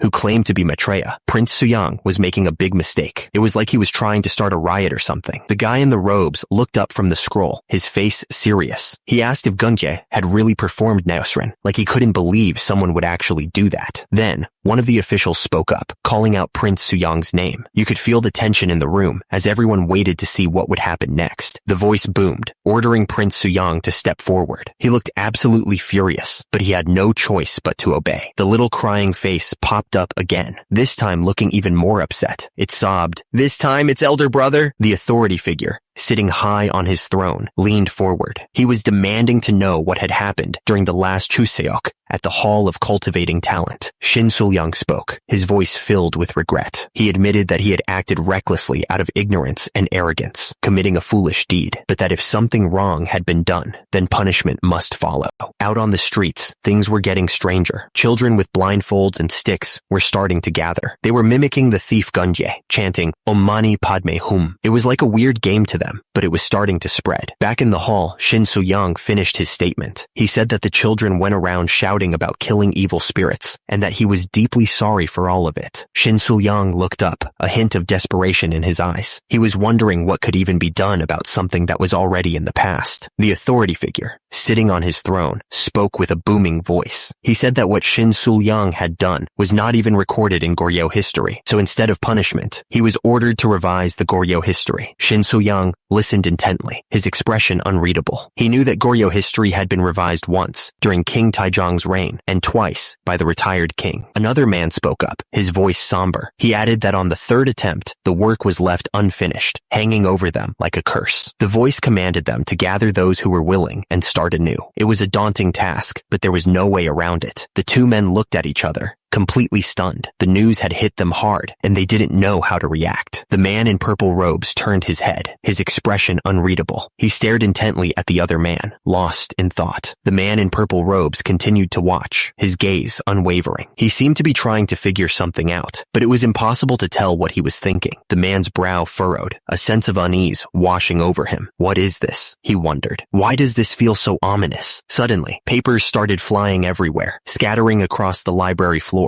The ominous feeling only intensified, as if something terrible was about to happen. Soo-young stared at the massive stacks of documents, his eyes widening in disbelief. Is this all of Goryeo history? He asked, overwhelmed by the sheer volume of information. Another man looked over at the mountain of documents, his brow furrowed in concern. Are there other prior compilers? He wondered, clearly worried about the task ahead. One of the men pointed to the others, explaining the situation. Kwon Ram is busy writing other books. Kim Ujong, the Goryeo history manuscript, consists of 139 volumes. Who knows how many years it will take? Soo-young stroked his chin, lost in thought as he considered the implications of the situation. The weight of history seemed to press down on him, making him feel uneasy. Soo-young looked down at the ancient texts, a sly grin spreading across his face. For someone who majored in history, this is a convenient situation, he mused, seeing a chance to put his knowledge to good use. The man beamed, holding up the documents with a confident grin. At most, it will take 2 years. At minimum, it can be done in 1, he declared. The two men stared at him, completely surprised by what they heard. What? One of them asked, clearly not expecting such a quick turnaround. The system displayed a diagram, breaking down the revision process. It explained that the manuscripts weren't incomplete, but were already being reviewed for revision, with only the secondary sources needing verification. The man instructed them to arrange the manuscripts in order first. He added that the writing and compiling could be done later. Soo-young's hand touched his shoulder, a look of concern on his face. But it seems you are entirely neglecting physical training while focusing only on reading, he warned. The man on the left scratched his neck nervously. Well, that has been the case. Soo-young grinned, flexing his massive biceps. Don't worry, am I not here to assist? The man trembled as he stood outside the building. He knew what was coming. Let's start lightly with some meditation posture exercises, he heard. Meanwhile, far away on the East Sea, a ship cut through the waves. The wind howled through the sails as it headed toward its destination. On board, a man strained against the ropes, pulling with all his might. Ooh-wee! He groaned, his muscles burning from the effort. The man on the ship looked around, clearly annoyed. I was enjoying the warmth of the southern provinces. Why are we being sent when the 5th Division could go? The other man responded calmly, trying to defuse the situation. We can't send those who have just completed training to the northern front, can we? Another man chimed in, puffing out his chest with pride. Back in our day, we fought in Mokjong White Mountain, and even caught mountain lords. The first man patted the veteran on the shoulder, trying to calm him down. Sounds like an exaggeration. Please endure for a little while longer. It's faster than walking to the Tumen River. The ships continued to sail across the water, heading towards their destination. It wouldn't be long now before they arrived. We had finally arrived at northern Horyong. The place looked pretty peaceful, actually. The man in the pink robes unrolled the scroll and started reading. Aguchi, the tribal leader of Gyeongjui, for your loyalty, you are hereby appointed to the rank of 6th rank military training officer, and you shall defend Horyong and follow the orders of His Majesty. Aguchi looked a little nervous, like he wasn't quite sure what to say. He stammered, The man in the pink robes seemed pleased with Aguchi's response. He repeated, I will honor His Majesty's command. Aguchi repeated himself, this time with more conviction. I will honor His Majesty's command. The man in the pink robes gestured towards the wagons, making their way down the road. He reminded Iguchi, "His Majesty has bestowed this upon you, so use it wisely." The wagons were packed to the brim, and Iguchi started listing off the supplies. 9 in total. Grains, pots, even cattle. "Is that correct?" One of the men looked concerned, asking, "Don't we need to farm?" The other man put a hand on his shoulder, reassuring him, "I will send more supplies again in 2 months." The man speaking gave a word of advice. "Organize everything step by step carefully." Iguchi looked surprised by the amount of support they were receiving. He couldn't help but wonder, they're providing this much support? One of the men looked at the list and asked, 300 iron pots? Can you even count? The other man looked absolutely furious. He shouted back, "Do you think I don't know how to count?" The man with the paper corrected him. "It's not 300. It says 400 here." He held up one of the pots, marveling at how well made it was. "The quality is so good. It looks like it could last 10 years without breaking." The man continued to examine the pot, noting the superior craftsmanship. The ones given by the Ming fell apart after just 2 years. One of the men exclaimed that there were 40 bundles of arrowheads. The other man corrected him, saying there were actually 50. One of the men picked up a brick-shaped object, looking at it with curiosity. He wondered aloud if it was edible. He brought the strange brick to his lips, ready to taste it. He immediately spat it out, making a face. "What is this taste?" he asked, wondering if it was medicinal. One of the men stepped forward, looking around at the group. "Is there someone in charge here?" he asked. "We are here to build a house. I am Iguchi, the 6th rank military training officer." The 2 men stood there, looking in the same direction. They were waiting to see what would happen next. Iguchi couldn't believe it. "What?" he wondered. "They gave me an official position, but is it a low one?" The man approached Iguchi, greeting him as the training officer. Iguchi replied that they needed more manpower to build the house, so he requested a few laborers. The other man assured him not to worry. They had plenty of people. Iguchi turned to another man. "Hey," he said, "gather up some strong workers." Iguchi pointed towards the trees. "Help with cutting and carrying the wood," he ordered. "There are good trees over there." Iguchi stared ahead, a thoughtful look on his face. He was starting to think this wasn't just some fake title they gave him. A few weeks later, Iguchi arrived at the construction site. He looked around, checking on the progress. "Is everything going well?" he asked. One of the workers looked at Iguchi with a smile. "The wood has dried and is sturdy," he replied. "We're building it solidly, so don't worry." Suddenly, the worker screamed in terror. The worker pointed up in horror. "Mountain Lord!" he yelled, as a giant tiger paw crashed down. The worker screamed, pointing up at the enormous tiger. The Mountain Lord had arrived, and he looked absolutely massive. The worker pointed in terror at the enormous tiger. "It's the Mountain Lord," he yelled. The other workers scattered, shouting, "Why has the Mountain Lord come all the way here?" Someone noticed the arrows sticking out of the Mountain Lord's fur. "It's been shot by an arrow?" he shouted. The men realized the Mountain Lord had been running from someone. "It seems it was attacked and chased down here," one of them said. "Quickly, get to safety." Iguchi, the 6th rank military training officer, watched the chaos unfold. He looked a little surprised. One of the workers grinned, flexing his arms. "Well," he said, "today must be the day we eat Mountain Lord meat." The feeder tore into the meat like a wild animal, teeth bared, drool dripped from his mouth as he devoured the chunk of flesh. The 6th rank military training officer held up a piece of roasted meat, smiling. "The Mountain Lord, Sir Military Training Officer, do you have any spare seokgum?" he asked. The robed man threw his hands up, looking apologetic. "We've already used up all the seokgum we brought," he announced. The questioner looked completely lost. "Seokgum?" he asked, tilting his head. The washer scrubbed vigorously at their hair, sending bubbles flying everywhere. They seemed completely oblivious to the chaos happening nearby. The robed man watched as the others washed themselves in the river. "Eating it, you say?" he asked. "It seems Manhwa forgot to explain this to you. Seokgum is an item used for washing the body." The robed man continued. "One piece of this is worth 3 mal of rice." The Sir Military Training Officer looked completely shocked. "What?" he asked. The Sir Military Training Officer held up the seokgum, grinning. "Sir Military Training Officer, you should try it as well. It's excellent," he said. A few days later, the Sir Military Training Officer wiped his brow, panting. "Whew, sweating so much again today," he said, out of breath. The Sir Military Training Officer figured he should probably wash up. He was covered in sweat after all.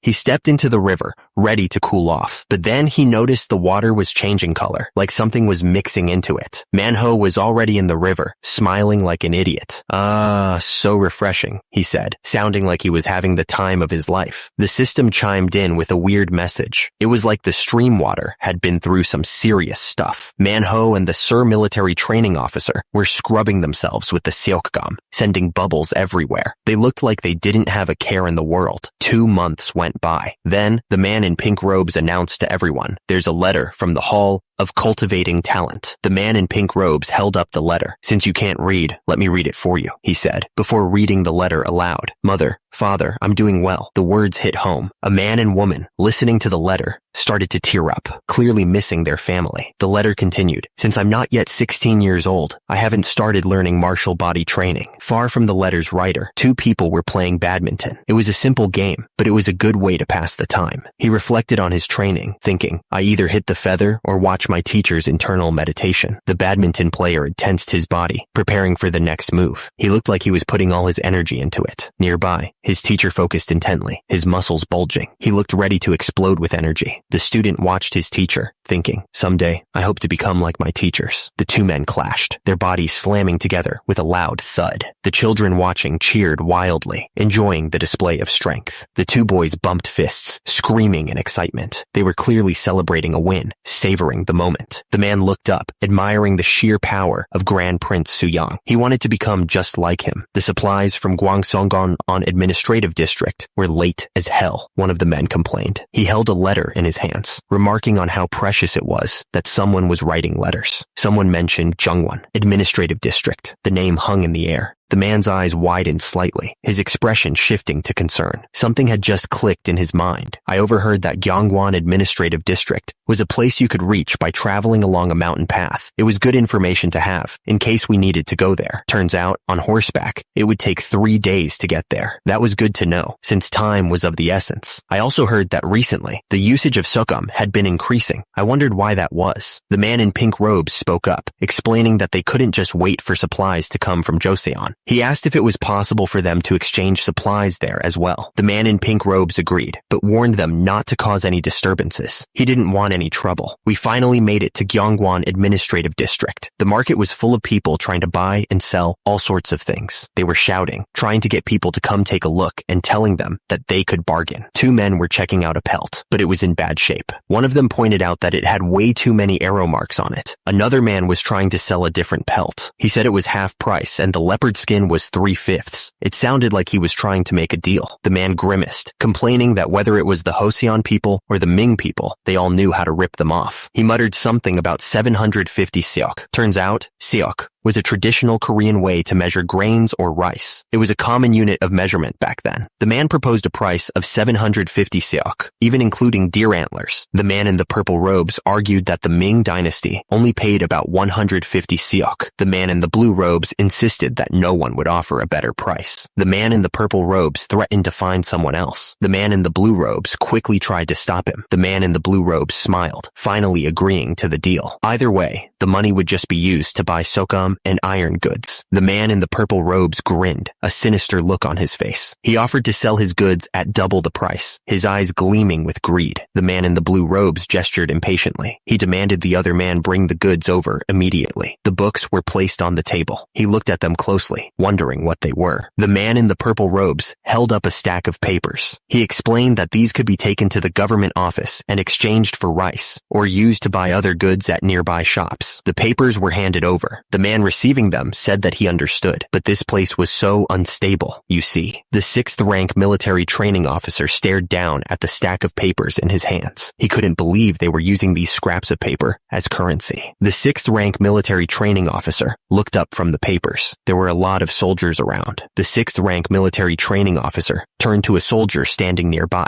He asked why there were so many soldiers around. The question hung in the air, unanswered. Were the soldiers there to protect them, or were they planning to wipe them out if something happened? Another man walked up to the 6th rank military training officer. He suggested that maybe the soldiers were there for both reasons.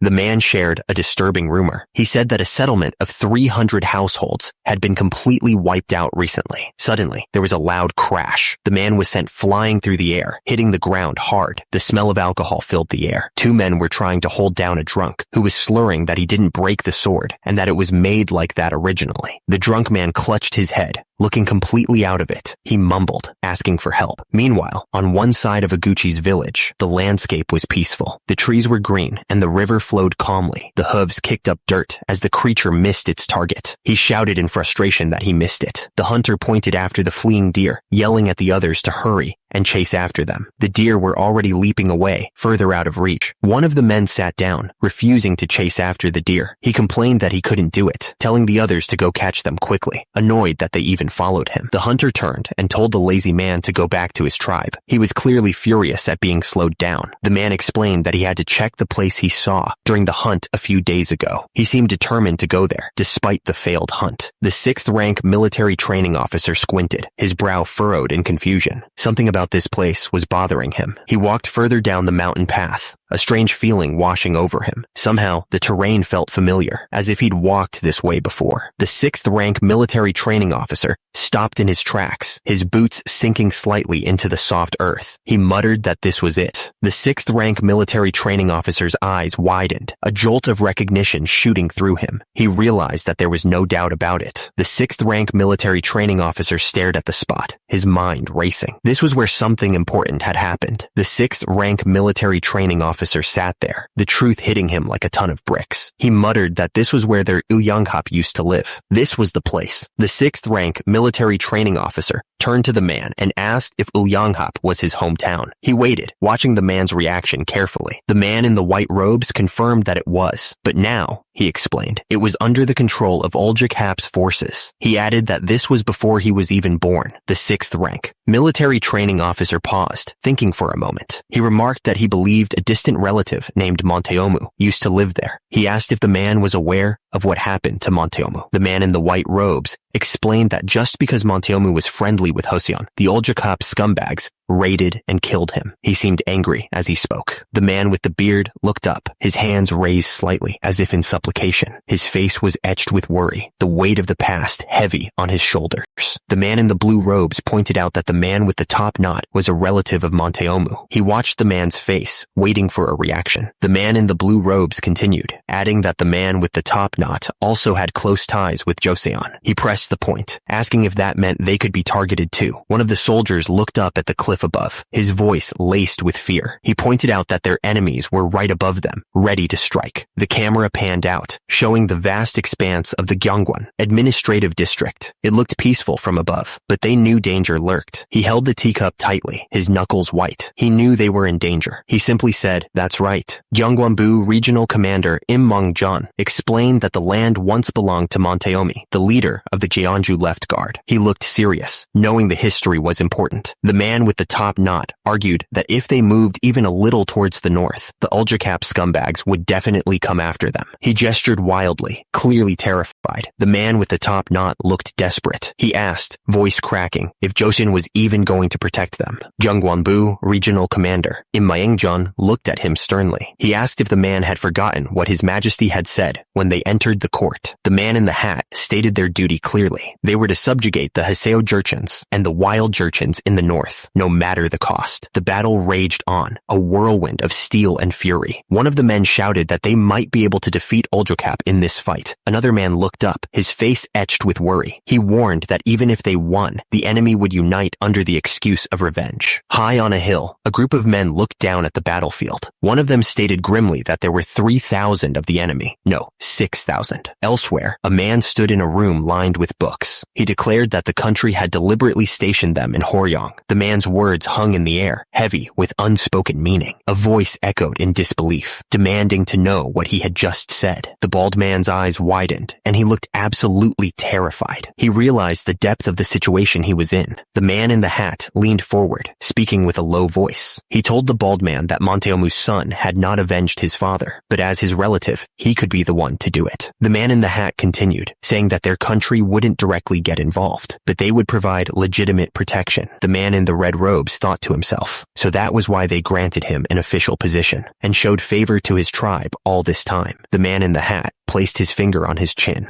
looking up. He wondered just how many steps ahead the king of Joseon was thinking. The man in the robes explained that the king had ordered the movement of 1,000 soldiers from the military training command. They were going up against the army of Daijong Han, which was no small thing. And not just any soldiers, but the first group to graduate from the military training command. Joseon's finest were on their way to the front lines. Was all of this enough? The question hung in the air, unanswered. The man stammered, "No, He seemed unsure of himself, but then he straightened his shoulders and said with conviction, "Pledging allegiance to Joseon was the best decision of my life." The soldiers were preparing for war, but life went on as usual back at the Joseon Hall of Worthies. Debates and discussions continued within those walls. One of the scholars looked over the documents with a frown. He asked suspiciously, "Are you really going to compile it this way?" He continued, arguing that even though King Cheongnyeol was obsessed with women and didn't care about the country, he still built Sungkyunkwan, which was the base of Confucianism. The scholar didn't think they could just ignore that.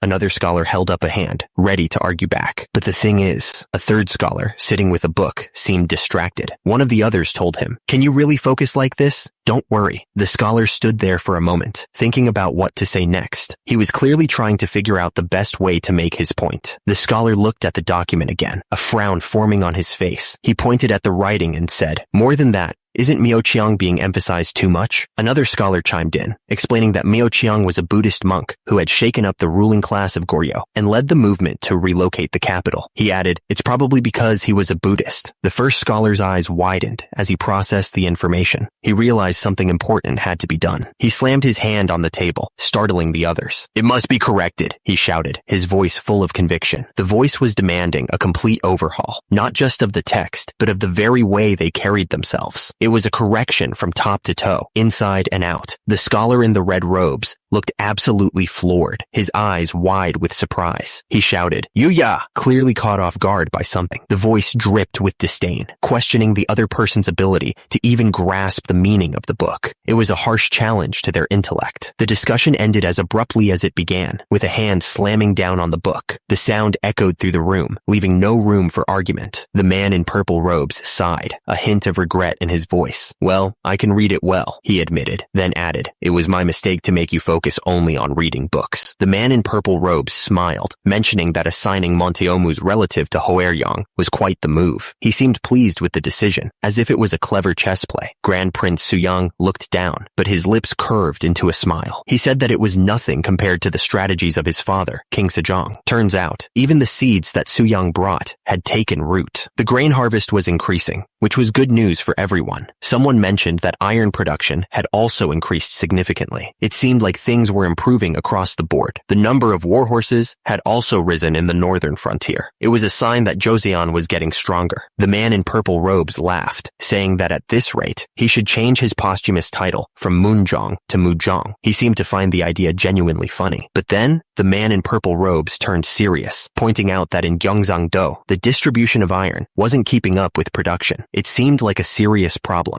Meanwhile, the Minister of Public Works had recently discussed road expansion. It seemed like there were plans to improve the infrastructure. Grand Prince Suyang smiled, saying that he knew exactly who proposed that idea. He seemed to have someone specific in mind. Suyang added that right now, that person should be inspecting the weights and measures in Gyeongsang. It sounded like he was assigning a task or checking up on someone. Grand Prince Suyang smirked, snapping his fingers as if he had everything planned out. He seemed confident that his scheme would work. Meanwhile, miles away, the scene shifted to Gyeongsang. It was a bustling town, full of life and activity. From above, the village looked peaceful, with its small houses and winding streams. You could almost forget the political schemes happening elsewhere. An official, looking absolutely furious, demanded, "Why aren't you using the standard measures designated by the state?" But the local shot back that Gyeongsang had its own customs, and he wasn't about to change them. The local official's face was red with anger as he yelled, "Stop meddling in our affairs!" He wasn't backing down. The man in the orange robes frowned, clearly annoyed. Others couldn't even last a few days before giving up and returning. But this guy, he muttered, wondering why someone was so persistent. The man in the brown robe stepped forward, trying to reason with him. "You'll only suffer losses if you continue this way," he warned, hoping to get through to him. Suddenly, a man with a spiked ball came charging forward, looking absolutely furious. "You insolent fool!" he roared, ready to attack. The man screamed, ordering someone to leave. "Get lost from Gyeongsang at once," he yelled. not about to back down.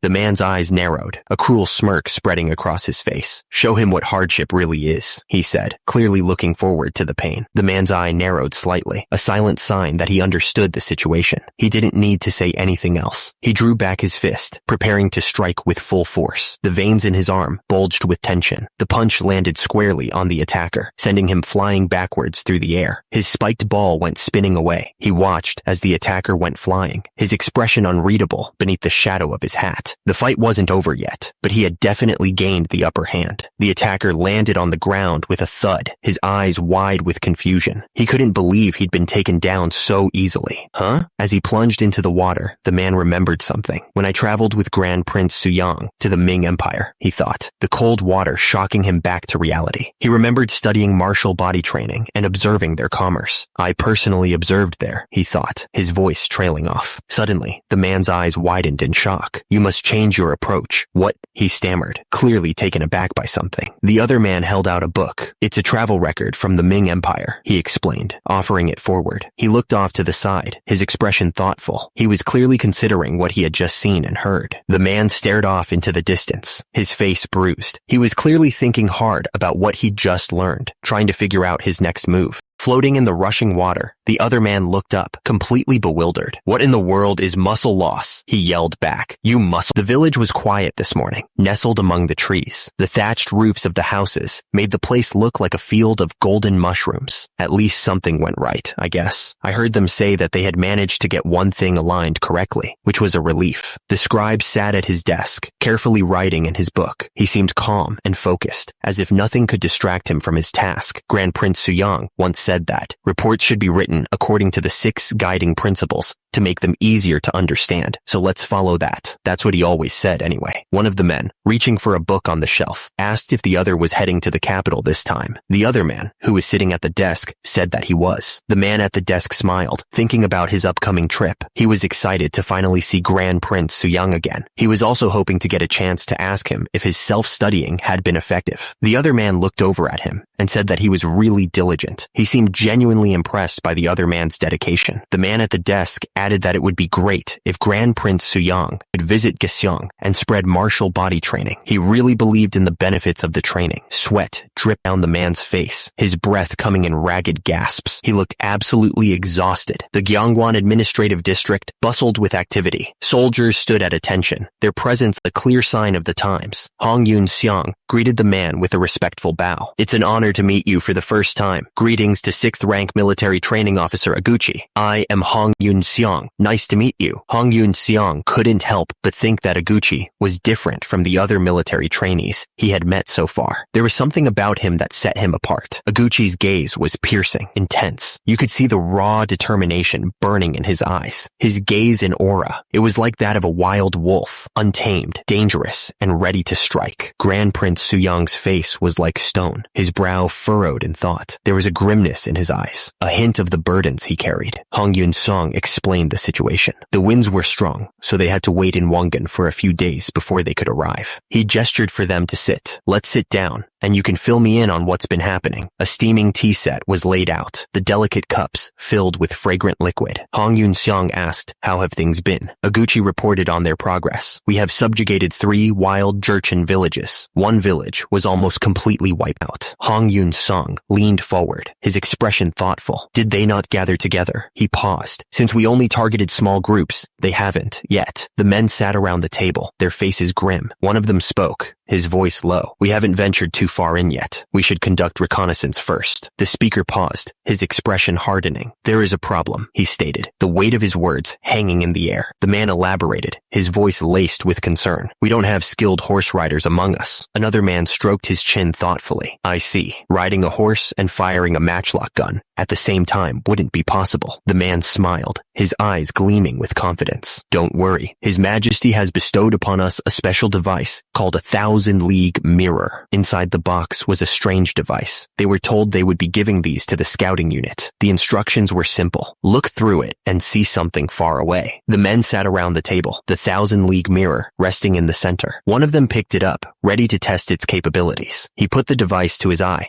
adjusting it carefully. The man peered through the lens, trying to focus on something in the distance. Suddenly, he saw it. A bird perched on a branch, so close it felt like he could reach out and touch it. The man's eyes widened in shock. "What is this?" he exclaimed. "The 1,000-league mirror enlarges distant objects, making them appear closer." The man gestured towards the map on the table, the faces of the others illuminated by the dim light. He explained that the map was compiled from the testimonies of Iguchi and other tribal chiefs, a vital tool for their upcoming campaign. He pointed to a specific area on the map, his finger tracing the outline of the mountains. He warned that the deep mountains would make them easy to spot if they moved recklessly, so it would be best to move along the northeastern region where the tribes they had already beaten were located. The presenter continued, pointing to the mountain passes on the map. He declared that they would advance through the mountains, a risky move that could pay off if they weren't detected. He turned to the others, his expression serious. He told them that the cold would be brutal in the mountains during this time of year, so he requested that they distribute the wolf pelts stored in the warehouse, because that would be greatly appreciated. One of the men frowned, his brow furrowed with worry. He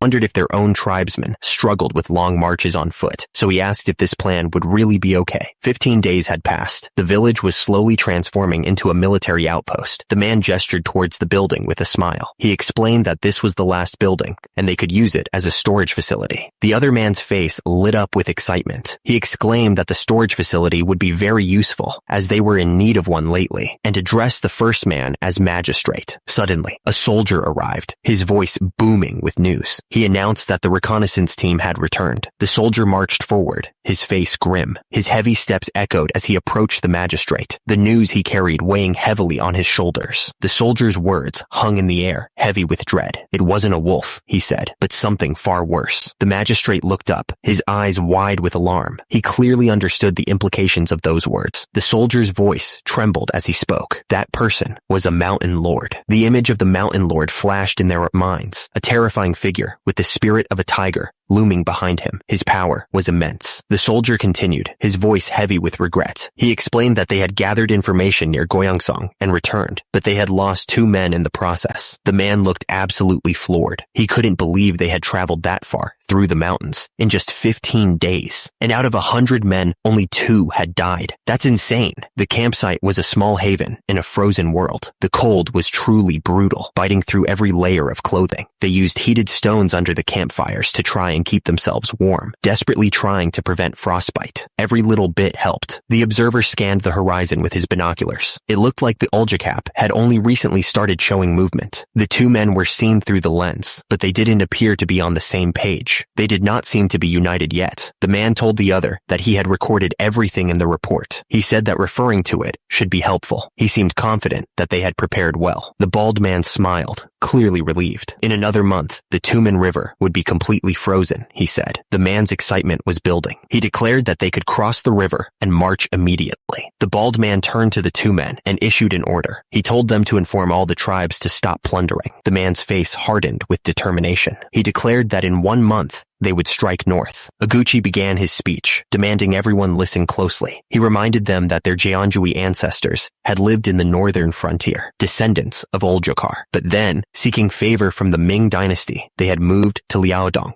Iguchi's voice rose with anger. He declared that the Ming had deceived and exploited them. He then demanded to know who had welcomed them warmly. The crowd responded immediately, shouting that it was Joseon who had welcomed them. Their faces were filled with fervor. Iguchi pressed on, his voice ringing with conviction. He asked who had provided them with the steel and grains they now used. Iguchi's eyes burned with intensity as he spoke. He was clearly trying to stir up some serious emotions in the crowd. Iguchi had stirred them up real good. The crowd roared back in agreement, shouting that it was Joseon who had welcomed them. Iguchi pressed on, his voice filled with venom. He reminded them that even Monteomu, another descendant of their Oljokap, had gone to the Joseon court to receive silver. But then, those Oljokap dogs had cowardly ambushed and killed Monteomu. The statement hung in the air, a somber reminder. Few would remember Monteomu. It was true. The man's expression was hard to read, but he was clearly thinking about what Iguchi had said. His eyes narrowed, as if he was trying to make up his mind about something. The idea was simple, but powerful. powerful. Wars must always have a just cause. That was the only way to get people to fight and die. Iguchi revealed that Monteomu's son, Chung-san, was still alive, but living a miserable life as he was being deceived by the Ming. Iguchi's voice boomed out, declaring that he never forgot a grudge and always repaid a favor. The crowd roared in agreement, raising their fists in the air. They were ready to follow Iguchi anywhere. The ground shook as a foot slammed down with purpose. The intensity of the moment was building. The soldiers surged forward, driven by a single word: revenge. The soldiers were completely fired up, their battle cry echoing through the air as they charged forward. Revenge! Revenge! They shouted, their boots pounding against the earth. One of the men glanced over his shoulder, his expression unreadable. He seemed to be waiting for something, or someone. Iguchi surveyed the scene with a satisfied grin. Excellent, he exclaimed, raising his hand in approval of the soldiers' fervor. Iguchi's voice boomed across the field, singling out one man from the crowd. Sixth rank official, Gunchung Dewi, Yi Hyogang, step forward, he ordered. Yi Hyogang, the sixth rank official, stood silently, his gaze fixed on the ground. He was clearly waiting for Iguchi's next command. Yi Hyogang stood tall, surrounded by his men. Turns out, his grandfather was Yi Juran, a sixth cousin of Monteomu. But during the wild Jurchen rebellion, the Oljokap showed no mercy. They killed Yi Hyogang's grandfather without a second thought. Fueled by rage, someone shouted, "Kill those bastards! Kill them!" Yi Juran was a hero of the northeastern frontier. It was important to emphasize that his descendants were working for Joseon, which would boost morale even further. The man raised his fist high, shouting, "To honor the spirit of Monteomu." The other soldiers echoed his cry. The soldiers were pumped full of adrenaline and ready for a fight. Yi Hyogang declared that they would march to meet a lake. An archer took aim at the wall, ready to fire. The attacker shouted, "Surrender to us or face annihilation." The arrow flew straight and true, piercing the throat of a soldier. He choked, blood sputtering from his mouth. The soldiers were shocked. One of them yelled, "What the? A steel arrow?" The soldier stared in disbelief. "Since when have they possessed so much steel?" he asked, clearly concerned. The cold steel of the sword slid out of its sheath, ready for battle. The soldiers, terrified by the steel arrow, immediately threw their hands up. They shouted, "We surrender! We surrender!" The leader of the attacking force stepped forward, his face hard. He demanded, "Will you submit to Joseon?" One of the surrendering soldiers spat back, looking angry. "Do you think you're Joseon people? You're just Jurchens like us." Another soldier spoke up, trying to smooth things over. "We belong to Jeonjui before we entered Joseon and became its loyal subjects. We are currently marching to annihilate and subjugate the Oljokap tribe." The leader's voice boomed, cutting off any further explanation. The threat hung heavy in the air. "If you refuse to submit," the leader took a deep breath, the air heavy with the scent of coming rain. He stared straight ahead, his hand gripping the hilt of his sword, ready for whatever came next. The leader barked out orders, his voice echoing across the field. "Prepare your weapons and ready the reserve horses. We will submit to Joseon." One of the soldiers spoke up, confusion etched on his face. "But the Oljokap are also our relatives." The leader's face twisted in anger as he spat back. "Relatives? What nonsense. The ones with the most wealth are your true relatives." The horse stood patiently, awaiting its rider. It was just an animal, but it was about to be part of a brutal game. The metal glinted, reflecting the pale light as the weapons were readied. The air was thick with tension, everyone waiting for the order to charge. The decision was made. A voice rang out, declaring, "All of us will submit to Joseon." Namnal stood firm, surrounded by his men. The leader of the Joseon forces demanded, "Namnal, make your decision. Will you submit to us?" The Joseon leader's face tightened, his voice rising as he challenged, "Or will you fight us?" Namnal began to speak, his voice resonating with conviction. "In the name of Arahap, we, Namnal's tribe." The man's eyes narrowed, his expression hard to read. You could tell he was thinking hard about what to do next. One of the men raised his arm high, his voice booming across the field. He declared, "Pledge our loyalty to Joseon." Two soldiers stood with their swords raised, looking around in confusion. They didn't understand what was happening. Another man stepped forward, his voice firm as he announced, "Golgan, we will submit to Joseon." The man's face was a mask of confusion and disbelief. "What is this? Why is everyone—" He trailed off, noticing something odd. "They haven't even drawn their swords?" A thought crossed his mind. Were these guys actually friendly? It seemed too easy. Suddenly, the man on horseback shouted, "Nimachajok!" Another man, clearly enraged, yelled, "Finally, a battle worth fighting. Yes, you traitorous scum. How dare you cling to Joseon?" The man looked around in total confusion.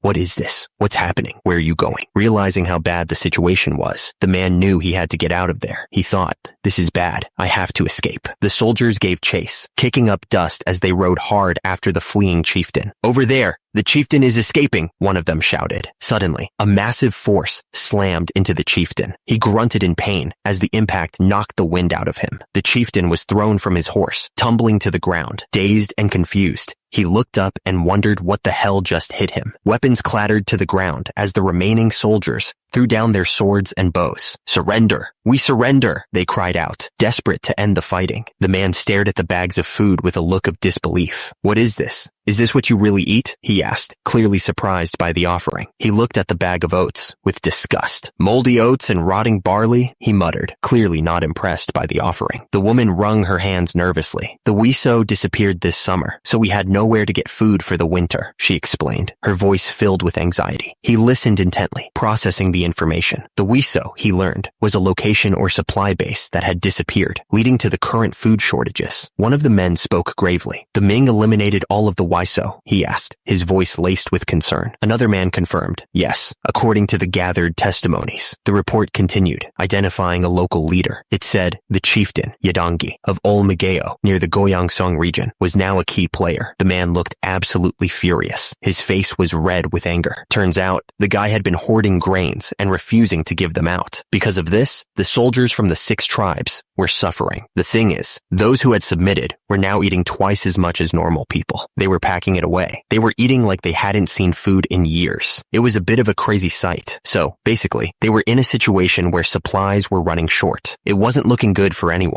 He realized that was why they were so eager to submit. He didn't waste any time and ordered a messenger to Gyeongwonbu. They needed to send backup supplies immediately. The messenger acknowledged the order. He understood the urgency. Suddenly, from the watchtower, a shout echoed through the encampment. "Olmigeo, chieftain!" The chieftain pulled back the curtain, looking surprised.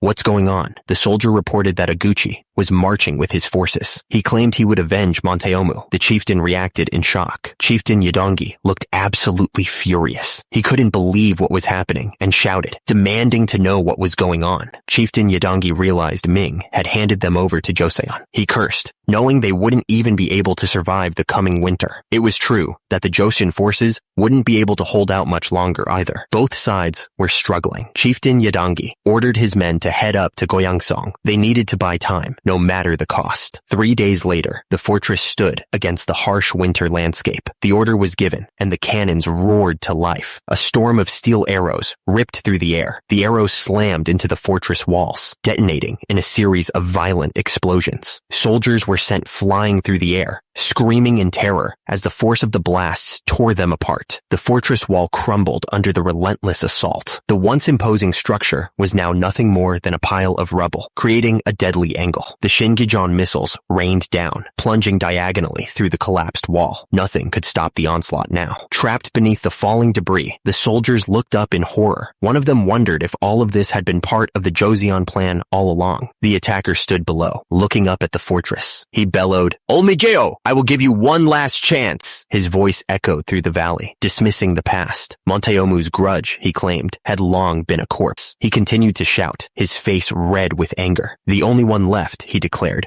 was his relative, Yadangi. From within the fortress, a voice fired back immediately. "Hey, why don't you mention the fact that Monteomu tried to betray us?" The man in the fortress continued, his voice rising in defiance. "Also, Monteomu's son is still alive, so why are you making all this fuss? Chungsan does not follow Monteomu's intentions." The men stood firm, their muscles bulging as they prepared for battle. One of them shouted, declaring that it was the will of the people for the Joseon forces to unite with them. Suddenly, a voice shouted, "Look at that!" The men looked up in shock at what they were seeing. One of them asked in disbelief, "What is that? Is it even possible for a person to carry another person like that?" Another man added, "He's enormous." The Joseon soldiers marched forward, each one carrying another soldier on his shoulders. Their muscles strained with the effort, but they didn't falter. It was a show of strength, unlike anything anyone had ever seen. The sheer power of the display was undeniable, but what caught everyone's attention was the man's physique. The soldier's stomach was split into a perfect six-pack, a sight rarely seen and even more rarely achieved. The sight of such raw power sparked a desire in the other soldiers. One of them, eyes wide with admiration, exclaimed that he wanted a physique like that as well. The muscles rippled and flexed with each movement, a testament to the dedication and training that went into forging such a body. It was the body of a true champion. The man effortlessly lifted another soldier high above his head, a symbol of the incredible strength and discipline that Su Yang was instilling in the Joshin army. The display was a testament to their potential. A feeling of pride washed over the onlookers. Only Joshin, under the guidance of Su Yang, could command such a force of nature. It was a military unlike any other. The soldiers' display of strength had a clear effect on the enemy. One of them looked absolutely stunned, wondering if they could also be thrown around like rag dolls. The chieftain's face was a mask of fury. He was clearly struggling with his decision, caught between pride and self-preservation. Two of the chieftain's men dropped to their knees, begging him to surrender. They valued their lives more than their pride. The chieftain knew his options were running out. If he didn't surrender now,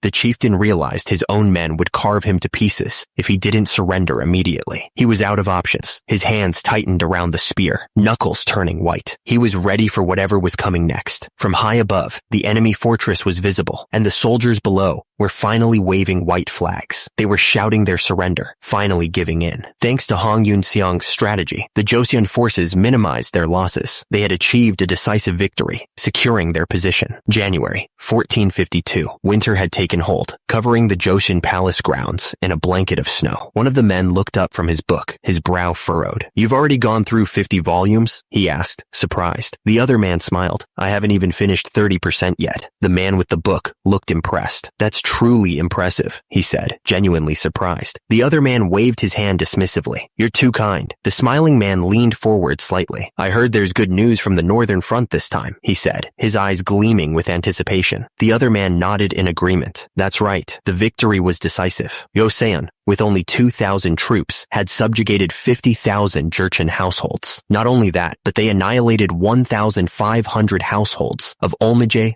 Oljokap, the largest faction to which Yadangi belonged. It was a total victory. The victory had been absolute. Turns out, half of the West Jurchens and wild Jurchens in the north had already asked to surrender. The news spread like wildfire. The man in red smiled, clearly pleased. "Truly remarkable," he said, thinking about the consequences. "This victory ceremony is going to be quite lively." The day of the victory ceremony arrived. The entire palace was covered in snow, making the place look even more majestic than usual. Soldiers lined the courtyard, their breath misting in the cold air. They stood at attention, waiting for the ceremony to begin. The two men walked slowly up the steps, their robes flowing behind them. The ceremony was about to start. Su Yang looked pleased. He knew this victory was more than just a military win. It was a chance to reshape the entire kingdom. A voice boomed out, congratulating everyone. The victory was official. The king spoke, his voice echoing through the courtyard. He declared, "You have avenged Mentemu, who loyally served our nation as the left guard of King Taijong. What a proud and commendable achievement this is." The sound of boots crunching on the snow filled the air. Someone was approaching, and the soldiers stood straighter, anticipating their arrival. A man pushed his way through the crowd, his face twisted with anger. He looked like he wanted to start a fight. Right then and there, Su Yang stood tall, his voice echoing across the courtyard. He declared the crimes of the defeated. "You ambushed and killed Mentemu, a loyal vassal of our nation. You invaded our lands, and you even prepared to raise your spears and swords against our nation, the rightful ruler of the land you reside in." The prisoner looked up, his face pale with fear. He begged, "Your crime of resisting to the very end and refusing to submit is grave. Please spare me." His voice cracked with desperation as he continued to plead. "I know I was wrong." Su Yang's expression was unreadable. He simply said, "You." The prisoner's eyes widened, his body trembling. He muttered, "So this is how I die." Joseon declared that Yadangi would be exiled to Tamra Island to live out the rest of his days. Yadangi could only sob in gratitude, thanking his majesty. The soldiers nearby were shocked. They couldn't believe that Yadangi wasn't going to be executed. That's just like Su Yang, I thought. By meticulously listing Yadangi's crimes, he was doing more than just punishing the chieftain. He was also sending a warning to the other chieftains who had surrendered. The other surrendered chieftains suddenly understood the message. They shifted nervously nervously, realizing the price of disloyalty. Oguchi stepped forward, still in his armor. He asked if he had permission to speak regarding the trial. He declared that he did, but he had a request for His Majesty. Joseon, standing tall in his royal robes, seemed curious. He asked Oguchi what it was that he wanted. Oguchi looked up with determination. He stated his request. He wished to receive a Joseon name from His Majesty. The system chimed in, making the stakes clear. Receiving a Joseon name was a declaration of absolute loyalty to Joseon. Joseon smiled faintly, looking pleased. He seemed to be considering Oguchi's request seriously.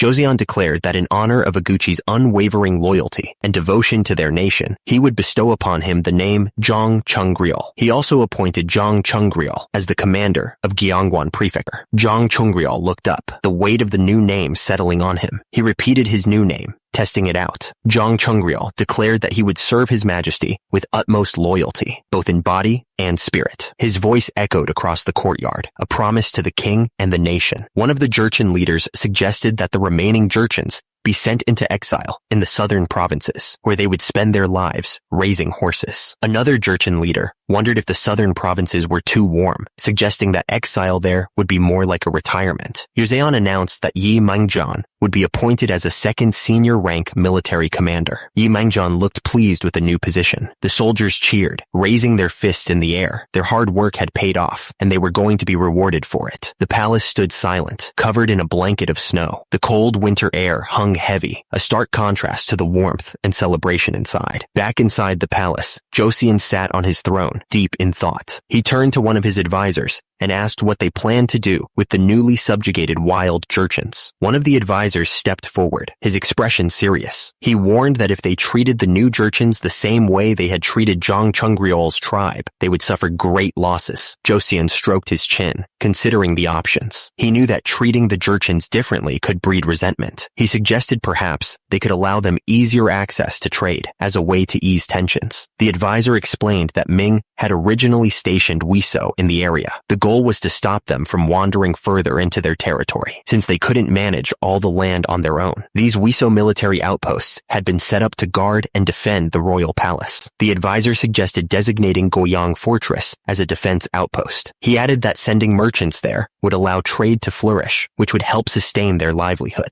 The advisor paused, then admitted that defense outposts alone wouldn't be enough to manage the situation. He trailed off, considering the options. The advisor continued, suggesting they send those who had lost their homes in the war to Goyang Fortress. He also recommended stationing trained soldiers there to keep the peace. The advisor explained that as the population grew, military force would be crucial to maintain control. Fortunately, he said with a smile, he had someone in mind to recommend for the job. The advisor explained that Hong Yun-sung, a 8th rank official and a highly capable military trainer, couldn't be here today. Turns out, he was still in Gyeongwon because of a cold, but he was the one who recently executed the muscle intimidation strategy. Su-young smiled, then ordered that an official decree be sent to Hong Yun-sung. He also wanted medicinal herbs sent for his recovery, and that Hong Yun-sung be assigned to Goyang Fortress. The man looked confused and questioned the mention of the muscle intimidation strategy. He clearly didn't understand what that meant. The man thought to himself, the fact that this might become an official military strategy was terrifying. He was clearly not a fan of the idea. Far away from the court, Gyeongwon Prefecture stood tall. It was a place of duty, and soon, a place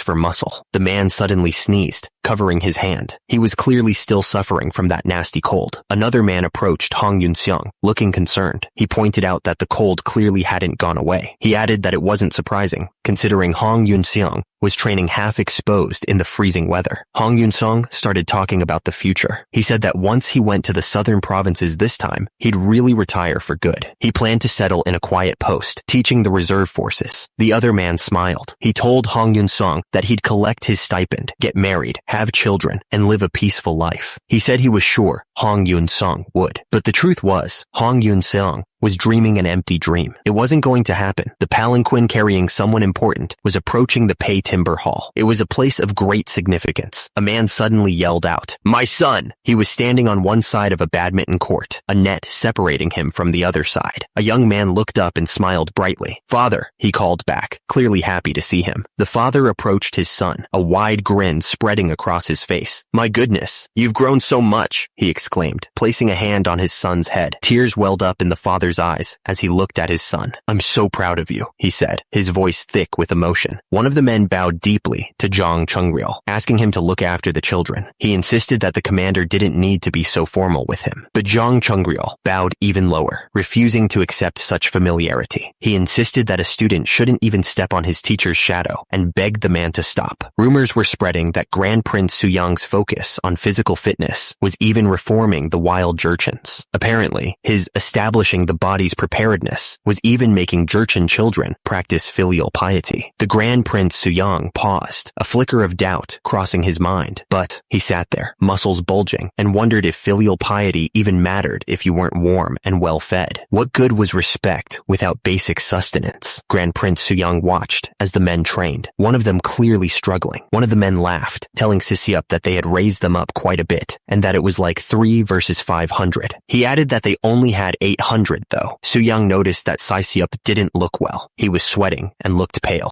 Now that he thought about it, Grand Prince Suyang realized that the other scholars didn't look well either. They were all pushing themselves too hard. Grand Prince Suyang's eyes widened as a thought suddenly hit him. He was starting to understand what was happening. He wondered if someone wasn't following the special meal day tradition. Even he always kept special meal day sacred. Sisiup had mentioned that filial piety was easy when you're warm and well fed. It seemed like today called for golden pyramid training. Suyang realized he'd need to manage Sisiup's mental state sometime soon. He made a mental note to check on him later. The building stood tall and silent. The wind howled around it, adding to the cold. 2 men sat at a table, chatting. One of them said it was really cold today, and that it felt even colder because of the wind. The man looked up, thinking about something. Or maybe they were just... Suyang was working hard, lifting weights. He noticed he was losing heat faster than usual. Suyang kept lifting, even though sweat was pouring down his face. He was determined to get stronger. Shang Samun watched Suyang lift weights. He wondered why Suyang was focusing his efforts on heavy lifting instead of rewriting the historical texts. Shang Samun was clearly not impressed. He thought it was ridiculous that Suyang was pouring his energy into heavy lifting. Suyang smiled as he saw Shang Samun. He asked him when he had arrived and then explained that consistency was key to prevent muscle loss. Suyang was thinking about the strategic needs of the nation. Since they were already revising the history of Goryeo, he figured it was a good time to ask about something else. Suyang wondered if there were records of the Jin dynasty. He figured that reviving something from the past might be useful. Suyang explained that in the early Joseon period, most people didn't even know about Balhae. Even the history of Goryeo barely mentioned it. Balhae once had vast territories, but it was eventually destroyed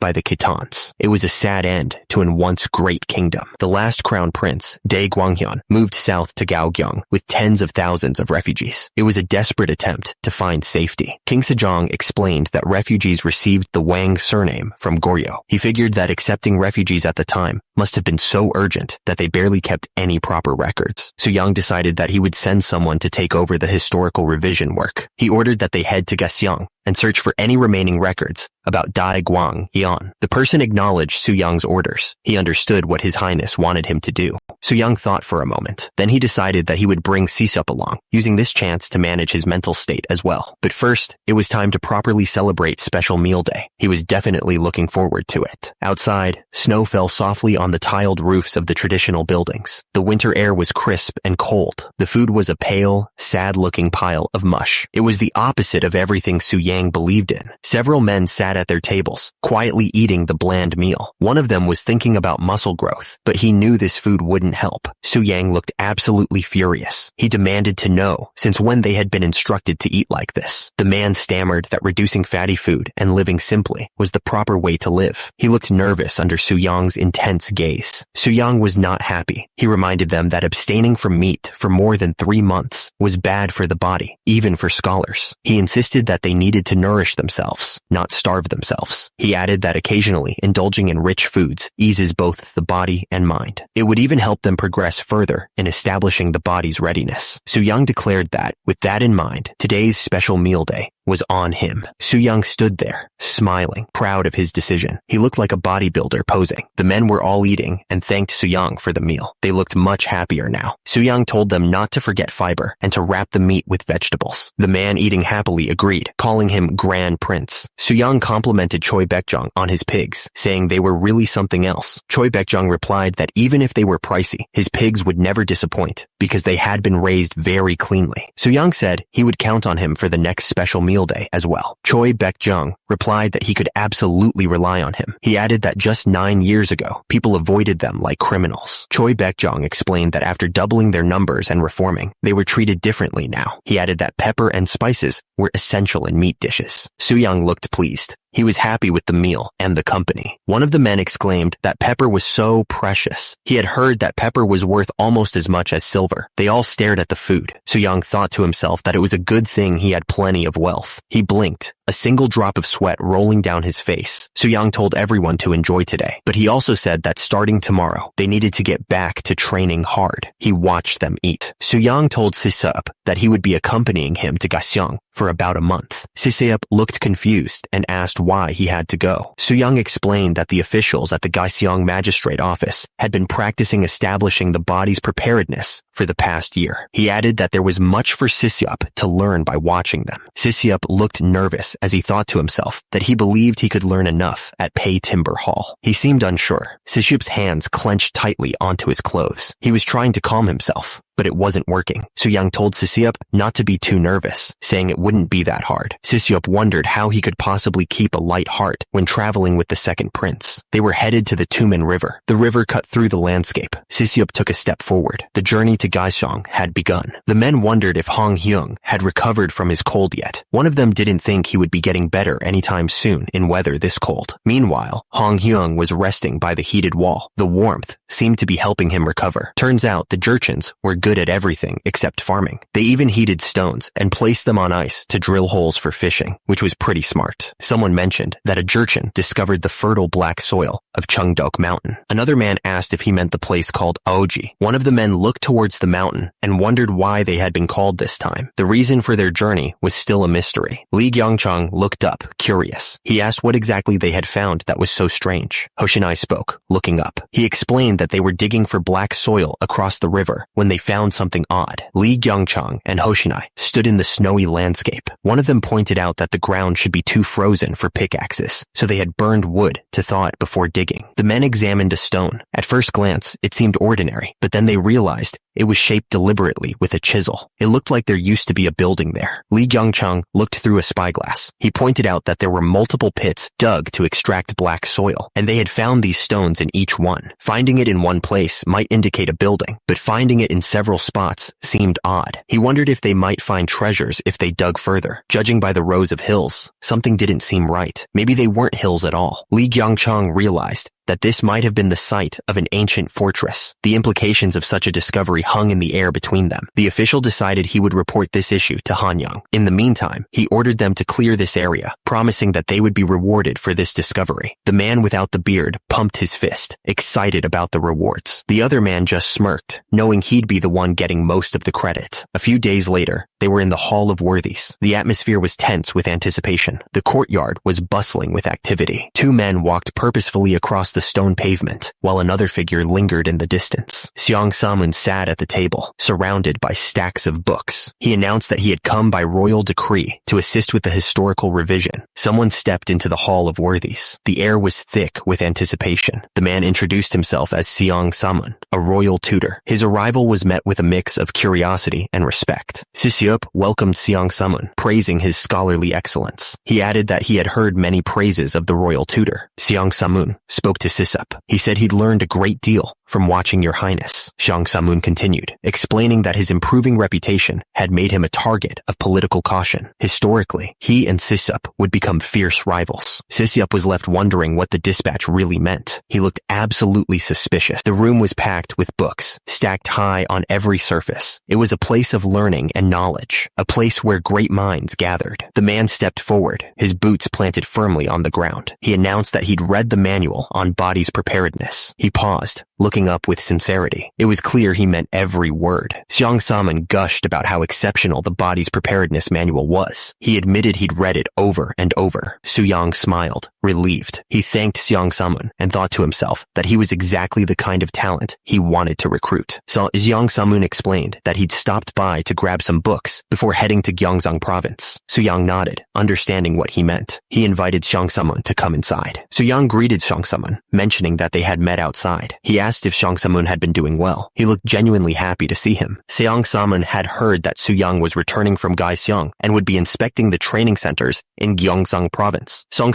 Saman added that he'd also received a royal decree and would be heading to Gyeonggang soon himself. Xiang Saman explained that His Majesty had sent a royal tutor to help with the historical revisions while he was away. He seemed grateful for the help. Su Yang smiled, hearing that body's preparedness had spread widely in Gyeonggang. He was glad that so many people had started practicing it. Gyeonggang looked like a peaceful city from above. Turns out, there were still problems brewing beneath the surface, remnants of the old dynasty that just wouldn't disappear. This caused discrimination when it came to getting ahead, making the atmosphere in Gyeonggang very different from Hanyang. The attacker swung his weapon down on the other man. Xiang Samun mentioned Gyeonggang. He added that he had a friend named Han Myung-hoi working there as a gatekeeper. Su Yang listened carefully, processing what Xiang Samun had just told him. He seemed to be considering the implications of this information. Xiang Samun said that he'd seen Han Myung-hoi before. He recalled that Han Myung-ho was small and weak and had struggled with body's preparedness. Su Yang realized why Han Myung-ho hadn't been mentioned in the letters from the officials in Gyeonggang. He finally understood the reason for the omission. Turns out, being born prematurely, Han Myung-ho probably faced exclusion during body's preparedness training. He was likely being left out because of his physical condition. Song Samun announced that he was taking his leave since he had arrived. He seemed eager to get going. Su Yang told them to take good care of the historical revision in his absence. He seemed to trust them to get the job done. The month was March, 1452. The location was Gyeonggang. The horses clip-clopped along the road, kicking up dust as they made their way into the town. The rhythmic sound was the only thing breaking the silence. Su Yang rode into Saicheong, looking around at the new sights. He thought to himself that while he had passed through here before, this was the first time he would actually be staying. The man next to Su Yang chuckled, saying that with Su Yang's impressive physique, many people would surely recognize him. Su Yang laughed, but then admitted he was worried that the Wang family of Gyeonggang might still hold a grudge. Down the road, a commotion was brewing. A man yelled that he was the Maitreya Buddha, while another called him a fake. Another man shouted that he was the loyal Shin Sung Gyom. The whole scene was getting ridiculous. Someone grabbed a guy's ear hard. The guy was definitely gonna feel that. The guy being attacked screamed that King Taejo, Yi Seong-ge, would be furious. The other man just told him to stop it already. He yelled that King Taejo Wang Jeon wasn't even around. He looked absolutely furious. The guy looked shocked. He was definitely not expecting something. Suddenly, Su Yang arrived on horseback. He was ready to put an end to the commotion. People screamed that it was the Maitreya Buddha and ran away in terror. The whole crowd scattered as Su Yang arrived on horseback, completely confused by the reaction. Su Yang just stared, completely dumbfounded by the chaos. He thought to himself, good grief, at the insane reaction of the crowd. Su Yang remarked that things were really different from Hanyang. He wondered how the rumors even started in the first place. Su Yang decided to start by trying to find Dai Guanghyun's descendants. He was determined to get to the bottom of this mess. Suddenly, a man came running towards Su Yang. He was from the Gyeonggang Magistrate Office, and he addressed Su Yang as Your Highness. Gi Gaeon, the Gyeonggang governor, apologized for not greeting Su Yang upon arrival. Su Yang waved it off, saying that while he was here under royal orders, he didn't want to be a burden. Gi Gaeon looked surprised and insisted that Su Yang wasn't a burden at all. He said everyone had been eagerly awaiting his arrival, though some people tripped over themselves to get out of the way. Su Yang just stared, thinking to himself, my,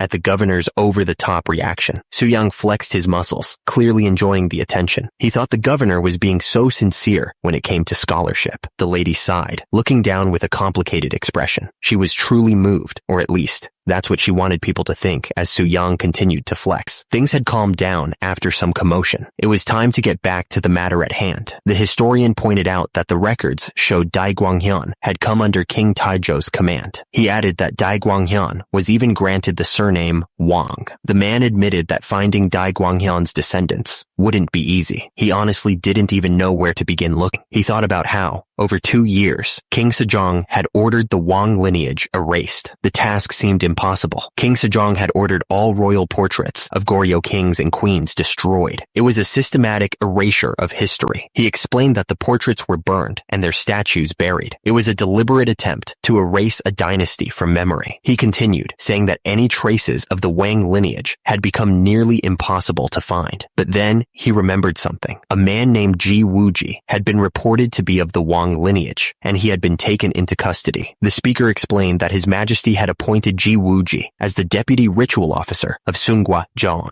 This was so he could continue the ancestral rites. He then asked if they would like to meet Ji Wuji. He seemed eager to help them find the Wang lineage. The other man seemed unsure. He asked about the Sunghwa Jon shrine and if they perhaps had a genealogy record. He didn't seem to know much about it himself. The man looked absolutely shocked. He hadn't expected them to ask about a genealogy. The man quickly corrected himself, mentioning the Seonwon rock, and said that the court should already have a copy. Above them, a dog looked down with an angry face. The other man realized that he wasn't willing to cooperate after all. He looked down, thinking about what to do next. That evening, at Gyeongdaeok Palace, the sun was setting. The sky was a mix of orange and red. He looked forward, a serious expression on his face. Things were about to get tough, he thought. One man wondered if the other would be doing his body's preparedness routine before bed. The man in the pink robes confirmed that he would, of course, be keeping up with his training. But then, he hesitated. He gripped the pole tightly, unsure of what to say next. The man in the dark robes held out a weighted training vest, telling him that it looked like it would suit him well. The man in the pink robes looked surprised. The man in the pink robes looked even more worried. He stammered that he had already sent his own vest ahead. The man in the dark robes pleaded with him to help him out. He looked down at the man in the pink robes, hoping he would agree. The man looked like he was about to pass out. He yelled, wondering how he was supposed to carry all of that weight by himself. One of the men told him that it was tough because he had been skipping his body's preparedness routine. He added that he should think of it as a chance to make up for his missed training. One of the tormentors looked at him with a grin, holding out another weight plate. It looked like he was about to make things even harder. The tormentor added another plate to the bar, making it even heavier. He said that they should add one more plate. The man couldn't handle the weight. He was crushed underneath it, his face red with the effort. The man grunted, his face contorted in pain. He was struggling under the immense weight, on the verge of being crushed. Suddenly, a voice boomed out, cutting through the tense atmosphere. Someone yelled for them to stop. Soo-young confronted the tormentor. He demanded to know if he had only learned body's preparedness to threaten others. Soo-young's voice thundered, his face red with anger. He told the tormentor that this wasn't how he taught him. All eyes were on Soo-young, waiting to see what he would do next. The man who had been crushed looked up, unsure of what was going to happen. The men looked absolutely terrified. One of them stammered, calling out to the Grand Prince in a shaky voice.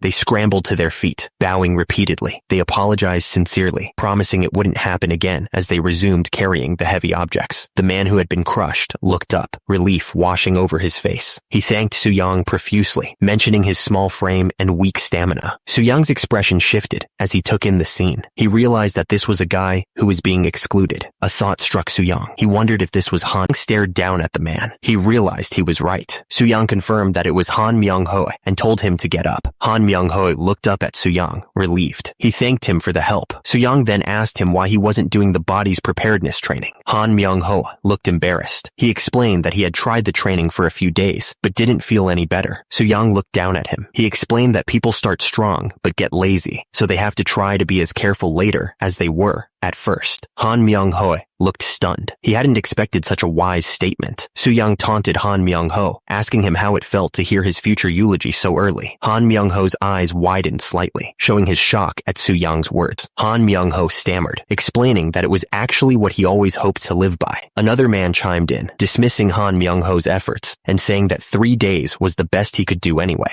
The man added that was exactly why Han Myung-ho was still a palace gatekeeper at Gyeongdaeok Palace, without even passing the civil service exam in his 30s. Soo-young stared down at the man with a cold expression. He figured the guy looked like he needed some special attention. He wasn't kidding. It was going to be very, very special attention. Soo-young's face was stone cold. His eyes narrowed. He wasn't going to let anyone mess with his training. Soo-young addressed the group, thanking them for joining his body's preparedness session. He hoped they would learn a lot while they were there in Gyeseong. Soo-young introduced Scholar Yoon, who had studied under him. He was pleased to meet them all and would be be helping them with their body's preparedness training. Soo-young announced that they'd soon be adding a new concept to the training manual. He explained that everyone's body was different. Soo-young continued, showing off his massive arm as he lifted a barbell. He explained how the way one moves and eats affects how well they build and keep their muscles. He called this sustainable muscle, pointing to images of protein-rich food. Sustainable muscle, he said, came from proper nutrition and fewer minor illnesses. Soo-young, gritting his teeth as he lifted, added that it also meant supporting one's overall lifestyle. He wanted them to understand the full picture. Soo-young brought up something he'd heard from people called Taoists. They claimed that drinking mercury could stop the body from decaying, which he thought was ridiculous. The man looked up, his eyes wide with confusion. He asked if that was what His Highness was talking about. Soo-young rolled his eyes, clearly annoyed. He said that the man always had a knack for clever excuses, and that his first thought was always how to dodge exercise by using medicine. Soo-young grunted as he lifted the heavy weights. He declared that when he built this body, he did it the right way. Flexing his massive muscles, Soo-young explained that he thought of his father as he trained. He just ate a lot of quality meat. Soo-young's face hardened with disapproval. He declared that he didn't touch any of that medicine nonsense. The man looked up,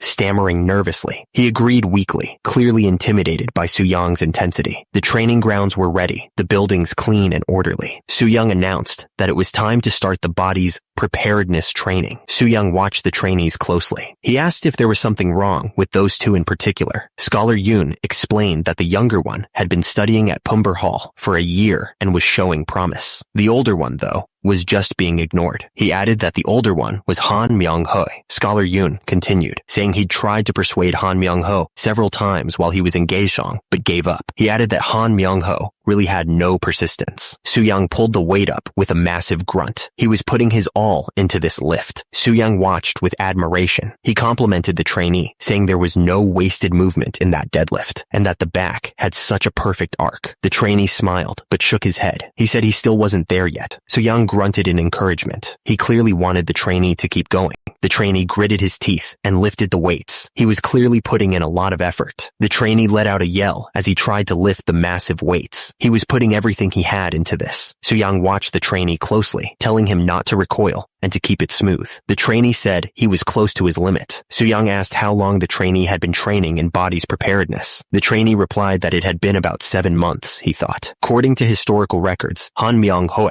was born prematurely. It was a detail that Soo-young found interesting, but the records also stated that he wasn't actually weak. Turns out, Han Myung-ho drank well and rode horses. The man rode his horse hard, kicking up dust as he sped across the landscape. He had been quite active back then. Soo-young looked at him suspiciously.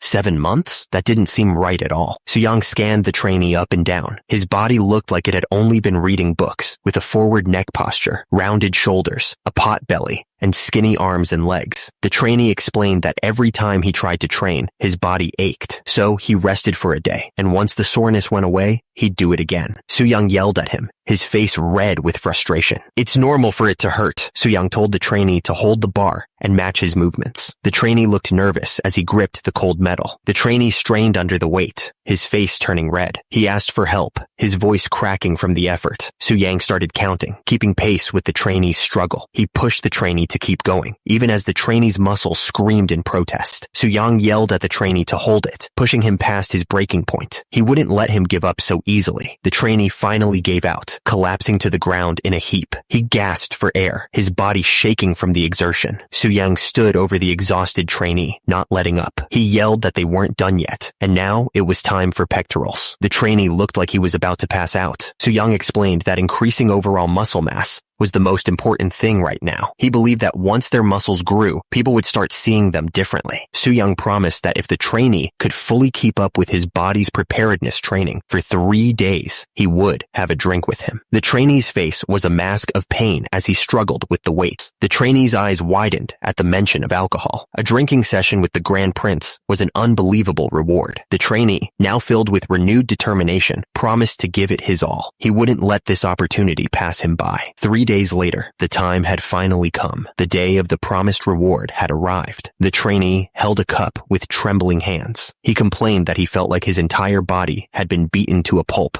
after the brutal training. Su-young told him that was proof he had trained properly. He had prepared plenty of protein-rich food to go with the drinks. Su-young urged him to eat up. Then he mentioned that he had heard the trainee was friends with Quan Ram. Han Myung-hoi confirmed that was right. He was friends with Quan Ram. He asked if Quan Ram had mentioned him, and if Su-young wasn't from a prestigious family. Han Myung-hoi asked why his friend hadn't taken the lesser exam yet. The other man started to reply that he had taken the scholar exam 2 years ago, but then trailed off. The lesser exam had become a madhouse lately. The competition was fierce, making it hard to even think about taking it. These days, strong, well-built, and highly educated men were flooding into the scholar exams. The speaker was clearly intimidated. The man felt like someone like him didn't stand a chance against the new wave of competitors. He was surrounded by strong, capable men. Su-young pointed out that those were his students. Han Myung-hoi was shocked and asked him to repeat what he said. Su-young explained that his students had simply balanced the body's preparedness training with their studies. He then told the man to quit his job and come study at Pei Timber Hall, opening up an opportunity for him. The man looked completely shocked by the offer. He was already 40, so he wondered if it was too late for him to start studying again. Su-young reassured him that age and circumstance didn't matter when it came to learning. The man seemed to be overflowing with ambition, thinking about becoming the Grand Prince's student. It was clear that the man was overflowing with ambition. Su-young thought that as long as that ambition was kept in check, he'd be a promising asset. The location shifted. The sign read, Governor's Office. The building seemed to echo with disbelief. Someone had just said something outrageous. The search for the Wang family was proving fruitless. But suddenly, the man at the center of the table had an idea.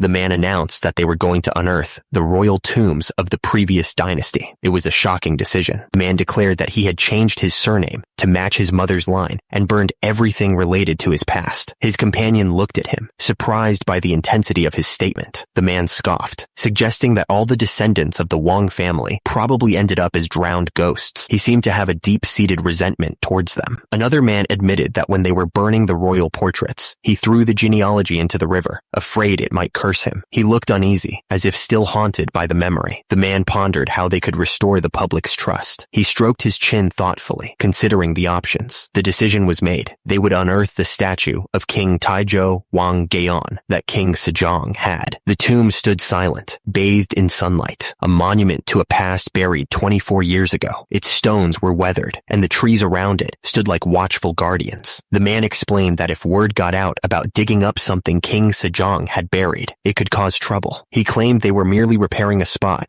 where the soil had collapsed and weeds had overgrown. The two men looked up, clearly confused by something. They exchanged glances, wondering what the other was thinking. Suddenly, the two men's eyes widened in realization. Something had clicked, and they understood the implications of what was happening. The man looked worried as he spoke, admitting that he did worry. He wondered what would happen if there was an accident during the repairs. The man warned that digging too deep in the weeds might accidentally cause something to happen. He made it sound like a casual warning, but there was an undercurrent of menace to it. The man continued, adding that he'd heard strange rumors. Apparently, back when the former dynasty fell, a wealthy noble buried gold and silver near Hyeonung tomb, he said with a grin. The man looked to the side, stroking his beard thoughtfully. He said that in that case, someone with bad intentions might just cause a accident. The man smirked, adding that perhaps someone with ambition and a love for money might cause such an accident. He seemed to be hinting at something. The other man gasped, looking shocked. He wondered if someone who was overly thrilled just to share a drink with the Grand Prince the other day might cause such an accident. He quickly shushed the speaker. The man thought they should send a letter to His Majesty right away. He looked confident in his suggestion, smiling slightly. The sun shone down on the building. It was quiet for a moment. Someone was pressing hard on the back of his thigh. They told him to lower it. The masseuse told him that his frame had bulked up quite a bit in just half a month. She seemed impressed by his progress. Han Myung-ho complained that every time his body improved, they increased the weight for the training device. He said it was torture. The lady told him that he needed to give it his all to build a relationship with Grand Prince Su-young, saying his life might depend on it. He agreed with her, saying that this time he'd definitely do it. His muscles screamed in protest. The pain was intense, but he knew he couldn't stop now. Someone suggested that he try a new clinic run by medics who had learned rehab techniques. He was in so much pain that it sounded like a good idea. Turns out, the treatment had been developed by one of Grand Prince Suyang's students. That made him wonder if it was as brutal as Suyang's training. The muscular man was working on his foot, and he had heard that the treatment was quite effective. It was developed in collaboration with local physicians. The man realized that someone had developed an entirely new medical treatment. It seemed that becoming one of Grand Prince Suyang's people clearly opened up many paths to success. The man whispered that they say a wealthy man buried treasure near Hyonung. The possibility of finding riches hung in the air. The man looked absolutely shocked, his eyes widening. He couldn't believe what he was hearing. The group stood before Hyonung, the tomb of King Taejo. Someone pointed out that even if the treasure was from the former dynasty, it was still a king's tomb. The man said that just seeing it left like that broke his heart. He suggested that they should clean it up quickly. The man's face tightened as he gave a warning, making sure the task was done carefully without any accidents. There was a clear threat hidden beneath the surface. The man immediately agreed, shouting his confirmation. He didn't question the order at all. The man revealed that he had signed up to help Grand Prince Suyang restore Hyonung. He was hoping to hit it big, believing it could change his entire life. Standing before the tomb, one of the men wondered if they could handle the task on their own. The place was a mess, and the scale of the restoration looked overwhelming. One man encouraged the other, saying that hard work would be rewarded, but the other man scoffed, wondering when he had ever worked hard. He accused him of only joining because of the rumors. The man wondered aloud, questioning where someone would even hide treasure amidst all the chaos. He was clearly thinking about the rumors of buried riches. Suddenly, his eyes widened in realization. An idea had struck him. He figured that somewhere hard to reach and rugged would be the perfect hiding spot. He declared that he'd take the northern ridge. The leader pointed and ordered 3 men to follow him. He was ready to start the search. One of the men watched the leader with narrowed eyes. He wondered why he was suddenly working so hard and what he was really up to. The pickaxe slammed into the earth, sending dirt and rocks flying. The search had begun. Driven by the thought of treasure, the leader dug with renewed energy. He was determined to find it. The leader urged his men to hurry as they cleared the area, stuffing the plants into large sacks. They were doing it all for the treasure. The leader kept pushing himself, repeating that he could handle it. He wouldn't stop until the treasure was his. Sweat poured down the leader's face as he strained to pull up another handful of plants. The work was exhausting, but he refused to give up. It was afternoon on the 4th day, and they had finally reached the bottom. The leader told them they had all worked hard to get there. The leader asked if they were going in. One of the men replied that he would check for any roots that might be left, and then he would go in. One of the men suggested that they have some rice wine before they start. He seemed pretty eager about it. The man touched the soil. He noticed that the color was slightly different. The texture wasn't quite the same either. The leader realized that the treasure was really there. He looked around, a smile spreading across his face. The leader's face was intense as he reminded the others about their agreement. He wasn't about to let them forget that he was owed half of whatever they found. The shovel plunged deep into the earth, each strike echoing in the confined space. Dirt and rocks flew as they continued to dig, driven by the promise of what lay beneath. The leader, shovel in hand, looked at the others with a wild grin. He asked if they were ready to finally see the treasure they had worked so hard to find. With renewed vigor, the shovel plunged into the earth again, scooping up the last layer of soil. The anticipation was almost unbearable as they neared their goal. The man stared in disbelief, his eyes wide with shock. The word treasure escaped his lips as he gazed upon what they had uncovered. The man from the governor's office looked up, his face flushed with excitement. He exclaimed that it was time to finally see the treasure. Time seemed to slow down as the moment drew closer. The anticipation was almost unbearable. From deep within the hole, one of the men shouted that they had found something. Their hard work had finally paid off. One of the men stared at the discovered object in disbelief, wondering what the heck it was. He told the others to just get it out of the hole. Under the cover of darkness, they slowly lifted the object with extreme care. They didn't want to damage whatever it was. The men strained against the ropes, chanting together as they pulled. They worked to carefully lift the heavy object out of the hole, taking their time. Suddenly, a man appeared, holding a torch high. He demanded to know who was there and what they thought they were doing. The digger's eyes went wide. He cursed under his breath, wondering who could be out there at this hour. Footsteps pounded closer. The attacker screamed that the digger was a filthy animal. He grabbed the digger and started punching him. Young was sound asleep when someone started calling out to him. He was addressed as the voice grew more frantic. panic, begging Grand Prince Suyang to wake up. Whoever it was sounded really worried. Suyang got up and saw a man kneeling before him. He demanded to know what was going on, mentioning Hyunung. The messenger looked up, his face full of panic. He blurted out that there had been a robbery at Hyunung. Elsewhere, a man smiled, clearly pleased by the news. He thought to himself that Suyang had been baited. A voice shouted from inside the building, ordering everyone to get ready at once. They were heading to Hyunung immediately. Under the dark sky, two men rode as fast as they could through the forest. The sound of their horses' hooves echoed through the night. The man with the torch spotted the thief and started yelling at him. He called him a filthy bastard and a thief. The attacker grabbed the thief's face, his grip tight and painful. The thief's face twisted in agony. The thief screamed, clutching his face in pain. He begged someone to help him as the fight continued. Suddenly, a voice boomed out, demanding to know what the hell was going on. The shout echoed through the tomb site.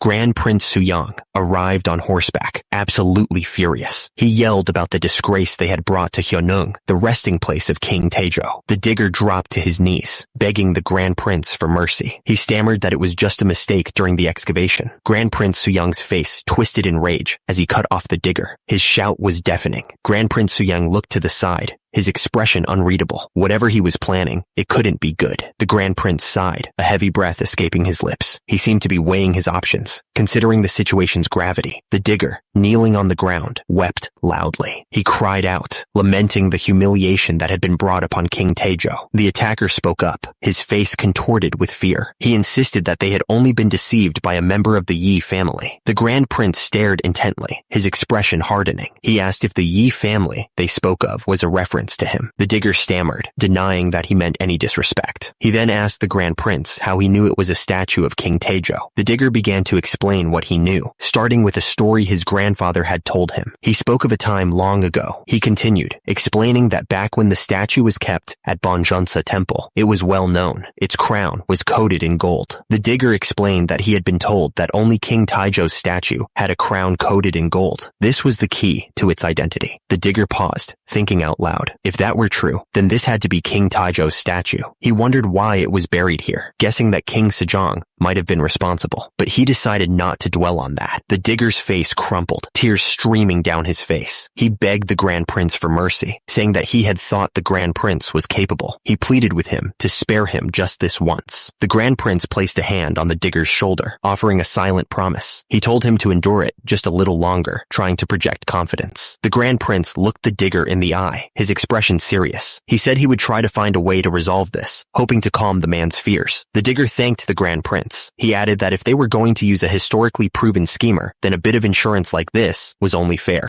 The digger's eyes narrowed, a hint of calculation in his gaze. He repeated that if they were going to use a historically proven schemer, then a bit of insurance like this was only fair. The Grand Prince declared that they should take him to the governor's office for now. The sun was rising, casting a golden glow over the landscape as they prepared to leave. The Grand Prince, surrounded by his guards, made it clear that damaging the great king's statue was not something he'd take lightly. He warned the digger that he wouldn't get off easy once he was released. The digger's face was bruised and swollen, sweat dripping down his forehead. The Grand Prince's words hung heavy in the air. Did he really think he could live in Gyeongsang after committing a crime like this? The digger, now face to face with the Grand Prince, stammered and begged for mercy. He pleaded with the Grand Prince to exile him as the harshest punishment he deserved. The Grand Prince considered the digger's words, a thoughtful expression on his face. He reminded the man that exile would mean being sent to Gyeongwon, in the northernmost part of Hamgyong province. The digger's eyes widened, his face contorted in terror. He understood the full weight of the Grand Prince's words and shouted that he understood the punishment. The digger, face still bruised, looked up at his ally, relief washing over him. At least he wasn't going to die, which was a lot better than he'd expected. A few days later, the Grand Prince arrived at the governor's office. Compared to the favors his ancestors had received, this whole situation was nothing. The governor clasped his hands together nervously. He had heard that King Taejo's statue was damaged and offered gold to repair the cracks. The gold was far more than what was needed for repairs, he admitted. He happened to have collected quite a bit over time. There was something he'd like to request of the Grand Prince. Originally, King Taejo's statue was a symbol used to mark the beginning of the Lantern Festival through a ceremonial rite. The governor hoped that right could be allowed again. The Grand Prince grinned, announcing that he would summon Wang Wuji, a descendant of King Goryo, to the governor's office. The dog-like creature behind him appeared to be crying. The Grand Prince assured the governor that Wang Wuji would oversee the ceremonial rite to mark the start of the Lantern Festival, so there was nothing to worry about. The governor looked truly grateful. The governor hesitated for a moment before mentioning that he had a request too. The Grand Prince asked if he was referring to the books he had inquired about before. The governor explained that at a recent gathering, a descendant of the Wang family gave him his genealogy and handed over several books. He said they were materials collected by his ancestors. The Grand Prince, Kum, looked at the books, realizing they contained records of Balhae, collected writings of the Sacred Kingdom, and records of Yangon State. It wasn't a massive collection, but it was enough to compile a history of Balhae. The Grand Prince's eyes widened slightly, his brow furrowing with a mix of surprise and curiosity. He was clearly taken aback by what he was about to see. The book was labeled Wang Family Genealogy, a document that had been thought lost to time. It was a major find. The governor looked at the Grand Prince and asked how he'd managed to gather all of this information. He said everyone had thought it was all lost in the past. The Grand Prince joked that maybe something important in the book had helped it escape the flames, or maybe it just floated up from the river. He was clearly being sarcastic. Since things had worked out well, the Grand Prince suggested they should laugh about it. The tension in the room eased slightly. 10 days later, he admitted that he had dug up the statue of King Taejo. It was the same statue that the retired king had ordered buried. He must have known he was in deep trouble. The digger looked at what he had done. He realized he deserved exile, or even the harshest punishment for what he'd done. He was terrified that Grand Prince Suyang would be disappointed in him. The thought of failing the Grand Prince clearly terrified him, and now he was suddenly being summoned to the royal palace. He didn't know what to expect, but it couldn't be good. The retired king was calling for him. Maybe it wasn't for a harsh punishment. He dared to hope that things might not be as bad as he feared. The dig site leader stood on the ridge, sweat dripping down his face. He was clearly nervous about what was about to happen. The dig site leader was being summoned to Hanyang. The city seemed calm, but he knew trouble was brewing. Another man approached the dig site leader and told him he was a bit early. He added that the retired king would be arriving shortly. The dig site leader stammered in response, confirming that he understood. The dig site leader bowed deeply, trying to show respect. He was terrified of what was coming next. A new voice spoke, asking if he was Myung-ho of the Cheongju Han family. Myung-ho confirmed his identity before being asked who the other man was. The dig site leader looked up in shock as the man approached. He realized it was Huang Hui himself. Myung-ho bowed deeply, stammering that it was an honor to meet him. Huang Hui reached out and took Myung-ho's hands in his own. He said that Myung-ho had a very good face, staring intently. Huang Hui smiled, a creepy look in his eyes. He told Myung-ho that if he could just clear his mind of distractions, he would be excellent. Myung-ho looked back, confused. Huang Hui continued, saying that he knew everything. He added that Myung-ho would be following in his footsteps soon, working until the day he died. Myung-ho was clearly unnerved by the strange prediction. Huang Hui's face loomed closer, his expression suddenly serious. He asked Myung-ho if he was ready to face the consequences for the terrible act he had committed. Myung-ho's eyes widened in terror. He looked absolutely shocked. The retired king looked down at Myung-ho, who was kneeling on the stone floor. He said he had heard Myung-ho had committed a terrible act, his voice full of accusation. The retired king's face filled Myung-ho's vision, his eyes narrowed and intense. He asked Myung-ho if he was ready to face the consequences of his actions. Myung-ho's eyes widened, sweat beading on his forehead. He stammered, asking what the retired king meant, his voice barely audible. The retired king gestured to Prime Minister Huang, who stood beside him. He asked Myung-ho if he was already exchanging greetings with Prime Minister Huang, his tone laced with sarcasm. Myung-ho quickly bowed his head, greeting the retired king. He apologized for keeping him waiting so long, his voice trembling.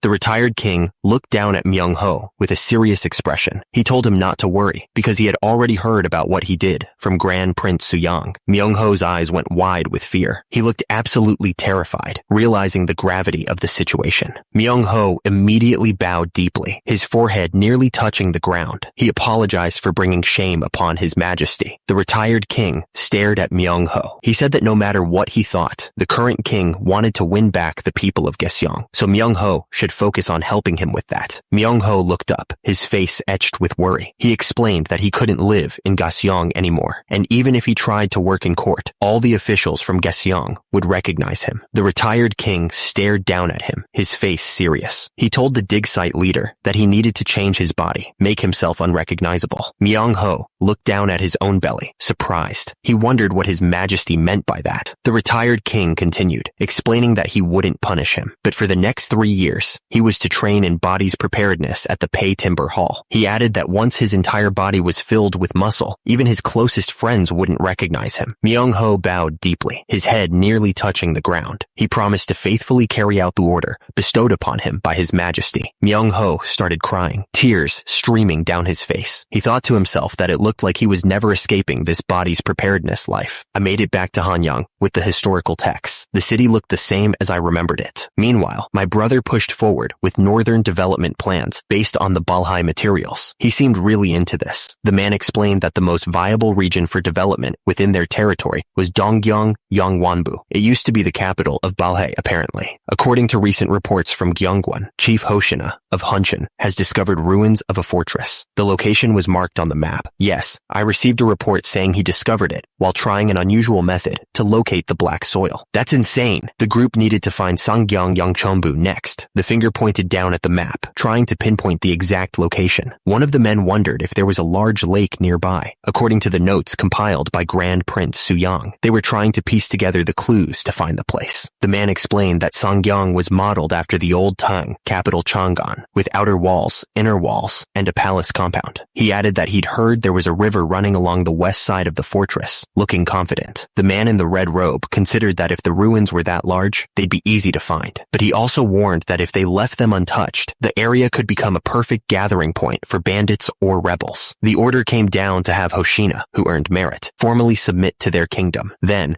they were to map out the small towns along the northern frontier. The hand pressed the pin firmly into the map, marking their next target. It was time to move forward with bringing the Jurchens under their rule. His Majesty, the retired king, looked directly at his advisors. His expression was stern as he ordered them to move forward with bringing the Jurchens under their rule. The officials bowed deeply, showing their respect. They accepted His Majesty's command without question. That workout hit the spot. The muscles were burning, but in a good way. So good. He loved the feeling of his muscles working. It was the best feeling in the world. Suyang worked out on the weight machine. He felt great. He said that working out back in his own home felt different. Suyang kept lifting weights. He said that it was more enjoyable exercising with his friend again after so long. Suyang wiped the sweat off his brow. He said that not many people would volunteer to pioneer the harsh northern frontier. Suyang smiled slyly. He asked if they had forgotten the scheme that his father and he had come up with. Suyang worked out as he spoke. He said that so far, over 80 petitions had already been submitted by secondary sons and illegitimate sons, requesting to be freed from their status. He was shocked by the amount of petitions. With furs and other goods flowing from the north to the south, people must see a chance to earn rewards by working and pioneering up north. The market was bustling with activity. Suyang realized that lately, with all the work on the Goryeo history and matters in Gyeongsang, he hadn't been paying enough attention to local affairs. He looked thoughtful. Once the Goryeo history revision was finished, Suyang planned to take a break and look around. He said that he had already found someone to send north. He was 40 this year, but he learned fast. He could do a 750 jun, about 80 kilograms, lift in 3 exercises. One gun was about 0.6 kilograms. The person ate a big piece of meat. Suyang mentioned that the guy wasn't a secondary son himself, but he had a younger illegitimate brother with a significant age gap. He liked his attitude because he volunteered to go north for his brother's sake. So, he appointed him as the magistrate of Gyeogyang County. The bowl was licked clean. Not a single grain of rice remained. It was a testament to someone's incredible appetite. Hong Il-dong looked like he wanted another serving. He shouted that he was ready for one more bowl. Hong Il-dong looked at Hong Il-dong with concern. He pointed out that he had already had 10 servings. Hong Il-dong corrected Hong Il-dong, reminding him that he wasn't just Sir, but his second eldest brother. He then added that in official matters, Hong Il-dong should use his title. Hong Il-dong asked if they had any rice cakes, because they were a little short. The woman carrying the tray looked surprised and apologized. Hong Il-dong grinned, saying that the rumors were true. Hong Il-dong had an impressive appetite. He then added that it was too manly, wasn't it? The regional commander openly complimented Hong Il-dong. Hong Il-dong laughed, saying he was at a loss for words. Hong Il-dong told Hong Il-dong not to get hung up on things like honorifics and titles between brothers. The regional commander told Hong Il-dong that if he trusted him and followed his lead, there was no reason why he wouldn't rise to the rank of chief ranging official someday. He added that Hong Il-dong resembled him more than his eldest brother, so he should focus hard on his body's preparedness training. The man grinned, agreeing with whatever was just said. He seemed pretty excited about it. The commander asked who was temporarily in charge of Gaoyang County at the moment. He looked serious, waiting for an answer. The commander announced that Hong Yun-sung had been appointed for the battle at Gaoyang Fortress because of his sharp strategy and quick thinking. He added that Hong Yun-sung's background was different from theirs. The man grinned, saying it would be perfect to make Hong Yun-sung his sworn younger brother. He thought it was a great idea. Far away, two figures stood overlooking Gaoyang Fortress. The fortress loomed in the distance. One of the men looked like he was about to lose it, wondering when the new magistrate would show up. He added that the cold weather was coming soon, and he didn't know how they would finish the repairs in time. The other man agreed that he knew what he meant. He said that the winter weather was already making him nervous. The first man asked if he was really that nervous. He wondered if he wasn't planning to transfer to the warm southern region in a year anyway. The man thought about how his muscle intimidation strategy to catch a cold on purpose ended up trapping him there instead. He was stuck. Grand Prince Suyang was still trying to keep up the act. To keep faking a cold, he needed to look feverish, even if it meant doing push-ups, but that was nearly impossible in a freezing region like this. He was really working up a sweat just to look sick. This time, he swore he'd retire for real and move to the warm southern provinces. He called out to see if anyone was around, and someone answered. The commander wondered if Suyang wasn't over that cold yet, even though the battle at Gaoyang Fortress ended a whole month ago. He looked at Suyang suspiciously. Suyang apologized to the commander. The commander said that His Majesty had sent him something himself. Hong Yun-bong read the scroll carefully. It said that His Majesty himself had appointed him to the position of assistant deputy at the office for the rank, and because he'd been struggling with illness, he would receive medicine to help him recover. His dreams of retirement were fading away. He'd been hoping to relax, but it looked like that wasn't going to happen anytime soon. The other man told Hong Yun-bong that His Majesty clearly recognized his past efforts. He said that His Majesty was acknowledging his merit, and he looked genuinely happy about it. Hong Yun-bong couldn't believe it. How could he possibly deserve this? The other man said it was all thanks to His Majesty's foresight and generosity. He then told Hong Yun-bong that he had been named assistant secretary. Until the magistrate arrived, he'd be in charge. Hong Yun-bong was shocked. The other man then showed him some top-grade Romania decoction. The other man told Hong Yun-bong to go on and drink it. The men bowed deeply, wishing each other a safe journey to Gaoyang. They told him to take care on his way. The man advised him to use the supplies at the local office, since stone and rice were more expensive there. But he also suggested buying a fur-lined coat before heading north, since the prices were better. The man flexed, boasting that he'd strengthened his body with body's preparedness, so the winter cold meant nothing to him. Even so, he admitted that the cold in the north wasn't the same as in Hanyang. He laughed, telling him that if he trained faithfully in body's preparedness, he could overcome anything. He then sighed. Finally, the sign for Gaoyang Fortress came into view. The journey was almost over. The two men finally arrived at Gaoyang Fortress. The sign announced that the new magistrate had arrived. Hong Il-dong looked around in disbelief. He wondered if this was really Gaoyang County. Where did everyone go? It looked like something really bad had happened. Suddenly, Hong Il-dong shouted a warning. He noticed that something was collapsing above them. Hong Il-dong realized they were in serious danger. He and his assistant turned and ran as fast as they could. Hong Il-dong screamed in terror. He was caught in the middle of the collapsing structure. Hong Il-dong gasped, his face pale with shock. He was lucky to be alive. Grand Prince Suyang looked down at him, his expression serious. He asked if Hong Il-dong was all right. Hong Il-dong looked up, still shaken. He stammered that he was okay. Hong Il-dong bowed deeply, expressing his gratitude. He thanked the Grand Prince for saving his life, calling him Sir Magistrate. Hong Il-dong apologized, explaining that if Grand Prince Suyang had arrived any later, things could have gone really bad. He was sorry he couldn't even greet him properly. Grand Prince Suyang gestured for Hong Il-dong to follow him. He said they should move somewhere safer first. They arrived at what was left of a building. Grand Prince Suyang apologized for the state of the temporary office and asked him to come inside. A man with a headband stepped forward. He introduced himself as Hong Yun-song, an assistant secretary who had been temporarily handling things. Hong Il-dong replied that Hong Yun-song must be very busy. He introduced himself as the newly appointed magistrate of the region. The damage was extensive. It wasn't just the walls that needed fixing. The whole place was a mess. The land needed so much work. They needed to build houses and clear land for farming. The problem was they didn't have enough people to get it all done. Grand Prince Suyang sighed and said the Jurchens, who were supposed to help, were starting to complain and weren't working together. But he told them not to worry, because body's preparedness would solve everything. Hong Il-dong looked confused. He tilted his head and wondered what Grand Prince Suyang meant by body's preparedness. Grand Prince Suyang was sure of himself. He declared that every problem could be solved with body's preparedness. Hong Yun-seong smirked. He seemed to know something the others didn't. Early the next morning, the air was crisp and cool. Grand Prince Suyang stood before the group of men, his red robe standing out against the landscape. He demanded to know if everyone had gathered. Suyang grinned,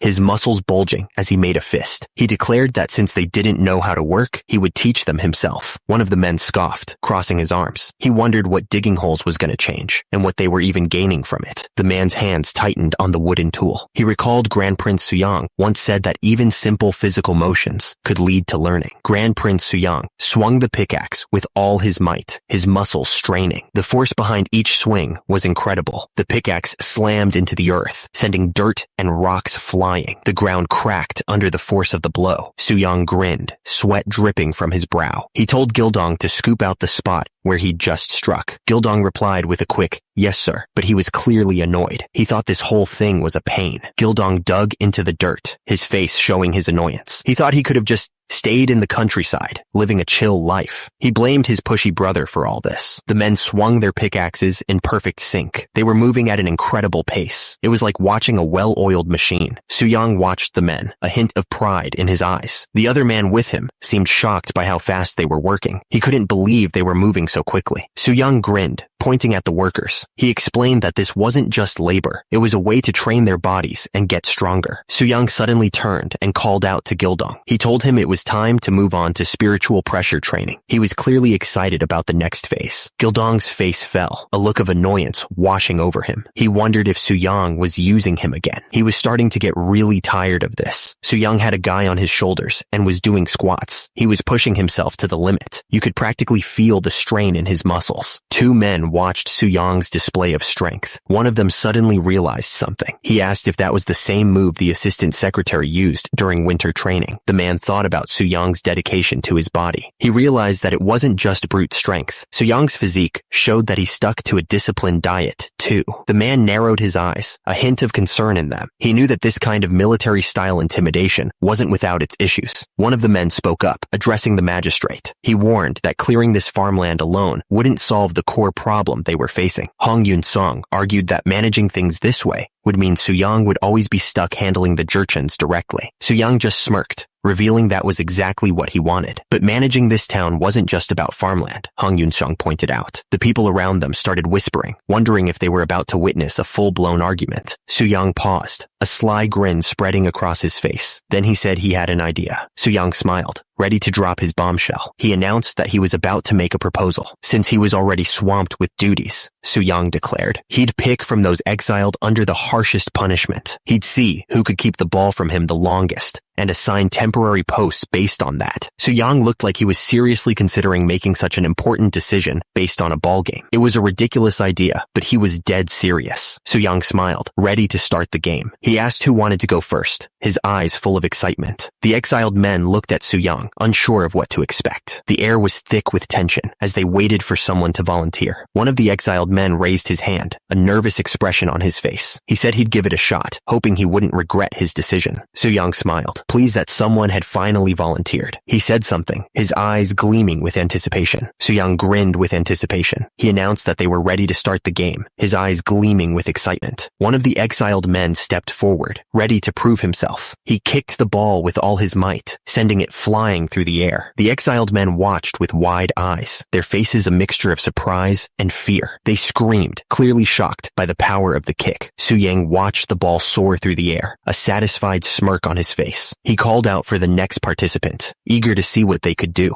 The next man launched the ball with incredible speed, impressing Soo-young. He complimented the man, his eyes gleaming with approval. Soo-young called for the next man to step up, standing over the last guy. He was ready to see what the next contestant could do. Someone watching the game was impressed by the guy's size and speed. He wasn't slow at all, despite his build. One of the men thought this was just a dumb ball game. He didn't understand the point of it all. Soo-young complimented the man's performance, but also gave him advice. He told him he could work a bit more on his lower body strength. Still, despite all the intensity, it was just a ball game. He wondered what Soo-young was really up to. The guy couldn't help but laugh. He thought managing a township was already a huge job with tons of stuff to worry about. And this guy was using a ball game to pick his helpers? The man's face turned serious though. He stared ahead, clearly not amused anymore. He was worried that Soo-young was taking the northern frontier way too lightly. This could be a big problem. The guy grunted as he was struck. He realized it was a new move. He exclaimed. Soo-young stared down at the guy. He was impressed. He said something. Soo-young's eyes narrowed. He was about to get serious. He warned. In a flash, Soo-young was on top of the guy, pinning him to the ground. The force of his weight was crushing. The man looked up in shock. He stammered, completely caught off guard. The guy screamed as Soo-young's strike landed. He went flying backwards, completely overwhelmed by the force. The other men watched in disbelief as the ball soared through the air. They were completely shocked by the power of the kick. Soo-young stood tall, his muscles rippling. He called out for the next challenger to step up. Someone stepped forward, ready to take on the challenge. He was about to test his strength. The guy looked determined. He said he would give it a try. The guy gave a confident smile to his opponent. He looked like he was enjoying himself. He said something, ready to see what the next challenger could do. The men lined up on the hill, ready to throw the balls with all their might. They were getting ready for the signal. The air crackled with anticipation. One of the men stared intensely. His eyes narrowed with determination. He muttered that he wasn't like the others. He was ready to show his true strength. The man grinned, his eyes gleaming with excitement. He said he was looking forward to this. He challenged his opponent to try and stop him, full of confidence. The signal to start echoed across the field. The competition was officially underway. The men braced themselves, ready to unleash their power. The ball flew through the air, a blur of motion against the sky. It was hard to even see it moving that fast. The ball slammed into the other man with incredible force. The impact echoed across the field. The muscles in his arm bulged as he held the ball. The power behind the throw was obvious. The two men stood facing each other, ready for the next throw. The air was thick with tension. Soo-young held the ball, a look of satisfaction on his face. He thought to himself that it was fast, just like he expected it to be. Soo-young's eye twitched as he stared intensely. He was clearly focused on the challenge ahead. The two men collided with a thunderous crash. The force of the impact sent shockwaves through the air. Hong Yun-sung declared that he would win with endurance. He seemed confident in his strategy. The two men continued to trade blows, each strike carrying immense power. The ground trembled with every hit. The two men were locked in a grapple, muscles straining with the effort. Each was determined to overpower the other. The impact of the blows echoed around the training ground, shaking the very earth. The spectators watched with wide eyes, amazed by the sheer power on display. One of the spectators was clearly impressed. He muttered that he already thought that Assistant Secretary Hong Yun-sung was strong, but this was something else entirely. Another spectator commented that they were on equal footing, neither giving an inch. The tension in the air was so thick, you could cut it with a knife. One of the spectators mentioned that the game was something Soo-young came up with when he was young, based on chukguk. He explained that chukguk was a traditional Korean ball game, similar to soccer. Another spectator exclaimed that he had never seen anyone stand off against him like that in his entire life. The force of their blows was incredible. Hong Yun-sung gasped. The force of the blow had clearly taken him by surprise. The next thing he knew, he was flying. He crashed hard against the ground, the impact sending a shockwave through his body. The spectators watched in disbelief. They couldn't believe the power they were seeing. Soo-young grinned. clearly enjoying himself. This was fun for him, really fun. One of the spectators commented on Hong Yun-seong's incredible brute strength. He had never seen anything like it. The grip was like iron. He just couldn't get away, stuck in Soo-young's grasp. He was starting to panic, knowing he needed to break free. The two men strained against each other, muscles bulging with effort. Soo-young's grip tightened, but the other man refused to give in. He finally broke free. He shouted that it was the end. He was sure he could win now, but Soo-young was too fast. He had grabbed the other man again. They were locked in a struggle once more. Soo-young stood over his defeated opponent, grinning. He told him to just give up already. It was over. Hong Yun-seong's muscles strained with all his might. As the top graduate of the military training command, he was under immense pressure. He couldn't let himself be disgraced. He refused to lose. The tension in the air was thick enough to cut with a knife. Soo-young stared down Hong Yun-seong, waiting for the next move. Soo-young held his ground, muscles bulging. He wasn't going to let Hong Yun-seong escape his grasp. Hong Yun-seong, he was Assistant Secretary Hong Yun-seong, after all. He wouldn't back down. The crowd roared, chanting Hong Yun-seong's name. They were all counting on him to win. The people were shouting at him to hold his ground. He could feel the pressure from the crowd. Soo-young watched the match closely. He realized he had really underestimated Hong Yun-seong's strength. His eyes narrowed, and Soo-young decided it was time to end this. He was done playing around. In a flash, his fist connected with Hong Yun-seong's face. The force of the punch sent him flying. Soo-young gritted his teeth. The muscles in his legs strained with the effort, threatening to tear. He was pushing his body to its absolute limit. With a mighty yell, Soo-young lifted Hong Yun-seong high above his head. The veins in his neck bulged, and his face turned red from the exertion.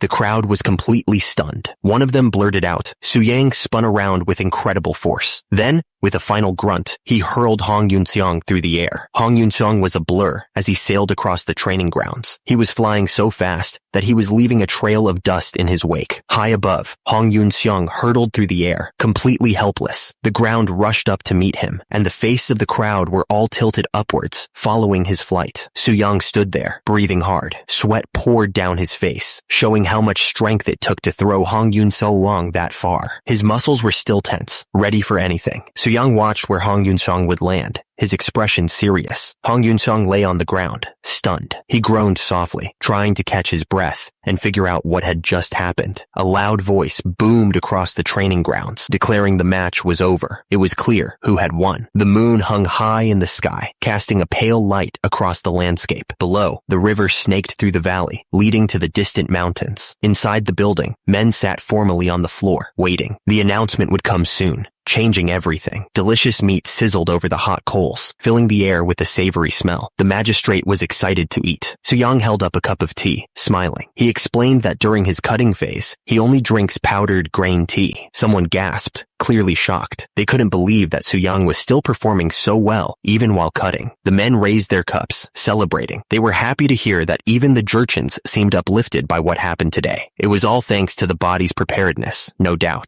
Soo-young got a thumbs up from one of the men. He was told that he was amazing out there, and the speaker couldn't remember the last time he broke a sweat like that. Soo-young looked at the man from the military training command. He teased him, saying that in this cold, he probably wouldn't be sweating much from now on. He then asked if he was afraid of a little cold. One of the men spoke up, sharing a story. He said that he once relieved himself outdoors mid-winter. The man shivered by the fire, remembering the event. He added that it froze the moment it hit the ground. The problem was clear. With the fortress in its current condition, surviving the winter would be tough. It was a serious problem. One of the men looked up and saw something that made his blood run cold. He just uttered, as he stumbled backwards. Soo-young suggested that they could turn this into leg training. He proposed that everyone carry stones and stack them around for insulation. But one of the men interrupted him, calling him Hyung and Sir Magistrate. The man insisted that he once built an official building back in Gyeongsang County. He looked absolutely thrilled by the idea. The man practically begged to be allowed to handle it, saying the idea sounded great. The others at the table stared at him, a mix of surprise and confusion on their faces. Soo-young was really happy. He told Gildong that he never expected him to be so proactive and gave him the go-ahead. Gildong was overwhelmed with excitement, feeling more alive than ever. He vowed to give it his all. The next day, the air was crisp and the sky was clear. A man stood next to a heating unit, looking at the construction. He thanked someone for the events of the previous day. Soo-young appeared, looking relieved. He said he was just glad they managed to stop his Hyung's crazy rampage. He then asked what the man was doing up so early in the morning. Soo-young frowned. looking at the units. He didn't think they were made of unfired clay bricks. Something about them just didn't seem right. The man explained that, from what he'd heard, you're supposed to use white clay mixed with stone powder to make proper bricks. But he'd also heard that even with just unfired clay bricks, you could still get good results. Soo-young gestured towards the heating unit. He told the man to take a look, pointing out that the wet clay had already dried and gotten hot. He was clearly worried about the quality of the construction. Soo-young frowned, staring intently at the brick wall. He noticed the wall brick itself hadn't warmed up at all, which didn't make any sense to him. Soo-young's eyes widened in surprise as he looked at the builder. The builder was just as confused as he was. The builder realized the wet clay had dried completely, which was strange. The wall-heated gudol always cracked from the mud drying out and breaking. This was a common issue with these types of walls. The builder remembered how he just patched them with more clay without thinking much of it. Now, he started to wonder if the clay absorbed heat too quickly and cooled down fast. That could be what's causing the cracking, he thought. The clay's properties might be the key to the problem. He stared at the cracked wall. He had always thought the smoke was just leaking out through the gaps in the wall. Soo-young looked up at the sky, thinking hard. Suddenly, a possible solution popped into his head. Soo-young smiled, feeling confident. He suggested they replace the current wall with wall bricks, which should help them withstand the winter cold much better. The man in red looked at the wall bricks with confusion. He asked what Soo-young meant by wall bricks. Soo-young explained that wall bricks retain heat for a long time, so cold air would seep in more slowly. The man in red realized that if the wall holds heat longer, the warmth from the floor heating stones would last longer too. Soo-young explained that with regular walls, you have to fix the whole thing once a crack appears, but with bricks, you can just patch the crack or replace the ones that are broken. Soo-young admitted he wasn't sure if his idea was right, but if it worked to block out summer heat, it should hold up against the winter cold too. So he figured it wouldn't hurt to give it a try. The man watched Soo-young and the other man. He wondered if they were really brothers, since Soo-young seemed way sharper than the older one. He called out to someone. Dim turned to face the running man. He simply said, "Oh, you're here." Soo-young announced that he already spoke to the mason from Gaeseong. Dim looked confused and asked why he had done that. It turns out that wall bricks are used in the side walls when they build hapgak roofs. The workers were busy on the roof. The mason needs to know how to fire bricks the right way. It's an important skill. Soo-young said he'd send someone over and make sure they fired a large batch of wall bricks. He paused, thinking about the scale of the project. He asked how many they were talking about. The man replied that around 5,000 should be enough. Soo-young seemed to be considering the implications of that number. The man looked completely shocked. He wondered where they were going to get the firewood to fire that many bricks. Bricks were not commonly used in Joseon architecture. The main reason was the lack of firewood needed to fire the kilns. But this region was different. There was more than enough wood in the mountains, which made brick production possible. Soo-young watched as the woodcutters prepared to collect the firewood. The thing is, under the excuse of body's preparedness training with the Jurchens, they were producing massive amounts of wood. The axes bit deep into the wood, sending splinters flying. They were really tearing through the trees. All this wood was for constructing palisades. The men worked hard, hauling the logs away. 6 months passed, and it was now November of 1452. The cold was already setting in. One of the guards sneezed loudly, shivering in the freezing air. The other guard took a swig from his flask. He agreed that the cold was as bad as he'd expected. It was going to be a long winter. Soo-young approached the two guards. He called out to them, his voice echoing in the cold air. He wanted to talk to them. Soo-young's massive shoulders filled the view. He was built like a tank, even in the thick winter clothes. The two guards looked at him, waiting for him to speak. Soo-young stared at the guard with a worried look. He pointed out that the guard's lips were turning blue. The cold was getting to him. Soo-young insisted that the best way to deal with the cold was a steam bath, not alcohol. The other man agreed, nodding his head. The man hesitated, but he pointed out that there was a problem with the steam baths. He seemed unsure how to explain it. Turns out, the steam baths were so popular that there was a long waiting line to get in. One guy shouted that it was his turn next, eager to get inside. Inside the steam bath, one man yelled at another to close the door, complaining that he was letting all the heat out. He added that he could feel the blood circulating through his body, enjoying the warmth. Someone commented that they couldn't believe their youngest had turned out to be so capable. They were clearly impressed. The man grinned, clearly pleased with how things were going. He seemed to be looking forward to something. He thought back to when Soo-young had first announced his plans to build a public bathhouse and government office out of bricks. At first, he'd been worried it would cost way too much, but the man stared at the paper in his hands. his eyes widening in surprise. He seemed to be realizing something important. Turns out, producing 5,000 wall bricks only cost 4 seom of rice. The numbers were pretty shocking. The man smiled, clearly impressed by the efficiency. He looked genuinely happy with the results. The man thought that Gildong was really blessed with luck. He seemed to be acknowledging Gildong's success. The story moved to Gyeongwon province. The area was covered in snow. The man looked absolutely shocked. He couldn't believe that Gyeogyang had only half the casualties they did. One of the men explained that they had built a steam bath to help with the firewood supply. Plus, they used bricks to make a well-insulated government office that was warm even in the dead of winter. He added that the wild tribes were also being trained through body preparedness, keeping them working regularly and pushing through the cold. The man put his hand to his forehead, looking frustrated. He wondered what he had been doing all this time. King Sejong looked annoyed and asked what was happening with the Black Soil project. He was not happy to hear that it had failed again. King Sejong clicked his tongue in annoyance. Without another word, he turned and walked away, clearly not pleased with the news. The report came in. They had already used 1,500 gun of iron ore, but it was all useless scrap metal. The project was a total disaster. Soo-young looked at the cursed black soil with disgust. He couldn't believe how useless it was. In a nearby workshop, a blacksmith hammered away at a piece of metal, oblivious to the problems with the black soil. Sparks flew as he shaped the iron, unaware of how much effort was being wasted. The hammer slammed down on the metal, but it was clear something was wrong. The metal just wouldn't take the shape he wanted. It was a lost cause. The blacksmith looked absolutely furious. He couldn't believe how bad the metal was. He complained that even cheap candy was tougher than this trash. The blacksmith looked up as Soo-young approached. He asked how things were looking, then immediately complained that the black soil was ruining the metal completely. He pointed to the black soil. It was sticky, almost like pine resin, which was definitely not a good sign. Soo-young stared intently at the soil. If it acted like pine resin, he thought, a new idea starting to form in his mind. The blacksmith looked confused as hell when Soo-young told him to scrape off the soot and bring it over. He asked what he was supposed to do.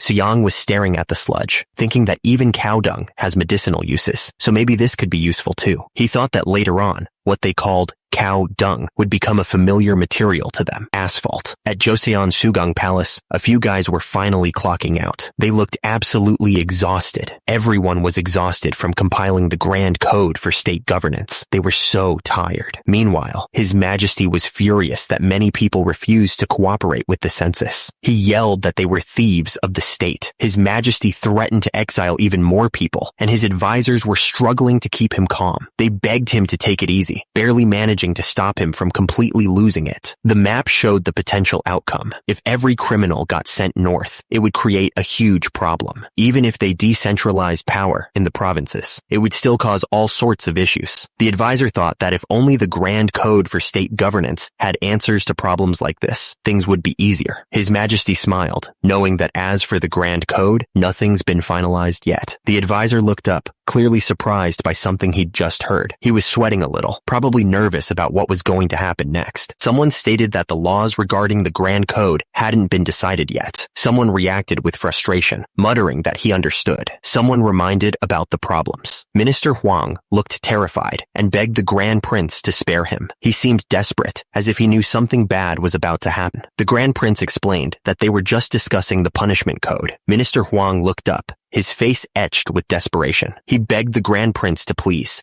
let him retire. Soo-young looked down at the minister, his expression unreadable. He was clearly thinking about something. Yu stepped forward, offering a different perspective. He suggested that they could change forced labor into a fairer form of punishment. Soo-young looked at Yu, raising an eyebrow. He seemed interested in this new idea. Minister Huang slumped to the ground, realizing his pleas were falling on deaf ears. He had asked to retire, not to have the law changed around him. King Sejong lay on the floor as Soo-young stood over him. Soo-young told the king to exhale slowly as he stretched him. King Sejong seemed surprised by the intensity of the stretch. King Sejong, still being stretched, told Soo-young to continue with what he had been saying earlier. Soo-young continued explaining. The current forced labor system involved beating criminals. After being beaten, the criminals were exiled far away and worked nearly to death. King Sejong was still being stretched by Soo-young. He said that was why he was hesitant to issue such punishments. Yu suggested that they establish prisons. He believed that providing harsh but restorative work and giving criminals extended time for rehabilitation would be more effective. Soo-young looked at King Sejong hopefully. He seemed to truly believe in the power of reform. Meanwhile, two officials bowed low before the king. They seemed to be waiting for his decision with bated breath. Yu continued his proposal with conviction, asking,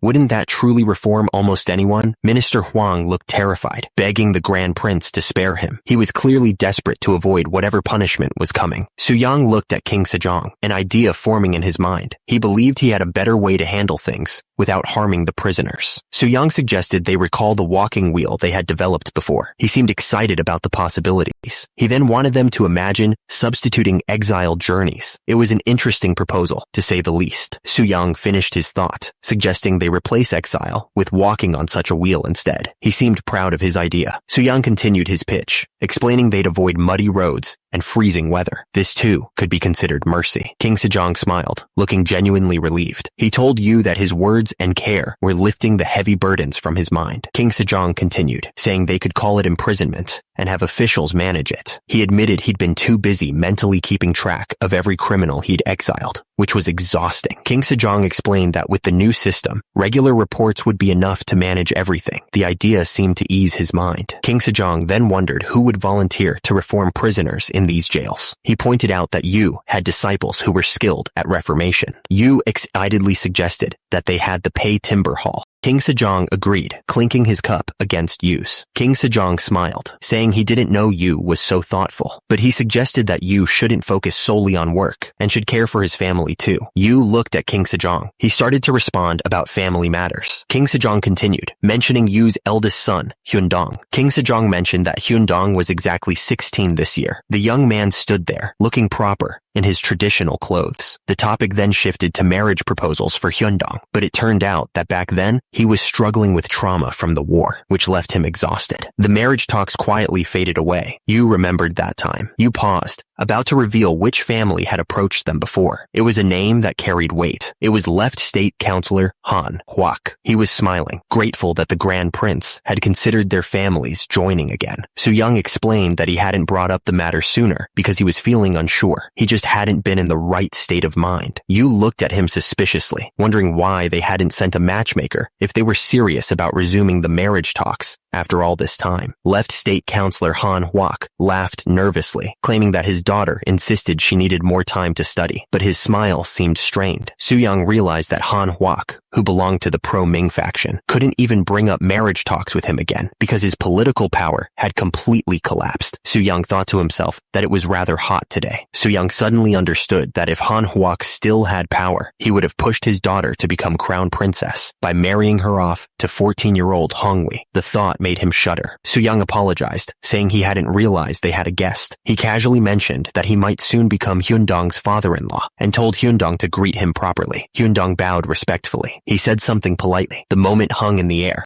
Su Yang chuckled. He remarked that Hyundong was only 16, yet he already had such a robust build. Hyundong replied shyly that he hadn't even started body preparedness yet. Su Yang then asked what he needed. Hyundong explained that he had made a rubbing from an old stone tablet. He wasn't sure if it belonged to Master Muhak, so he wanted to ask Su Yang about it. Su Yang stared at the rubbing. He wondered if it was related to Great King Jinhyung. The monument stood tall against the sky. It made Su Yang wonder if this could be one of King Jinhyung's Sun Subi monuments. Su Yang examined the rubbing carefully. Judging from phrases he'd encountered when compiling Goryeo history, he figured the tablet was about 900 years old. Su Yang smiled, clearly impressed. He said that new discoveries always appeared and told Hyundong to keep striving in his studies. Hyundong beamed, pleased with the praise. Yes, father, he replied. The man marveled at Hyundong's remarkable physique and academic excellence. He couldn't help but be impressed by him. Su Yang explained that Hyundong used to be very frail. The man looked confused, as Su Yang said he'd used body preparedness training, but in the form of children's games. The games included hoop spinning and rope jumping. Su Yang said the results were impressive.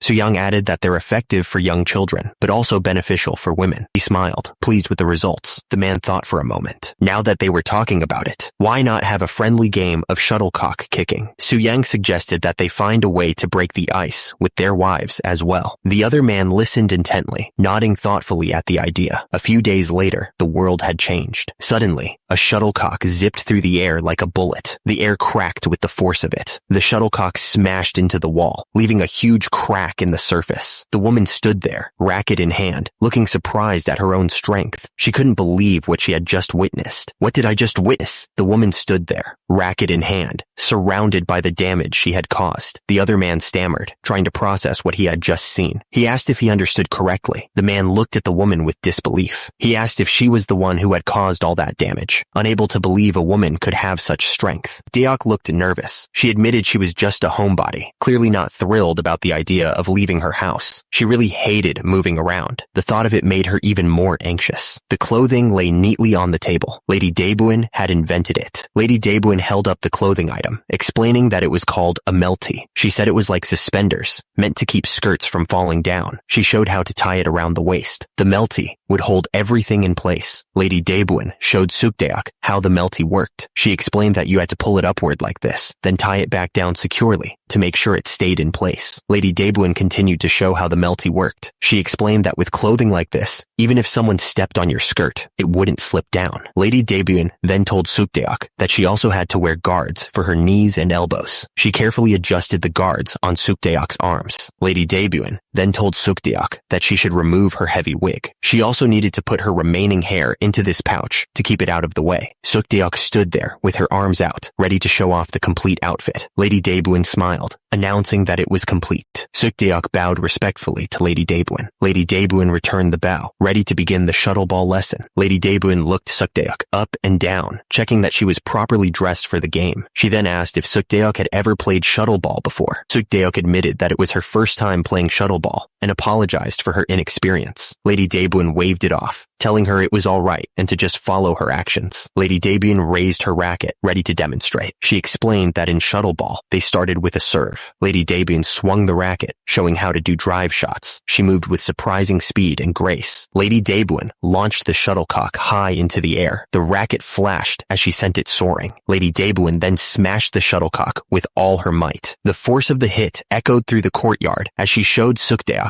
how it was done. Sukdeok looked nervous. She worried aloud about whether she could do this well. Lady Daebuin reassured her, saying it was normal to feel that way at first. Lady Daebuin smiled reassuringly. She told Sukdeok not to worry, explaining that she would teach her step by step, starting with how to grip the racket. Lady Daebuin complimented Sukdeok's posture, saying it was quite good and that she was quick to learn. Sukdeok asked if it was really true, then thanked her. Sukdeok felt a warmth spread through her chest. It was the first time anyone had praised her for exercising, and she admitted to herself that it felt pretty good. Lady Daebuin smiled and suggested they try playing around lightly. Sukdeok nodded in agreement, ready to give it a shot. Lady Daebuin told Sukdeok that she should serve first. She grinned, clearly excited to see how this would go. The shuttlecock soared high into the sky, arcing gracefully against the backdrop of the clouds. It hung there for a moment, almost suspended in time. Lady Daebuin moved quickly, swinging her racket with practiced ease. She sent the shuttlecock flying back towards Sukdeok. Sukdeok carefully marked a point on the scoreboard. She felt a surge of satisfaction as she completed the stroke. Lady Daebuin explained that scoring 1 point meant she had earned it. She added that the first person to reach 21 points would be the winner. Sukdeok was surprised and delighted. She had actually scored a point. Sukdeok swung at the shuttlecock with a grin. She was actually having fun. Sukdeok realized she had always thought moving her body was difficult and exhausting. She was starting to change her mind. Sukdeok beamed. She realized that she found the game incredibly enjoyable. It was a feeling she hadn't expected. She let out a sharp cry. The racket slammed into the shuttlecock with a loud crack. The shuttlecock soared through the air, arcing over the court. It landed hard on the ground. Suddenly, a sharp pain shot through her ankle. She winced. A throbbing pain followed in her wrist. She felt the aches of muscles that hadn't been used in years. Sukdeok leaped into the air, her racket raised high. She was ready to smash the shuttlecock with everything she had, putting all her strength into the hit. Lady Daebuin's eyes widened in shock. She exclaimed. The racket slammed into the shuttlecock. The impact sent a shockwave through the air. The shuttlecock shot forward like a bullet. It was aimed directly at the wall with incredible speed. The shuttlecock slammed into the wall with a deafening crack. Dust and debris exploded from the point of impact as Sukdeok watched, surprised by the power of her own hit. hit. Sukdeok's eyes widened as she watched the shuttlecock fly. She couldn't believe how fast it was moving, wondering if it was even possible for a shuttlecock to reach that speed.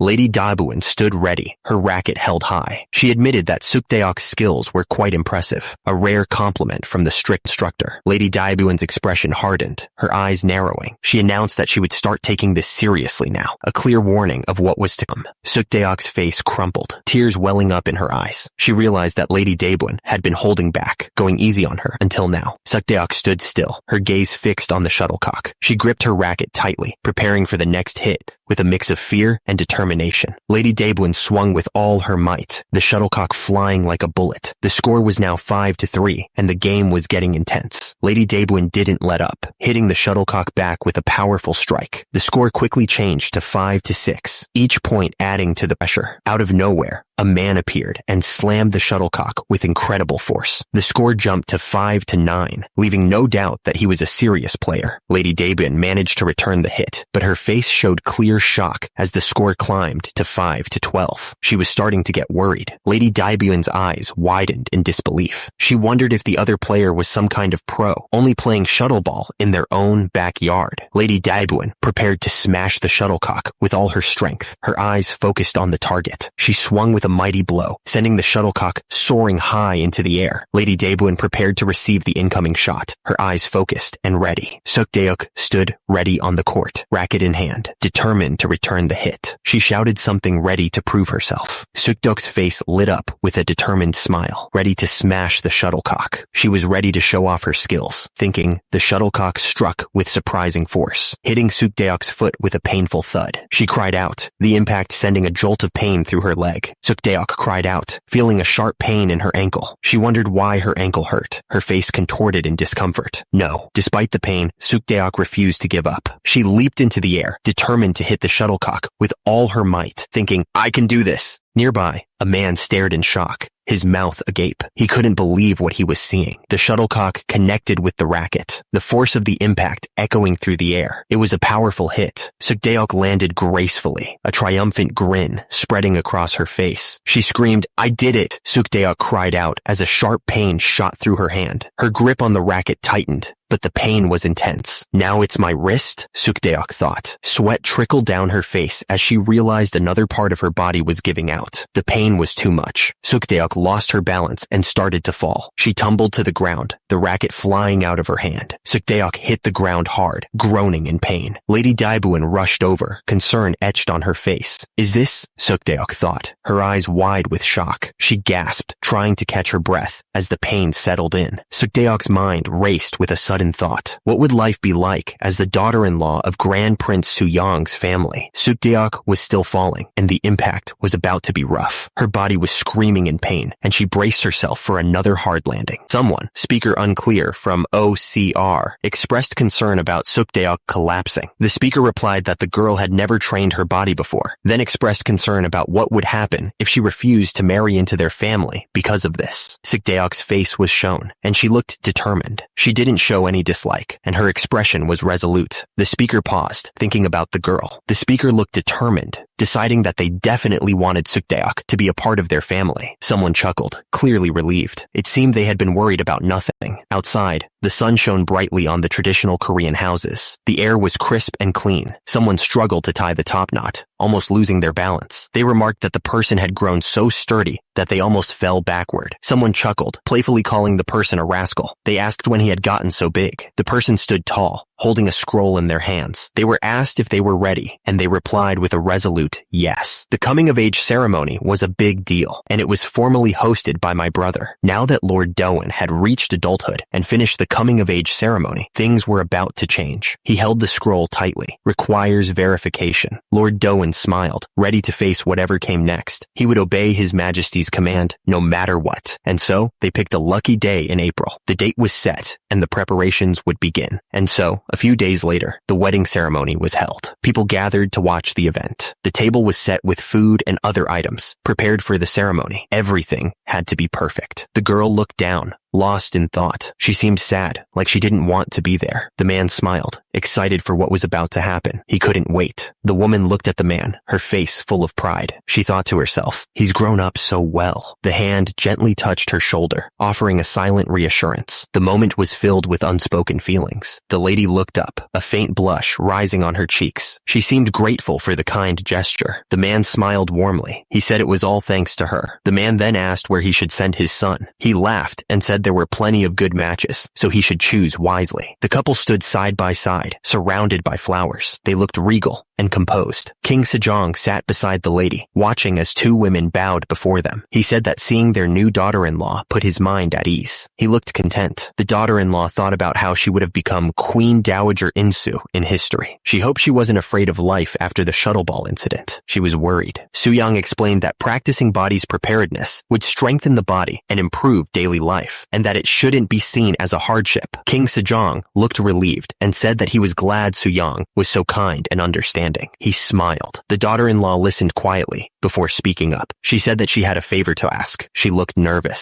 The daughter-in-law continued, stating that she would like to read and fully learn the body's preparedness manual. She seemed determined. She waited for an answer. Soo-young looked at the lady and said that her mindset was admirable, but there was a problem. Soo-young explained that there was a problem. Soo-young continued, explaining that he was born a man and only understood a man's body. The thing is, there wasn't a body's preparedness manual specifically for women. He looked frustrated. Soo-young said that all the standards written were meant for men. He added that his wife had been learning directly from him, step by step. He seemed a little helpless. Lady Daebyun spoke up, saying that if there was a road, there must be a way to follow it. She said that she had heard that he initially created body's preparedness through his own practice. Father, Lady Daebyun looked determined. She wanted to understand the fundamentals of body's preparedness for herself. Soo-young looked at her, considering. He agreed to let her try it herself. Soo-young added that he'd quickly put together the lessons he taught his wife and daughter-in-law. He was going to make a body's preparedness manual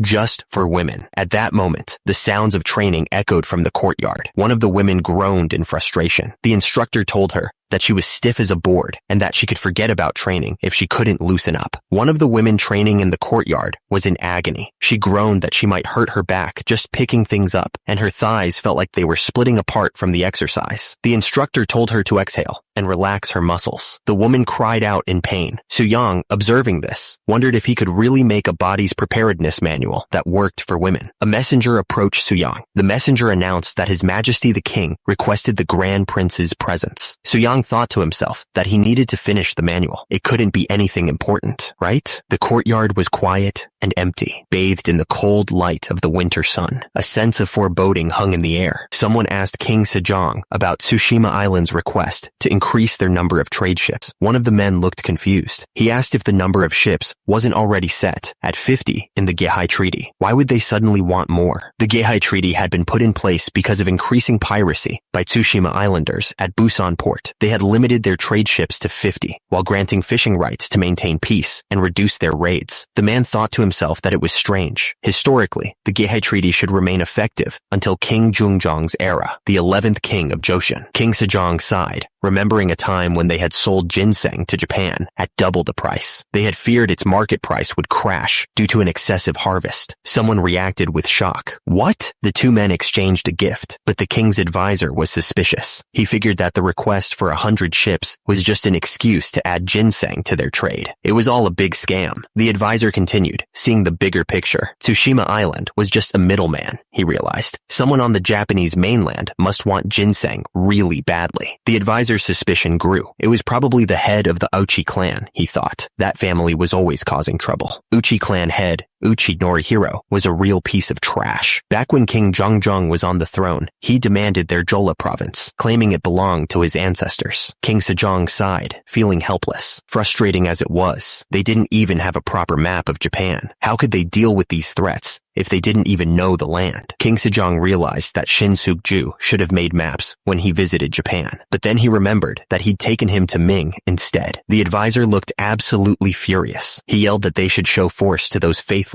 and rude barbarians, just like His Majesty had done before. King Sejong's face softened, a tear forming in his eye, but their main forces were currently deployed to the north, he explained. The advisor paused, looking towards King Sejong. He was waiting for the king to give him an order. The advisor listened with a furrowed brow. He couldn't believe what he was hearing. The Ochi clan head looked absolutely furious. He demanded to know why the ginseng had been sold at half price. Because of that foolish action, the Ochi clan now knew its market value. Tsushima Island Lord So Shigemoto was in a panic. The Ochi clan had started mining silver and wanted direct trade with Joseon, which was a big problem. If they did nothing, Joseon would bypass them completely and trade directly with the Ochi clan. Then they'd starve to death. But if they moved recklessly, they'd be killed. He was frozen in terror. The Ochi clan head told him to go to Joseon. He was giving him one last chance to fix the situation. If he failed, he would have to commit seppuku. The two men rode their horses down the mountain path. They were headed towards the eastern hills in present-day Busan. This interpreter, named Shin Suk-ju, had quite the build and was an impressive horseman too. The official from Eastern Hills had met this interpreter, Shin Suk-ju, who had quite the build and was an impressive horseman.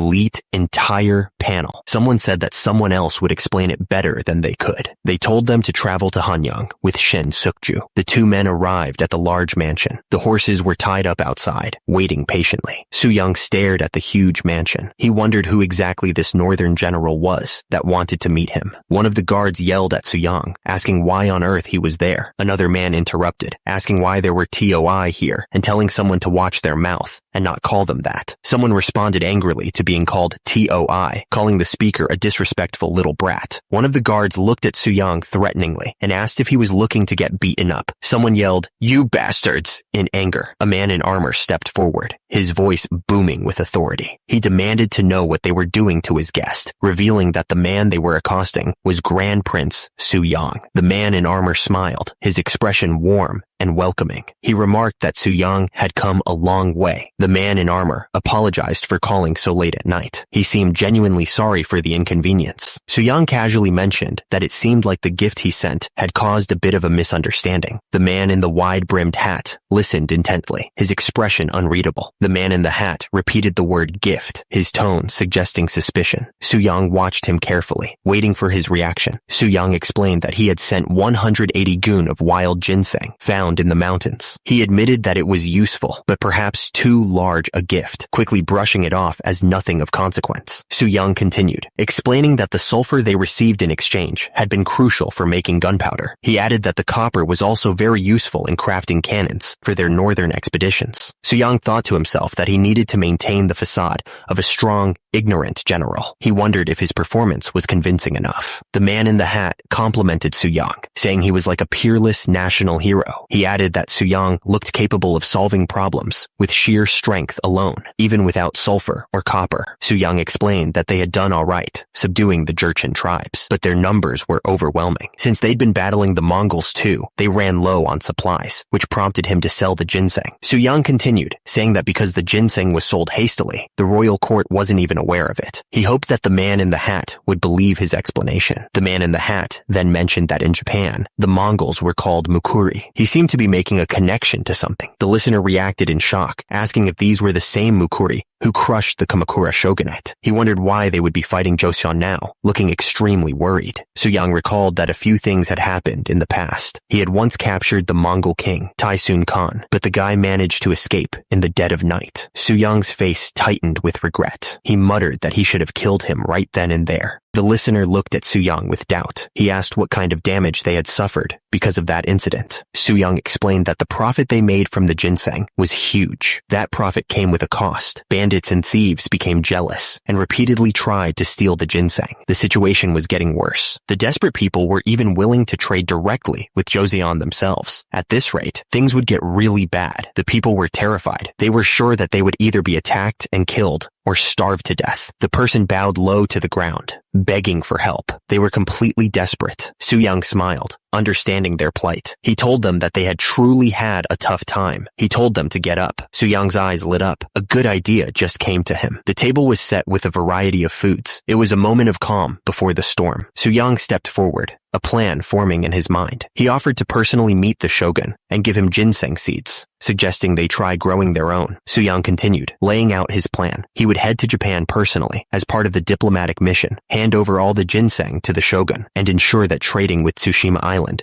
would continue as usual. The man's face lit up with relief. He was overcome with gratitude, tears welling in his eyes as he thanked Soo-young profusely. The man bowed low, still overwhelmed. He wondered aloud how he could ever repay this kindness. Soo-young grinned, his eyes gleaming with a hint of mischief. He told the man that it was too early to be thanking him. Meanwhile, in Kyoto, Japan, stood the Nanzen Temple. It was a place of peace and contemplation. Inside the temple, a monk spoke to a man, his voice firm but respectful. He urged the man to stop pretending to be detached from worldly matters and help with national affairs. The man turned to the monk, concern etched on his face. He wondered if they were saying that even the mighty Ming needed Joseon's help. Ganrei Hosokawa Katsumoto explained the situation. To secure the supplies needed for the war, Joseon was sending ginseng seedlings and seeds. The man couldn't believe that Joseon was willing to give away their precious ginseng, even the seeds. Was it all just for copper and sulfur? The man kneeling before him reported that Grand Prince Soo-young himself was joining this diplomatic mission. The news was shocking. The man's face was grim. He declared that they had to head for Akamagaseki right away. Yamana Mochitoyo looked intense. He said that he had to meet that man himself, referring to Soo-young. October 1453, Byokrando, and the fleet set sail. The ships cut through the waves, heading towards Akamagaseki. The worker stirred the bucket, wrinkling his nose. He wondered what this smelly black soil from Gyeongwon was even for. One of the men explained that they tested it. Applying it to ships stopped sea worms from boring into the hull, which greatly extended the ship's lifespan. The man emphasized that they especially needed to apply it to ships headed to Japan. It was vital to protect those ships. Standing on the dock, a man looked at the group. He told everyone to wrap this up properly and not screw it up. The man raised his fist with a wide smile. Since the ship carried the name Bang Gil-ju, he said that they needed to ensure a proper finish. It was a matter of pride. 1 month went by. A lot could change in that time. 2 men stood on the deck of the ship. One recalled that the last time they sailed to Ming together was 10 years ago, hoping they could pull off another miracle in 12 days. Someone expressed concern, but the other man insisted his body was quite strong now. A man called out, "Hyung!" Prince Anpyeong greeted the arriving master monk. He thanked him for the opportunity to build connections with the Buddhists in Japan, mentioning that he personally came in a palanquin. Prince Anpyeong explained that he caused offense to the Buddhist community during the last Chuseok with his Naisarin performance. He added that it had been weighing on his mind ever since, so he was thankful for a chance to make amends. The master monk smiled, his heart as wide as the ocean. He had clearly already forgotten about the offense. It was water under the bridge. Prince Anpyeong grinned, saying that he'd be serving as vice envoy for this diplomatic mission, while his Hyung would serve as chief envoy. He added that there wouldn't be a more prestigious mission than this one. Soo-young's eyes narrowed slightly as he listened. He simply said something. Prince Anpyeong looked up at the sky, a wide smile on his face. He said that he, too, greatly looked forward to it. Even though they were headed on a diplomatic mission, Soo-young insisted that they couldn't skip their bodybuilding training. He had already ordered the weights to be loaded onto the ship. One of his men looked up at him, amazed, and said that Soo-young was truly tireless. Another mumbled a prayer. Suddenly, a man shouted, "No! Absolutely not." He looked like he'd just realized something awful. He thought to himself that he'd overlooked something important. The man continued his rant, saying he'd rather swim to Japan himself. He was not getting on that ship. He pointed out that they were from Liaodong, and while they might have seen small riverboats, they had probably never been on the open sea. Another man chimed in, complaining about the journey. He wondered what was going on, since he'd heard they would have to keep sailing even after they arrived in Japan. At this rate, he said, they'd all shrivel up and die. Soo-young reassured the man, telling him not to worry. He would talk to the Japanese officials and arrange for them to travel by land once they arrived. The man looked at him, surprised, and asked if he could really do that. Soo-young's eyes widened as the weight of the situation crashed down on him. He realized it was up to him to make this mission work. He was like, what? The idea of moving 600 envoys across land was just ridiculous. It would be disrespectful to the Japanese officials and completely unreasonable. But then Soo-young thought, if he was going to play the part of a reckless brute general, this was the perfect approach. It suited the image he was trying to project. One of Soo-young's men panicked, begging him to calm down. He tried to reassure the others, saying that Soo-young knew what he was doing, even if it didn't look like it. Soo-young ignored their concerns and shouted out the order. All right, set sail. About 2 weeks later, the ship arrived in Nagato, Japan. The journey had been long, but they were finally there. The locals stared at the ship as it approached the shore. They wondered what the strange black ship was and told each other to move aside. The spy smirked, pleased that they had skipped Tsushima Island. This meant he could sneak in with the Kyosan delegation and keep an eye on them for a few days. The ship slowly moved closer to the dock, casting a long shadow over everything. The air was thick with anticipation. The people looked up, surprised. They wondered if the door was too small or if the man was just that big. The man holding the reins couldn't help but stare up in awe. He thought the horses were big and the men even bigger. He told Su-young to be careful as he got off, since they were so high up. Su-young looked down at the man with a smirk. He told him that he was the one who should be careful, not the other way around. Su-young hopped off the horse with a thud. He greeted the people with a loud voice. Su-young introduced himself as Grand Prince Su-young, the chief envoy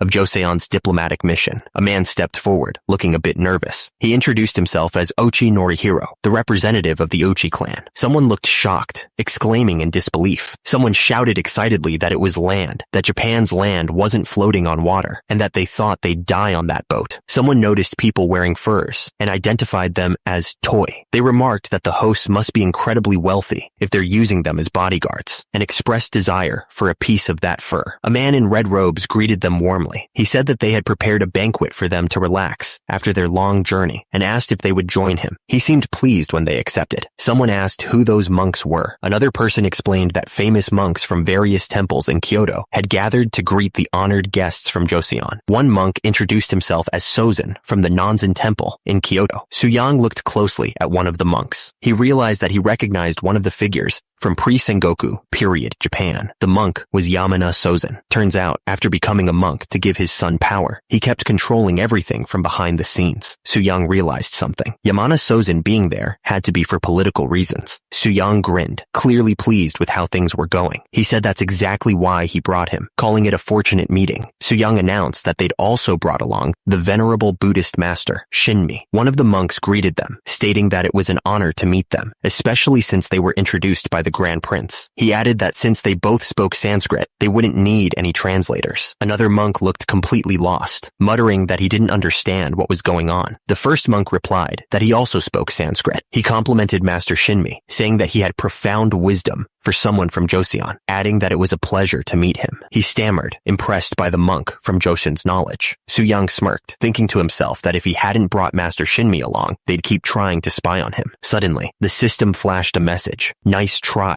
The room was quiet, filled with the soft sounds of the monks. Attendants moved around silently, preparing the banquet. The air was thick with the smell of incense and anticipation. A woman with pale skin held a sake bottle, tilting her head slightly. Her expression was unreadable, a mix of curiosity and something else. Ochi Norihiro waved his hands dismissively. He insisted that they would pour their own drinks, his tone firm. Su-young echoed the sentiment, adding that he was fine as well. He didn't seem pleased with the arrangements. The woman insisted that they were honored guests and should let her serve them, but Ochi Norihiro and Su-young both politely declined, stating that they were fine. The scene showed someone pleading desperately, their voice filled with panic and refusal.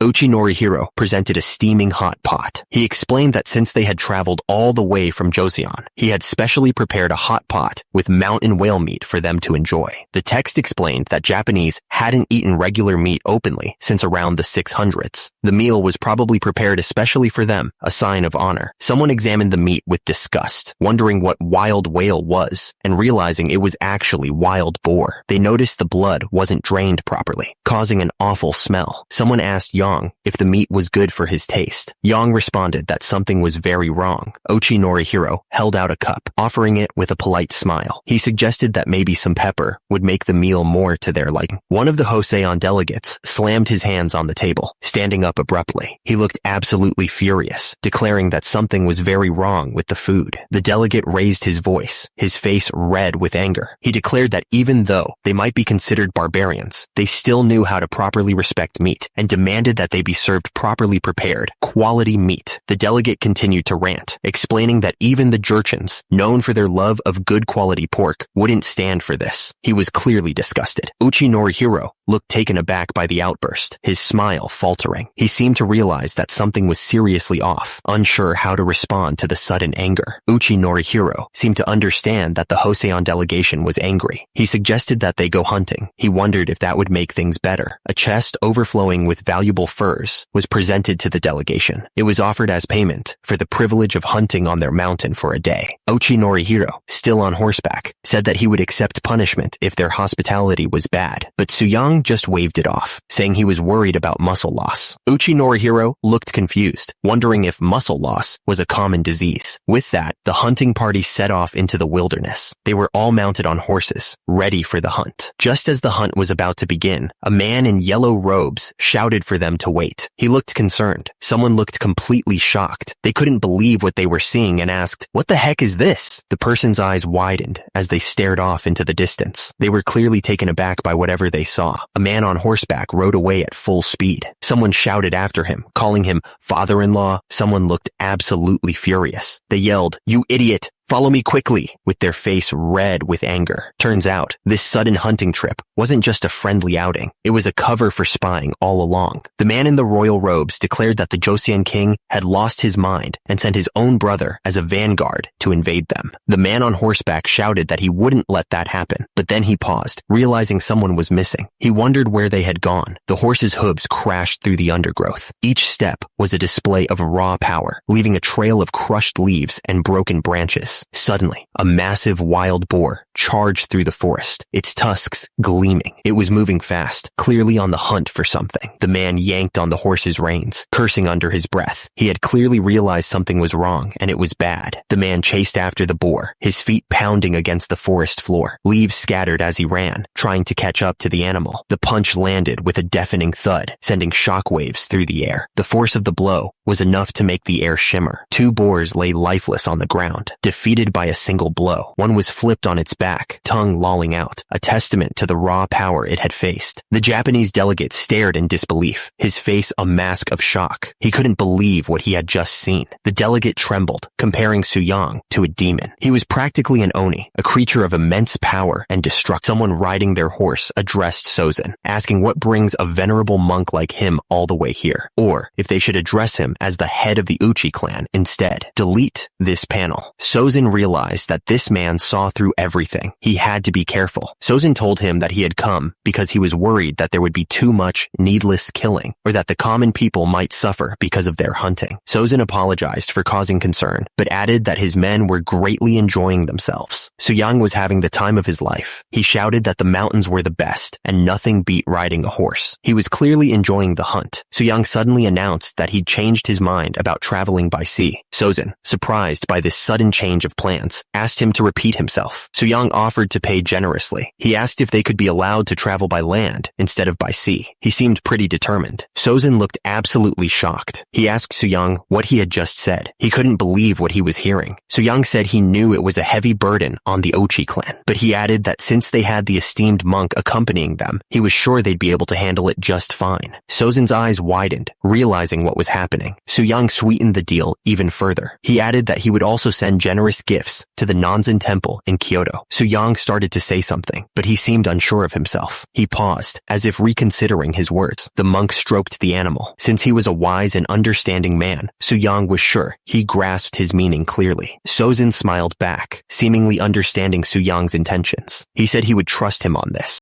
A member of the Aochi clan reacted in shock. He couldn't believe what he was hearing, asking if the entire envoy was really going to travel over land all the way to Kyoto. The hunting party tore through the mountains, hunting as they went. They were using Suyang's name as an excuse for their actions. It was pretty messed up. How could such a barbaric brute be the official envoy leader? The monk looked absolutely furious. He couldn't believe it. Was this guy really the brother of the king of Joseon? Days later, they arrived at the Kyoto Nanzen temple. The temple looked peaceful. "Master, you've returned earlier than expected." The man looked completely shocked. The monk hurried back to the temple. He yelled for his master, hoping he was nearby. The monk knelt before his master, completely out of breath. The master looked at him with concern, asking what on earth had happened. The monk explained that as soon as they arrived, that ignorant prince went hunting. He couldn't believe the nerve of the man. The monk continued, complaining that the prince then used the boars and deer to prepare dishes called sunjaguk and suyuk. He looked absolutely disgusted. Dim ranted that it was blood soup and boiled pork. He said the prince threw a feast before stubbornly insisting they travel only by land. That senseless fool had no idea how much trouble he was causing. The man with the mustache listened carefully to what the other man was saying. He seemed to be considering his words, trying to understand the meaning behind them. Dim looked absolutely furious. He couldn't believe that someone like that could possibly be the official envoy leader. The man with the mustache thought for a moment. Perhaps Grand Prince Suyang already knew who Dim was and acted deliberately to unsettle him. The man with the mustache continued. He suggested that perhaps Suyang should be addressed as the head of the Uchi clan instead. Certainly, Suyang wasn't completely oblivious.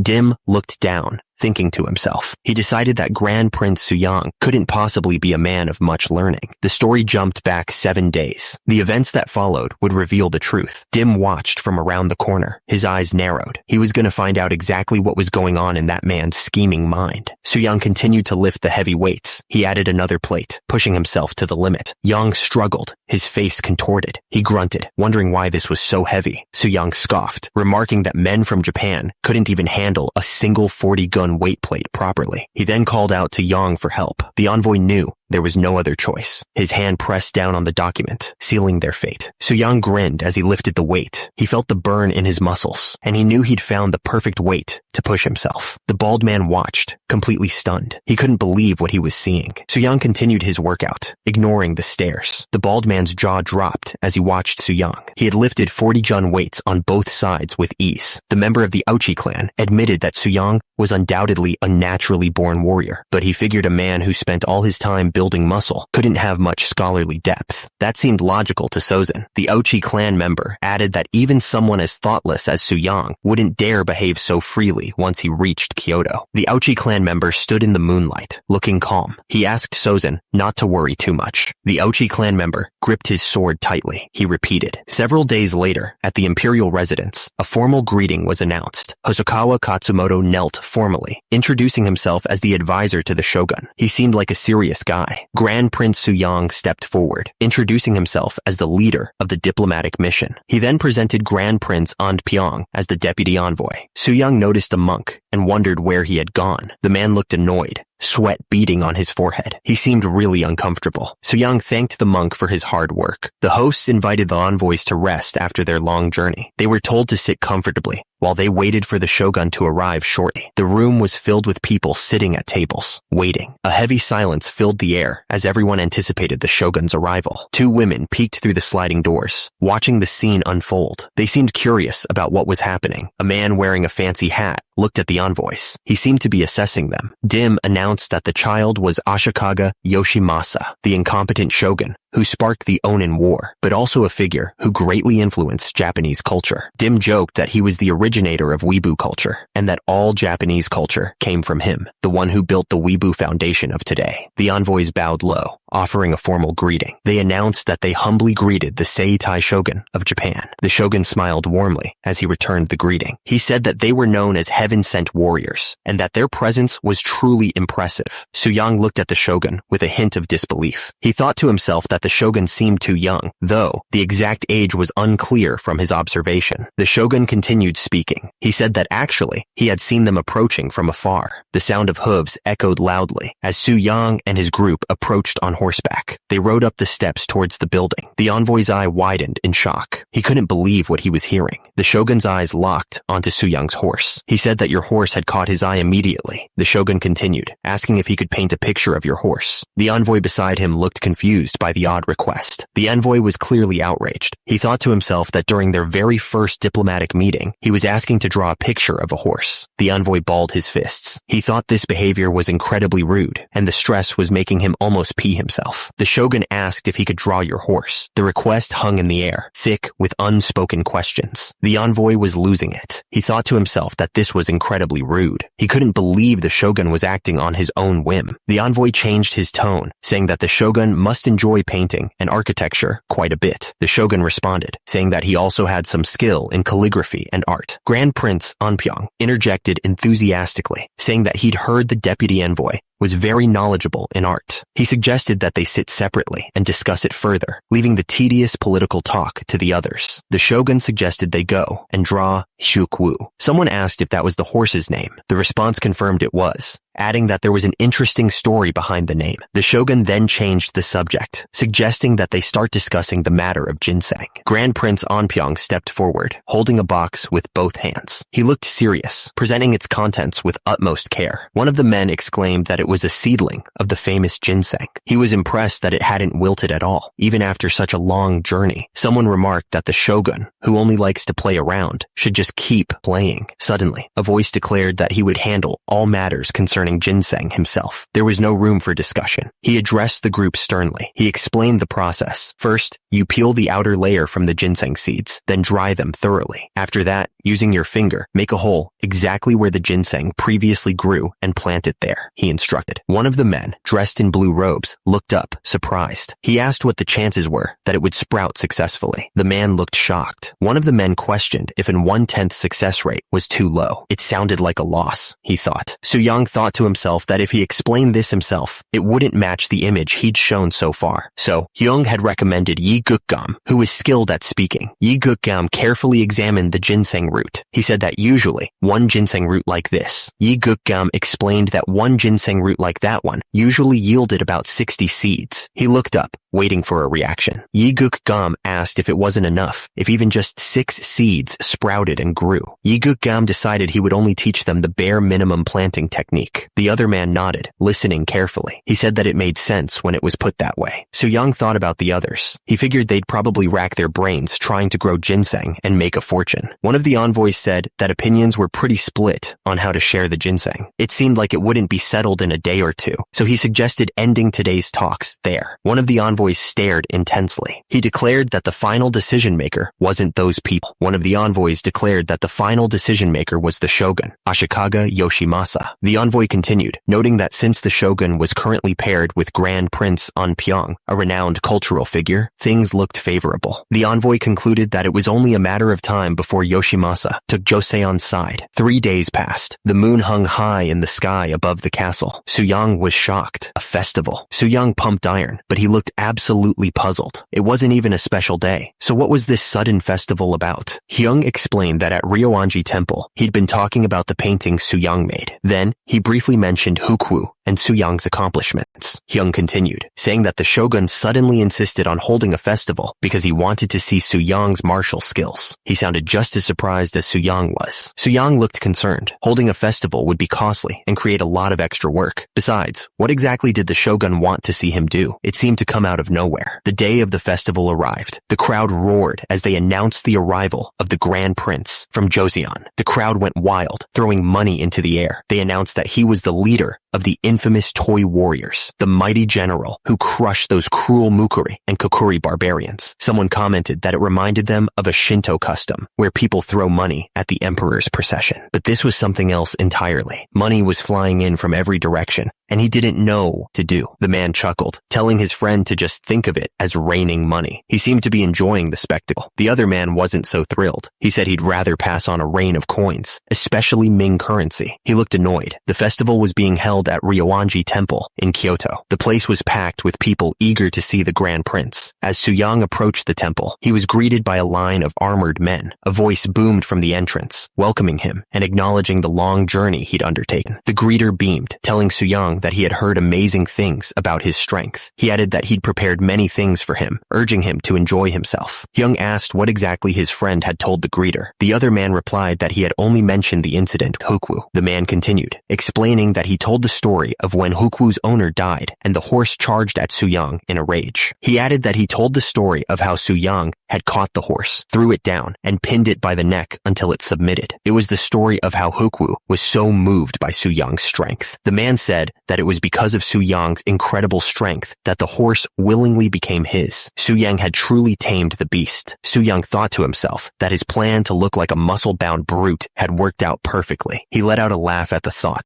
2 men looked up at Soo-young, staring at his massive bicep. One of them declared that they were no less when it came to strength. The man stomped his foot on the ground to emphasize his point. The ground shook slightly from the force. The man gestured towards two incredibly muscular men. He announced that these were Rikishi, masters of sumo wrestling. The man introduced them as masters of sumo wrestling, personally trained by various daimyos. These Rikishi were serious business. Su-young realized that Rikishi was just the name for sumo wrestlers. He let out a small laugh, finally understanding what was happening. Su-young thought that sumo wrestlers had a decent amount of muscle, but they mainly bulked up by eating heavily and training frequently. He figured they probably wanted him to show off his strength in a sumo match. But Su-young wondered how he, a total novice, could possibly follow their rules and win fairly. He wasn't sure if he could pull this off. Su-young decided that he refused to play along with such an unfair proposal. He wouldn't let them trick him. Su-young admitted he didn't know much about sumo rules. He paused, thinking of a different way to show off his strength. Su-young suggested a different challenge. He proposed that they move the palanquin, which usually needed several men to lift. He clenched his fist, showing the power he had. He was talking about a palanquin that took several men to lift. Su-young flexed, showing off his muscles. He proposed they use only their own strength to move it. The sumo wrestler was shocked by Su-young's physique. He wondered how Su-young had built such a perfect body without a gut. Someone, likely a spectator or official, was impressed by Su-young's muscles, calling it a magnificent physique. He then told the Rikishi to try moving the palanquin. The Rikishi approached the palanquin. He bent down, grabbed the wooden supports, and tried to lift it, grunting with effort. His face turned red as he strained every muscle in his body. He was clearly struggling with the weight, sweat pouring down his face. He continued straining with all his might, muscles trembling under the effort. With a final cry of effort, he gave everything he had, his body shaking from the extreme exertion. The Rikishi's face was beet red, veins popping out as he gave it everything he had. He couldn't believe it. It was impossible. The thing wouldn't even budge. The Rikishi collapsed to the ground, totally spent. He was panting heavily, realizing that this couldn't be done by human strength alone. It was something else entirely. Su-young stepped forward, looking confident. He figured he'd give it a try. He was sure that with his training, he could get it done. Su-young examined the situation, thinking strategically. He figured that pushing from behind would be a bad idea, putting him at a disadvantage. Su-young explained his plan. He was going to wrap the rope around his chest and pull with his entire body. He was going to show them what real strength looked like. Su-young stared intensely, his face a mask of concentration. He was going to show them how it was done, using only the pure strength of his lower body. He braced himself, the rope digging into his skin. He pulled with all his might, ready to show everyone the power of his training. The sumo wrestlers watched, their eyes wide with disbelief. They couldn't believe what they were seeing. It looked impossible. The crowd watched in amazement. One of the men gasped, completely shocked by what was happening. A voice echoed in Su-young's head, telling him to take the stance of the squat exercise. He could feel every muscle fiber screaming as he prepared to lift. The system urged him to focus every muscle in his body into pulling strength. Su-young grit his teeth, his face contorted with effort. The wheel turned slightly, kicking up dust. It was moving, just barely. The man stared, his jaw dropping. How could he possibly move it the moment he applied force? Oh my god, he's actually moving a palanquin that several men can barely budge. The crowd started to murmur, then the chanting began. It was Grand Prince Su-young's name, over and over. The chanting grew louder as Su-young pulled harder. Grand Prince Su-young, once you take the first step, there's no turning back. He had to keep going. He dug his feet into the ground, feeling the dirt crunch beneath his shoes. He knew his body would naturally follow, even if it was hard. Sweat poured down his face as he strained, but he didn't care. The thrill and sense of achievement filled him up with power. Suddenly, a voice shouted something. Someone rushed forward, telling Su-young to stop right away. He was worried Su-young would hurt himself. Su-young yelled back, declaring that he had the perfect body, granted to him by his royal father. The words echoed with power, filling the air. Su-young declared that he had perfected himself. Su-young stood tall, his muscles bulging as if carved from stone. Behind him, a dragon seemed to materialize, a symbol of the raw power he now possessed. The crowd stared in awe, their eyes wide with disbelief. Someone gasped, saying that his physique looked as if a dragon had come to life. The shogun announced that the festival would now truly begin. Confetti rained down as the crowd erupted in cheers, celebrating the display of strength. One of the men asked if he would really give him the painting. The other man replied that of course he would. He said that if another beautiful scene appeared before him, he would gladly paint that too. The city stretched out below, a tapestry of buildings and streets. One of the men exclaimed that it was as if the scenery of Chang'an itself was unfolding before his eyes. He added that the other man had claimed it was worthless enough to burn, yet now he was proudly boasting. The other man replied that he was far too kind. He thought thought to himself that now was the perfect moment, while the shogun was in high spirits. The shogun looked relaxed and happy. One of the men told the shogun that there was something he'd like to ask of him. He said it was a matter regarding the Ochi clan. The shogun asked what about them. The man explained that the Ochi clan claimed descent from Prince Hitoyoshi China, one of their country's ancient ancestors. One of the men insisted that Baekje had fallen 800 years ago,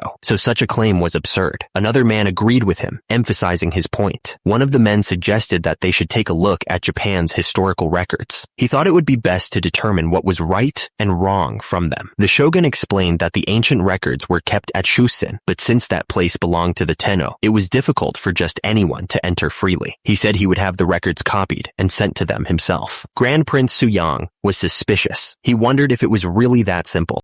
The shogun then asked if, in exchange, Grand Prince Suyang could show them another feat of strength. Grand Prince Suyang said he'd brought his bow along just in case. From above, the group looked down at the massive bow and arrows. One of them commented that the arrows looked more like spears than arrows. Someone asked if all Joseon bows were this massive, but another person replied that only Suyang's bow was this big. Grand Prince Suyang held the massive bow in his hands, the muscles in his arms bulging. He looked like he was ready to show off his archery skills. Grand Prince Suyang's eyes narrowed as he focused on his target. He was completely locked in, ready to show them what he could do. The arrow shot forward with incredible force. The air crackled as it flew. The crowd gasped as they watched the arrow fly. They were clearly impressed by the power behind it. One of the observers clapped his hands together, grinning. He thought it was truly impressive. Grand Prince Suyang laughed and boasted that he'd given the Mukuri quite a scare with this bow. He then called out to Sir Depi. One of the men asked if they should present the festival budget report to the shogun. The other man told him to forget about it. The man held his fan up, a slight smile on his face. He figured the kid wouldn't get it anyway. The discussion moved on to the specifics of the trade. For 200 gon of ginseng, they'd get 100,000 gon of copper, sulfur, and water buffalo horns. It was also decided that the shogun would handle the distribution of the seeds himself. The negotiators sat around the table, deep in discussion. They still hadn't agreed on a price for the seeds, so they considered accepting skilled workers as payment instead. The man with the hat explained that the seeds wouldn't bring in money right away. Plus, it would take time for the people to get used to the land. He thought that made it a fair trade. The man with the fan leaned forward, his expression curious. He wanted to know who these skilled workers were. They needed 100 blacksmiths and 50 prospectors to make this deal work. The numbers were starting to get real, and around 200 fishermen would also be required. It was a lot of people to ask for, but the shogun seemed to be considering it. The shogun considered the offer carefully. He weighed the value of the ginseng seeds against the loss of so many skilled workers. Then, the shogun tapped his fan against his palm. It was a sign that he had come to a decision. The shogun announced that he would discuss it with the daimyos before making a final decision. The negotiations were moving forward, but nothing was set in stone yet. Turns out, the negotiations took some time. Several days later, the discussions continued. Among the craftsmen requested by Joseon, a blacksmith earned about 2 silver nyang per year. Someone stated it was too great a loss for them. Someone muttered, "Well, look at this guy." The speaker said that Grand Prince Suyang was acting nice and friendly in front of them, yet plotting a completely different scheme behind their backs. Someone muttered to themselves about being a muscle-headed general who couldn't logically refute him. Wondering what to do, the shogun cleared his throat. He stated that those who wish to receive ginseng seeds must provide the number of craftsmen requested by Joseon. The shogun added that the seeds would be allocated according to the proportion of people sent, so they should spread the word clearly. Someone shouted in shock. "Pardon?" One of the men spoke up. He said the shogun just told them. He continued, saying they had to figure it out themselves and send the craftsmen. One of the men was really upset. He yelled at the shogun, begging him to reconsider what he had said. He looked like he was about to lose it. The shogun stared down at them, his expression unreadable. He asked if they dared question his decision.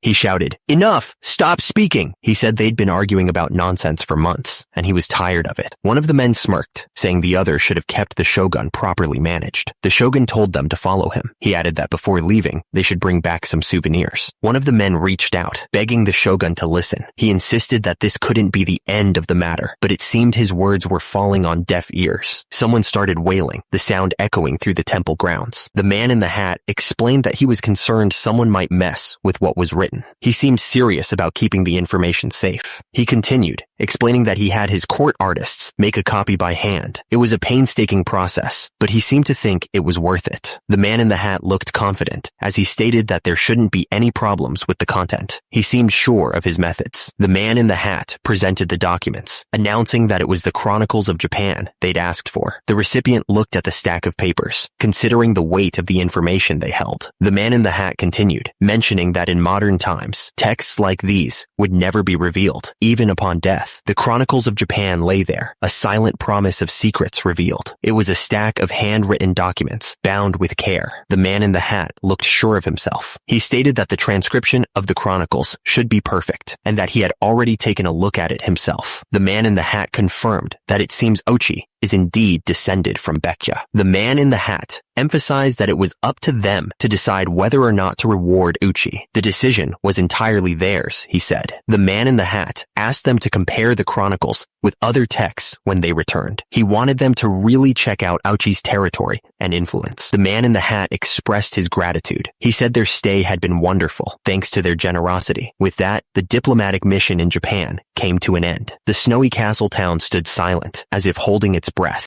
Word arrived that the Jurchens had put on a display of their horseback riding skills at the festival. Then came the order. It was time to board the ships and head home. A man yelled at the top of his lungs, his face red with excitement. The snow swirled around him as he urged everyone to hurry. They had become pretty popular with the Japanese people, turns out. But even so, they still hated sailing on ships and couldn't wait to get back on solid ground. Another ship already? The man sighed, dreading the upcoming journey. He could already feel the seasickness creeping in. Grand Prince Anpyeong bowed respectfully, expressing his gratitude for the chance to meet with the Japanese Buddhists. Grand Prince Anpyeong thought about Sozin. Grand Prince Anpyeong reflected on this. He hoped the ginseng seeds he had given them would amount to nothing more than a passing breeze. The seeds were a gift, but he still had his doubts. It was the 15th of January, the great full moon of the first month, a couple weeks after the Lunar New Year. The palace grounds were covered in snow, ready for the festival. The king acknowledged that the diplomatic trip had gone well. He could feel the soft fur of his royal garments. King Sejong had heard that Grand Prince Anpyeong enjoyed the festivals in Japan, even pulling a palanquin himself. He knew the shogun of Japan was negligent when it came to politics. King Sejong worried if the shogun could prevent troubles over the next decade. He knew from history that the Onin War resulted from an incompetent shogun. Jo Guk-gwan listened intently, his expression serious. He was thinking about the future of Japan. One of the men was still surprised that the other could see trouble coming. He changed the subject and asked if the other remembered the man he sent to Gaoyang. The man had gone north to free his illegitimate brother from slavery. The point was made. A sword was stabbed into a rock, confirming the agreement. The men continued to train.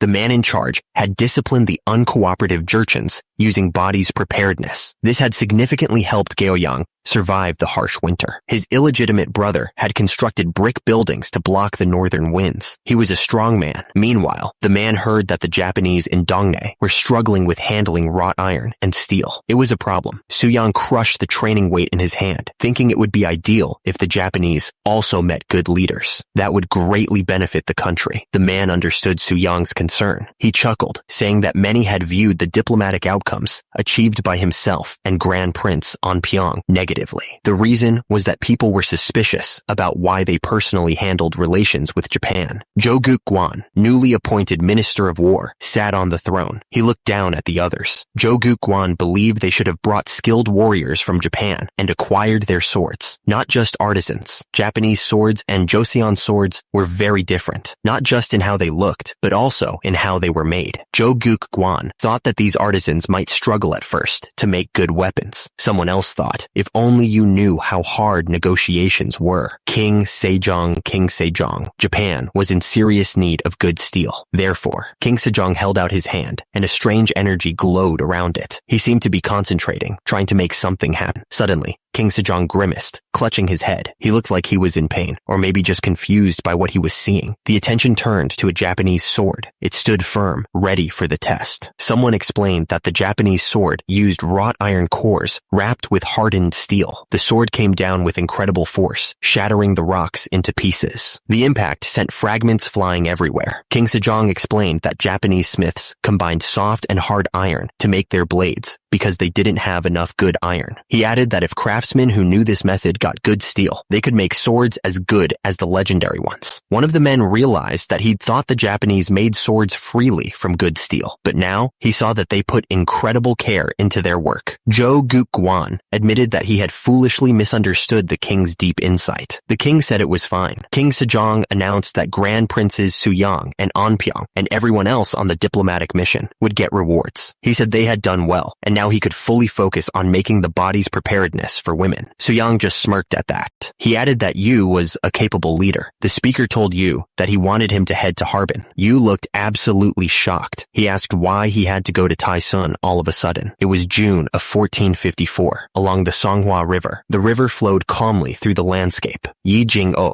had taken over from Kim Jong-seo in the north, but turns out he was too strict and didn't have the skills for scheming. The man on the boat told someone that they were skilled at strategy. He ordered them to wrap things up. He looked up, clearly regretting something. He thought to himself that he should have dealt with Taisun then. The man looked at the stacks of letters. He realized that all of them were sent by Taisun Khan. He had no idea that Taisun was so persistent. It was a letter from 5 years ago. He was recalling a past event. Turns out, after Taisun was thought to be dead following his capture by them, he returned alive. The man looked absolutely furious, his face red with rage. He pointed, ready to yell at anyone nearby. The situation went from bad to worse as they began blaming each other for the defeat. It was every man for himself now. The man yelled for the others to finish what they were saying and then get lost. He was clearly done talking to them, especially with the Ming forces pressing them after their retreat. The man scoffed, questioning if the others had ever even fought Suyang themselves. He looked absolutely unimpressed. They had no choice but to keep quiet after that. The consequences of speaking out were too great. 5 years had passed, and the wall between Ming and Oirat territory was finally complete. The man read from his book, sounding pretty pleased with himself, and joked about how scared stiff everyone must be. Ming was running out of money and would soon pull their troops from the area. The man stated that even Wang Chen's treasury was almost empty. He said that they would withdraw their troops from there too.